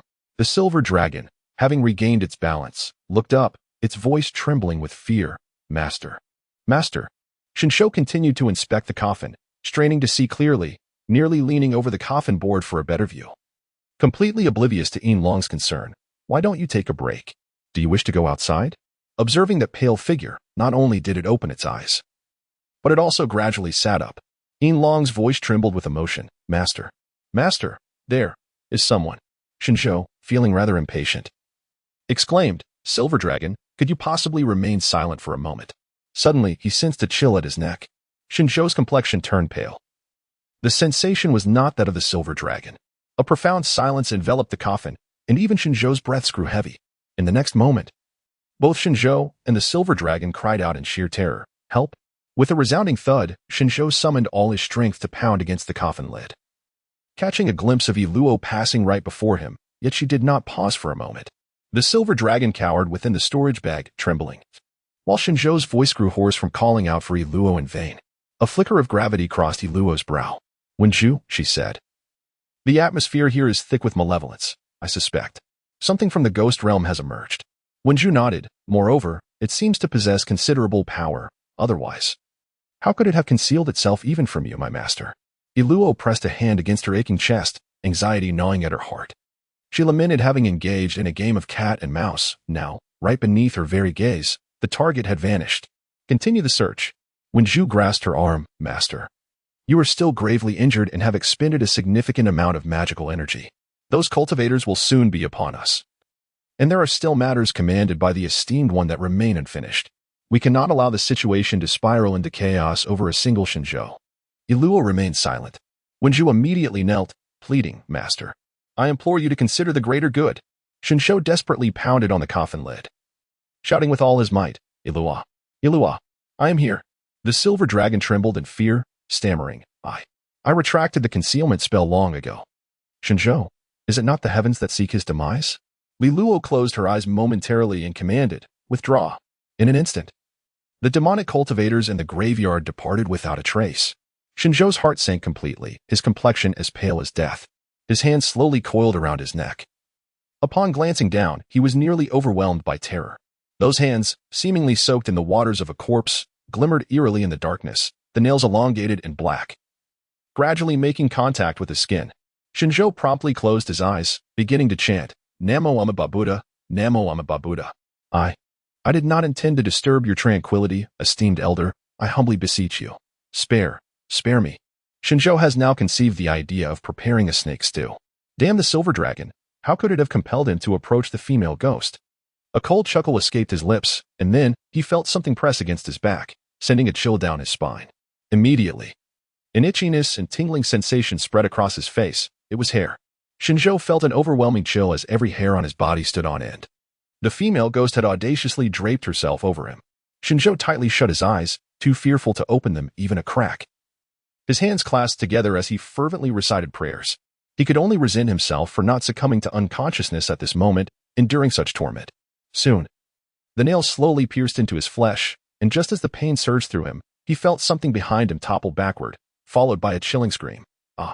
Shen Zhou straightened his posture, his back completely soaked in cold sweat, his trembling hands clasped together in prayer. To speak candidly, he felt as though he might lose control of his bladder from sheer fright. It seemed that today he could hardly evade calamity. Shen Zhou, who feared neither heaven nor earth, was ultimately terrified of ghosts. What he failed to perceive was that at this moment, the exquisitely beautiful female specter was staring in a daze at his charred hand. Could this person truly be beyond her reach? The coffin remained eerily silent, so quiet that Shen Zhou was drenched in cold sweat, yet nothing else approached him. Silver Dragon, take a look. The silver dragon feigned death, refusing to observe. As Shen Zhou awaited a response from the silver dragon, he muttered, Aren't you a spirit beast? Why are you so afraid of ghosts? The silver dragon retorted in exasperation. Aren't you a cultivator? You specialize in exorcising spirits. What is there to fear? Shen Zhou, I am not a Taoist. Master, could it be that I am? Shen Zhou. Ultimately, after mustering his courage several hundred times, Shen Zhou silently opened one eye and swiftly surveyed his surroundings. No one was present. No. There were no spirits. Upon another glance, still, no apparitions were to be found. Shen Zhou immediately activated his dantian, channeling spiritual energy into his hands, and forcefully pushed upwards. With a resounding crash, the coffin lid was violently overturned, sending a cascade of soil flying. A pair of hands, caked in dirt, emerged from the coffin. The silver dragon urged anxiously, Master, hurry and climb out. Shen Zhou felt an overwhelming sense of despair, his heart heavy with unspoken sorrow. Brother, I find myself somewhat weak-kneed. The silver dragon, poised to respond, cast a glance and promptly chose to remain silent. Shen Zhou, do not be hasty. It is as if the heavens themselves are aiding me, signifying that my fate is not yet sealed. Shen Zhou exerted himself painstakingly to climb out. And at long last, after considerable effort, he emerged, utterly exhausted and collapsing onto the ground. The sensation of breathing in the fresh air was truly delightful.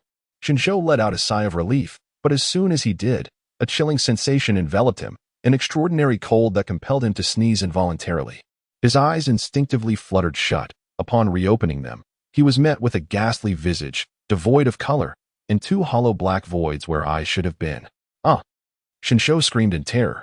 The very next moment, he succumbed to unconsciousness, his eyes rolling back, and foam escaping his lips. Shen Zhou lay unconscious, severed from the outside world, while the silver dragon also lost its connection. The female specter settled beside him, her expression tinged with curiosity, how timid humans can be. No sooner had she uttered these words than countless white shadows emerged from the depths of the tomb, gradually coalescing into a collective form.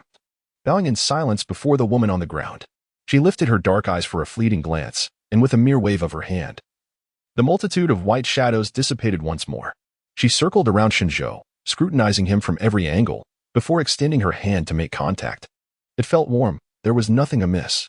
Yet, upon sensing a surge of murderous intent, she was met with an electric shock, compelling her to withdraw her hand in trepidation. Observing the flickering currents coursing across Shen Zhou's form, a deeper perplexity etched itself upon her visage. Intriguing, indeed. It appears I must linger a while longer. Chapter 62. The Phantom King of the Underworld. When Shen Zhou awoke, it was already evening, and he found himself in an unfamiliar room. As he sat up, the door swung open, and Lin Xingyang entered, carrying medicine. Upon seeing him, her eyes sparkled with delight. At last, you have awakened. Shen Zhou, was it you who saved me?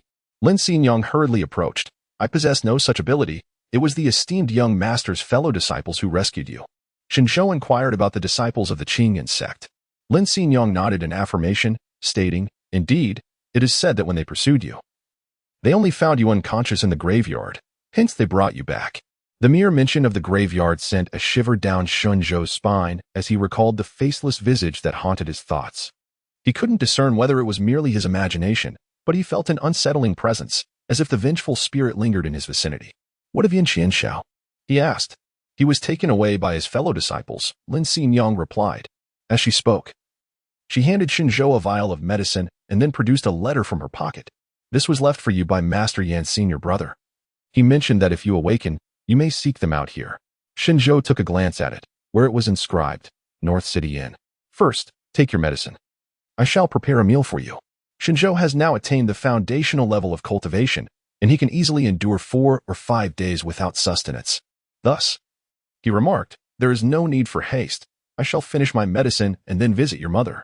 Lin Xingyang replied, there is no rush. Please wait a moment. With that, she hurriedly dashed out. Shen Zhou took a sip of the medicine, and the bitterness caused him to furrow his brows deeply. Ultimately, he pinched his nose and swallowed it. He usually added a touch of candied fruit to his own concoctions, yet this earthly remedy was something he truly wished to avoid. After finishing the dose, Shen Zhou suddenly recalled something and called out, Silver Dragon. No one answered him. Shen Zhou glanced at the storage bag and discovered that the silver dragon was coiled within, completely obscured. Even its head was out of sight. It was rather peculiar. What could it have consumed to be in such a deep slumber? Just as Shen Zhou pondered this, Lin Xingyang entered once more, carrying a bowl of congee and side dishes. Allow me to assist you in getting out of bed, she offered. Shen Zhou approached, putting on his own shoes. There's no need. I am in good health. Noticing Shen Zhou's gaze fixed on the dishes on the table, Lin Xingyang felt a rare sense of embarrassment. I apologize. My family is not particularly affluent. Tomorrow, I shall certainly buy a chicken and prepare it for you to restore your strength. Shen Zhou settled himself down and promptly picked up his bowl to begin eating. Halfway through his meal, he glanced at Xingyang and inquired, have you eaten? Lin Xingyang nodded in response, I have dined with my mother. You may continue your meal. Shen Zhou swiftly finished his meal, then retrieved a couple of silver coins from his storage bag and tossed them to Lin Xingyang. Lin Xingyang was taken aback. Weren't you going to buy a chicken? Is 1 tael of silver sufficient? As she gazed at the silver in her palm, she found herself momentarily at a loss for words. Shen Zhou was perplexed. Could it be that this small county town had such exorbitant prices? Nevertheless, he took out a couple of silver coins, thinking, surely this will suffice. To his astonishment, Lin Xingyang's tears fell in an instant, as she hurriedly pushed Shen Zhou's hand away. No, this is far too much. 1 tael of silver is enough to purchase 3 or 4 chickens. Upon witnessing her tears, Shen Zhou initially intended to offer words of comfort. However, she swiftly wiped them away, leaving his words lodged in his throat. He could only retrieve the silver, albeit with a slightly softened tone. You may purchase 2 edible items. And with the remaining silver, procure some chicks to raise. In the future, both you and your mother will have eggs to enjoy. Lin Xingyang nodded, contemplating the silver. She wished to express her intention to repay him, but Shen Zhou smiled and remarked, consider this as the rent for my brief stay in your home and a token of gratitude for your assistance with my household registration. Lin Xingyang's ears flushed a delicate shade of red as she tightly grasped the silver, nodding in agreement. Very well. Shen Zhou rose to his feet and said, let us go and see your mother. Lin Xingyang replied affirmatively and hurriedly followed. Have all the necessary items prepared? Yes, the silver needles and hot water are ready. However, the prescription. No need to rush. Today, we shall first administer the acupuncture. I will compose the prescription shortly. And you may fetch it from the shop tomorrow. Thank you, San Lang. In no time, they arrived at the room of the Lin matriarch, who was currently deep in slumber. just as Lin Xingyang was about to approach and rouse her mother. She was halted by Shen Zhou. Acupuncture can be performed while she dreams just as effectively. With that, Shen Zhou even lit a stick of calming incense. This will ensure your mother enjoys a deeper sleep. Lin Xingyang responded softly, holding the silver needles with both hands, bending down to facilitate Shen Zhou's work. This position allowed her to clearly observe San Lang's features. He was more handsome than any gentleman she had encountered in Pingsha County. Over the years, she had narrowly escaped danger at the hands of various cultivators, but San Lang was the only one who had never harmed her in the slightest. Shen Zhou called out to her several times, yet there was no response. Turning around, their noses nearly touched, and Shen Zhou was taken aback. Lin Xingyang, startled, stumbled backward, her left foot tripping over her right, and she was on the verge of falling. To avoid waking her mother, she closed her eyes. However, a pair of warm hands grasped her wrist, and in the next moment, she was pulled back, regaining her balance. "Are you all right?" Shen Zhou inquired. Lin Xingyang came to her senses and shook her head. "I'm fine, thank you, San Lang. By the way, what were you saying just now?"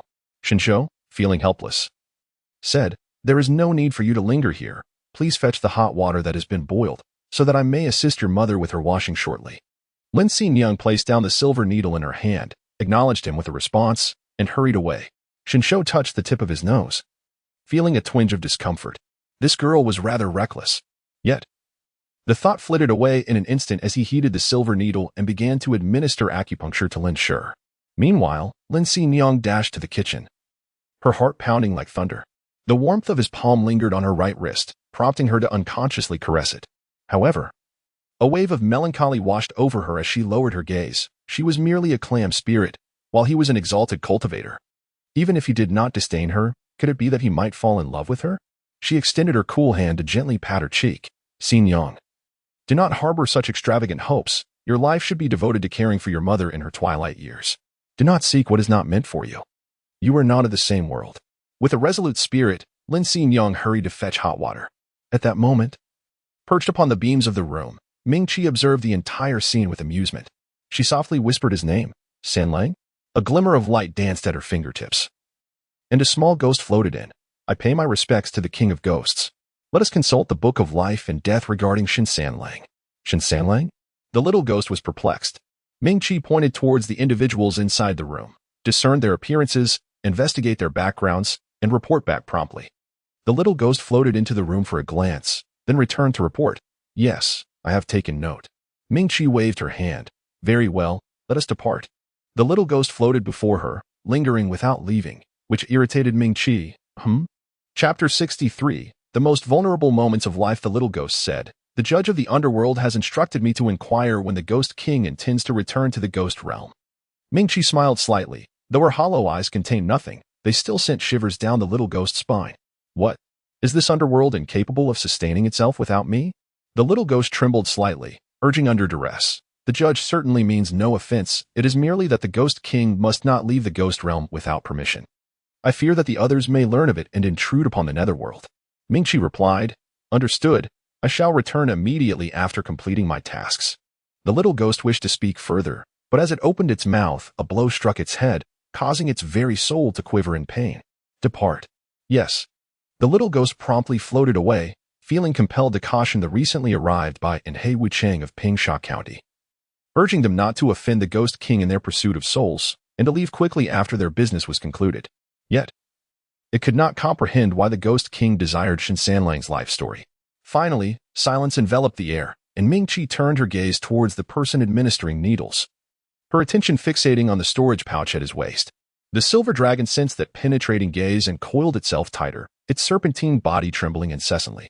Currently, its level was low, rendering it utterly exposed before Luo, Yao Guang, and the individual before it. Moreover, its master was rather oblivious, having yet to realize that this ghost had followed them back. The silver dragon lamented in silence. Before long, Shen Zhou had completed the acupuncture, but Lin's complexion suddenly shifted, and she coughed up a mouthful of blood. Shen Zhou narrowly evaded the splatter, though a few drops landed on his robe. As Lin Xingyang entered, she immediately witnessed this scene and hurried over with a basin of warm water. "San Lang, are you all right?" Shen Zhou shook his head gently, assisting Lin Shi to lie down. "Once the stagnant blood is expelled, she will feel better. Here, take this." Lin Xingyang hurriedly handed over a handkerchief. and Shen Zhou carefully wiped the blood from Lin Shi's lips. "Let me handle this," he said. "I can do the same." After clearing the bloodstains, Shen Zhou put away the silver needles. "I will go prepare a prescription. You can fetch the medicine according to it tomorrow. I will come each evening to administer acupuncture to your mother. Now, you may attend to her cleanliness." Having spoken, Shen Zhou intended to depart, but was unexpectedly halted by Xin Yang's grasp. "Come with me," she insisted. Shen Zhou, perplexed, remarked, "The water will cool soon." However, Lin Xingyang showed no intention of halting her steps. Instead, she led him directly to the bathing chamber, where a wooden tub awaited, filled with steaming hot water. Shen Zhou was momentarily taken aback, a warm current flowing through his heart. "Lin Xingyang, I initially intended to wait until you finished administering acupuncture to your mother before, but now it is just right. After you change your clothes, please hang them on the rack." "Thank you, Xingyang." Lin Xingyang lowered her head and shook it gently, then exited. "If San Lang has any further instructions, feel free to summon me." Shen Zhou exhaled a long sigh of relief. For some time now, he had been bathing in the river while on the road or resorting to a quick incantation for self-cleanliness. Indeed, it had been far too long since he had indulged in a proper bath. "Ah, Fourth Lady is truly wonderful," he murmured, hastily shedding his garments and stepping into the water. Meanwhile, perched on the beam, Mingyue gazed at the retreating figure of Lin Xingyang, momentarily lost in thought. Why did the scent emanating from this Fourth Lady seem so familiar? Yet, having existed for so long, she had encountered countless spirits, rendering her unable to recall where she had met this one. However, she discerned that this San Lang bore some form of restriction, and it appeared that Lin Xingyang herself was also harboring something sealed within her. In this seemingly unremarkable Pingsha County, there lay hidden depths. Mingyue's dark eyes flickered with intrigue. This was far more captivating than merely listening to reports of deaths and reincarnations in the ghost realm. She sensed that she would soon uncover the reason why this man could not be harmed. For ordinary individuals, even the slightest interaction with her could lead to severe illness or a shortened lifespan. Yet, this San Lang was different. He had effortlessly broken through her restrictions, tumbling into her coffin, and remarkably, he remained in robust health, having merely fainted from fright rather than succumbing to it. Was he truly just a mere human? As these thoughts swirled in her mind, Shen Zhou was luxuriating in his bath, comfortably closing his eyes and leaning against the wooden tub, teetering on the brink of slumber. Suddenly, he felt an itch on his face. "Silver Dragon, stop it." The silver dragon in his storage pouch replied silently. "Could you refrain from slandering him?" Not receiving a response, he reached out to tug at the source of the sensation, only to discover the texture was hair, and it felt chillingly cold. Shen Zhou's heart momentarily ceased its rhythm. He intended to open his eyes, yet fear gripped him at the thought of witnessing what he ought not to see. He quickly curled up, retreating to the opposite side. Why? Why are you following me? What grievances do you harbor? You should seek out those who wronged you." Mingyue leapt directly into the bathwater. Although no sound accompanied her movement, Shen Zhou distinctly felt the water level rise and the temperature plummet. He was on the brink of madness. He hadn't even donned his garments. It was the most vulnerable moment of his life. "Why do you not dare to open your eyes and gaze upon me?" The voice, upon first hearing, was somewhat melodious, but upon closer inspection, it carried an eerie chill. Shen Zhou's heart raced uncontrollably. He attempted to retrieve some talisman paper, seeking to channel his spiritual power, only to realize that before this specter, he was utterly reduced to a mere mortal. "Mississippi, let us converse calmly. Please do not frighten me, if you would." Shen Zhou covered his eyes with both hands and said, "How about this? Tell me who has wronged you, and I shall seek justice on your behalf. You need not follow me any longer." A chilling laughter echoed in his ears. Shen Zhou felt the hair entwining around his legs in the water, as if intent on pulling him further down. Unable to endure the situation any longer, he steeled himself and abruptly stood up, summoning all his strength to leap out of the wooden barrel. Mingyue observed everything with keen eyes, the hair swiftly retracting. And to his surprise, a hint of color appeared on his otherwise pallid face. Just as Shen Zhou was about to flee, a pair of icy hands seized his feet. Shen Zhou halted in his tracks, lowering his gaze to behold a pair of pallid hands gripping his ankle, their nails poised to pierce his skin. "Ah, help me," Shen Zhou cried out, his voice breaking. Yet, just as he perceived the nails about to penetrate his flesh, a blinding light intervened, causing the hands to recoil violently as if struck by an electric shock, restoring a glimmer of hope to his eyes. This specter seemed incapable of inflicting harm upon him. However, before Shen Zhou could fully relish this realization, the door was forcefully kicked open. "San Lang, what are you doing?" Lin Xiyang's eyes locked onto him. scanning him from head to toe. Shen Zhou's expression abruptly stiffened as their gazes locked. "Ah," they exclaimed in unison. Lin Xingyang, overwhelmed by embarrassment, turned away, while Shen Zhou, disregarding the possibility of ghosts, frantically searched for his clothes. "San Lang, your new garments are to your right." Mingqi once again perched on the beam, laughter causing a deeper flush to color his face. How intriguing. Humanity is indeed fascinating. Chapter 64. Negotiating with Mingqi. "What, do you find me unattractive?" Shen Zhou donned his attire and surveyed his surroundings. Yet the spectral woman was nowhere to be found, as if the previous encounter had merely been a figment of his imagination. He peered outside, and there stood Xingyang with her back turned at the doorway, the bathroom a veritable mess of water due to his earlier actions, filling him with an unusual sense of embarrassment. "Xingyang, it is all right now," he called out. Only then did Lin Xingyang turn around, her gaze falling upon Shen Zhou as he busily tidied up the puddles in the bathroom. "San Lang, you should rest. I can manage this," she replied. Neither seemed bold enough to meet the other's eyes. Their gazes would occasionally collide before hastily shifting away, both feeling the warmth of crimson flush upon their ears. Just as Shen Zhou was about to speak, he felt a slight stiffness in his back, sensing something cool pressed against him. "San Lang," Lin Xingyang called out with a hint of confusion at his silence. Thus, Shen Zhou nodded. "Very well, then I shall trouble you, Xingyang." After uttering these words, he prepared to gather his soiled garments, but in the next moment, another pair of hands swiftly immersed them into the wooden tub. Shen Zhou was taken aback. "4th Mississippi." Lin Xingyang replied, "Young master is an esteemed guest. Allow me to handle these menial tasks." Shen Zhou felt a twinge of embarrassment. How could he possibly ask his unmarried fiancée to assist him with his delicate trousers? However, Lin Xingyang promptly ushered him out, urging, "San Lang, you should go rest." With a resounding thud, the door slammed shut before his eyes.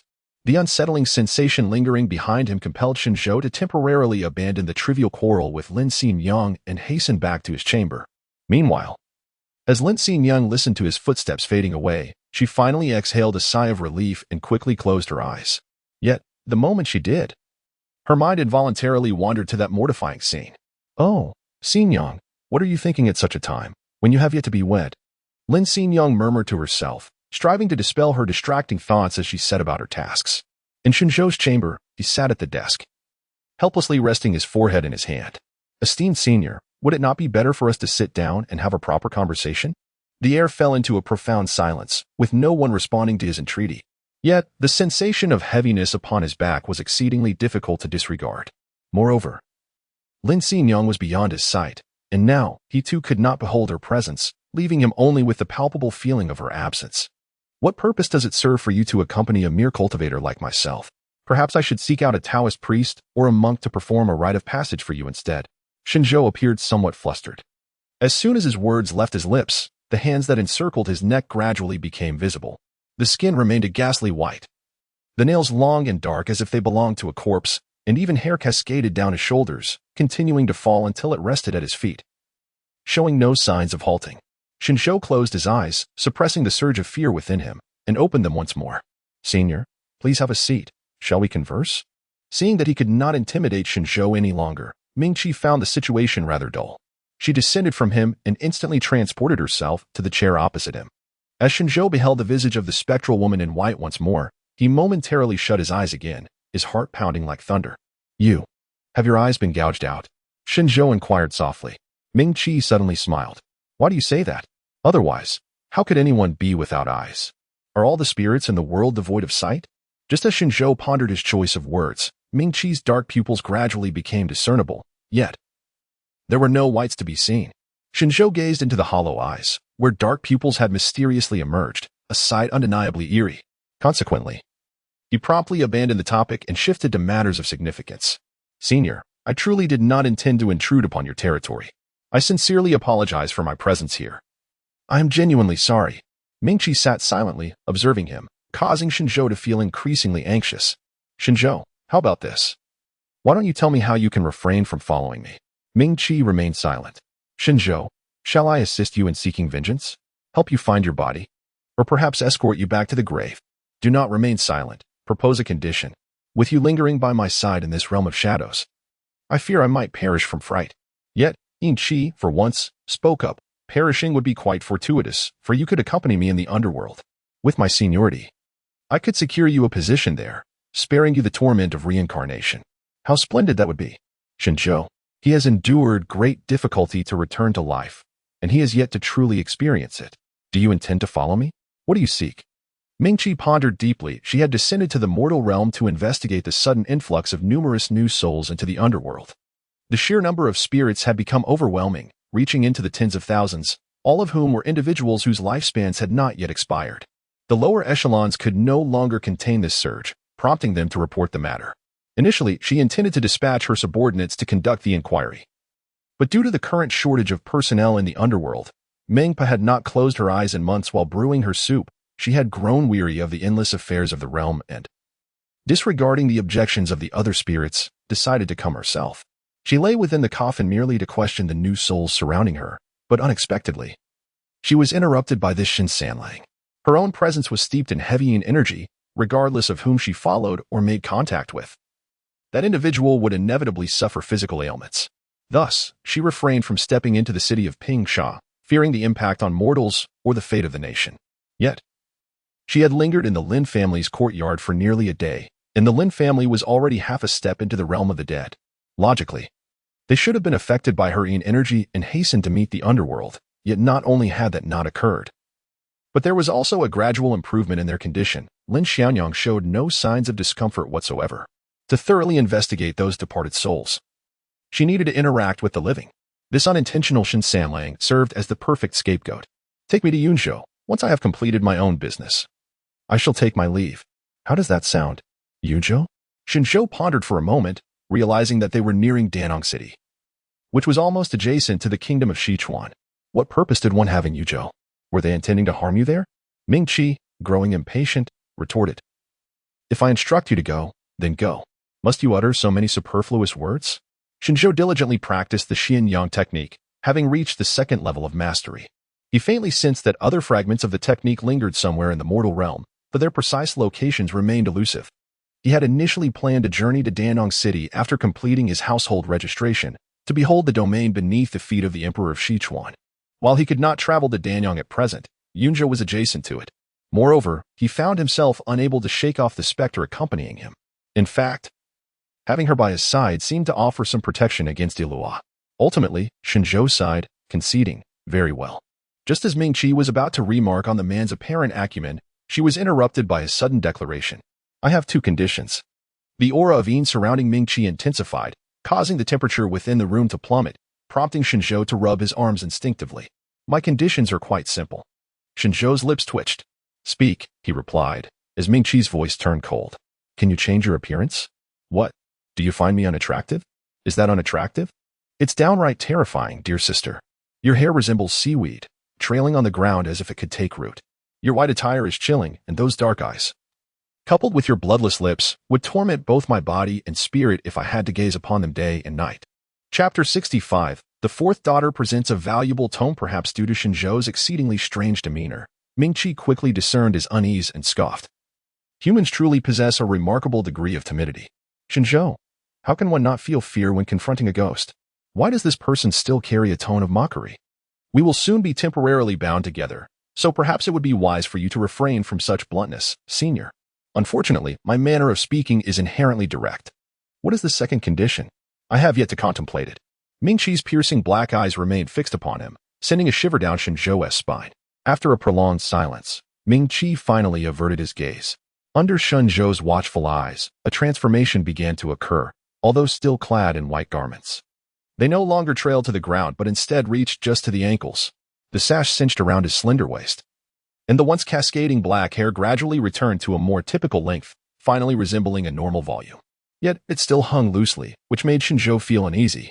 Consequently, he rose and walked toward the window. Mingyue, puzzled, inquired, What are you intending to do? Remain silent, merely pushing the window open. He snapped off a peach branch and, with a ruthless hand, plucked all the blossoms from it. He then approached Mingyue from behind. Mingyue continued to gaze forward, until Shen Zhou tentatively extended his hand, brushing against her hair. Upon contact, it felt remarkably cold, yet as smooth as silk. Shen Zhou gritted his teeth and deftly gathered her raven locks, twisting them into an elegant bun at the nape of her neck, leaving a few delicate strands to frame her cheeks. Ever since Mingyue ascended to the throne of the Ghost King, She had neglected her hair entirely. Thus, as he styled her tresses, she regarded him with a sense of detached curiosity. How could he dare to touch her when he was so clearly terrified? Yet, the reality proved otherwise. Not only did he have the audacity, but he also fashioned her hair with remarkable skill. Upon completing the intricate maneuver, Shen Zhou swiftly withdrew his hands and resumed his seat, casting a glance at Mingyue, a satisfied smile gracing his lips. Ah, now you appear somewhat more human. Mingyue responded with a silent pause. However, regarding your white attire, might it be possible to not overstep your bounds? Consequently, Shen Zhou refrained from further comment. Very well. Let us negotiate. Could you perhaps refrain from perpetually alarming me? No room for negotiation. All right. Shen Zhou, infuriated to the brink of despair, nonetheless chose to remain silent in his humiliation. The silver dragon trembled within the storage pouch, not out of fear, but in amusement. Shen Zhou wished to crush this vile serpent. Since he could sense the presence of this specter, why had he not informed him sooner? It had caused him such great embarrassment, and how would he face Xinjiang tomorrow? Just as Shen Zhou was lost in these tumultuous thoughts, a knock resounded at the door. Shen Zhou cast a glance at Mingyue and rose to open the door. Lin Xinjiang stood at the threshold, holding a bowl of warm goat's milk. Sen Lang, you have worked hard today. Noticing that the light in your room has yet to be extinguished, I have prepared this warm bowl of goat's milk for you, hoping it will aid you in finding restful slumber. Shen Zhou cast a glance at Lin Xinjiang, feeling an inexplicable shift in her demeanor ever since he had pledged to rescue the slaves from the auction house and, in passing, liberate the tormented and imprisoned magical beasts. Meanwhile, Mingyue sat leisurely in the main hall, observing them with a nonchalant air, displaying no inclination to conceal himself. Shen Zhou accepted the gesture with gratitude. Thank you for your kind intentions, Xinjiang. You should rest early as well. Xinjiang smiled serenely, yet an inexplicable chill enveloped her as she pondered. Why was San Lang's room so cold? San Lang, please wait a moment. With that, Lin Xinjiang hurried away, lifting her skirt. Shen Zhou placed the goat's milk on the table and cast a glance at Mingyue. Are you able to consume mortal food? I never partake in such unclean substances. Shen Zhou, here comes another pretentious individual. Do you not even attempt to conceal yourself? Perhaps temper the chilling aura that envelopes you? Mingyue raised her head, her dark eyes betraying no emotion, yet Shen Zhou felt as though she had cast a sharp glance in his direction. Such subtleties escaped the notice of the ordinary. Shen Zhou fell silent once more. He too is but an ordinary mortal, reluctant to witness such sights. It seems that Mingyue discerned his thoughts, and with a smile, remarked, You are different. You are fortunate to behold me every single day. Shen Zhou's expression darkened. You may keep this fortune for yourself. Lin Xinjiang entered, clutching a blanket. San Lang, whom are you conversing with? Lin Xinjiang glanced around in confusion. Shen Zhou rose to his feet, murmuring to himself, It is nothing. Mingyue sat there, a faint smile curving her lips, observing them with a playful glint in her eyes. Noticing this, Lin Xinjiang felt a surge of curiosity, yet refrained from probing further, and walked directly towards his bed. I presume San Lang must be weary. This room feels rather chilly. Allow me to add an extra blanket for your comfort. I hope you do not find it bothersome. Shen Zhou, I am a practitioner of the arts, enveloped in a protective aura of spiritual energy. Therefore, there is no need for you, fourth lady, to be overly concerned. As Lin Xinjiang arranged the bedding for Shen Zhou, she replied, There is no need for you to be so courteous, third master. You have rescued both me and my mother. It is only right that I extend my gratitude. Having finished preparing the bed, Lin Xinjiang retrieved the household registration from her bosom and presented it to him once more. From this moment forth, you shall be registered as a person of good standing. Shen Zhou glanced at the document. It indicated the Western River Kingdom, a reputable lineage, and San Lang. As for the address, he temporarily filled in the location of their modest courtyard. A wave of joy washed over him. Thank you, fourth sister. At last, we shall no longer remain unregistered. Lin Xinjiang nodded in affirmation. To outsiders, I shall say you are a distant cousin visiting for familiar reasons. San Lang, be cautious not to let slip any secrets when you venture out in the future. Shen Zhou nodded. That is indeed splendid. After their conversation, Lin Xinjiang cast a glance at the goat's milk resting on the table and advised, San Lang, drink it while it's warm. I shall take my leave now. Having spoken, Lin Xinjiang glanced once more at the table, inexplicably sensing a feeling of being watched. Noticing Lin Xinjiang's contemplative gaze fixed on the table, Shen Zhou promptly stepped forward to obscure her view, saying, Xinjiang, take care on your way. Lin Xinjiang returned to her senses, slightly inclined her body, and then turned to depart. Shen Zhou cast a glance at Mingyue, who was seated and observing the spectacle. Why must you be so harsh? She is merely a minor demon, devoid of any malicious intent. A minor demon? Mingqi's gaze deepened with contemplation. Is it truly preposterous for a mere minor demon to perceive her aura? With a sidelong glance at Shen Zhou, he muttered a derisive, "Fool." Shen Zhou. What provoked such a disagreement, leading to personal attacks? Ultimately, Shen Zhou grew weary of her antics, reclining on his bed. Swathed in 2 layers of blankets despite the sweltering summer heat, this room felt as if it were haunted by specters, compelling him to wrap himself in the extra covers to stave off the chill. Observing the still-seated Mingqi at the table, Shen Zhou silently retracted his feet from the blankets. He pondered why this ghost posed no harm to him. Was it due to his cultivation of the Xianyang formula? Yet, that seemed unlikely. His mind was a whirlwind of questions, and before long, he succumbed to slumber. Mingqi, upon hearing his steady breathing, turned toward a shadowy corner, where a small spirit emerged, kneeling. Your subordinate pays respects to the Ghost King. What have you discovered? In regard to Shen Sanlang, there is no record of such a person. What? Mingqi's gaze pierced through the bed curtains, landing on the slumbering Shen Zhou. Based on this person's appearance, I had the ghostly emissaries who managed the Book of Life and Death conduct an inquiry, and they ultimately identified one individual. Who? The chief disciple of the Yao Guang sect under the Kunlun school, Shen Zhou. However, the Book of Life and Death indicates that this individual has passed away. Mingqi was taken aback, rising abruptly and instantly teleporting to Shen Zhou's bedside. This person exhibited normal breathing and a steady heartbeat. Yet, the Book of Life and Death never airs. How could this be? Chapter 66. A shopping excursion. The small spirit observed Mingqi's obscured expression, confused, and inquired, "Ghost King, should I dispatch someone to investigate further?" Mingqi replied, "This matter is not urgent for the time being. The Book of Life and Death indicates he is deceased. Perhaps this is the reason she can accompany Shen Zhou. This indeed benefits her." Mingqi glanced out the window, where darkness enveloped the surroundings. Currently, they were in a county town, far from the Western River Emperor, allowing her entourage of spirits to remain by her side.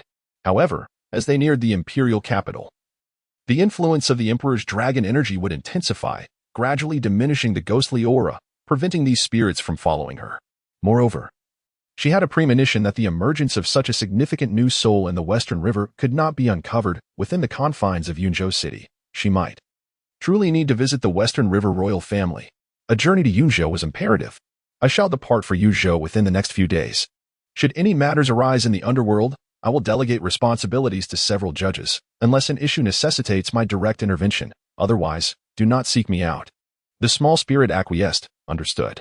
If an urgent matter arises, summon the ghost matron to Yunzhou. The ghost matron was the most powerful aside from her, capable of contending with ghost kings from other realms. Her presence would mitigate the impact on Mingqi. Yes, you may leave. The small spirit retreated into the earth, while Mingqi turned her gaze back to Shen Zhou, her dark eyes brimming with questions. It seemed that once the affairs in Yunzhou were settled, she would personally investigate who had altered Shen Zhou's fate. A deceased individual after the 7th day would naturally follow the guidance to the ghost realm. Yet Shen Zhou, walking in the sunlight and appearing no different from the living, was utterly unfathomable. This defied the natural laws of heaven and earth, truly lawless. The night swiftly passed, and Shen Zhou slept soundly until midday the following day. Alas, upon opening his eyes, he was startled to find Mingqi hanging upside down from the beam, sending chills coursing through him and jolting him awake. Shen Zhou widened his eyes and glanced outside. The sunlight was just right. In a swift motion, he rolled out of bed and exclaimed, "Aren't you afraid of the day? Aren't you afraid of the sun?" He pointed out the scattered hair on the floor, glistening under the sun, yet devoid of any shadow. Mingqi, without opening his eyes, merely replied, "I am not one to shy away from the light. Why should I fear it?" Shen Zhou scratched his head, once again overturning his understanding of ghosts. "Well, if you wish to linger, then linger you shall." Having said that, Shen Zhou donned his outer robe and made his way outside. "At dawn tomorrow, we must embark on our journey." Shen Zhou paused for a moment. "Tomorrow morning? So soon?" Mingqi replied, "I have already allowed you time to manage matters here. Had it not been for the desire to collaborate harmoniously with you, I would have simply abducted the person. Consider it a gesture of kindness on my part." Shen Zhou cast a glance at her, resignedly turning to leave. The door opened and then closed. Only then did Mingqi descend from the beam. Reclining on the sunlit chaise by the window, basking in the warmth of the sun, the chair creaking gently with each sway. Yet, should anyone appear, they would find the chaise empty, even as it continued to rock. As Shen Zhou stepped out of the courtyard, Xingyang, who was busily occupied in the kitchen, suddenly brightened her eyes. San Lang, you are awake? Shen Zhou nodded slightly. Sister C, good morning. While greeting her, he approached the well and splashed some water on his face for a brief cleansing. San Lang, breakfast is ready. Although he could abstain from food for a period, Shen Zhou preferred to enjoy 3 meals a day like an ordinary mortal. Thus, he did not refuse. As he passed the chicken coop, he glanced inside and indeed saw that chickens and chicks had been purchased, currently clucking merrily within. Shen Zhou was in an exceptionally good mood, perhaps after his departure. The Lin family's days would improve a little. However, he observed that there were only 5 or 6 chicks, which still seemed rather insufficient. As Shen Zhou stepped into the kitchen, Xin Yang had already placed the meticulously prepared chicken soup, sod ed bok choy, and silky steamed egg custard upon the table. And your mother? He inquired. I have already served her in advance, Lin Xin Yang replied with a smile. All of this has been kept warm, awaiting San Lang's rise. Shen Zhou nodded and said, please, take a seat. There's no need to stand. Let us dine together. You've been busy all morning. Lin Xin Yang nodded in response. And the two took their seats across from one another. As she gazed at the dishes laid out on the table, a tinge of guilt washed over her, and her expression turned somewhat somber. What troubles you? Shen Zhou inquired gently. Lin Xin Yang replied, I apologize, San Lang. Our household is simply unable to provide anything of quality to entertain you. Shen Zhou gazed at the 2 meat dishes and 1 vegetable dish on the table, recalling the days spent gnawing on roots in the mountains. A smile involuntarily graced his lips. Sister C worries too much. In truth, this is already sufficient for me. As Shen Zhou ate, he remarked, days like this, I could relish for a century. Moreover, the food is already quite splendid. Fourth lady's culinary skills are exceptional. Upon hearing this, Lin Xin Yang's eyes sparkled even brighter, and she hurriedly served Shen Zhou a bowl of chicken soup, inquiring, does San Lang enjoy mortal delicacies? Shen Zhou nodded, expressing his fondness. I had thought that cultivators like you survived solely on dew. Upon hearing this, Shen Zhou chuckled heartily. While it is true that one can refrain from eating for days or even months through fasting, they still consume elixirs. It is not merely dew that sustains them. Indeed, the prejudices harbored in one's heart can be as formidable as a mountain. As the two engaged in conversation, Shen Zhou savored 3 bowls of the delicious chicken soup. After setting down his utensils, he rose to offer, allow me to wash the dishes. But fourth miss swiftly intervened, saying, San Lang, please remain seated. Shen Zhou's hands were suddenly left entirely empty. Shen Zhou was momentarily taken aback. The 4th young lady remarked, Mother once said, a gentleman should keep his distance from the kitchen. Matters concerning the kitchen are best left to us daughters. Shen Zhou. He was self-sufficient even within the Kunlun sect, washing his own dishes. However, his past acts of theft held little significance.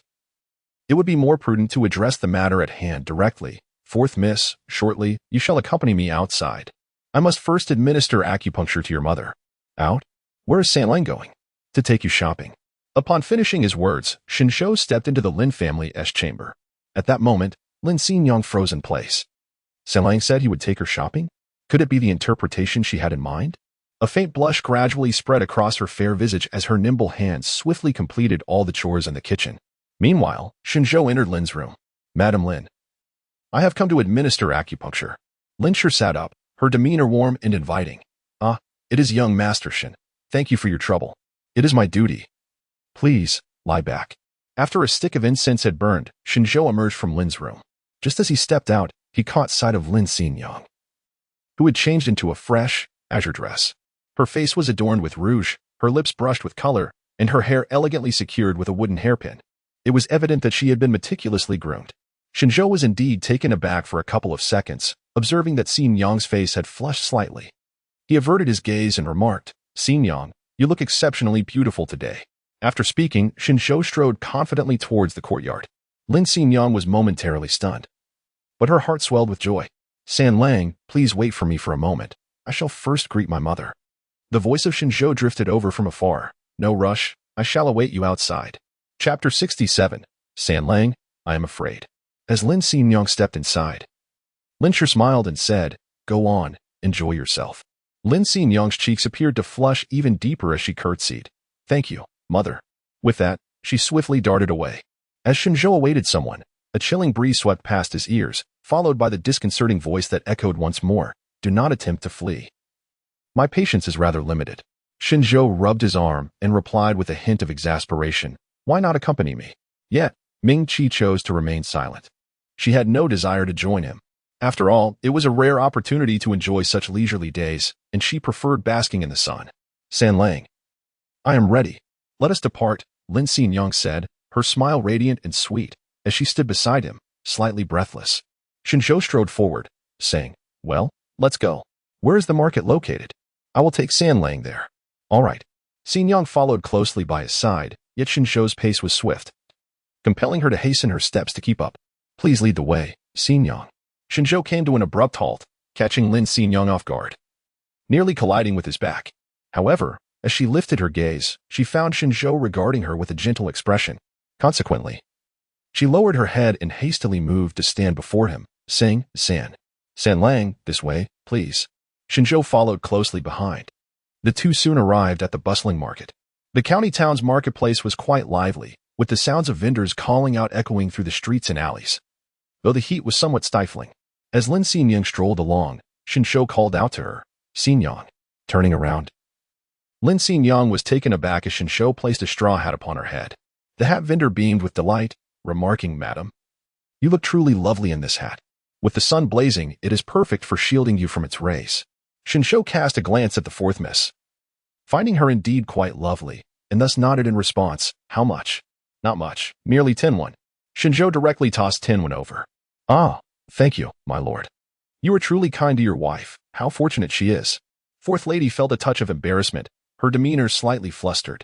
Shen Zhou fell silent for 2 seconds. This is my sister. The boss replied. Ah, your sister?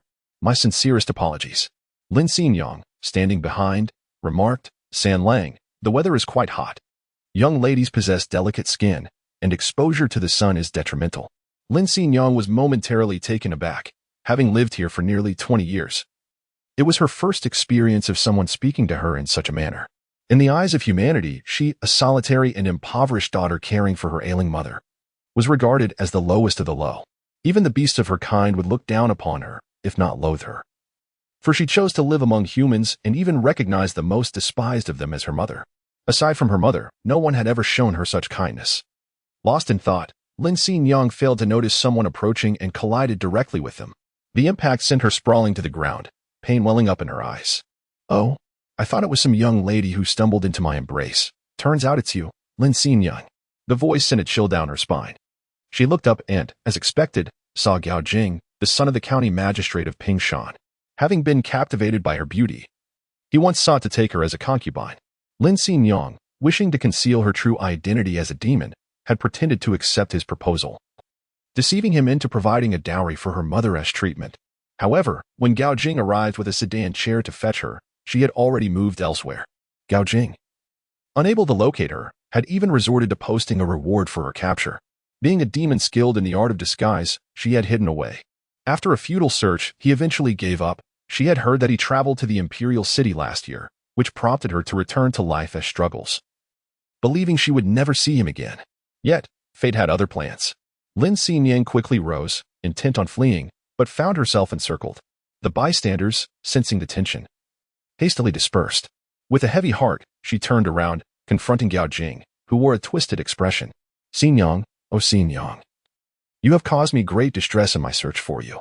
How unfortunate it is that I believed your deceitful words. Since you are so oblivious to propriety tonight, we shall consummate our union. He stepped forward, attempting to drag her away. Terrified, Lin Xingyang recoiled, her mind racing. If captured and taken to the Gao residence, it would surely spell her doom. Yet, should she resort to her demonic powers, that too would lead to her demise. Just as she prepared to make her escape, a hand firmly grasped Gao Jing's wrist. Ah, it hurts, it hurts. Gao Jing cried out in pain. Lin Xingyang's eyes widened in surprise as she rushed behind Shen Zhou, quietly tugging at his sleeve. He wishes to take me as a concubine, but I refuse. Shen Zhou, do not fear, for I am here. Lin Xingyang slightly lifted her lips in a smile. Meanwhile, the servants grew anxious. Young master. Gao Jing, how outrageous. Do you have any idea who my father is? You lowly commoner, how dare you lay a hand on me? Shen Zhou lifted his foot and delivered a powerful kick, sending Gao Jing flying through the air, crashing violently into a distant stall, where he coughed up a mouthful of fresh blood. Young master. The servants rushed over to help Gao Jing to his feet. Lin Xingyang instinctively moved closer to Shen Zhou, saying, San Lang, I am frightened. She discreetly slipped her hand into his palm, Although Shen Zhou sensed something amiss, he instinctively grasped her hand. Gao Jing, clutching his chest, stood up with a grim expression and said, "Well, I wondered why you, Lin Xingyang, refused to enter my Gao residence. It turns out you have already climbed to a higher branch, haven't you?" Shen Zhou stepped forward decisively, positioning himself protectively in front of Lin Xingyang. His gaze fixed intently on Gao Jing. "I advise you to leave at once. I have no desire to resort to violence." Gao Jing immediately responded with a sinister grin.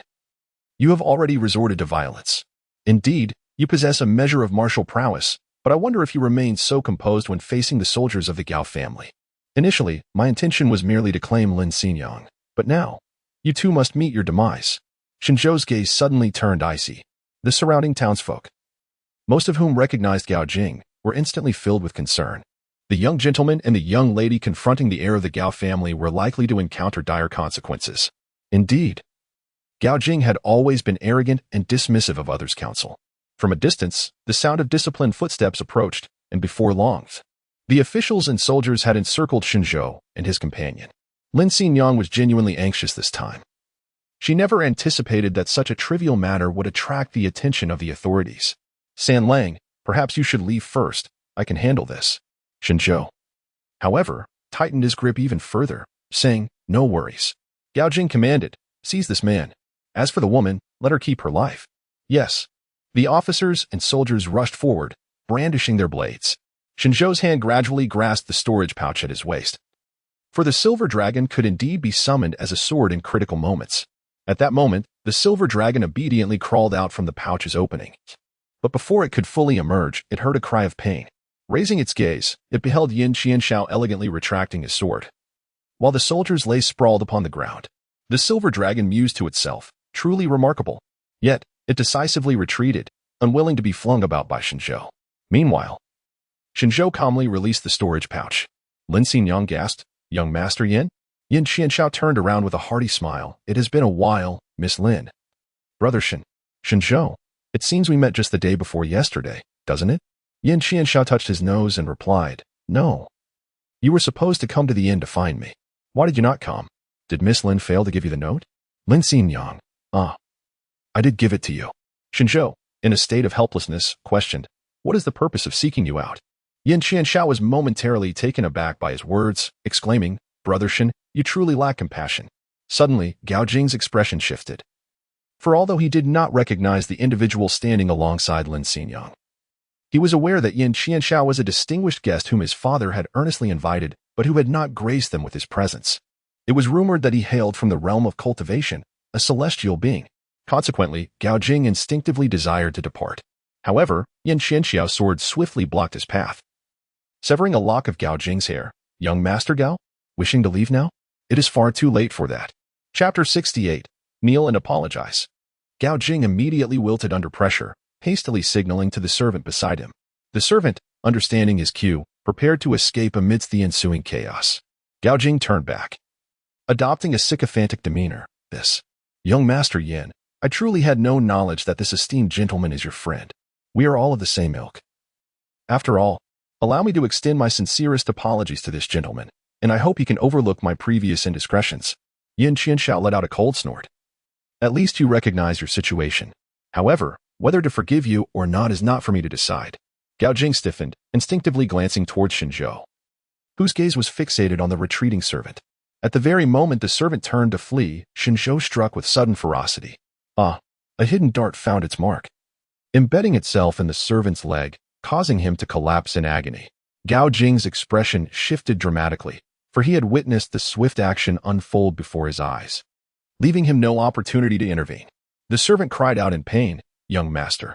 Gao Jing was drenched in cold sweat. "This, Shen Zhou, young Master Gao, are you intending to send someone to relay a message?" Gao Jing wiped the cold sweat from his forehead.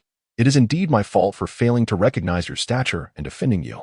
However, Lin Xingyang had initially agreed to become my concubine. She accepted the betrothal gifts and then eloped, deceiving me thereafter." Yin Qianshao turned his gaze towards Lin Xingyang. But Shen Zhou interjected, "A virtuous woman, if she could be a wife, why would she settle for being a concubine? Does she truly believe that others are fools? Furthermore, I have only been in Pingsha County for a few days and have already heard tales of the county magistrate's son, who is arrogant and brazen, abducting maidens. It seems that the laws of Sichuan are mere words to young Master Gao. These words carried significant weight. Yin Qianshao glanced thoughtfully at Gao Jing. The celestial family is renowned for their virtue, not only intervening against malevolence but also addressing injustices in the mortal realm. After all, who does not treat the cultivators of the celestial family as esteemed guests? Thus, upon hearing Shen Zhou's remark, Gao Jing instinctively looked at Yin Qianshao. The moment their eyes met, he turned pale and waved his hand in denial. No, no, no. This young master has only just returned from the imperial city. Do not wrongfully accuse me. Let us do this. I will not pursue the matter concerning Xin Yang, and will offer 100 taels as compensation. Can we consider this matter resolved? With that, Gao Jing hurriedly pulled out a banknote of 100 taels from his pocket and handed it to Shen Zhou. His demeanor exceedingly submissive. Shen Zhou turned to the fourth lady behind him and inquired, "What are your thoughts, fourth lady?" Lin Xingyang tugged at his sleeve and replied, "San Lang, we are in dire need of funds. If he is willing to provide financial assistance, then that could be considered." Shen Zhou comprehended the situation, harboring his own intentions, yet at present, fourth lady possessed a kind heart. She would be satisfied with a mere 100 taels. Gao Jing immediately breathed a sigh of relief, but before he could fully relax, he heard Shen Zhou propose, "However, I believe 100 taels is insufficient. How about 1,000 taels, accompanied by a public apology to fourth lady while kneeling?" Gao Jing's complexion shifted from pale to ashen. To compel him to apologize to a lowly woman? Gao Jing's servant, Xiao Cheng, was filled with righteous indignation. "You mustn't go too far.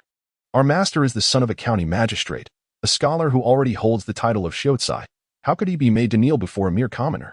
"A commoner?" With a chilling glare, Shen Zhou suddenly raised his hand and delivered a fierce slap to Xiao Cheng from a distance. The sound of impact echoed sharply. And as the onlookers focused their gaze, they saw Xiao Cheng propelled 3 meters away, crashing to the ground, blood trickling from the corner of his mouth. His face pallid as a ghost.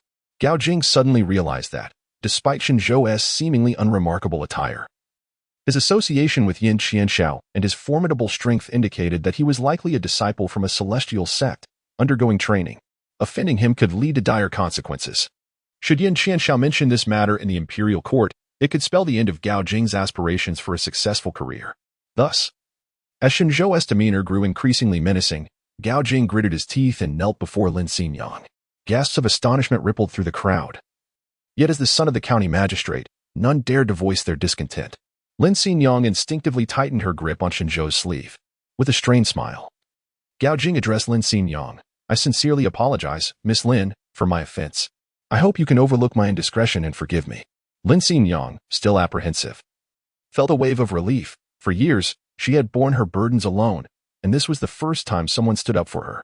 Consequently, while she felt a sense of liberation, her concern for Shen Zhou deepened. "Shen Zhou, did you not hear that fourth miss did not speak? Young Master Gao?" A fleeting moment of humiliation crossed Gao Jing's face, yet he still smiled and bowed his head. Offering 3 respectful bows, Gao Jing has erred and humbly requests Miss Lin's forgiveness. Only when Lin Xingyang nodded did Shen Zhou cast him a glance. "Rise. Young Master Gao, do not forget to promptly deliver the silver. I would rather not be compelled to visit the Gao residence in person." Gao Jing hastily stood up. Yes, it will be sent immediately." The smile on Gao Jing's face was nearly unsustainable, yet he maintained his demeanor as he departed, dragging along 2 half-dead servants and an officer, like a beaten hound. The surrounding townsfolk erupted in cheers. Finally, someone could manage Gao Jing. Truly, these 2 young masters are noble souls. Yin Qianshao smiled, folding his arms. "You are all too kind." With that, he directly took Shen Zhou's arm and led him into the tavern. The tavern owner warmly welcomed them into a private room. "Quickly, bring forth your establishment's signature dishes for this young master." "Waiter, certainly, please bear with us for a moment, esteemed guests." As both took their seats, Lin Xingyang hurriedly approached to refill their tea. "Yin Qianshao, brother Shen, you must treat us today." Shen Zhou smiled gently. "That can be arranged." With that, he drew Lin Xingyang closer. "Please, have a seat." He then poured a cup of tea for Yin Qianshao. "It seems that Gao Jing is quite a formidable character. Might I request your assistance, Yin brother?" Yin Qianshao scanned Shen Zhou and Lin Xingyang with keen eyes. "Shen brother, it is not that I am unwilling to help, but as cultivators, we seldom interfere in worldly matters. Each has their own karmic ties. Furthermore, has not Gao Jing already offered his apologies? Surely he will think twice before disturbing Miss Lin again." Shen Zhou chuckled. "Then why not, brother Yin? Investigate the character of this Gao Jing, and then we shall draw our conclusions, shall we? Lin Xingyang gazed at them with eager anticipation. For she understood well that Gao Jing was a man who harbored a vengeful spirit. Currently, he was merely biding his time, constrained by the pressure exerted by San Lang and Yin Qianxiao. However, what would happen when Yin Qianxiao and San Lang were no longer present in Pingsha County? She and her mother might face eternal unrest.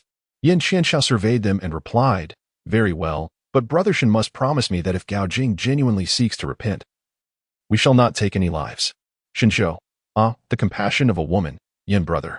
Did you not hear what the common people just expressed?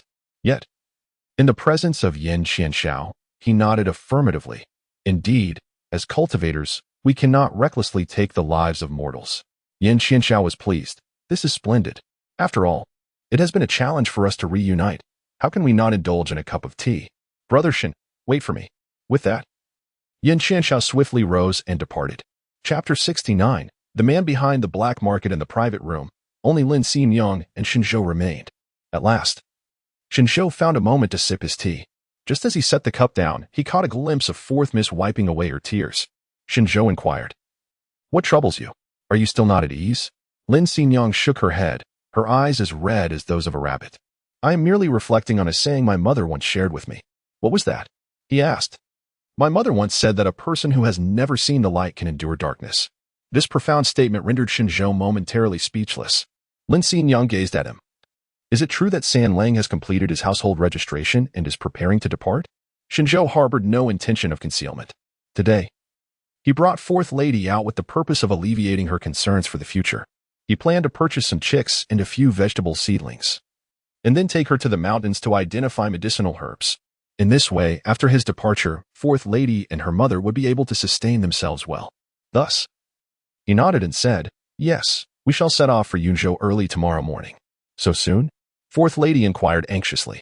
Shen Zhou smiled gently, saying, "Sister Lin, our chance encounter has already been a significant kindness. Assisting me in reinstating my household registration is a great favor. With this registration, I shall no longer have to endure the hardships of sleeping outdoors and braving the elements." Lin Xingyang felt a profound sense of loss in her heart. Although their acquaintance had lasted but a few brief days, she was filled with an overwhelming sense of reluctance to part ways. Shen Zhou cast a glance at her, believing she was still troubled by the lofty scenery. He sought to reassure her, saying, "Rest assured that I have you." Before he could finish his words, Lin Xingyang lifted her head and asked, "San Lang, will you return after your journey?" Shen Zhou, with unwavering honesty, remarked that it was unlikely he would return. He needed to cultivate his skills and seek the Xin Yang Sutra. Only through mastering this ancient text could he fully unravel the seals within his body. Furthermore, fragments of his childhood memories lingered, and his home was not in Sichuan. He must embark on a quest to uncover his origins, perhaps by understanding whence he came. He would gain insight into the nature of the seals that bound him. An abundance of tasks awaited him, and he would not come back. In that moment, a tear fell from Xingyang's eye, like a droplet from a fragile leaf.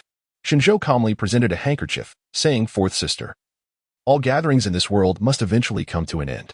Upon witnessing Shen Zhou's unwavering demeanor, Yin Long could not help but exclaim, "Heavens! Master, the beauty weeps. And you possess not even a shred of compassion?" Shen Zhou calmly sipped a cup of tea. Soon, Yin Qianxiao returned, embracing 2 jars of wine. The atmosphere in the private room felt amiss, and he instantly perceived it. "What has transpired? Brother Shen, have you been unfair to Miss Lin?" Shen Zhou felt rather helpless. Just as he was about to speak, Xingyang interjected, "No, it's merely that I've heard San Lang is leaving tomorrow, and I can't help but feel a twinge of reluctance." Yin Qianxiao took a seat and remarked, "Tomorrow? Departing in such haste? Where to?" "Yunzhou," came the reply. Yin Qianxiao paused momentarily. "To where?" Shen Zhou cast a peculiar glance at him and inquired, "Yunzhou, what is the matter?" Yin Qianxiao's eyes gradually sparkled with joy. "Brother Shen, it is truly remarkable how fate has intertwined our paths. My destination upon descending the mountain is also Yunzhou." Lin Xingyang remained speechless. Her intention in mentioning this was to prompt Yin Qianxiao to persuade her to stay, yet now she found herself inadvertently causing her own distress. Yin Qianxiao, brimming with excitement, rose to pour wine for Shen Zhou. "Brother Shen, we could embark on this journey together. This way, we can look out for one another along the way. Don't you think?" Shen Zhou found it rather peculiar. "What brings you to Yunzhou?" Yin Qianxiao inquired, "And what is your purpose for visiting Yunzhou?" "Shen Zhou, I asked first." Yin Qianxiao chuckled twice. "Indeed, I went to Yunzhou. Casting a glance at Xin Yang, Yin Qianxiao appeared somewhat hesitant. Shen Zhou, no worries. We are all comrades. Thus, Yin Qianxiao continued. Never mind, although Brother Shen is a solitary cultivator, he is nonetheless a practitioner, and sharing this information is of no consequence. The governor of Yunzhou has issued a plea for assistance to various esteemed sects of cultivation, stating that the region has recently been plagued by unrest, with numerous citizens vanishing without cause. Initially, there were merely 1 or 2 incidents, which were presumed to be cases of human trafficking. However, as the number of disappearances escalated, the situation has reached a state of public alarm. Rumors suggest that malevolent forces may be at work, prompting my master to send me down the mountain to investigate the matter further. Shen Zhou immediately recalled the female ghost haunting his home. Could this person possibly be one of the missing individuals? Was the journey to Yuzhou truly one of vengeance? Shen Zhou, are you going alone? What about your fellow disciples? Yin Qianxiao, everyone has their own responsibilities. It was I who sent out the distress signal from our sect that day, which prompted my senior brothers to come. Upon seeing that I was unharmed, they each departed. Furthermore, I do not wish to always rely on my senior brothers. Those who descended the mountain with me are all heading towards the realms of demons and monsters, while I have come to the human world. Although Pingsha County is small, it serves as a crucial passage between various realms. Compared to other regions, the human world is significantly safer. Moreover, the disciples of Qingyun sect are spread across many places. Should any issues arise, assistance can easily be summoned. Soon, the waiter presented a feast. The dishes vibrant in color and rich in flavor, filling the table to the brim.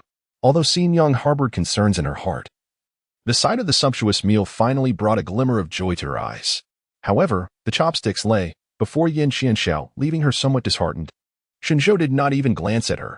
He attentively listened to Yin Qianxiao's words, yet he did not forget to pass a pair of chopsticks over. Lin Xingyang looked at the chopsticks extended towards her and felt her spirits lift considerably, hastily taking them. Shen Zhou then said, "Let us eat while we converse." Everyone picked up their chopsticks. Yin Qianxiao inquired, "Might I accompany you, Brother Shen?" If Shen Zhou were alone, he would undoubtedly prefer solitude, for an additional companion brings an added layer of constraint. However, with a ghost in tow, an extra person could provide added vigilance. Furthermore, he must keep his identity concealed. And with Yin Qianxiao being a disciple of the Qingyun sect, their endeavors in Yunzhou could prove far more convenient. Perhaps they would uncover the truth sooner and thus rid themselves of the specter. Hence, Shen Zhou nodded and lifted his cup, declaring, "Our meeting is serendipitous. Since our paths converge, we shall journey together." Yin Qianxiao beamed, and the two clinked their cups, exclaiming, "Excellent. With such companionship on this lengthy voyage, the journey shall feel less arduous. Brother Shen, it is a pity we did not meet sooner." Meanwhile, although Lin Xingyang relished the meal, the thought that this was their last supper before parting left her with a lingering sense of emptiness. Shortly thereafter, a knock echoed at the door of the private room. Yin Qianxiao called, "Please, enter." Gao Jing appeared, donned in a fresh outfit, presenting himself with 1,000 taels and silver notes, his face adorned with that familiar, sycophantic smile. Lin Xingyang tightened her grip on her chopsticks. Gao Jing addressed them, "My esteemed brothers, here are 2,000 taels, neither more nor less. I hope we can transform our discord into friendship." 2,000 taels? Shen Zhou and Yin Qianxiao exchanged a glance. It seemed that the Gao family was indeed overflowing with wealth. The mere son of a county magistrate could effortlessly produce 2,000 taels. Although Yin Qianxiao had initially been reluctant to investigate, the sight of such riches compelled him to reconsider. If this magistrate were to collude with the powerful and oppress the common folk, it would be imperative for him to pay a visit to the imperial envoy. Shen Zhou cast a glance at him and called out, "Xingyang, please take it." Only then did Lin Xingyang rise and directly take the silver note from Gao Jing's hands. Just as Gao Jing was about to speak, Shen Zhou interjected, "Leave. Do not disturb our enjoyment." For a fleeting moment, Gao Jing's expression darkened, but he quickly regained his composure, bowing and departing with a nod. "Yes, esteemed gentlemen. Enjoy your meal. This table is on me."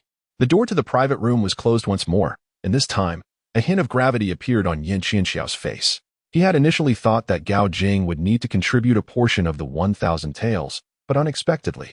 "Shen Zhou, will you take the time to investigate thoroughly this time, Brother Yin?" Yin Qianxiao, "Naturally, I shall attend to it shortly."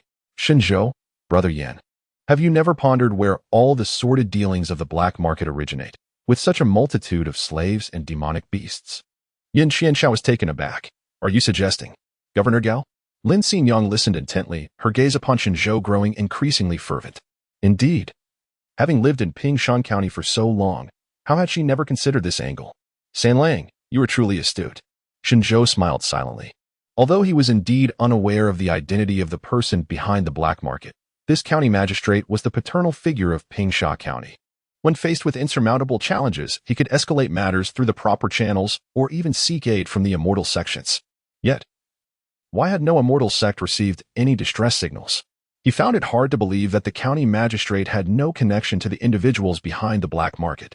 Yin Qianshao recognized the gravity of the situation, took a few sips of wine, and rose to his feet. Brother Shen speaks with great insight. It is I who have been foolish. I shall investigate this matter at once. Such dealings in the black market are utterly inhumane. We must swiftly uncover the individuals lurking behind this. Shen Zhou pulled him back gently. Brother Yin, do not be hasty. The person is right there and won't escape.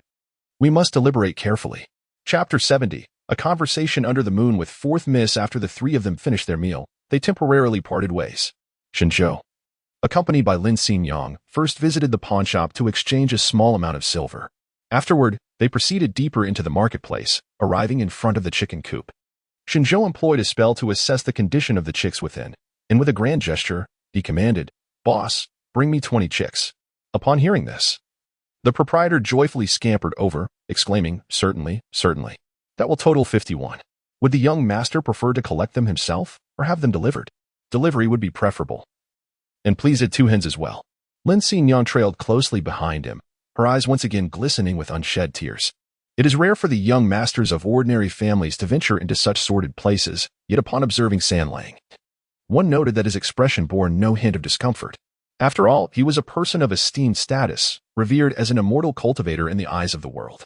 Once Shen Zhou settled the deposit and arranged the delivery time, he approached Lin Xinyang, only to witness her hastily wiping away her tears. Shen Zhou felt a sense of helplessness, as it seemed that the women he encountered were rather prone to tears. However, he understood the sensitivity and fragility that often accompanied a young woman's heart. She has departed, 4th Mississippi, very well. The two of them stepped out together. By this time, dusk was approaching. Shen Zhou had initially intended to take her to the mountains outside the city to teach her about identifying medicinal herbs, so that in the future, she could gather the Lin family's remedies herself. Yet, this unexpected windfall had rendered that plan unnecessary. Therefore, Shen Zhou led her to the marketplace, where they purchased a considerable number of vegetable seedlings and acquired some new furnishings for their home. After paying a deposit for the items to be delivered once prepared, they found that the sky had completely darkened. The two walked side by side towards home. A gentle breeze stirred the hair at the temples of 4th Miss, who firmly clutched the straw hat that Shen Zhou had bought for her. San Lang, do you have a wife at home? Shen Zhou, no, I am not married. I am all alone. What of it? Lin Xinyang's heart raced. Oh, I was merely inquiring. San Lang is so youthful and handsome. I truly cannot fathom how he remains unaccompanied. Shen Zhou smiled and said, 4th sister, you flatter me. I am merely an ordinary person. I am quite curious. What kind of young lady does San Lang admire? Shen Zhou pondered deeply, reflecting on the arduous experience of loving someone in his past life. In this life, he yearned for a gentle and virtuous companion, ideally one skilled in the culinary arts, for he found great pleasure in the simple joys of earthly existence. Was she adept at cooking? This question led him to contemplate whether, in San Lang's eyes, the demoness was regarded as a lowly being. The thought brought Shen Zhou to a halt, prompting Lin Xinyang to pause alongside him. The two exchanged glances, their eyes meeting in silent understanding. Shen Zhou remarked, I do not believe so. Humanity is divided between good and evil, and so too are the demons.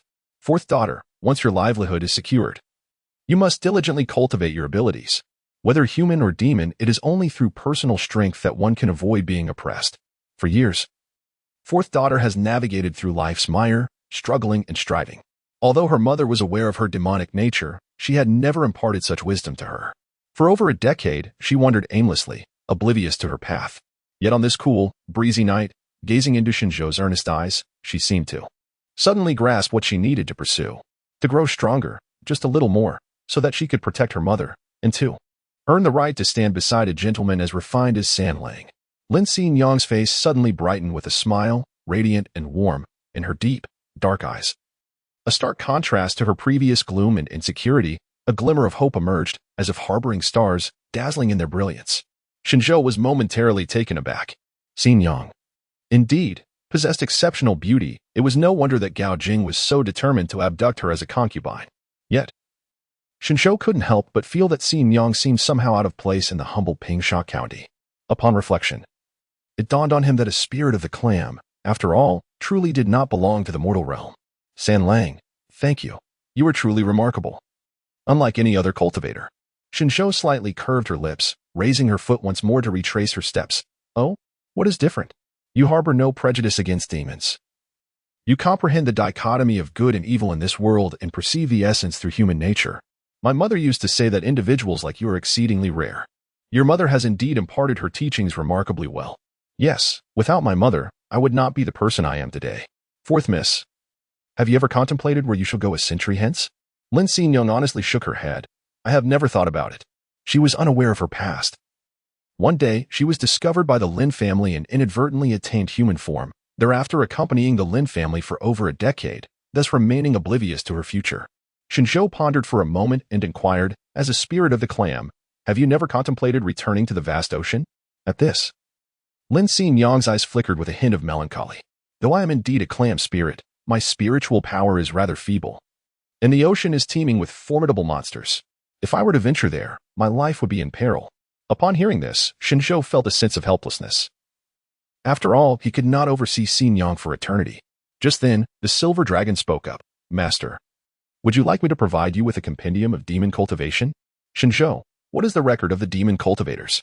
The silver dragon, shrouded in mystery, responded, I possess a secret manual on demon cultivation. Shen Zhou, let me see it. Thus, Shen Zhou found himself holding an ancient tome. Fourth Miss's eyes widened in astonishment. What is this?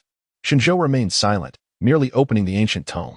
Yet, one wonders, from whence did this tome of the silver dragon originate? The silver dragon, perceiving the thoughts of its master, spoke with calm assurance, on the day I hatched. This knowledge resided within my consciousness. However, it is of no use to me, for I am but a spirit beast.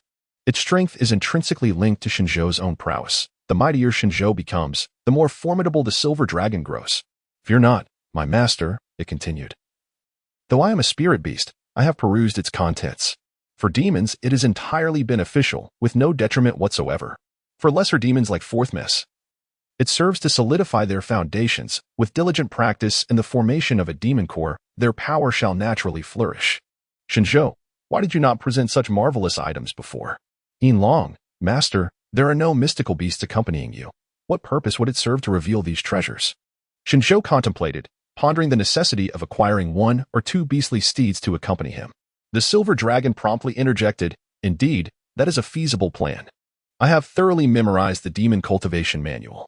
Should you choose to tame these creatures as mounts, I shall undoubtedly assist in enhancing their prowess. Shen Zhou did not take the matter lightly. Instead, he meticulously perused the recorded tome of demon cultivation.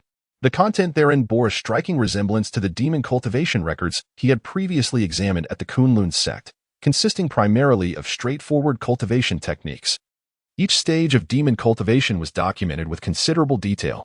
Consequently, Shen Zhou handed the tome to Lin Xingyang. As she cradled the book, a look of disbelief crossed her face. San Lang, you. Shen Zhou, take it. I have reviewed it and found nothing amiss.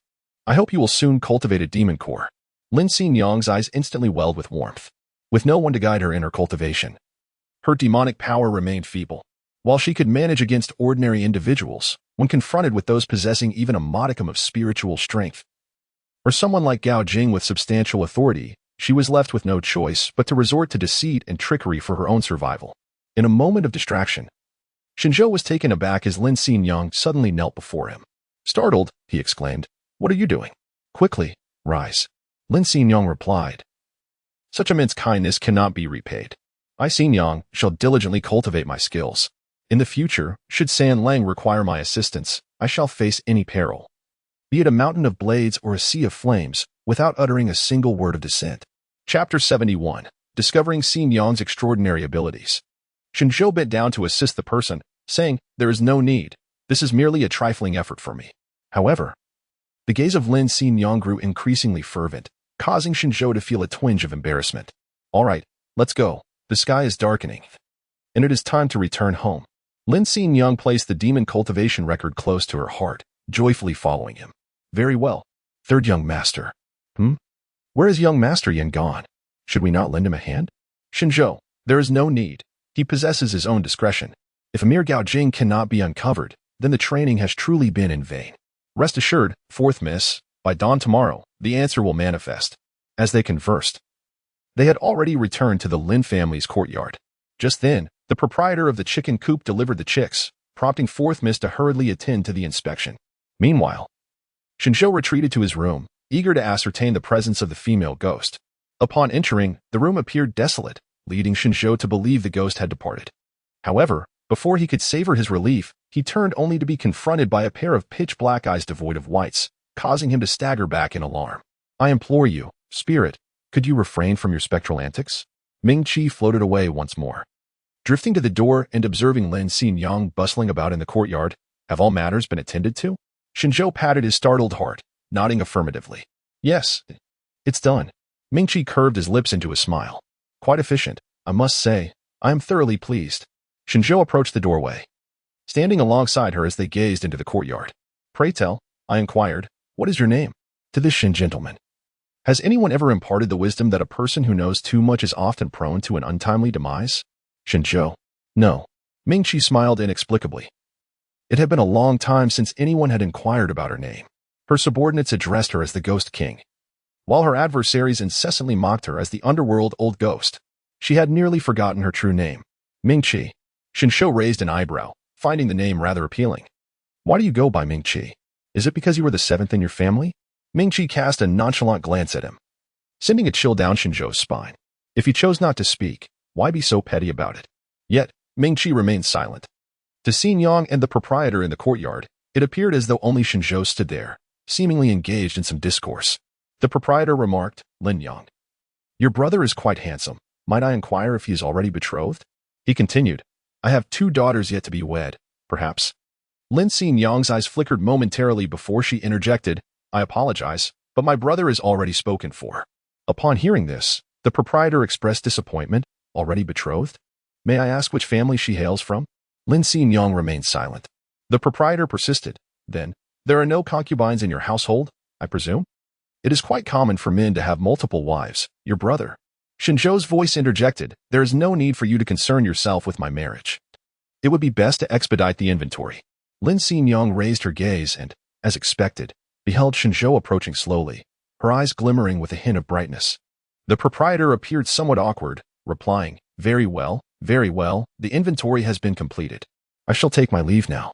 Should you wish to purchase any chicks, do not hesitate to seek me out. With that, he departed, glancing back multiple times. Lin Xinyang remarked, with such a demeanor, even a chance acquaintance like the proprietor cannot help but entertain thoughts of making you his son-in-law. If a wife is unfeasible, a concubine would suffice. Shen Zhou listened to these somewhat sour words and couldn't help but smile. I have no intention of marrying a wife or taking concubines. Lin Xinyang, does San Lang also wish to marry a wife and take concubines? Shen Zhou candidly remarked, why not think about it? It is simply that I shall only wed the one I truly cherish. At present, Shen Zhou harbored no beloved in his heart. After speaking, he secured the chicken coop. And as he gazed at the little chicks within, his spirits brightened considerably. On the day when the Xinyang Sutra reaches its zenith, he yearned to find a quaint cottage nestled in the mountains where he could toil at dawn and rest at dusk with his beloved, free from the burdens of the mundane world. Fourth Miss observed Shen Zhou's silhouette, deep in contemplation. Fourth Miss, please join me inside. Shen Zhou's words drew Xinyang's thoughts back, and she responded promptly, hastening to follow him into her mother's chamber. Lin Shi was already in a deep slumber, and Shen Zhou cast a spell to deepen her sleep. I shall teach you the art of acupuncture in my absence. Remember these key acupoints to effectively alleviate your mother's internal stagnation. Upon hearing this, Lin Xinyang quickly dispelled any distractions and diligently learned from Shen Zhou. Fortunately, her innate talent was remarkable. After a single demonstration, she was able to memorize everything. As for the medicinal formula, rest assured, San Lang, I have completely memorized it and have also observed the apothecary prepare it once. It is firmly etched in my mind. Shen Zhou was somewhat taken aback. You remembered it after just one glance? Lin Xinyang, though puzzled, nodded in affirmation. Yes, is there a problem? Shen Zhou extended his hand and said, come. Present the record of demonic cultivation. Lin Xinyang promptly handed it to him. Shen Zhou casually turned a page, saying, come, take a look at this page. Lin Xingyang obediently complied, and after a short while, she remarked, I have memorized it. Shen Zhou. He eagerly reached for it and casually inquired. What is the third character from the left and the fifth row from the bottom? Water. Without a moment's hesitation, Lin Xingyang responded. Shen Zhou focused his gaze and indeed saw water. Silver Dragon exclaimed, Goodness! This remarkable ability of photographic memory surpasses even that of its master. Shen Zhou was equally astonished. Could it be that Fourth Lady possessed such remarkable abilities? Was she truly nothing more than a mere clam spirit? Shen Zhou casually typed a few lines of text once more, only to discover that Xingyang could articulate them effortlessly, without the slightest hesitation. The Silver Dragon remarked, Master, why not take Xingyang under your wing? With her abilities, her future cultivation is bound to be remarkable. Shen Zhou firmly dismissed Yinlong's suggestion. As a cultivator at the foundation establishment stage, he had yet to form his dan, accompanied by the ominous presence of Mingyue. The quest for the Xianyang Sutra was fraught with peril. With Liu relentlessly pursuing him, following along would be tantamount to courting death. Xingyang, your potential knows no bounds. You are destined to achieve great mastery in your cultivation.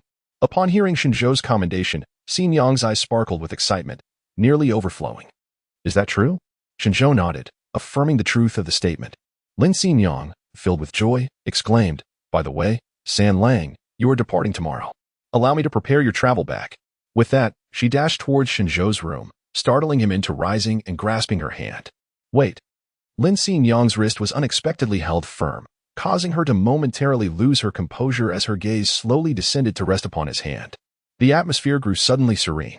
Shen Zhou promptly released her hand, saying, I apologize, but I possess no belongings. All my items are in the storage bag, so there's no need for trouble.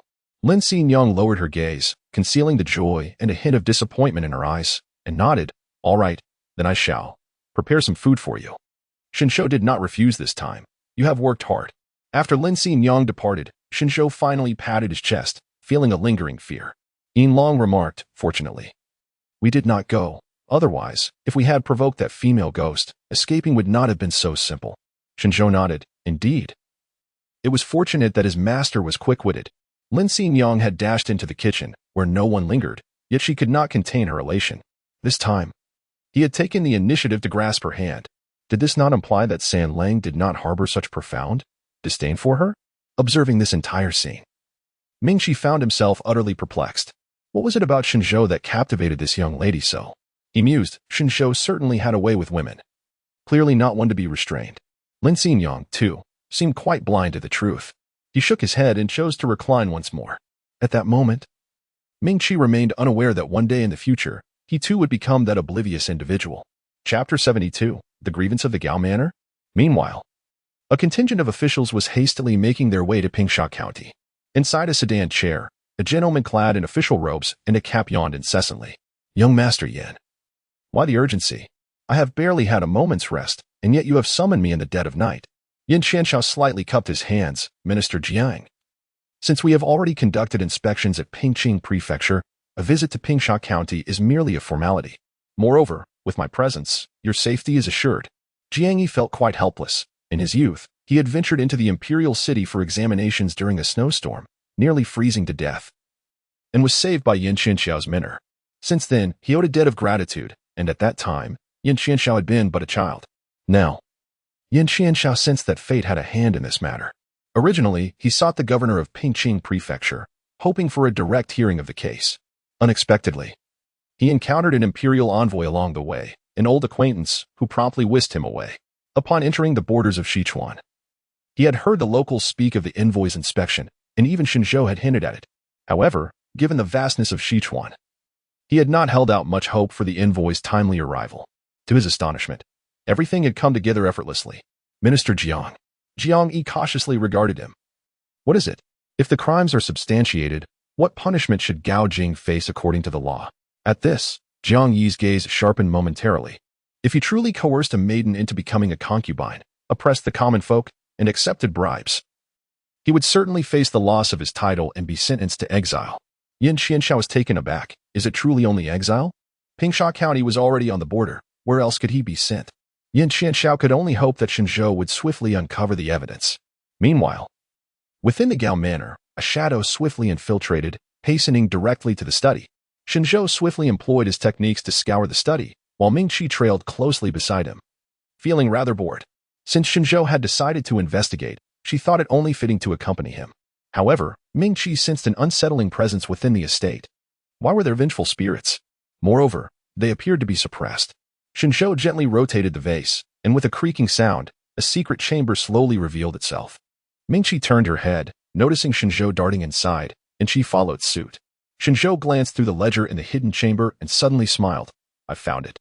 Mingqi, how did you know where the ledger was? Shen Zhou, this is not difficult to deduce, is it?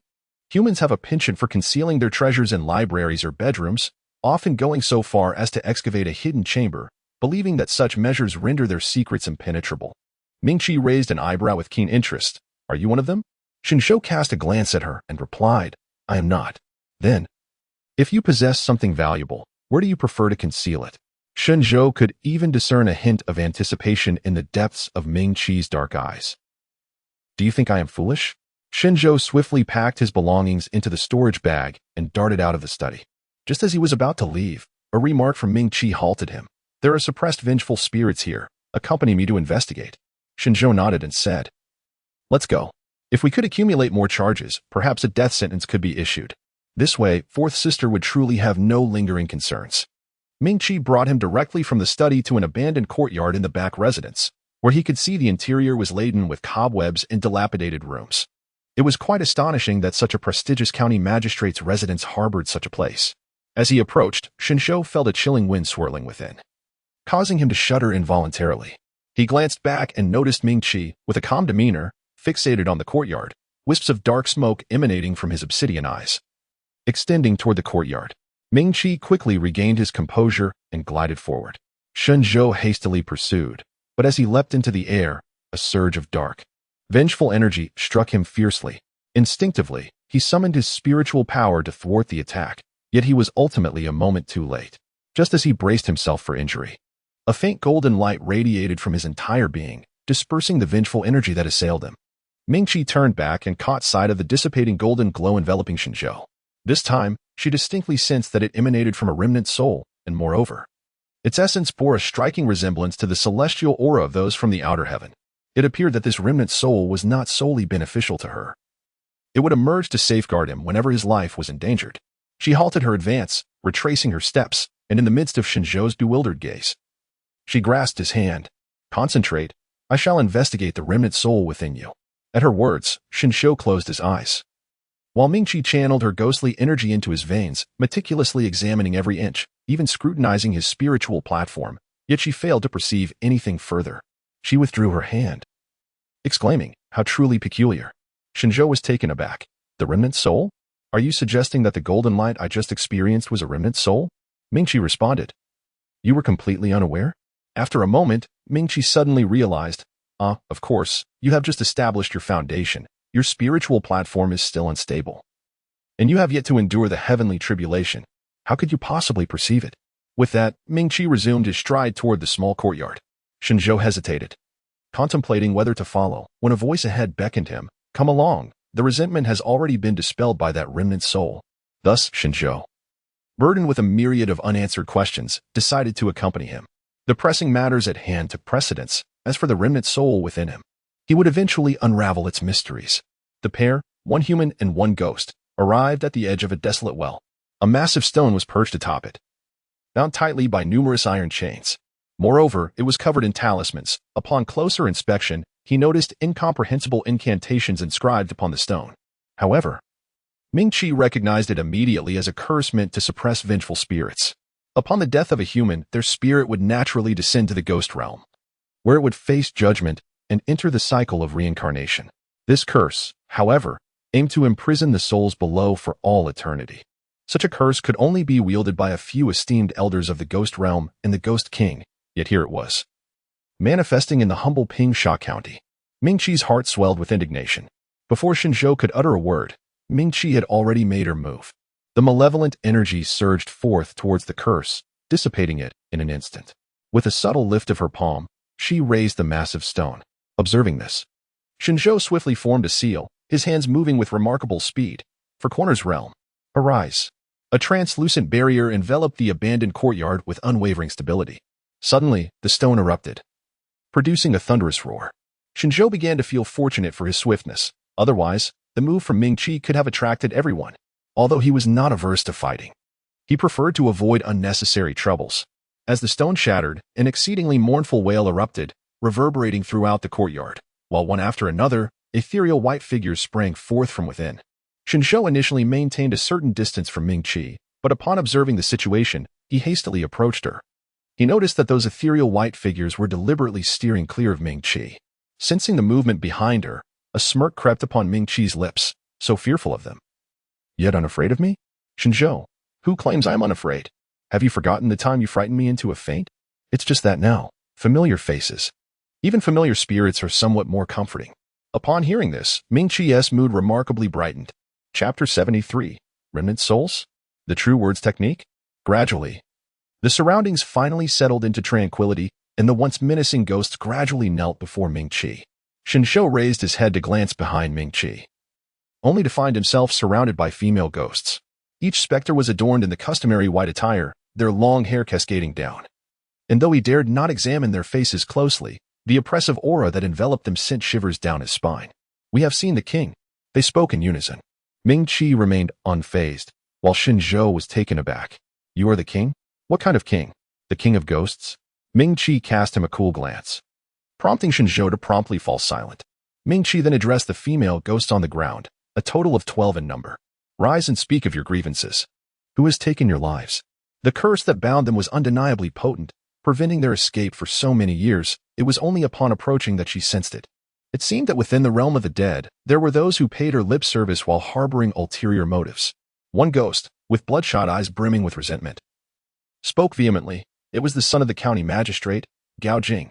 I was already wed, but one day, while accompanying my husband on a business trip, I caught the eye of that Gao Jing. He violated me before my husband's very eyes. Refusing his advances, I was forcibly taken back to his residence, where I endured daily torment until my demise. Please, king, seek justice for me. The other spirits eagerly began to recount their own tales of woe. And Shen Zhou discerned that not only Gao Jing but also the detestable county magistrate had a hand in their suffering. Here, they were all powerless women. Mingyue raised a hand, silencing their collective voices. Though her expression remained stoic, Shen Zhou sensed that misfortune awaited someone. I, the king, govern the realm of the dead and cannot intervene in mortal affairs. The women began to sob softly, their lamentations incessant in Shen Zhou's ears. With a wave of her delicate hand, a small ghostly figure emerged from nowhere, resembling a child, sending chills racing down Shen Zhou's spine. The small ghost approached Mingyue and knelt respectfully. I pay my respects to the Ghost King. Go. Escort the new souls to the ghost realm for judgment by the magistrate, Mingyue commanded. The small ghost nodded in compliance. Shen Zhou could only watch as the little ghost released a wisp of black mist from its palm, guiding the women into a neat line. Only then did Mingyue turn, her right hand gesturing as an imposing black gate materialized before them, devoid of any patterns, its darkness unsettling. Mingyue's voice rang coldly. The ghost realm, open. Thus, the small ghost led the women forward, and in mere moments, they vanished from sight, along with the towering gate that led to the realm of the dead, leaving Shen Zhou utterly astounded. He knew Mingyue was a ghost, but he had not anticipated her to be the sovereign among them. Mingyue's cool voice echoed. What? Do you wish to visit the ghost realm as well? Shen Zhou quickly regained his composure and shook his head, declaring, Not yet. I still have much life to live. Mingyue cast a contemplative glance at him, yet chose to remain silent thereafter. Shen Zhou approached the edge of the well and, before even peering down, was assaulted by a putrid stench, compelling him to swiftly cast a spell to shield his sense of smell. It was evident that the Gao father and son were indeed guilty of heinous crimes. These bodies appeared to serve as irrefutable evidence. However, Mingyue remarked, this is still insufficient. Shen Zhou, we may not have enough time to investigate the identities and causes of death of these women before our departure tomorrow morning. Mingyue smiled faintly, a subtle smile that led Shen Zhou to believe she had already formed her own conclusions. Though I cannot intervene in mortal affairs, you have the power to do so. Shen Zhou, I am not in a hurry. Staying a few more days poses no inconvenience. As he spoke, Shen Zhou cast a spell, tearing a piece of clothing from each woman and binding them together securely. Mingyue looked at him and said, After the court hearing tomorrow, we shall set forth. Shen Zhou, are you in such a hurry? Mingyue stepped outside, and Shen Zhou, unable to suppress his curiosity, inquired, What becomes of those women after they enter the ghost realm? Those women, having entered the ghost realm, will be judged by the judge. Those guilty shall remain, while the innocent will consume Ming Po's soup and be reincarnated. Shen Zhou, to remain behind, is it akin to languishing in a mortal prison? Ming Qi cast a knowing glance at him, one that danced between amusement and mockery. Perhaps you should venture into the realm of the departed yourself? However, allow me to offer a word of caution. As a mere mortal entering the ghostly realm, it would not take long before you transform into a true specter. In any case, my dominion of the underworld has recently seen an influx of spirits. Your presence would scarcely make a difference. Shen Zhou, is there truly no allowance for curiosity in this individual? As the two conversed, they had already exited the small courtyard. With Shen Zhou's departure, the boundaries of the surroundings naturally dissolved. Before long, they emerged from the Gao residence. Shen Zhou remained industrious, promptly wrapping the fabric strips of the garment around several times before casting a spell to convey a message. Brother Yin, 12 women have fallen victim to the Gao family. The evidence is irrefutable. Return swiftly. Having attended to this urgent matter, Shen Zhou caught up with Ming Qi. Why are you heading towards the Lin family? Where else would I go? Was the reply. Naturally, I must seek out the families of those women. I need to gather more evidence. Ming Qi regarded him as though he were foolish. Do you not possess any magical skills? Have you never practiced the true word spell? Shen Zhou was exceedingly honest. Just as he was about to speak, he heard another voice. Heaven and earth, heed my command. All that I utter shall be true, and those who defy shall face punishment. Shen Zhou instinctively recited the incantation, feeling a surge of spiritual energy coursing through him, directed towards Ming Qi. Ming Qi's gaze turned slightly frosty as he raised his hand and effortlessly shattered Shen Zhou's incantation, causing the spiritual energy to dissipate instantaneously. Young one, he remarked. If you wish to employ the incantation against me, you might want to hone your skills further. Perhaps one day, when you ascend to a higher realm, you may succeed. Shen Zhou remained perplexed by the voice in her head, yet upon hearing her words, she hastened to inquire, is it truly possible for someone to ascend? Yet, why have we never witnessed an immortal descend to the mortal realm? Ming Qi could not fathom why Shen Zhou possessed an insatiable curiosity, posing 10 questions for everyone she asked. Exhausted, she concluded her thoughts and swiftly departed. Shen Zhou, this impatient demeanor must be amended. Yet, he returned to the Lin family's courtyard. At this moment, Yin Qianxiao had already received the transmission talisman along with the bundled garments and the image from the well. Over a dozen corpses lay in a heap, some of which revealed their skeletal remains, infested with writhing white maggots. The sight nearly made Zhang Yi retch. Quickly, shut it off. Yin Qianxiao promptly closed the image, and Shen Zhou's voice emerged once more. All the remains are in the abandoned courtyard behind the Gao residence. Brother Yin, you must return before dawn to witness it. The stench of the corpses was so foul that it induced nausea upon mere whiff. If they failed to return, discovery at dawn was inevitable. Thus, Yin Qianxiao glanced at the time, noting that less than an hour remained until dawn, and the carriage was excruciatingly slow. Lord Jiang. He had barely called out when Jiang Yi steadied his official hat. I shall accompany you. Consequently, Yin Qianxiao smiled. Lord Jiang is indeed a commendable official. Stop with the flattery. Let us hasten. How do we proceed? Yin Qianxiao called out. Stop the carriage. The vehicle came to a gradual halt, and Yin Qianxiao retrieved a folded boat from his storage ring. Finally, under the perplexed gazes of those present, he closed his eyes and recited an incomprehensible incantation. Instantly, the boat expanded severalfold, sufficient to accommodate 100 individuals. The officials were abuzz with excitement. They had never anticipated witnessing a celestial being wielding magic in their lifetimes. Yin Qianxiao declared, Lord Jiang, this vessel can only carry 100 individuals. Select your finest aboard. I shall steer it with my spiritual energy. Within 1 hour, we shall reach Pingsha County. Jiang Yi wasted no time. Understood. He immediately instructed his trusted aides, make haste. Yes, this was indeed a monumental case. Having served for many years with integrity, he had handled numerous cases, yet none of such magnitude. If he succeeded, returning to the imperial city, the emperor would surely regard him with greater esteem. Chapter 74, The White-Haired Woman? Soon, Shen Zhou and Ming Qi returned to the Lin family courtyard. However, neither spoke further. Shen Zhou promptly seated himself to recuperate, channeling his spiritual energy to meticulously explore every inch of his flesh and blood. Yet, half an hour passed without him sensing that wisp of residual soul. Ming Qi, reclining on the beam, glanced at him. Do not waste your efforts. That remnant soul possesses formidable strength, detectable only by extraordinary individuals. Your current cultivation is, regrettably, insufficient. Shen Zhou paid her no heed, continuing his search. As dawn approached, Mingyue remarked, "What a stubborn mule." Yet, she resolutely took action, harboring murderous intent. However, at the very moment her ghostly aura drew near Shen Zhou, it was instantly dispersed. Shen Zhou distinctly perceived the trace of that lingering soul, which unexpectedly resided within his consciousness. Meanwhile, Mingyue gazed at him with a contemplative expression, pondering the identity of this soul. Who could possess such formidable power? In the realm of spirits, she was a being that even several ghost kings could not contend with. Although her abilities were somewhat constrained in the mortal world, it was hard to believe that anyone could truly subdue her. How perplexing. Unable to fathom it, she dismissed the thought and closed her eyes, feigning slumber. In contrast, Shen Zhou found himself transported to a frigid landscape, surrounded by trees and mountains frozen solid, the chill rendering him devoid of any other sensation. This was the realm of that lingering soul as consciousness. Shen Zhou, enveloped in perplexity, advanced forward. Beneath a tree adorned with crystalline ice, he beheld a figure clad in white. She sat there, eyes closed, her silvery tresses blending seamlessly with the surrounding world. Her countenance was strikingly elegant and beautiful, a visage entirely unfamiliar to him. "Who are you? Why does your consciousness resonate with mine?" Shen Zhou inquired, voicing the confusion that lingered within him.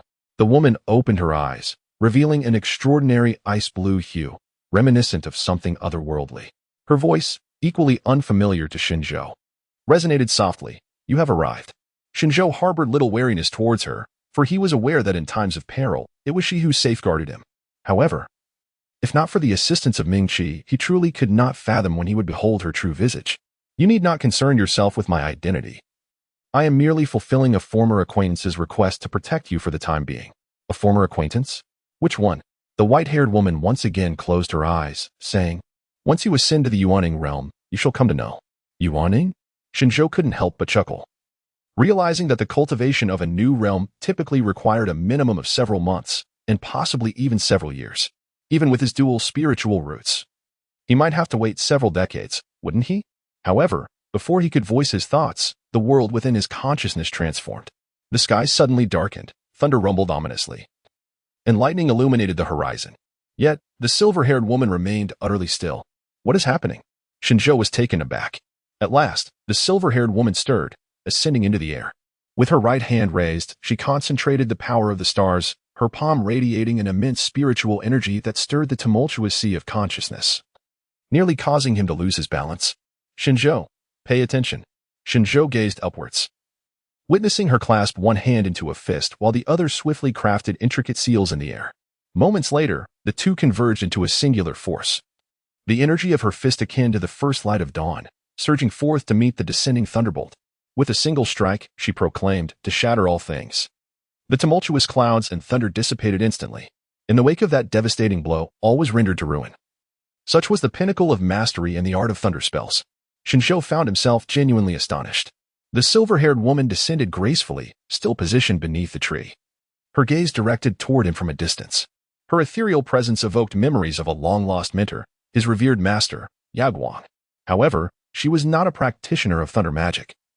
In both his past and present lives, she had never properly instructed him, let alone demonstrated her prowess. As he focused intently, it was indeed the same silver-haired woman, her ice-blue eyes maintaining an unwavering expression. "Do you remember now?"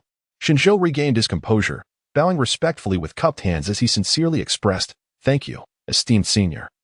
I shall remember your words." Upon straightening his posture, he continued, "However, esteemed senior, there is a matter that perplexes me, and I wish to seek your guidance."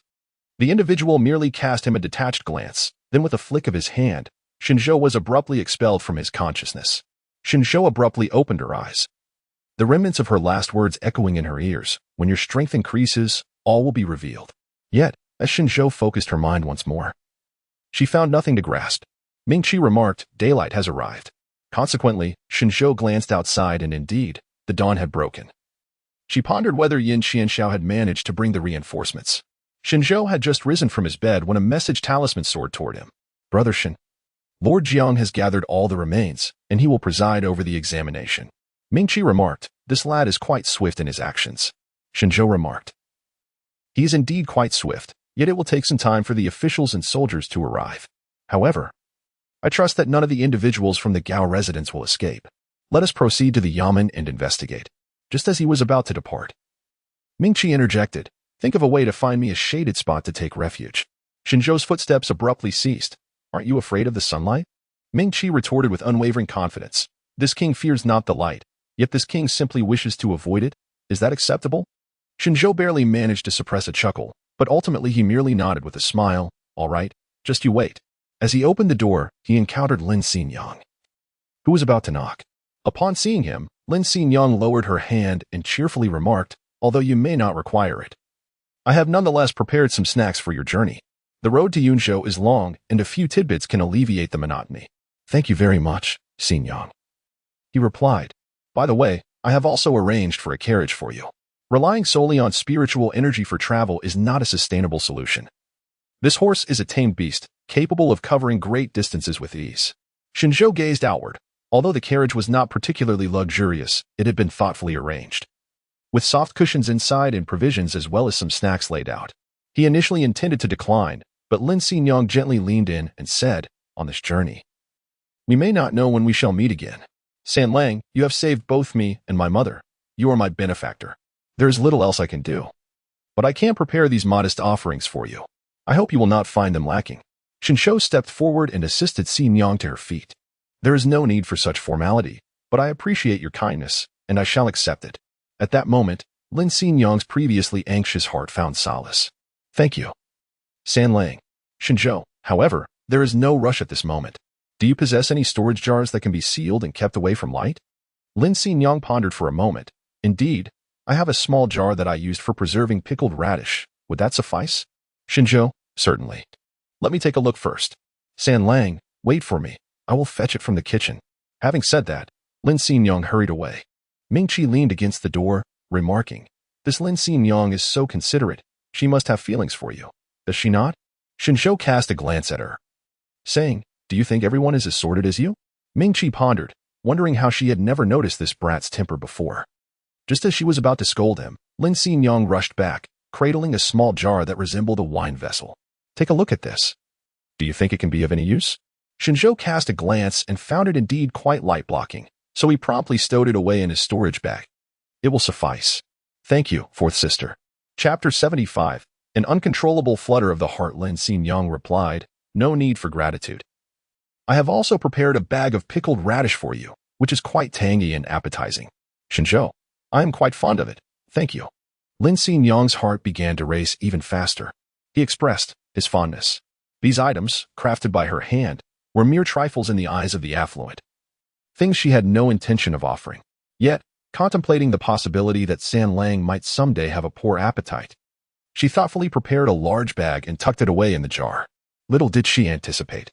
Mingqi, did she truly express her fondness? She had no desire to be associated with those pickled radishes. Shen Zhou, Master Jiang is publicly trying the Gao family in the yamen. Do you intend to witness it? Lin Xinyang instantly looked up. Master Jiang? Is it the esteemed Jiang Yi who traverses the various provinces and counties on behalf of His Majesty? Shen Zhou nodded with a smile, affirming her resolve. Lin Xinyang's eyes instantly brimmed with tears, exclaiming, I must go. Had it not been for her cunning at that time, she might have long lost her innocence. Her mother's ailment stemmed from the hardships they endured together. As she sought to protect her, Gao Jing had even offered a substantial reward for her capture, had it not been for her mastery of disguise. She might have already perished. Her hatred for Gao Jing was profound. Shen Zhou did not inquire further. He merely glanced at the weather and remarked, it is still early to go. You should prepare yourself first and have some breakfast before we depart. Lin Xinyang gradually calmed down and replied, in that case, there is no need to eat out. We have noodles at home. Would it be acceptable if I cooked some for San Lang? Shen Zhou nodded, of course. That is splendid. I shall go now. With that, he turned and closed the door, glancing at Mingqi. Aren't you coming in? Mingqi, with a frosty expression, replied, there is the scent of pickled radishes. I shall not enter. Shen Zhou remained silent for 2 seconds, then go ahead and bask in it. With a resounding slam, the door was shut. Mingqi glared fiercely at Shen Zhou, but ultimately transformed into a wisp of black smoke and entered his storage pouch, burrowing into the sealed jar. However, the large bag of dried radishes was carelessly tossed aside, left within the confines of the storage pouch. Silver Dragon, is it not? Are we in the same place? It huddled even tighter. When would its master acquire another storage pouch or perhaps a storage ring? This pouch was far too small. It was already struggling to accommodate itself. and now it had to accommodate a ghost as well. Silver Dragon sighed inwardly, "Master, you truly are inept." Little did it know, just as this thought crossed its mind, Shen Zhou's warning voice echoed, "Silver Dragon, have you forgotten that our minds are intertwined? I can discern your thoughts." Silver Dragon. It immediately fell silent. Yet, as Shen Zhou made his way to the kitchen, he too pondered the necessity of crafting a storage ring or upgrading the storage pouch to increase its capacity. However, he was not a tool refiner and truly lacked the ability to enhance magical artifacts. This matter could be deliberated upon later, as Shen Zhou was lost in thought. He had already arrived at the kitchen, where Xin Yang was boiling water beneath him. Shen Zhou stepped forward and said, "Allow me to assist you in washing some vegetables." Lin Xingyang initially intended to decline, but Shen Zhou moved swiftly, seizing the plate and heading outside. She had no choice but to remain in place, her gaze softening with a hint of warmth. Together, they soon prepared 3 bowls of noodles under the radiant sun, accompanied by 3 golden, fried eggs. The aroma of scallions wafting through the air. Xingyang first carried 1 bowl into her mother's room before returning to join Shen Zhou. Shen Zhou took a bite and nodded. Delicious. Fourth sister's culinary skills are truly remarkable. Upon hearing this, Lin Xingyang smiled and replied, "I am glad you enjoy it, San Lang." After they finished their meal and tidied up, they climbed into the carriage. Lin Xingyang intended to drive the carriage herself, but Shen Zhou stopped her. "Fourth sister, please take a seat in the carriage. It is not proper for a lady to drive outside." Shen Zhou felt no sense of impropriety in his words as he hurriedly drove away, oblivious to the fervent gaze that Lin Xingyang cast upon him in that fleeting moment, a gaze more ardent than ever before. As they approached the yamen, Shen Zhou brought the carriage to a halt. The road was somewhat congested, as many common folk had gathered to witness the case, prompting Xingyang to alight from the vehicle. Lin Xingyang lifted the curtain of the carriage and stepped out, asserting, "It is nothing. I can manage this short distance." Just as she was about to descend, Shen Zhou extended his hand, saying, "Allow me to assist you." The heart, once restrained, began to beat uncontrollably once more. Though the morning sun was not yet oppressive, Lin Xingyang felt an overwhelming heat enveloping her. Gazing at the palm before her, she ultimately placed her hand upon it. Shen Zhou firmly grasped her hand, gently assisting her down from the carriage before turning to settle the fare, enlisting the help of a young attendant to find a suitable place to tether the horse. Lin Xingyang stood there, observing him, having long grown accustomed to solitude. These tasks had always been hers to manage alone, and she had never contemplated that another could assume such responsibilities on her behalf. Once he completed his errands, Shen Zhou returned to her side and said, "Let us proceed." Xingyang replied softly, and the two walked side by side. The surroundings buzzed with commotion, as countless townsfolk made their way to the yamen. Rumor had it that early that morning, numerous corpses had been discovered within the residence of the esteemed county magistrate, stirring the attention of the imperial envoy from the capital. "Come, let us see," they exclaimed, recounting tales of the gruesome scene, with the stench of decay wafting through the air, alarming many. It was whispered that all the victims were women. Surely, the notorious Gao Jing was to blame for such atrocities. If a child is not taught, the father must bear the blame. They urged each other to hurry and witness the spectacle. Thus, they joined the throng, making their way towards the yamen.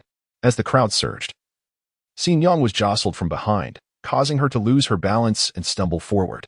Just as she braced herself for a fall, a pair of hands caught her securely. "Are you all right?"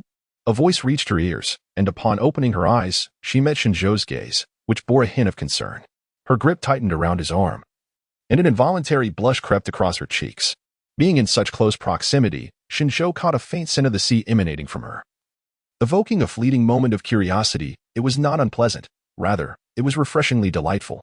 I am fine. That is good. There are many people on the street." "Stay behind me," he instructed. Lin Xingyang lowered her head, murmuring, "All right." After a considerable struggle, they reached the yamen, only to find the area swarming with people, obscuring the view of the proceedings ahead. Xingyang felt a surge of anxiety. What shall we do? In the next moment, Shen Zhou grasped her hand firmly, leading her onward. Before long, they were enveloped by the crowd, Shen Zhou holding her hand with one, while the other pushed through, calling out, "Make way, make way." At that moment, she truly felt the warmth of their clasped hands, and as she watched his back shielding her from the tumult, Xingyang acknowledged that she was genuinely moved. With great difficulty, Shen Zhou managed to push his way to the front with 4th Mississippi. "Come, look." Shen Zhou sighed in relief. Among the common folk, he preferred not to rely on his spiritual power, but rather to press through by sheer force. Lin Xingyang nodded at him appreciatively, saying, "Thank you, San Lang." Together, they turned their gaze towards the hall. Chapter 76. The True Words. The truth revealed. Seated at the front was Lord Jiang, clad in official robes, with Yan Qianshao standing beside him. Upon noticing Shen Zhou, he conveyed a message. "Brother Shen, it is a relief that you have not let me down." Shen Zhou raised his thumb in approval, and the two exchanged a knowing smile across the crowd. In the hall, the Gao family knelt, with the county magistrate Gao stripped of his official garb, also kneeling in disgrace, suggesting they had already undergone some interrogation. With a resounding clap of the gavel, Jiang declared, "Bring forth the bodies, and summon the coroner." The townsfolk craned their necks to catch a glimpse, while Gao Jing appeared somewhat anxious. In contrast to the calm demeanor of the kneeling magistrate beside him, suddenly 12 bodies were brought forth, and before the white cloth could be lifted, a foul stench wafted through the air, making even Lin Xingyang feel quite uneasy. Shen Zhou discreetly cast a spell, rendering both him and Lin Xingyang unable to perceive any sense. Lin Xingyang gazed at him with bright, luminous eyes. Soon, the white cloth was lifted, prompting a constable to instinctively cover his mouth and flee, while the townsfolk also stifled their gasps in horror. Jiang Yi's countenance darkened, yet Yan Qianshao, eager for a swift trial, chose to shield only his sense of smell. The coroner announced, "Your Excellency, these women bear signs of having been beaten, and their fatal injuries are located on their necks. It is preliminarily concluded that the murder weapon must have been a sharp silver object, possibly a silver hairpin." Jiang even addressed those present in the court. "Lord Gao, Gao Jing, do you have anything further to say?" Gao Jing scoffed. "Lord Jiang, how can one trust the coroner's solitary testimony? As I mentioned earlier, this small courtyard has been abandoned for quite some time. None of us have ventured here. So who could possibly know that such a multitude of corpses lay in that well?" Jiang Yi retorted angrily, "What a silver-tongued deceiver. Bring forth the witnesses." Before long, the constables escorted a few elderly women into the courtroom. Old Lady Zhang knelt down and began to wail, "Lord Jiang, please, for the sake of my daughter, grant her justice." Jiang Yi urged, "Cease your weeping. If you have grievances, speak of them clearly." Old Lady Zhang replied, "I am Zhang, a humble woman from number 99, west of the city of Pingsha. My youngest daughter, just 16, went out 2 years ago for a stroll and was forcibly taken by Gao Jing. We have heard nothing of her since. I implore you, Lord, to help me." Gao Jing seethed with rage. "Old Lady Zhang, do not speak falsely. This is utterly untrue. I had presented a betrothal gift at that time." Old Lady Zhang shot back, "A betrothal gift? My daughter was already promised to another. You forced a betrothal upon her, intending for her to become your concubine. This is abduction, my lord." Gao Jing attempted to defend himself but was restrained by County Magistrate Gao. The magistrate interjected, "Lord Jiang, Zhang's claims are nothing but baseless slander.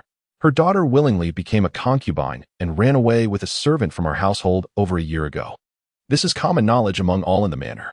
Gao Jing added, "Indeed, this old woman must have seen my family in distress and seized the opportunity to extort us. The Zhang girl has brought shame upon me. Family disgrace should not be aired publicly. I did not wish to reveal the truth, but in this court, one cannot allow false accusations to stand." Yan Qianshao chuckled coldly. "It seems you both wish to leave no witnesses to your deceit." Gao Jing retorted, "Young Master Yan, are you harboring a grudge against me due to our previous altercation on the street?" Old Lady Zhang, now fervently agitated, declared, "Gao Jing, you have wronged my daughter and now seek to tarnish her reputation. I will not stand idly by." Jiang Yi commanded, "Silence, silence." Soon, the constables restrained Old Lady Zhang.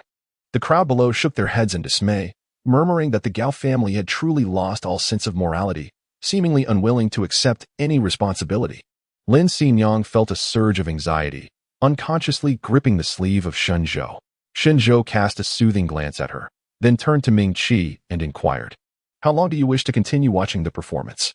Ming Qi, stretching lazily within the confines of the vessel, remarked, "The courts of this mortal realm are truly dull."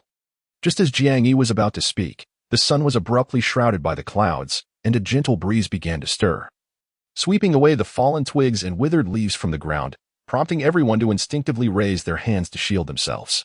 At that moment, Shen Zhou made his entrance. Striding directly towards the court, Lin Xingyang murmured a name, San Lang. Yet, in the blink of an eye, he had ascended to the platform. The Gao family members were taken aback, exclaiming, "Who are you?"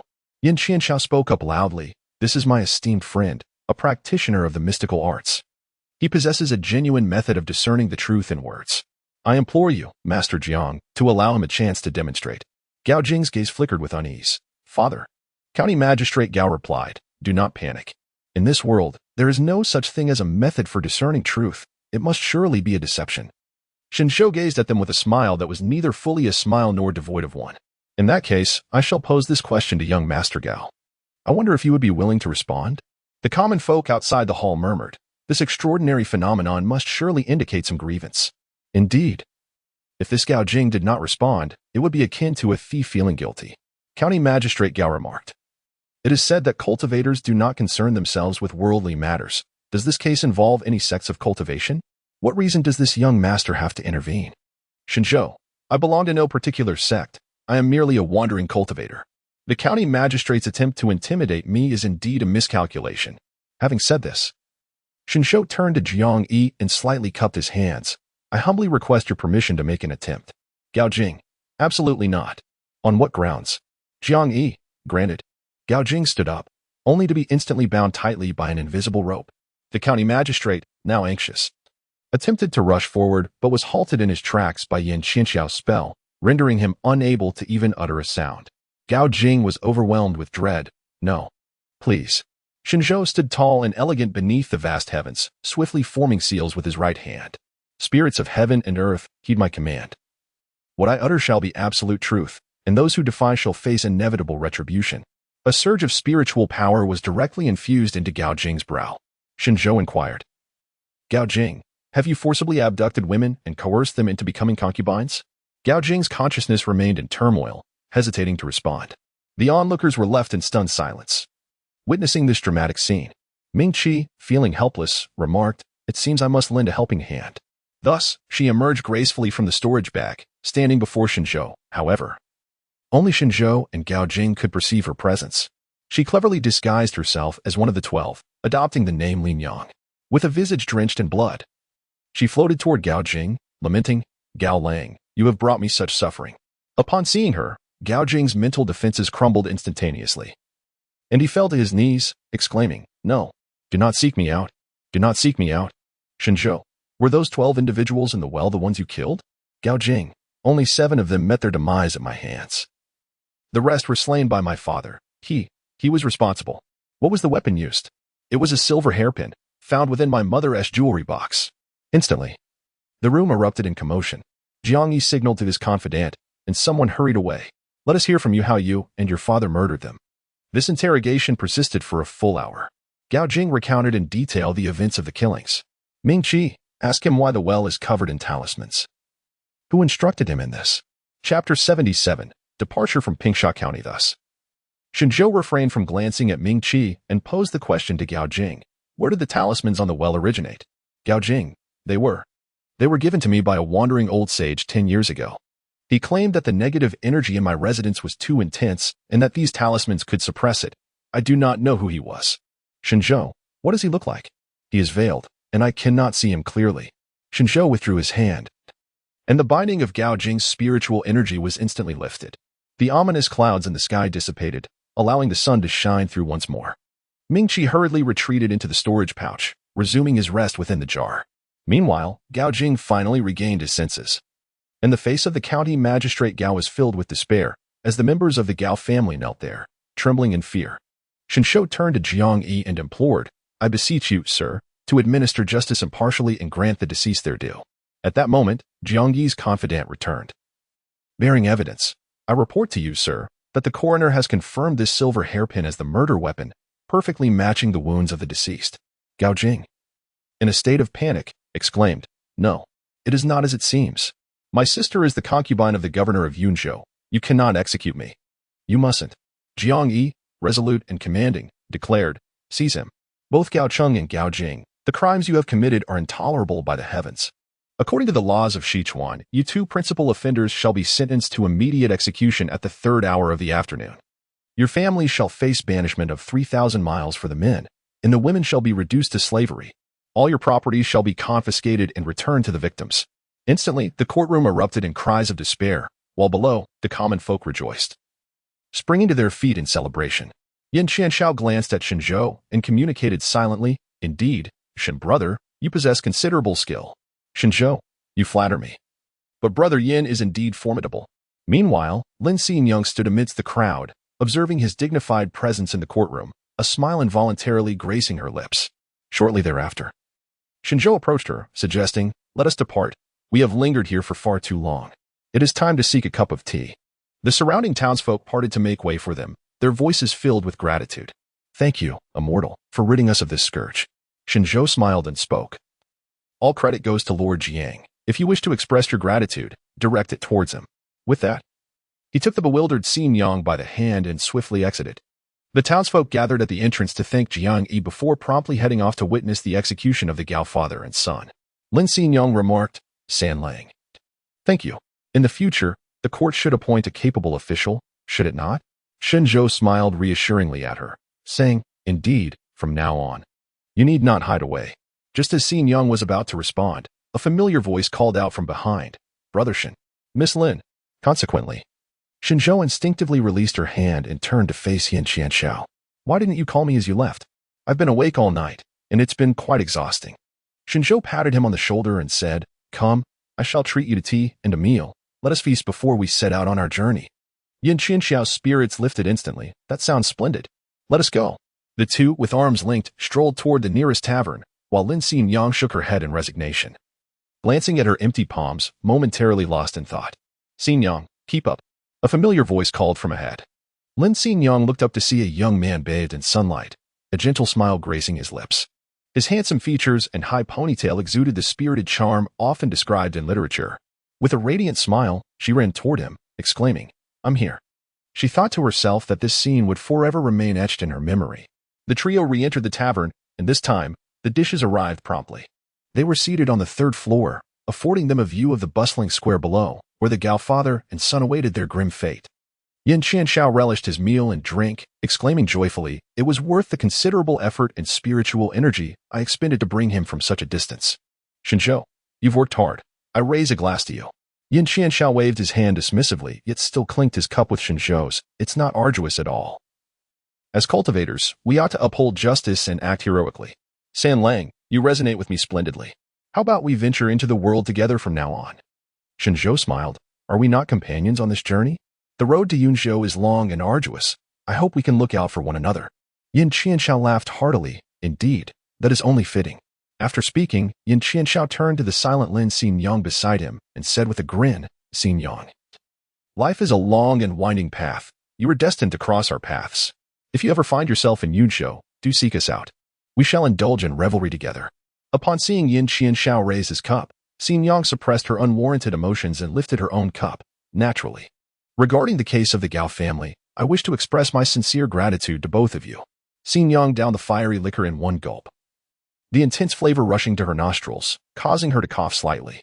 Observing this, Yin Qianxiao chuckled and gave Xingyang a thumbs up. "Xingyang, your capacity for alcohol is impressive." Shen Zhou poured her a cup of tea, saying, "As for alcohol, it is acceptable to indulge occasionally. But one must never be so eager." Lin Xingyang accepted the cup, her cheeks flushed, leaving one to wonder whether it was from the wine's sting or embarrassment. Yin Qianxiao remarked, "Brother Shen, you truly cherish the fairer sex." Shen Zhou cast him a sharp glance. Yin Qianxiao remarked, "Look at you. Can't even handle a few words of conversation. How petty." Shen Zhou suggested, "Perhaps you should indulge in some wine." Yin Qianxiao chuckled in response, "Very well. Let us drink." Thus, they awaited the hour of 3. The father and son of the Gao family met their grisly fate. Fourth Miss, seated at a vantage point, was fortunate enough to be spared from witnessing the gruesome scene. Meanwhile, Shen Zhou and Yin Qianxiao exchanged a glance, exhaling a sigh of relief. Yin Qianxiao remarked, "Lord Jiang has already submitted a petition to His Majesty. It is likely that in the near future, Pingsha County will welcome a new magistrate. Furthermore, the black market has been sealed off by Lord Jiang's forces." Shen Zhou, "Very well, very well. As for the matters at hand, they are of no concern to them for the time being." Yin Qianxiao rose to his feet. "Brother Shen, it is time for us to depart." Shen Zhou also rose to his feet, casting a glance at Lin Xingyang. "Xingyang, I am grateful for your care during this time. We shall part ways here." Lin Xingyang, feeling a surge of anxiety, took a couple of steps forward. "Allow me to see you out of the city." Shen Zhou smiled and gently declined, saying, "Your mother is still at home, and it is getting late. You should return home early. The carriage awaits downstairs, and we shall depart on our own." Thus, The three descended the stairs, with Shen Zhou and Yin Qianshao boarding the carriage. Yin Qianshao, having exerted excessive spiritual energy while controlling the flying vessel, chose to recline within the carriage to rest, while Shen Zhou took the reins. Before departing, he cast a glance at Lin Xinyang, who stood on the ground, and said, "Xinyang, remember to cultivate diligently and strive to become powerful swiftly." Tears welled in Lin Xinyang's eyes as she nodded repeatedly, affirming, "I will." "Shen Zhou, do not weep. If fate allows, we shall surely meet again." With that, Shen Zhou raised his whip and commanded, "Giddy up." The carriage gradually receded into the distance. Xinyang turned to gaze once more, only to see a hand waving farewell to her. Yin Qianshao glanced back and mused. Xinyang must be a creature of enchantment. "Shen Zhou, what do you wish to convey?" Yin Qianshao reclined once more. "Do not react impulsively. She has not committed any heinous acts against the world. Naturally, I shall not accept her. I simply did not anticipate that there exist beings like Fourth Lady in this world. Yet, perhaps it is for the best. Differing paths shall not conspire together." Shen Zhou ceased to respond. They gradually slipped away from Xinyang's line of sight. Chapter 78, Taohua Village. The thunder approaches. Shen Zhou drove his carriage towards the direction of Yunzhou, while Yin Qianshao rested in the carriage, meditating to regain his energy.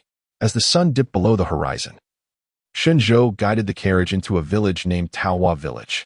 Soon, they discovered an inn within the village and decided to stay temporarily. It was at this moment that Mingqi opened his eyes. There was something amiss about Taohua Village.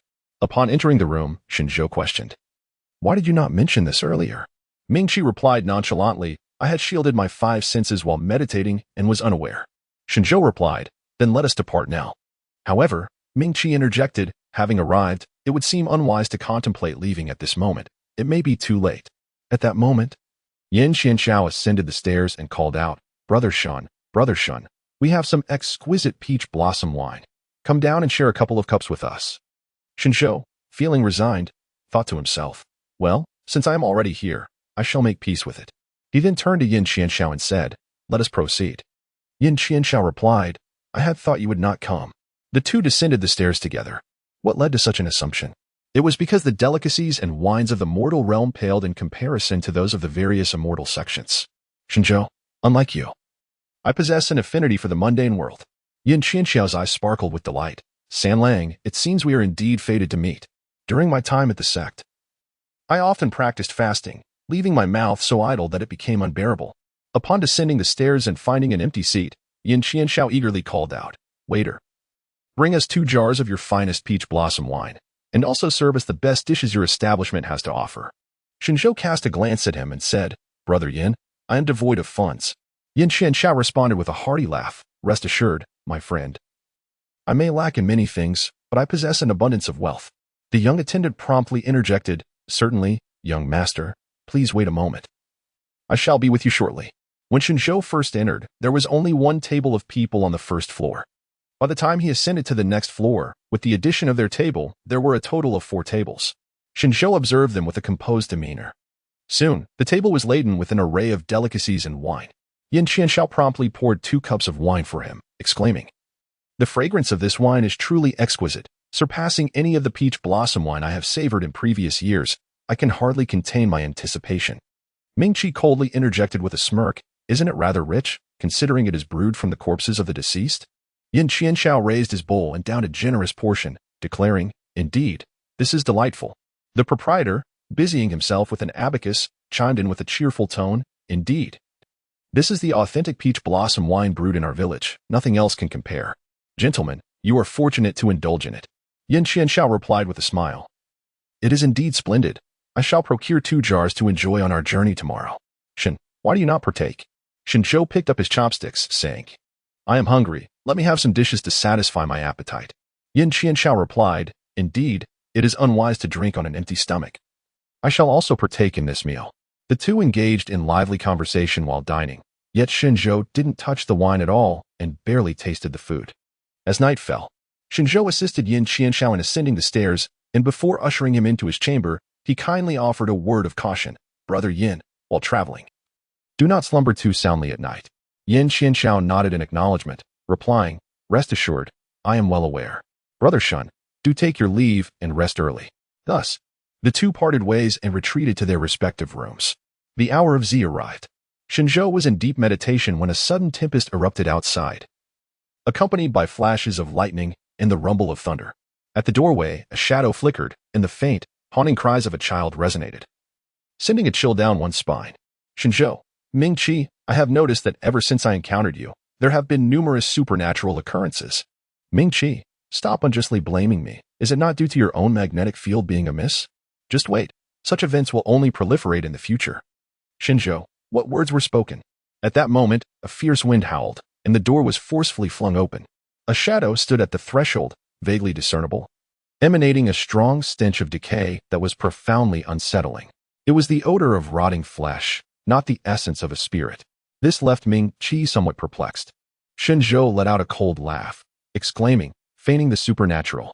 Immediately, he gathered spiritual energy in his palm and struck out with a powerful blow. A cry of anguish echoed as the shadow vanished. As Shen Zhou just descended from his bed, Yin Qianxiao hurried over, saying, Brother Shen, I have encountered something unclean. Are you all right? Shen Zhou reassured him, it's nothing. Yin Qianxiao, with a face full of terror, exclaimed, what on earth is that abominable thing? No sooner had the words left his lips than a hissing sound enveloped the air, reminiscent of fingernails scraping against wood, echoing incessantly in their ears. This cacophony sent shivers down the spines of both Yin Qianxiao and Shen Zhou. Mingqi glanced outside, revealing that the inn had been completely surrounded by this horde of undead. Shen Zhou acted decisively. Brother Yin, let us combine our efforts and break through. Yin Qianxiao's expression turned serious as he nodded in agreement. Very well. At the moment the door was shattered, Yin Qianxiao soared into the air, gripping his golden bow. A flurry of arrows was unleashed, and instantly, the invading corpses were engulfed in flames, emitting wretched cries of agony. Shen Zhou clenched his fists tightly, channeling his spiritual energy as he struck down the approaching zombies one after another. The crackling sound of electricity pierced through the chests of the undead, producing a hissing noise. At last, through their combined efforts, they managed to escape from the inn. However, this was not the end. Countless shadows surrounded them, rushing toward them with alarming speed. Yin Qianxiao exclaimed, Heavens, these ghastly creatures seem endless. What in the world are they? Shen Zhou gritted his teeth and exclaimed, Mingqi, are these not the souls of your ghost realm? Why do you not take action? Mingqi replied, in our ghost realm, we possess only souls, not puppets. What? Puppets? Yet, before he could ponder further, a swarm of puppets began to encircle them from all directions. Shen Zhou had no choice but to confront the imminent crisis. In a flash of inspiration, he recalled the white-haired woman from his sea of consciousness. Almost instantaneously, he hastily formed a series of seals. His right hand clenched into a fist, channeling the formidable power of thunder and lightning, and struck forcefully, one punch, shattering all, with a resounding boom. All the puppets lunging towards him were instantaneously torn apart. Yin Qianxiao was left utterly stupefied, his hand gripping the golden bow trembling in disbelief. Did not Brother Shen just reach the first stage of foundation establishment? How can he be so formidable? He is actually able to harness the power of heaven and earth. Yet, in the next moment, with a soft thud, Shen Zhou spat out blood. Yin Qianxiao's expression shifted drastically. Shen brother. In an instant, he appeared by Shen Zhou's side, firmly supporting him, his fingertips grasping a talisman, teleportation talisman. Let us depart. The next moment, they found themselves within the dilapidated temple outside Peach Blossom Village. Yin Qianxiao swiftly settled behind him. Shen brother, hurry. I shall assist you in regulating your vital energy. Shen Zhou swiftly settled cross-legged, beginning to channel the chaotic energy surging within him. The impulsive pursuit of rapid success had indeed taken a toll on him. However, at that moment, thunder rumbled ominously. Yin Qianxiao opened his eyes for a fleeting glance at Shen Zhou. Could it be that the tribulation thunder of Foundation establishment had arrived at such an unexpected time? Yin Qianxiao gazed at Shen Zhou as one might gaze upon a marvel. He recalled that it was not long ago in Pingsha County when Shen Zhou had just established his foundation. Typically, after one's foundation is laid, their spiritual platform remains unstable, and it takes no less than 6 months, often extending to 3 to 5 years, before they are met with the thunder of tribulation. When he himself embarked upon the path of foundation establishment, he had secluded himself for a year before facing the thunder and emerging. This Shen brother. It has barely been a few days. Yin Qianxiao lamented. Truly, a prodigy. Chapter 79. Shen Zhou. O Shen Zhou, this is beyond your control. Yin Qianxiao Shen brother. I shall assist you in weathering this thunderous tribulation, but you must remain conscious. A wave of concern washed over him. The sudden arrival of the thunder caught Shen Zhou unprepared, and given his injuries, should he fail to endure, he could easily become incapacitated. He closed his eyes, gently infusing his spiritual energy into Shen Zhou's Dantian to safeguard his vital essence. The thunder coalesced above the dilapidated temple, and soon, the first bolt of lightning struck down toward Shen Zhou with unwavering force. In that instant, a figure darted forth, palm raised, firmly capturing the initial bolt of thunder. The tumult within Shen Zhou's sea of consciousness was unbearable, yet he gritted his teeth and persevered. The silver-haired woman cast a fleeting glance downward, as if she could perceive Shen Zhou, her eyes reflecting a complex array of emotions. At the sight of the silver-haired woman, Mingyue instinctively withdrew her hand, swiftly turning to exit the storage pouch, standing atop the dilapidated temple. There, the silver-haired woman stood resolute against the wind, and as the second bolt of lightning descended, she conjured the divine whip with remarkable speed, striking fiercely at the heavenly thunder. In an instant, the second bolt of lightning dissipated, and the surrounding winds surged tumultuously. Mingyue's eyes were filled with astonishment. A mere remnant of a soul possessed such formidable power? Regardless of whether one was at the Foundation establishment, Golden Core, or Divine Transformation stage, one had to endure the tribulation alone. Any assistance would only amplify the force exponentially. In a flash, Mingyue vanished from her previous position, racing towards the ethereal figure of the woman in white, driven by a desire to uncover her identity. However, as the third bolt of lightning struck, the silver-haired woman cast a downward glance, and in that singular moment of eye contact, Mingyue felt an overwhelming sense of external pressure. Momentarily dazed, she found the woman in white and silver had vanished in an instant. The third bolt of lightning hurtled towards Mingyue's forehead. Her expression shifted dramatically. Damn it. Mingyue swiftly redirected her course towards the dilapidated temple, but just as she entered Shen Zhou's storage pouch, the lightning descended, striking her crown and sending a jolt through her being. Shen Zhou bore half the brunt of the strike himself, yet with Yin Qianxiao's protection, its impact was relatively minor. Yin Qianxiao, perplexed, looked up and wondered why only one bolt had descended out of the anticipated three. However, disinclined to dwell on it, he focused intently on safeguarding Shen Zhou. Inside the altar, Mingchu's once flowing black hair was scorched by the strike, and as she opened her mouth, a plume of black smoke escaped. Fury coursed through her, shaking her to her core. Damn it, who could it be? She was certain that face was a mere illusion, employing some sort of trickery that even she could not discern at first glance. Outside the temple, the silver-haired woman stood silently, raising her palm slightly, as a transparent barrier enveloped the entire dilapidated structure with unwavering precision. Though Mingyue remained within the altar, she could still sense the subtle fluctuations of spiritual energy, the two figures gazing at one another across the vast expanse of existence. A deep curiosity stirred within Mingyue. It was likely this individual was responsible for Shen Zhou's miraculous resurrection. To possess the power to shield him from lightning at such a critical moment was utterly extraordinary. Soon, that faint pulse of spiritual energy faded, eluding even Mingyue's keen perception. Daylight broke swiftly. Yin Qianxiao retracted his hand, casting a glance at Shen Zhou before entering a state of meditation. It was only at noon that Shen Zhou gradually opened his eyes. Mingyue remarked, "Not bad at all. You've directly ascended to the second level of Foundation establishment. Remarkably, amidst this chaos, you've managed to break through. Shen Zhou, indeed. It is a blessing in disguise. Mingyue, that devastating punch of yours, who taught you such a skill? Shen Zhou, Mingyue, is it the remnant soul within you? Why must you conceal it? Do you not know that she bore the weight of the heavenly thunder for you?" Shen Zhou was instantly taken aback. "What?" Mingyue inquired. "Who on earth is she? Is she your former lover?" Shen Zhou had no time to attend to Mingyue. He simply closed his eyes and delved back into his sea of consciousness. However, to his dismay, the expanse of his mind was utterly barren. He searched tirelessly, yet found nothing. Ultimately, he had no choice but to emerge once more, and by this time, twilight had already descended. Shen Zhou harbored numerous questions within, yet it appeared that no one could provide him with answers. As he stepped out, he was met with a pair of murky black eyes, their proximity startling him. "Oh. Mingyue, what are you doing?" Mingyue straightened up, replying, "I merely wished to see when you would awaken." Shen Zhou cast a fleeting glance at Yin Qianxiao, who was meditating. "Are you not afraid of being discovered by him?" Mingyue replied, "With the skills, does he have the capability to uncover my presence?" Shen Zhou, in a state of helplessness, inquired, "Pray tell, why do you assert that those individuals are not specters but rather puppets?"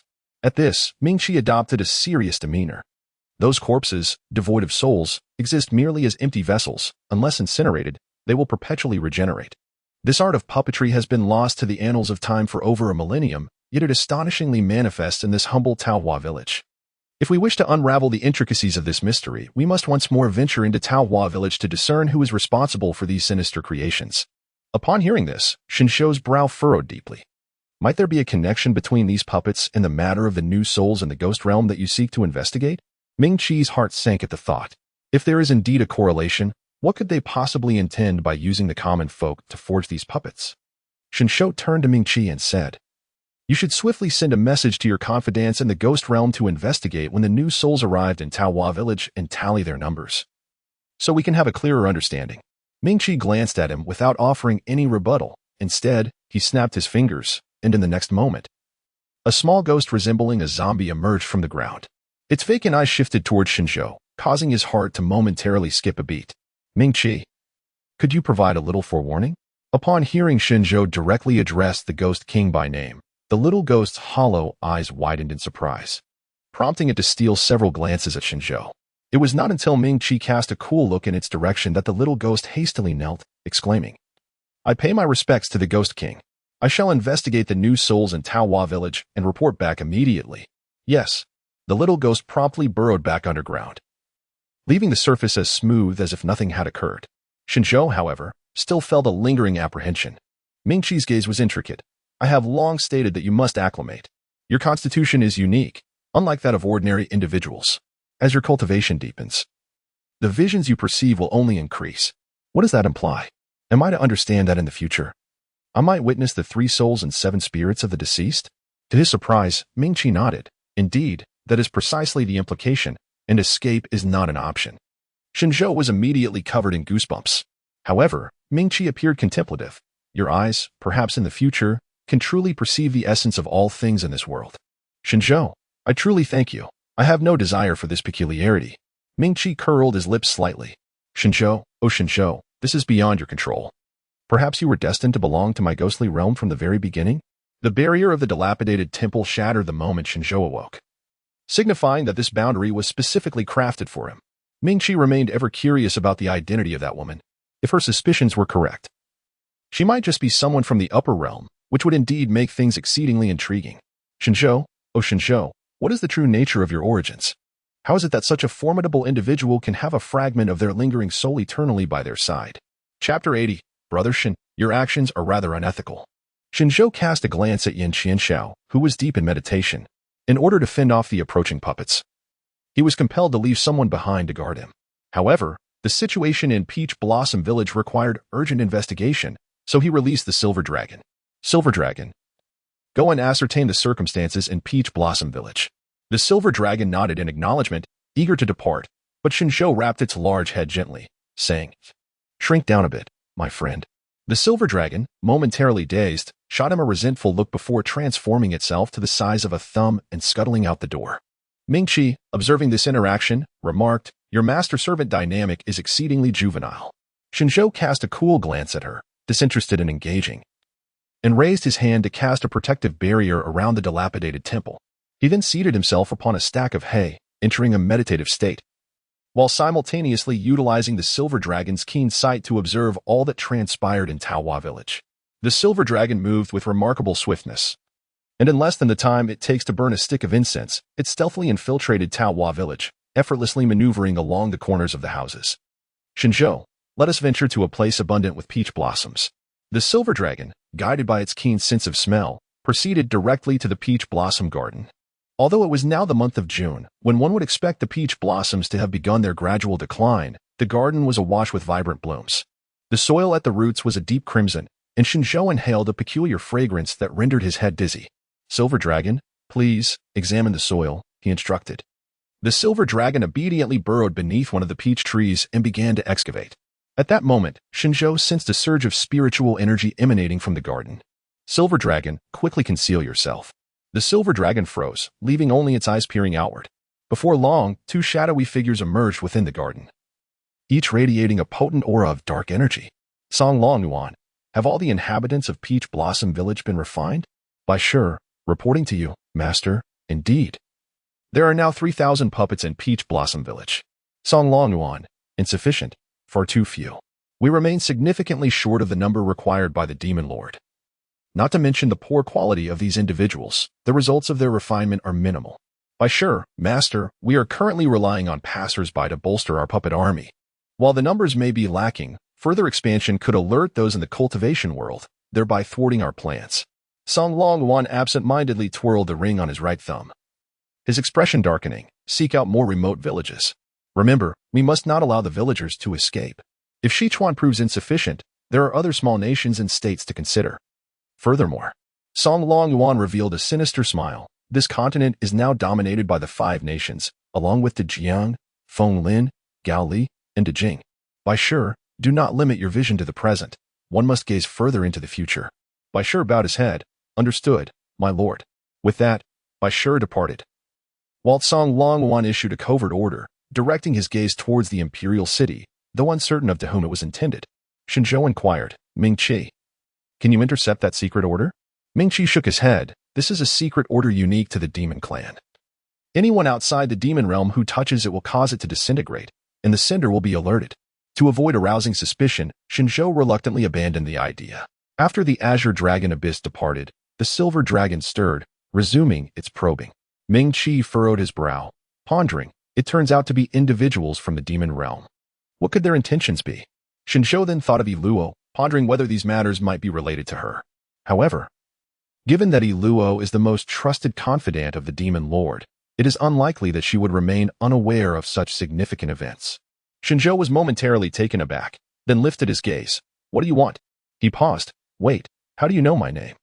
Mingqi cast a sidelong glance at him. Do not forget, I govern life and death in the mortal realm. If I wish to investigate you, it is but a trivial matter.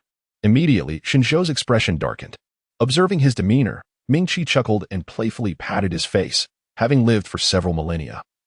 Do you truly believe you can outmaneuver me? Shen Zhou remained silent, pondering the nature of the individuals he encountered. How was it that in his previous life he had failed to unlock the existence of these characters in this one? Mingqi, lacking the inclination to continue their playful banter, simply stated, you hail from the immortal sect. Hence, you should send a message to the various sections. If the immortal sect becomes involved, the schemes of the demon realm shall not be easily thwarted. Shen Zhou cast a glance at Yin Qianxiao, inquiring, what do you suppose his intentions are?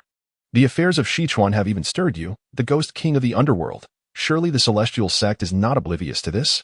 Yet, judging by the demeanor of Lord Baishur, it appears he is unaware of the vengeful spirits in Yunzhou. Perhaps there are matters in Yunzhou that remain unknown to us. It was then that Mingqi recalled the words spoken by that man earlier. Indeed, they have only acted in less prosperous villages, making it unlikely that Yunzhou is their doing. The voice of the silver dragon interrupted their thoughts. Master, there are numerous corpses.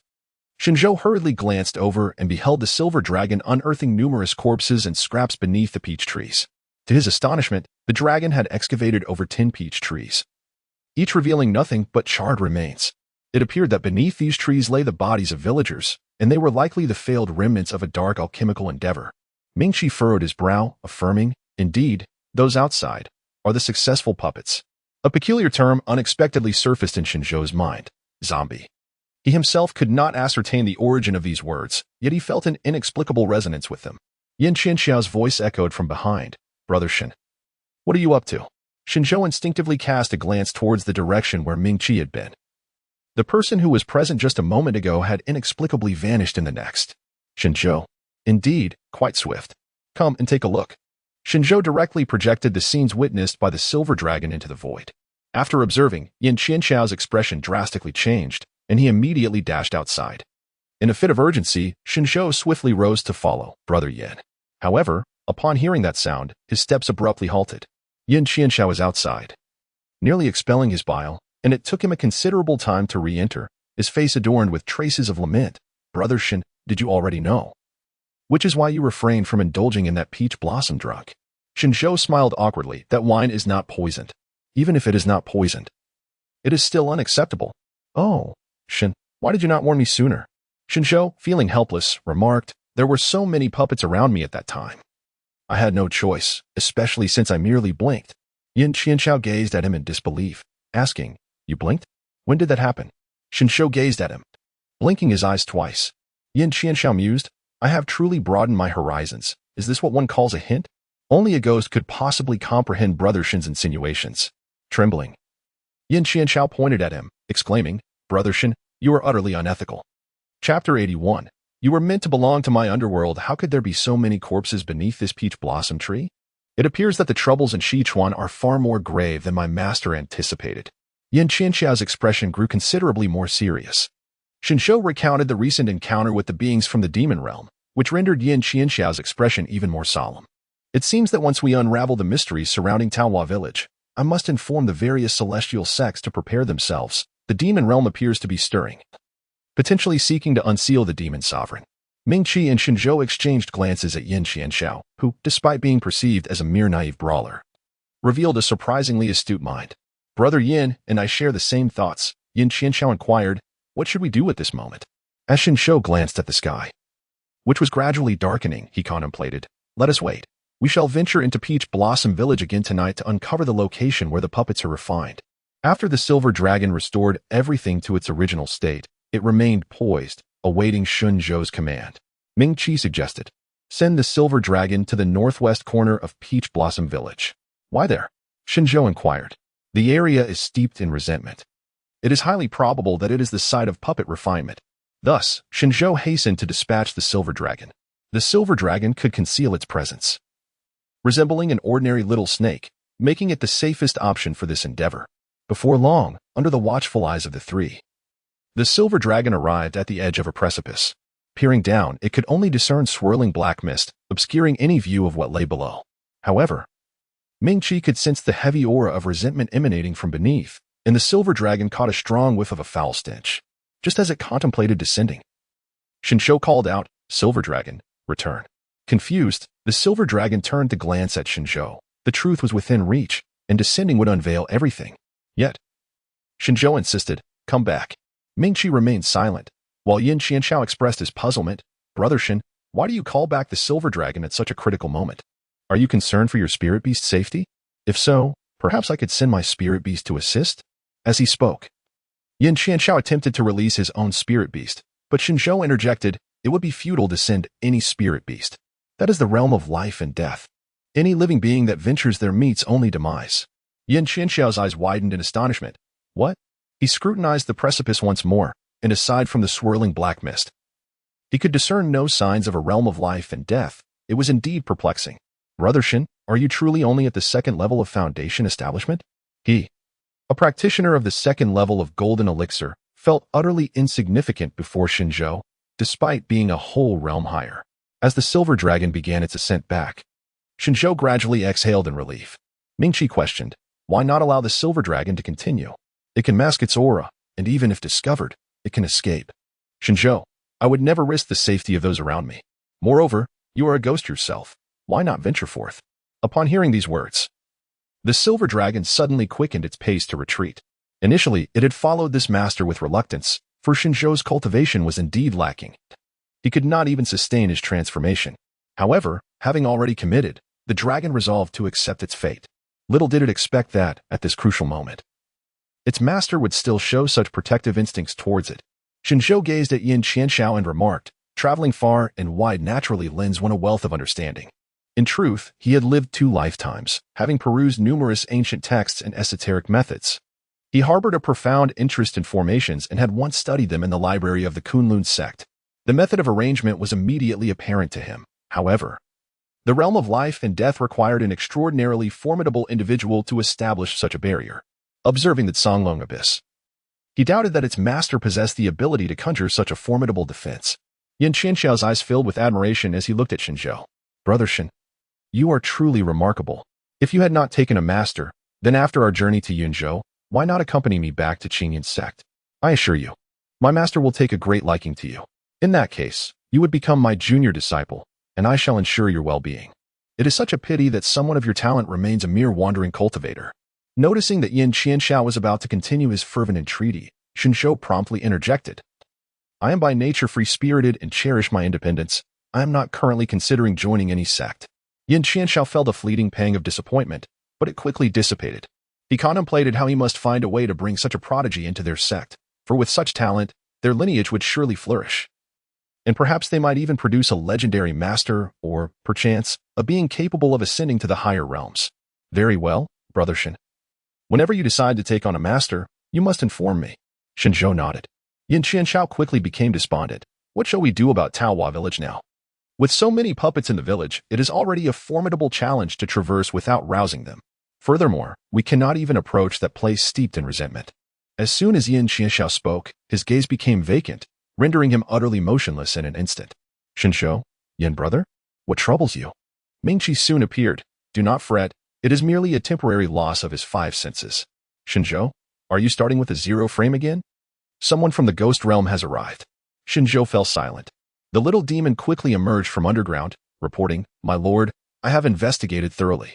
The inhabitants within 100 miles of Peach Blossom Village have vanished. This remote area comprises merely over 100 households, totaling more than 3,000 souls. Yet nearly all of them have crossed into the realm of the dead. Currently, the queue at the Naiha Bridge is endless, with an overwhelming influx of vengeful spirits from the direction of Yinzhou. Previously, only dozens arrived each day, but in recent days, the number has surged into the hundreds, occasionally exceeding 1,000. Upon hearing this, Mingqi's expression darkened considerably, his pallid complexion taking on a distinctly ashen hue. The major ghost kings have sensed something amiss and have sent messages, urging your return to devise a strategy together. It is highly unusual for such a multitude of people to perish in a single day, except during times of war. In this era of 5 nations coexisting, despite ongoing skirmishes among the smaller border states, such a high death toll is unfathomable. Mingqi's voice grew perilous. The demon realm appears intent on confronting our ghost realm. Shen Zhou mused, it seems not merely the ghost realm, but is he not declaring war on all realms? Mingqi cast a glance at Shen Zhou. Then, with a flourish of his sleeve, he strode purposefully towards the northwestern corner of Peach Blossom Village, declaring, I shall investigate personally. Let us uncover their true intentions. Within the dilapidated temple, the little ghost and Shen Zhou exchanged glances. Are you not going to seek your ghost king? The little ghost leaped directly in front of Shen Zhou, startling him into a backward jump. What are you doing? Shen Zhou exclaimed, observing the unease on Shen Zhou's face.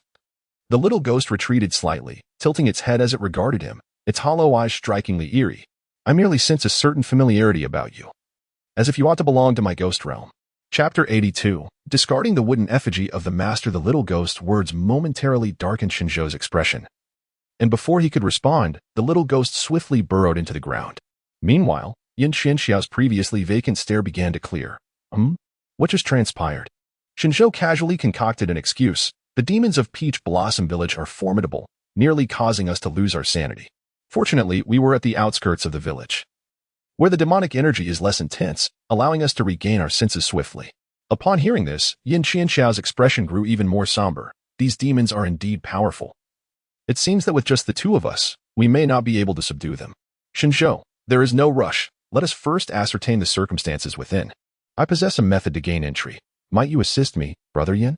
Yin Qianxiao, naturally, I will assist. Do tell me how I may be of service.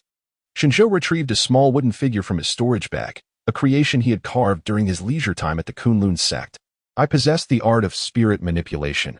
I shall imbue a fragment of my soul into this wooden figure. As wood is an inanimate object, I can conceal my presence and descend. At that time, I will record the events, and I implore you, brother Yin, to find a way to relay the information back to the immortal sect. However, during this interval, I entrust the safeguarding of my true self to you. Yin Qianxiao responded. I have heard of this spirit manipulation technique. It seems to entail considerable expenditure of spiritual energy. Brother Shen, considering your recent injuries, are you certain you can manage it? Shen Zhou shook his head lightly, reassuringly stating, it is of no consequence. Do not worry. I shall act within my limits. If I fail to ascertain the specifics of the situation within half a month, I will return on my own. At that time, we shall devise another plan. Yin Qianxiao nodded in agreement, affirming, very well. I shall vigilantly safeguard your essence, Shen brother. Should you not emerge after the stipulated fortnight, I will stake my very life to rescue you. Shen Zhou, then I shall entrust this to you. Yin Qianxiao hesitated to speak, and Shen Zhou continued, Brother Yin, we have shared life and death, standing together through thick and thin. Feel free to speak your mind. Yin Qianxiao glanced at him and pointed at the small wooden figure in his hand. Brother Shen, is this your beloved? How is it that she is but a woman? Shen Zhou was momentarily taken aback, and upon lowering his gaze, he discovered that the small wooden figure in his hand was indeed a woman, and remarkably, it was carved in the likeness of Yao Guang. This wooden figurine, tucked away in his storage pouch, was something he had carved many moons ago, a memory long forgotten. He hadn't paid it any heed until this moment, and he was astonished to realize. Yin Qianxiao remarked, moreover, how does this wooden figure bear such a striking resemblance to the foremost immortal master of the cultivation world? The foremost immortal master? Indeed. She is the revered leader of the Kunlun sect, affectionately known among the populace as Yao Guang Fairy, though she is more formally addressed as the sect master or immortal master. Brother Shen, do you have an acquaintance with her? Shen Zhou smiled lightly and said, I do not know her. Yin Xiong, have you encountered her? Yin Qianxiao shook his head. Given my status, how could I possibly have met her? However, many celestial sects, in a show of reverence towards the celestial maiden, offer paintings and statues, hence I can recognize her. Shen Zhou cast a fleeting glance at the small wooden figure in his hand before casting it out of the dilapidated temple. Brother Yin spoke wisely. Who would dare show disrespect to the name of the first celestial master? If I were to use it for possession, the various sects of immortals would surely learn of it, and I would find myself at a loss for words, no matter how many mouths I had. Yin Qianxiao exclaimed. Ah, Brother Shen, why did you discard it so carelessly? He anxiously attempted to venture outside in search of it, but was halted by Shen Zhou. Brother Yin, we must prioritize the pressing matters at hand. Yet, he lamented, but your wooden figure is gone. Shen Zhou swiftly wielded his spiritual energy to slice through a piece of wood, which soon floated before him. No rush, I shall carve another one. Shen Zhou moved with remarkable speed, extracting a small knife from his storage pouch. In no time, a lifelike wooden figurine took shape. Yin Qianxiao observed that it was a female figure, instantly piqued by curiosity. Who could this person be? This time, a hint of a smile graced Shen Zhou's lips as he replied, an old acquaintance, a truly delightful young lady. In the brief moment of crafting the wooden figure, Shen Zhou's thoughts drifted to the little fox, who had been away from him for several months now. He wondered how she was faring, whether she still wept when faced with adversity, and if the larger foxes at home were treating her kindly. These thoughts brought a smile to his face. After all, she was the princess of Qingqiu, and it was said that the demon king was the ruler of Qingqiu itself. How could she possibly be bullied upon returning home? He realized he was perhaps being overly concerned. Yin Qianxiao's gaze toward Shen Zhou took on a more ambiguous tone. It was rare to hear Shen speak of someone in such a manner. Shen Zhou, however, did not refute this. All right, I shall proceed now. Shen Zhou settled down, crossing his legs and regulating his breath, gradually closing his eyes. Before long, Yin Qianxiao observed the small wooden figure stirring, as it began to speak with its tiny arms and legs. Brother Yin, you must keep a watchful eye on my true form. If anything happens, I will never return. Yin Qianxiao solemnly nodded, assuring, rest assured, as long as you are here, I am here. Thus, Shen Zhou swiftly dashed out of the dilapidated temple, while Yin Qianxiao summoned his spirit beast, Xiaoxue. A majestic white tiger bounded forth, affectionately nuzzling his palm. Yin Qianxiao gently patted its head, declaring, our safety relies on us now, Brother Shen. The white tiger nodded and lay down on the opposite side of Shen Zhou. Yin Qianxiao then began to arrange formations around the dilapidated temple. Knowing he must safeguard the true form for half a month, a sense of unease lingered without proper preparations. Meanwhile, after leaving the temple, Shen Zhou made his way towards Taohua village, while another small wooden figure lay quietly outside the temple, concealed in the grass, unnoticed by Shen Zhou. At the summit of Kunlun, in the abode of Yao Guang, the reclusive figure of Yao Guang opened her eyes at that moment, her heart unsettled. Having occupied her esteemed position for quite some time, she had grown accustomed to the tranquility of her surroundings, rarely disturbed by worldly matters. Yet, since Shen Zhou descended the mountain, she found it increasingly difficult to focus on her cultivation. Yao Guang was perplexed. After that period of confinement, Shen Zhou seemed to have transformed into an entirely different person. Her intention in punishing him was to make him realize that in a world where strength reigns supreme, the weak possess no voice, and she desired for him to mature swiftly. However, it appeared her efforts had the opposite effect. With the arrival of the rainy season, Kunlun experienced several days of relentless rain. Perhaps it was merely Yao Guang's illusion, but she felt that Mingyue Peak had grown significantly quieter. Oddly enough, she had endured centuries of solitude in this manner. As the barrier fluctuated, she gathered her thoughts and looked outside, where she saw Zhou Qingshi knocking on her courtyard door. Yao Guang's gaze turned slightly frosty as she transmitted, "What is it?" Zhou Qingshi bowed respectfully, "Master, several elders have summoned you to the council hall to discuss pressing matters.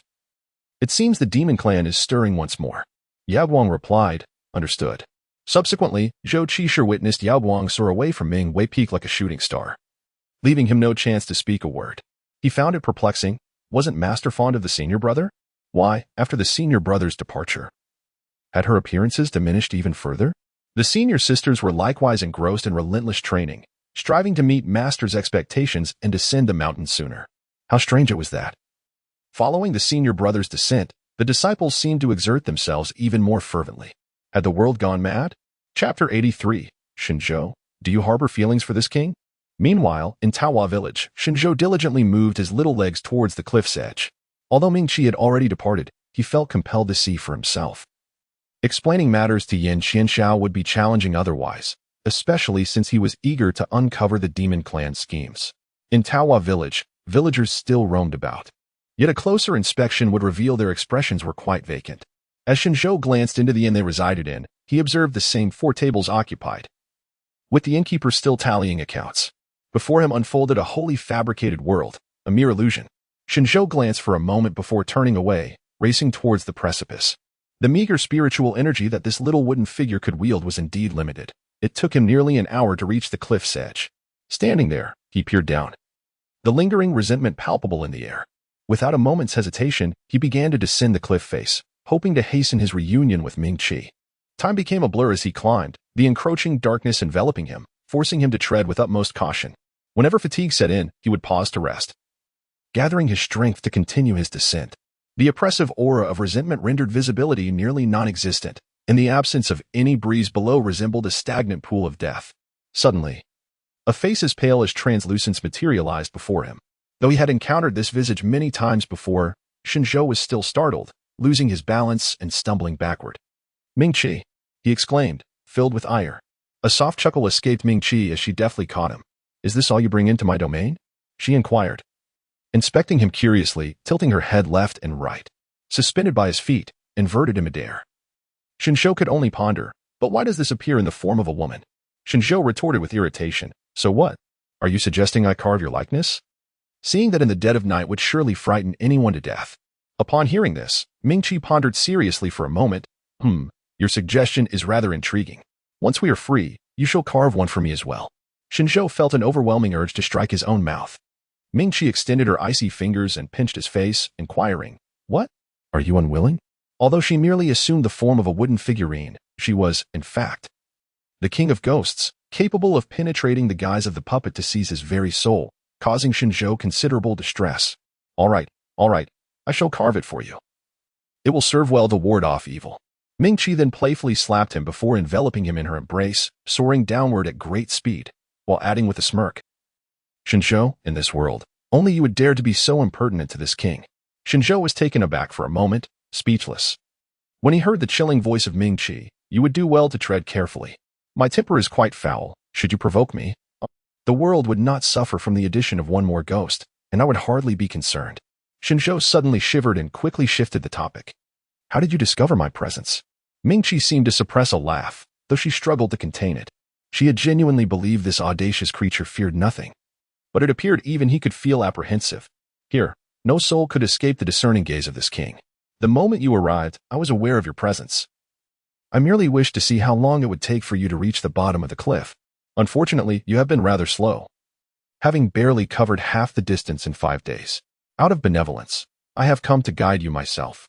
5 days. In this obscured expanse, his spiritual energy was insufficient to discern the path ahead, leaving him no choice but to tread cautiously. As it turned out, Mingyue had seen him long before and had been amused by his plight for 5 days. Prior to his arrival, he had contemplated offering assistance. Instantly, Shen Zhou's expression darkened. Ah, the king of ghosts, you truly are benevolent. Had I known this would be the case, I would have refrained from seeking you out. Mingyue's form momentarily stiffened, though Shen Zhou remained oblivious. He leaned his head out to gaze into the unfathomable abyss. Tell me, did you come here in search of me? Shen Zhou did not turn his head. Otherwise, if I were to bring Yin Qianxiao along, wouldn't you be completely exposed? What? Are you ungrateful? Mingyue suddenly smiled, no longer in a hurry to continue on their journey. He directly retrieved the small wooden figure from his embrace and raised it, asking, why have you come to seek me? Before Shen Zhou could respond, Mingyue continued, Shen Zhou, is it possible that you harbor feelings for me? Shen Zhou's voice suddenly faltered. Are all the female ghosts in your realm as narcissistic as you? I merely fear that you might perish and be unable to reach Yin Zhou. Die? Mingqi seemed to have heard the most ludicrous joke. She was already a soul departed. What was there to fear about death? Yet, as she pondered this, she found herself oddly less averse to Shen Zhou. The female spirits of the ghost realm often remarked that men were the most adept at being disingenuous. In the past, she had scoffed at such notions, but now it appeared there might be some truth to it. Nevertheless, Mingqi tucked the small wooden figure back into her embrace, this time drawing it quite close to her heart. Shen Zhou was nearly pressed against the left side of that chest, rendering him momentarily speechless. Although he was but a small wooden figure, he possessed consciousness and could indeed feel. It was so cool, so soft, and yet there was no heartbeat. Shen Zhou instinctively shrank down, adjusting himself to the position of her waist belt, and reached out to grasp it. Mingqi noticed his movement but said nothing, continuing to descend rapidly. Considering Mingqi's formidable strength, they had been flying for the duration of an incense stick. And Shen Zhou couldn't help but wonder how he would have managed if Mingqi hadn't come to his aid. He might have had to climb until next year. Soon, they touched the ground. The moment Mingqi stabilized herself, Shen Zhou was eager to step out, but her words startled him. Think carefully. We are in a realm filled with vengeful spirits. If you leave this prince, I cannot guarantee that they won't tear you apart. Remain silent, yet he withdrew his hand. A glimmer of amusement flickered in his eyes. Excellent. One who knows how to adapt is indeed a wise individual.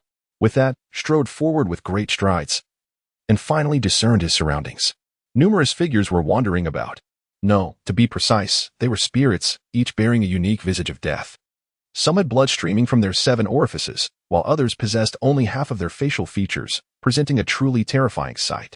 Even more ghastly were those who appeared to have been cast down from above, their bones shattered yet still moving in a grotesquely peculiar manner. Some had their entrails and organs hanging outside their bodies.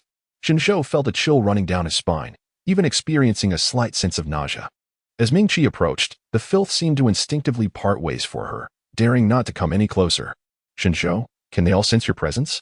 Mingqi, they can also perceive yours. Shen Zhou, I thought I had concealed my presence. Is it truly of no avail? Mingqi replied with irritation. Do you not wonder why there are so many vengeful spirits congregating at the bottom of the cliff? Shen Zhou suddenly realized something. Are they all waiting for me? Mingqi replied, your reaction time is quite commendable. At that moment, a wave of trepidation washed over Shen Zhou. If he truly descended, he would likely be torn apart in no time. Mingqi continued. The vengeful spirits here are not ordinary. Each harbors formidable resentment, capable of attaining the cultivation of a ghost even in the realm of the dead. Your illusion might deceive the foolish outside, but it is insufficient to fool the denizens of the underworld. With that, Mingqi, unusually considerate, offered a piece of advice. Shen Zhou, in the future, refrain from stepping forward carelessly when uncertain of the dangers that lie ahead. Shen Zhou, one must seek fortune amidst peril. There is no rationale for remaining perpetually in a comfort zone. Mingqi scoffed, though your words are grand. Your strength is lacking. How about this? If you call me master, I shall impart to you the art of spirit summoning from the underworld. Chapter 84. I shall crimson the peach blossom village. Shen Zhou firmly declined, stating, I shall learn on my own. I have no desire to be bound once more. Mingqi responded, I am not like your seemingly virtuous master. Shen Zhou, the sensation of having my secrets laid bare is truly unpleasant. I have no disciples beneath my throne. If you were to arrive, you would be the first. Shen Zhou could only utter a single phrase. Humans and spirits follow divergent paths. Mingqi laughed heartily in response. As for humans, there will inevitably come a day. Just embrace it with an open heart. Shen Zhou grew weary of speaking. He found it hard to comprehend. Mingqi, however, felt quite elated. It seemed that from their very first encounter, she perceived Shen Zhou as an intriguing individual, and with each passing moment spent together, her fascination only deepened. A mere playful tease would provoke his ire, and a few light threats would leave him deflated. It was rather amusing. Yet, Mingqi chose not to continue her playful banter, simply stating, We've arrived. Shen Zhou quickly craned his neck to gaze outside, where he beheld a vast open space adorned with a colossal altar, shrouded in swirling black mist. Beneath the altar stood an immense furnace, into which numerous specters were diligently feeding firewood, the flames blazing fiercely as they queued to leap into the inferno. Amidst this gathering of tormented souls, Mingqi stood nonchalantly, exhibiting not a hint of dissonance. Shen Zhou, are these people already dead? Are there any living souls left? This is a heinous act, seeking to refine even their corporeal forms. No sooner had he uttered these words than a wailing sound echoed from ahead. Mingqi turned his head, his dark eyes deepening. Look, have they not arrived? Mingqi continued forward, drawing ever closer to the source of the lamentation. Humans are unable to perceive the vengeful spirits drifting below, yet they can see the lifeless puppets leaping towards the altar, devoid of sound. Only the acrid sin of burning flesh assaulting their senses. Those unfortunate souls were bound together in a long line, easily numbering over 20, encompassing men, women, and children of all ages. Among them was the smallest, a little girl who appeared no older than 5 or 6. Her eyes glistening with tears as she clung tightly to her mother, trembling uncontrollably. The captors, each donning a mask obscuring their features, numbered 4. All hailing from the demon realm. Any who lagged behind would feel the sting of the demon whip, a single strike capable of inflicting grievous wounds that would not heal. Mingqi's gaze grew even colder. The realms of demons and ghosts had traditionally maintained a respectful distance from one another. However, the demon realm's actions had flagrantly violated the truce agreed upon by the lords of all realms a millennium ago. Should the ghost realm become overcrowded, the human world would be devoid of life. The delicate balance among the realms, once disrupted, would bring this world to the brink of collapse. What a demon realm it is! It seems they have grown weary of peaceful days. As he watched the group being herded behind the puppets, Shen Zhou felt a pang of urgency. Are we to simply watch them march towards their demise? Mingyue gently caressed the head of a small wooden figure. Do not fret, the key individual has yet to arrive. With that, a hint of murderous intent laced Mingqi's voice. Today, I shall cleanse this peach blossom village with blood. Every demon, without exception, shall be left behind. Should the demon realm remain obstinate, upon my return, I will promptly mobilize the ghost army to ensure that the demon realm pays dearly for its actions. Those who disrupt the order of the ghost realm shall meet with no mercy. Shen Zhou, in close proximity to Mingyue, could distinctly sense the aura of lethal intent emanating from her. It dawned upon him that the entity accompanying him was no ordinary specter, but rather the formidable king of the underworld, who wielded dominion over life and death in the realm of spirits. Shen Zhou was acutely aware that this realm belonged to the mortal world, where even the ghost king would be subject to the influence of the cosmic order, unable to wield the entirety of their power. Nevertheless, her identity as the ghost king remained unassailable. The surrounding vengeful spirits seemed to sense the chilling aura emanating from Mingyue, causing them to disperse even further. Soon, Mingyue lifted her gaze, her dark eyes betraying no discernible emotion. They have arrived. As her words echoed, several shadows descended before the altar, all beings from the demon realm, each possessing formidable strength. Upon hearing this, a peculiar smile curled at the corners of Mingyue's lips. In this realm teeming with vengeful spirits, this is undoubtedly my domain. As Mingyue approached the altar, she addressed the leader, who was originally known as Mo Zhang. She revealed her human form, standing behind the mortals.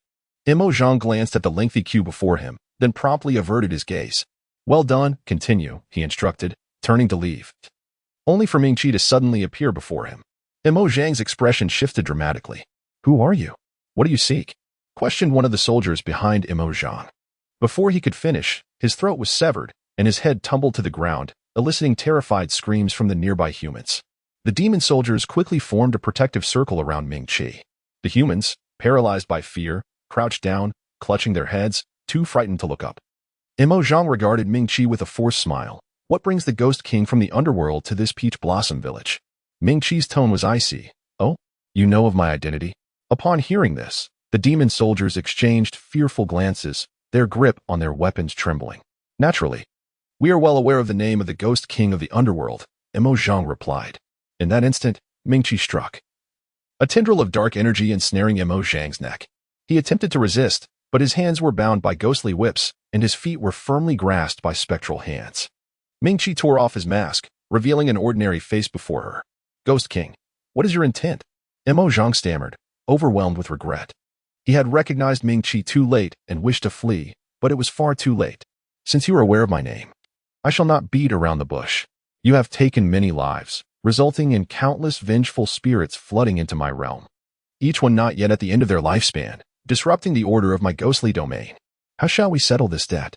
Mo Zhang was taken aback, never anticipating that their actions would provoke the ghost realm. I was merely following orders.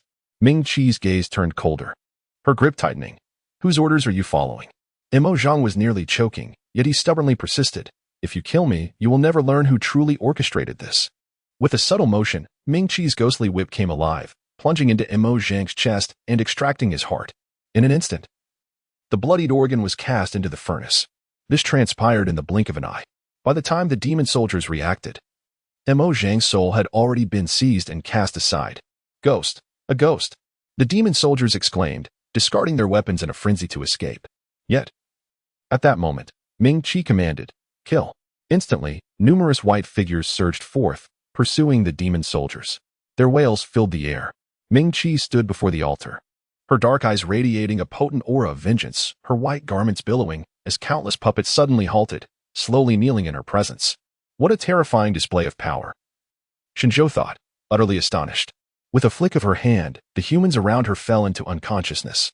When they awoke, they would possess no memory of these events, each returning home as if nothing had ever transpired. Shen Zhou once again beheld the little ghost by the dilapidated temple, who was shaking a bell. The humans stood up, their eyes vacant, and followed the ghost towards the precipice.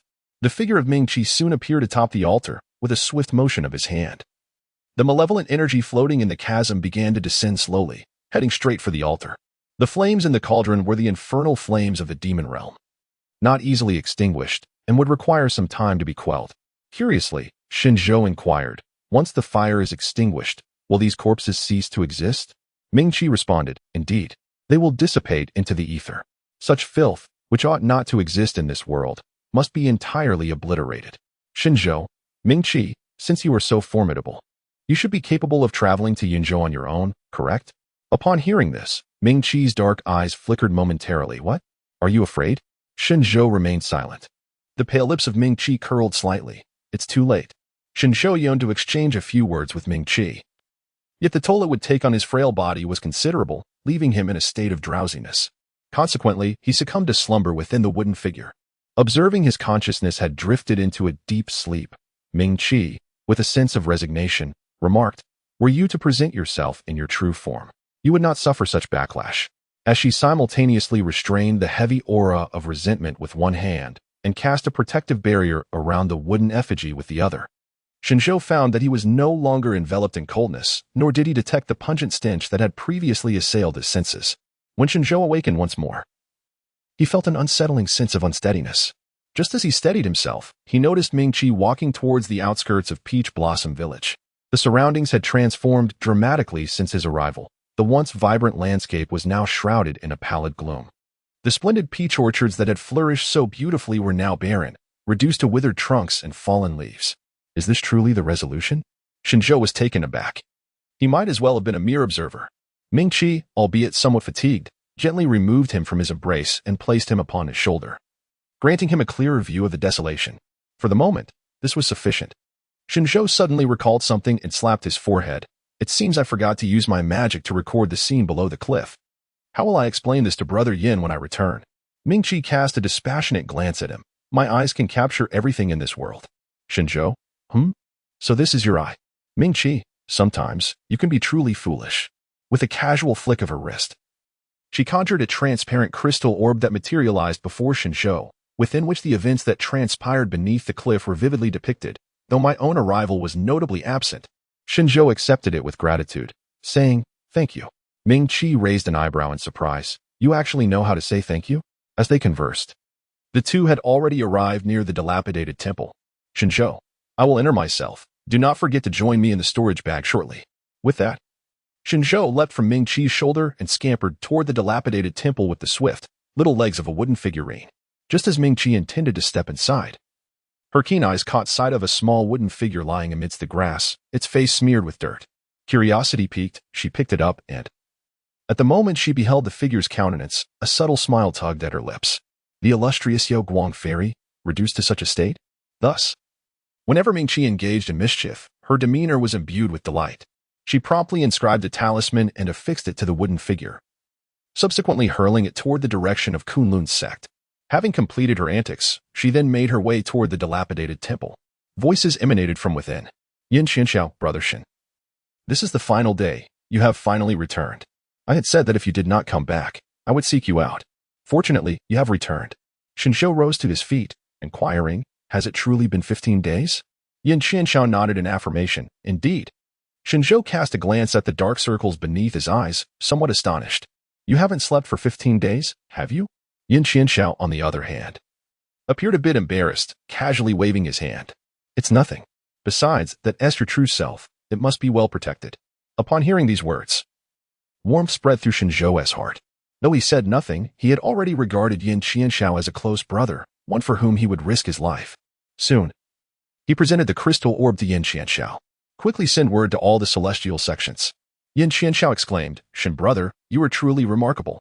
As he grasped the crystal orb, he swiftly beheld the scenes within, then immediately employed his magical arts to duplicate the information and relay it to the various celestial sections. The demon realm was indeed becoming excessively rampant. Shen Zhou, indeed, we can no longer afford to delay. We must hasten to Yuzhou. And what of Taohua village? As for those mortals, rest assured, I have temporarily rescued them, and they have returned to their homes.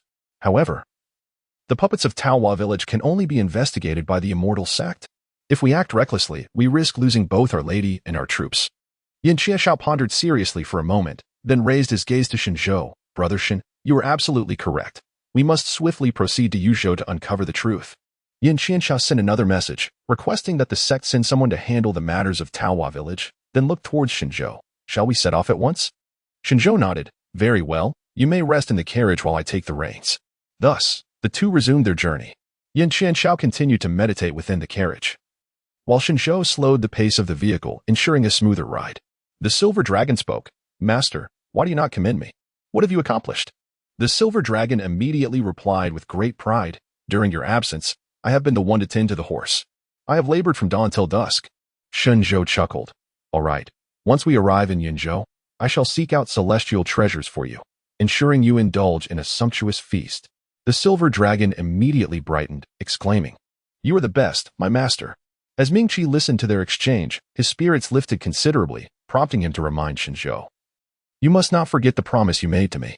Shen Zhou, very well, consider this my compensation for you at the bottom of the cliff. But what is it that you desire? Just as it is now? Mingyue, what? Are you dissatisfied? Shen Zhou, not at all. I merely thought that when we reach the next county, I could first procure a beautiful outfit for you, and then carve according to that design. If you do not fancy it, then so be it. Upon hearing this, Mingyue felt a fleeting ripple in her heart and awkwardly replied, Who said I do not like it? I shall acquiesce to your suggestion.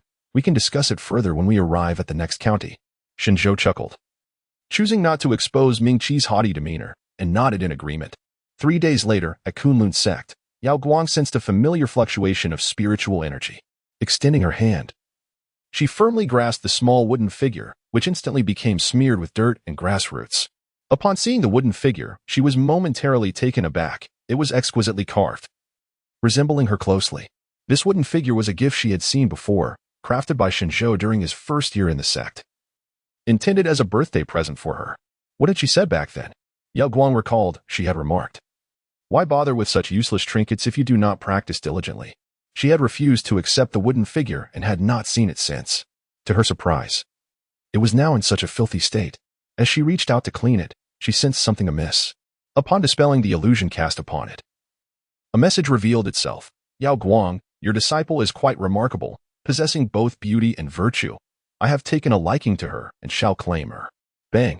In an instant, Yao Guang's gaze turned icy, and she struck the distant rockery with a powerful palm, causing a tremendous sound. Chapter 86, Descending the Mountain to Find Shen Zhou? The entire Mingyue peak trembled, startling several disciples. As they pondered what had transpired with their master, Yunji and Qingwu received a summons to come to Hanmei residence. The two did not dare to delay and hurriedly made their way there. Master, have you summoned your disciples for an urgent matter? Yao Guang inquired. Ji, it has been many years since you last returned home, has it not? Yunji was taken aback, unsure of the significance of Yao Guang's question, yet she nodded. It has been 3 years. Your father wrote recently, expressing a desire to host a coming-of-age ceremony for you as you approach your wedding age. You should descend the mountain and return home. Yunji was bewildered but, being still a child, quickly grew excited. Really? Master, are you permitting me to descend the mountain? Yao Guang replied calmly. Yes. I shall have your senior sister Qingwu accompany you. Though Qingwu did not understand why she was to accompany Shi, she complied with her master's order. Master, will you attend my coming-of-age ceremony? Ji asked, her face filled with anticipation, yet her heart held little hope, as master had never visited the royal family. She knew her father had pleaded fervently for her acceptance into the sect, even leveraging significant connections to secure it. To this day, Yun Shi remained unaware of how her father had persuaded master to accept her. Though curious, she had refrained from questioning Yao Guang over the years. Thus she did not harbor expectations that Master would attend. "Yes, I will," Yao Guang responded. Yunji was stunned, and even Qingwu stood dumbfounded. None had anticipated that Master would agree. The two exchanged incredulous glances. "Qingwu," Yao Guang called. Qingwu quickly lowered her head. "Master, you are to attend not only the coming-of-age ceremony but also to address two other matters. Master, please command us." After approximately half an hour, the two finally emerged from Hanmei residence. Yunji was elated. "We can descend the mountain. My coming-of-age ceremony is in half a year. You must not forget to prepare a gift for me, senior sister." Qingwu smiled and nodded. "Rest assured, senior sister will not forget."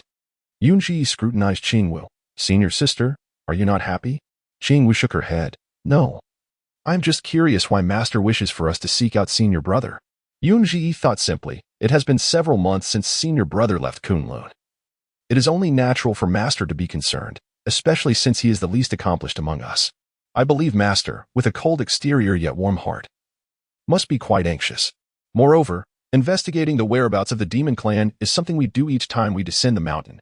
What are you worried about, senior sister? Upon hearing this, Qingwu shook her head. "It is nothing. You are right. Let us quickly gather our things and depart." "Very well. We shall descend together in 1 hour." Qingwu nodded, and the two went their separate ways. However, as Qingwu passed by Shen Zhou's Qifeng courtyard, she suddenly recalled the figure she had seen in the courtyard days prior. She recognized Master's ethereal presence at a glance. Previously, Qingwu had believed that Master held disdain for Shen Zhou, but if that were true, why would she visit his courtyard after his departure? How ironic. When she heard Master instructing them to descend the mountain to find senior brother and take him to the kingdom of Dejiang, Qingwu couldn't help but wonder if Master's mention of Ziyi's coming-of-age ceremony was merely a pretext. Was the true intention to have them seek out senior brother, so that when the ceremony arrived, Master could finally meet him? Realizing this, Qingwu broke into a cold sweat. How could this be possible? Master had always seemed to dislike senior brother. Yet, simultaneously, she felt a tightness in her chest, a sensation she could hardly articulate.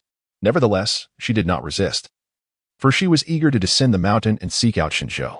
During the days of Shen Zhou's departure, her mind became increasingly unsettled, her temper grew noticeably irritable, and she often found herself reminiscing about the days spent on the bright moon peak with him.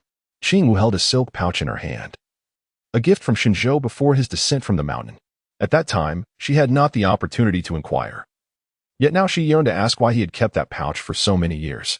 Did the withered osmanthus blossom hold a different significance for him?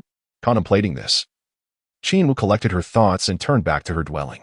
Yao Guang, adorned in garments of snow, with her long, dark hair cascading casually over her shoulders, stood tall and graceful. In her hand, she clutched the amber jade pendant she had once bestowed upon Shen Zhou. This pendant was meant to protect him from malevolent forces.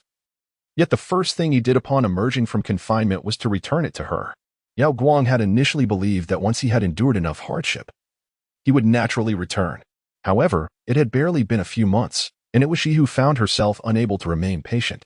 Yao Guang's exquisite phoenix eyes fluttered shut momentarily. Had she known it would come to this, she might have chosen to punish him with another term in confinement. Nevertheless, she had already sent Qingwu and Shiyi to seek him out, and surely Shen Zhou would understand that his master had humbled herself. The grip on the jade pendant tightened, turning her fingers pale. Suddenly, a subtle wave of spiritual energy stirred, causing her to open her eyes. Outside the cold plum abode stood Shou Qinshi, who was now holding a bowl of porridge and knocking on her door. "Master, master, are you there?" Yao Guang replied. "What is it?" Seeing that the door to the cold plum abode remained shut, Shou Qinshi bowed earnestly. "Master, I have prepared lotus seed porridge and wish to." Yao Guang interjected, "I am currently on a fasting regimen." Shou Qinshi was taken aback. "Master." Yet he could not advance any further. He was perplexed. He had previously enjoyed meals prepared by Shen Zhou and occasionally tasted his own cooking, never understanding the notion of being turned away. However, since Shen Zhou's departure, aside from the occasional reprimand regarding their studies, he had not set foot in the cold plum abode. Did this mean that Master had become utterly disappointed in him solely because of Shen Zhou? Regardless of Shou Qinshi's thoughts, he ultimately had to leave. A month passed. Shen Zhou arrived at the borders of Luoyan City and, upon entering, immediately took residence in an inn within Maple Forest Town.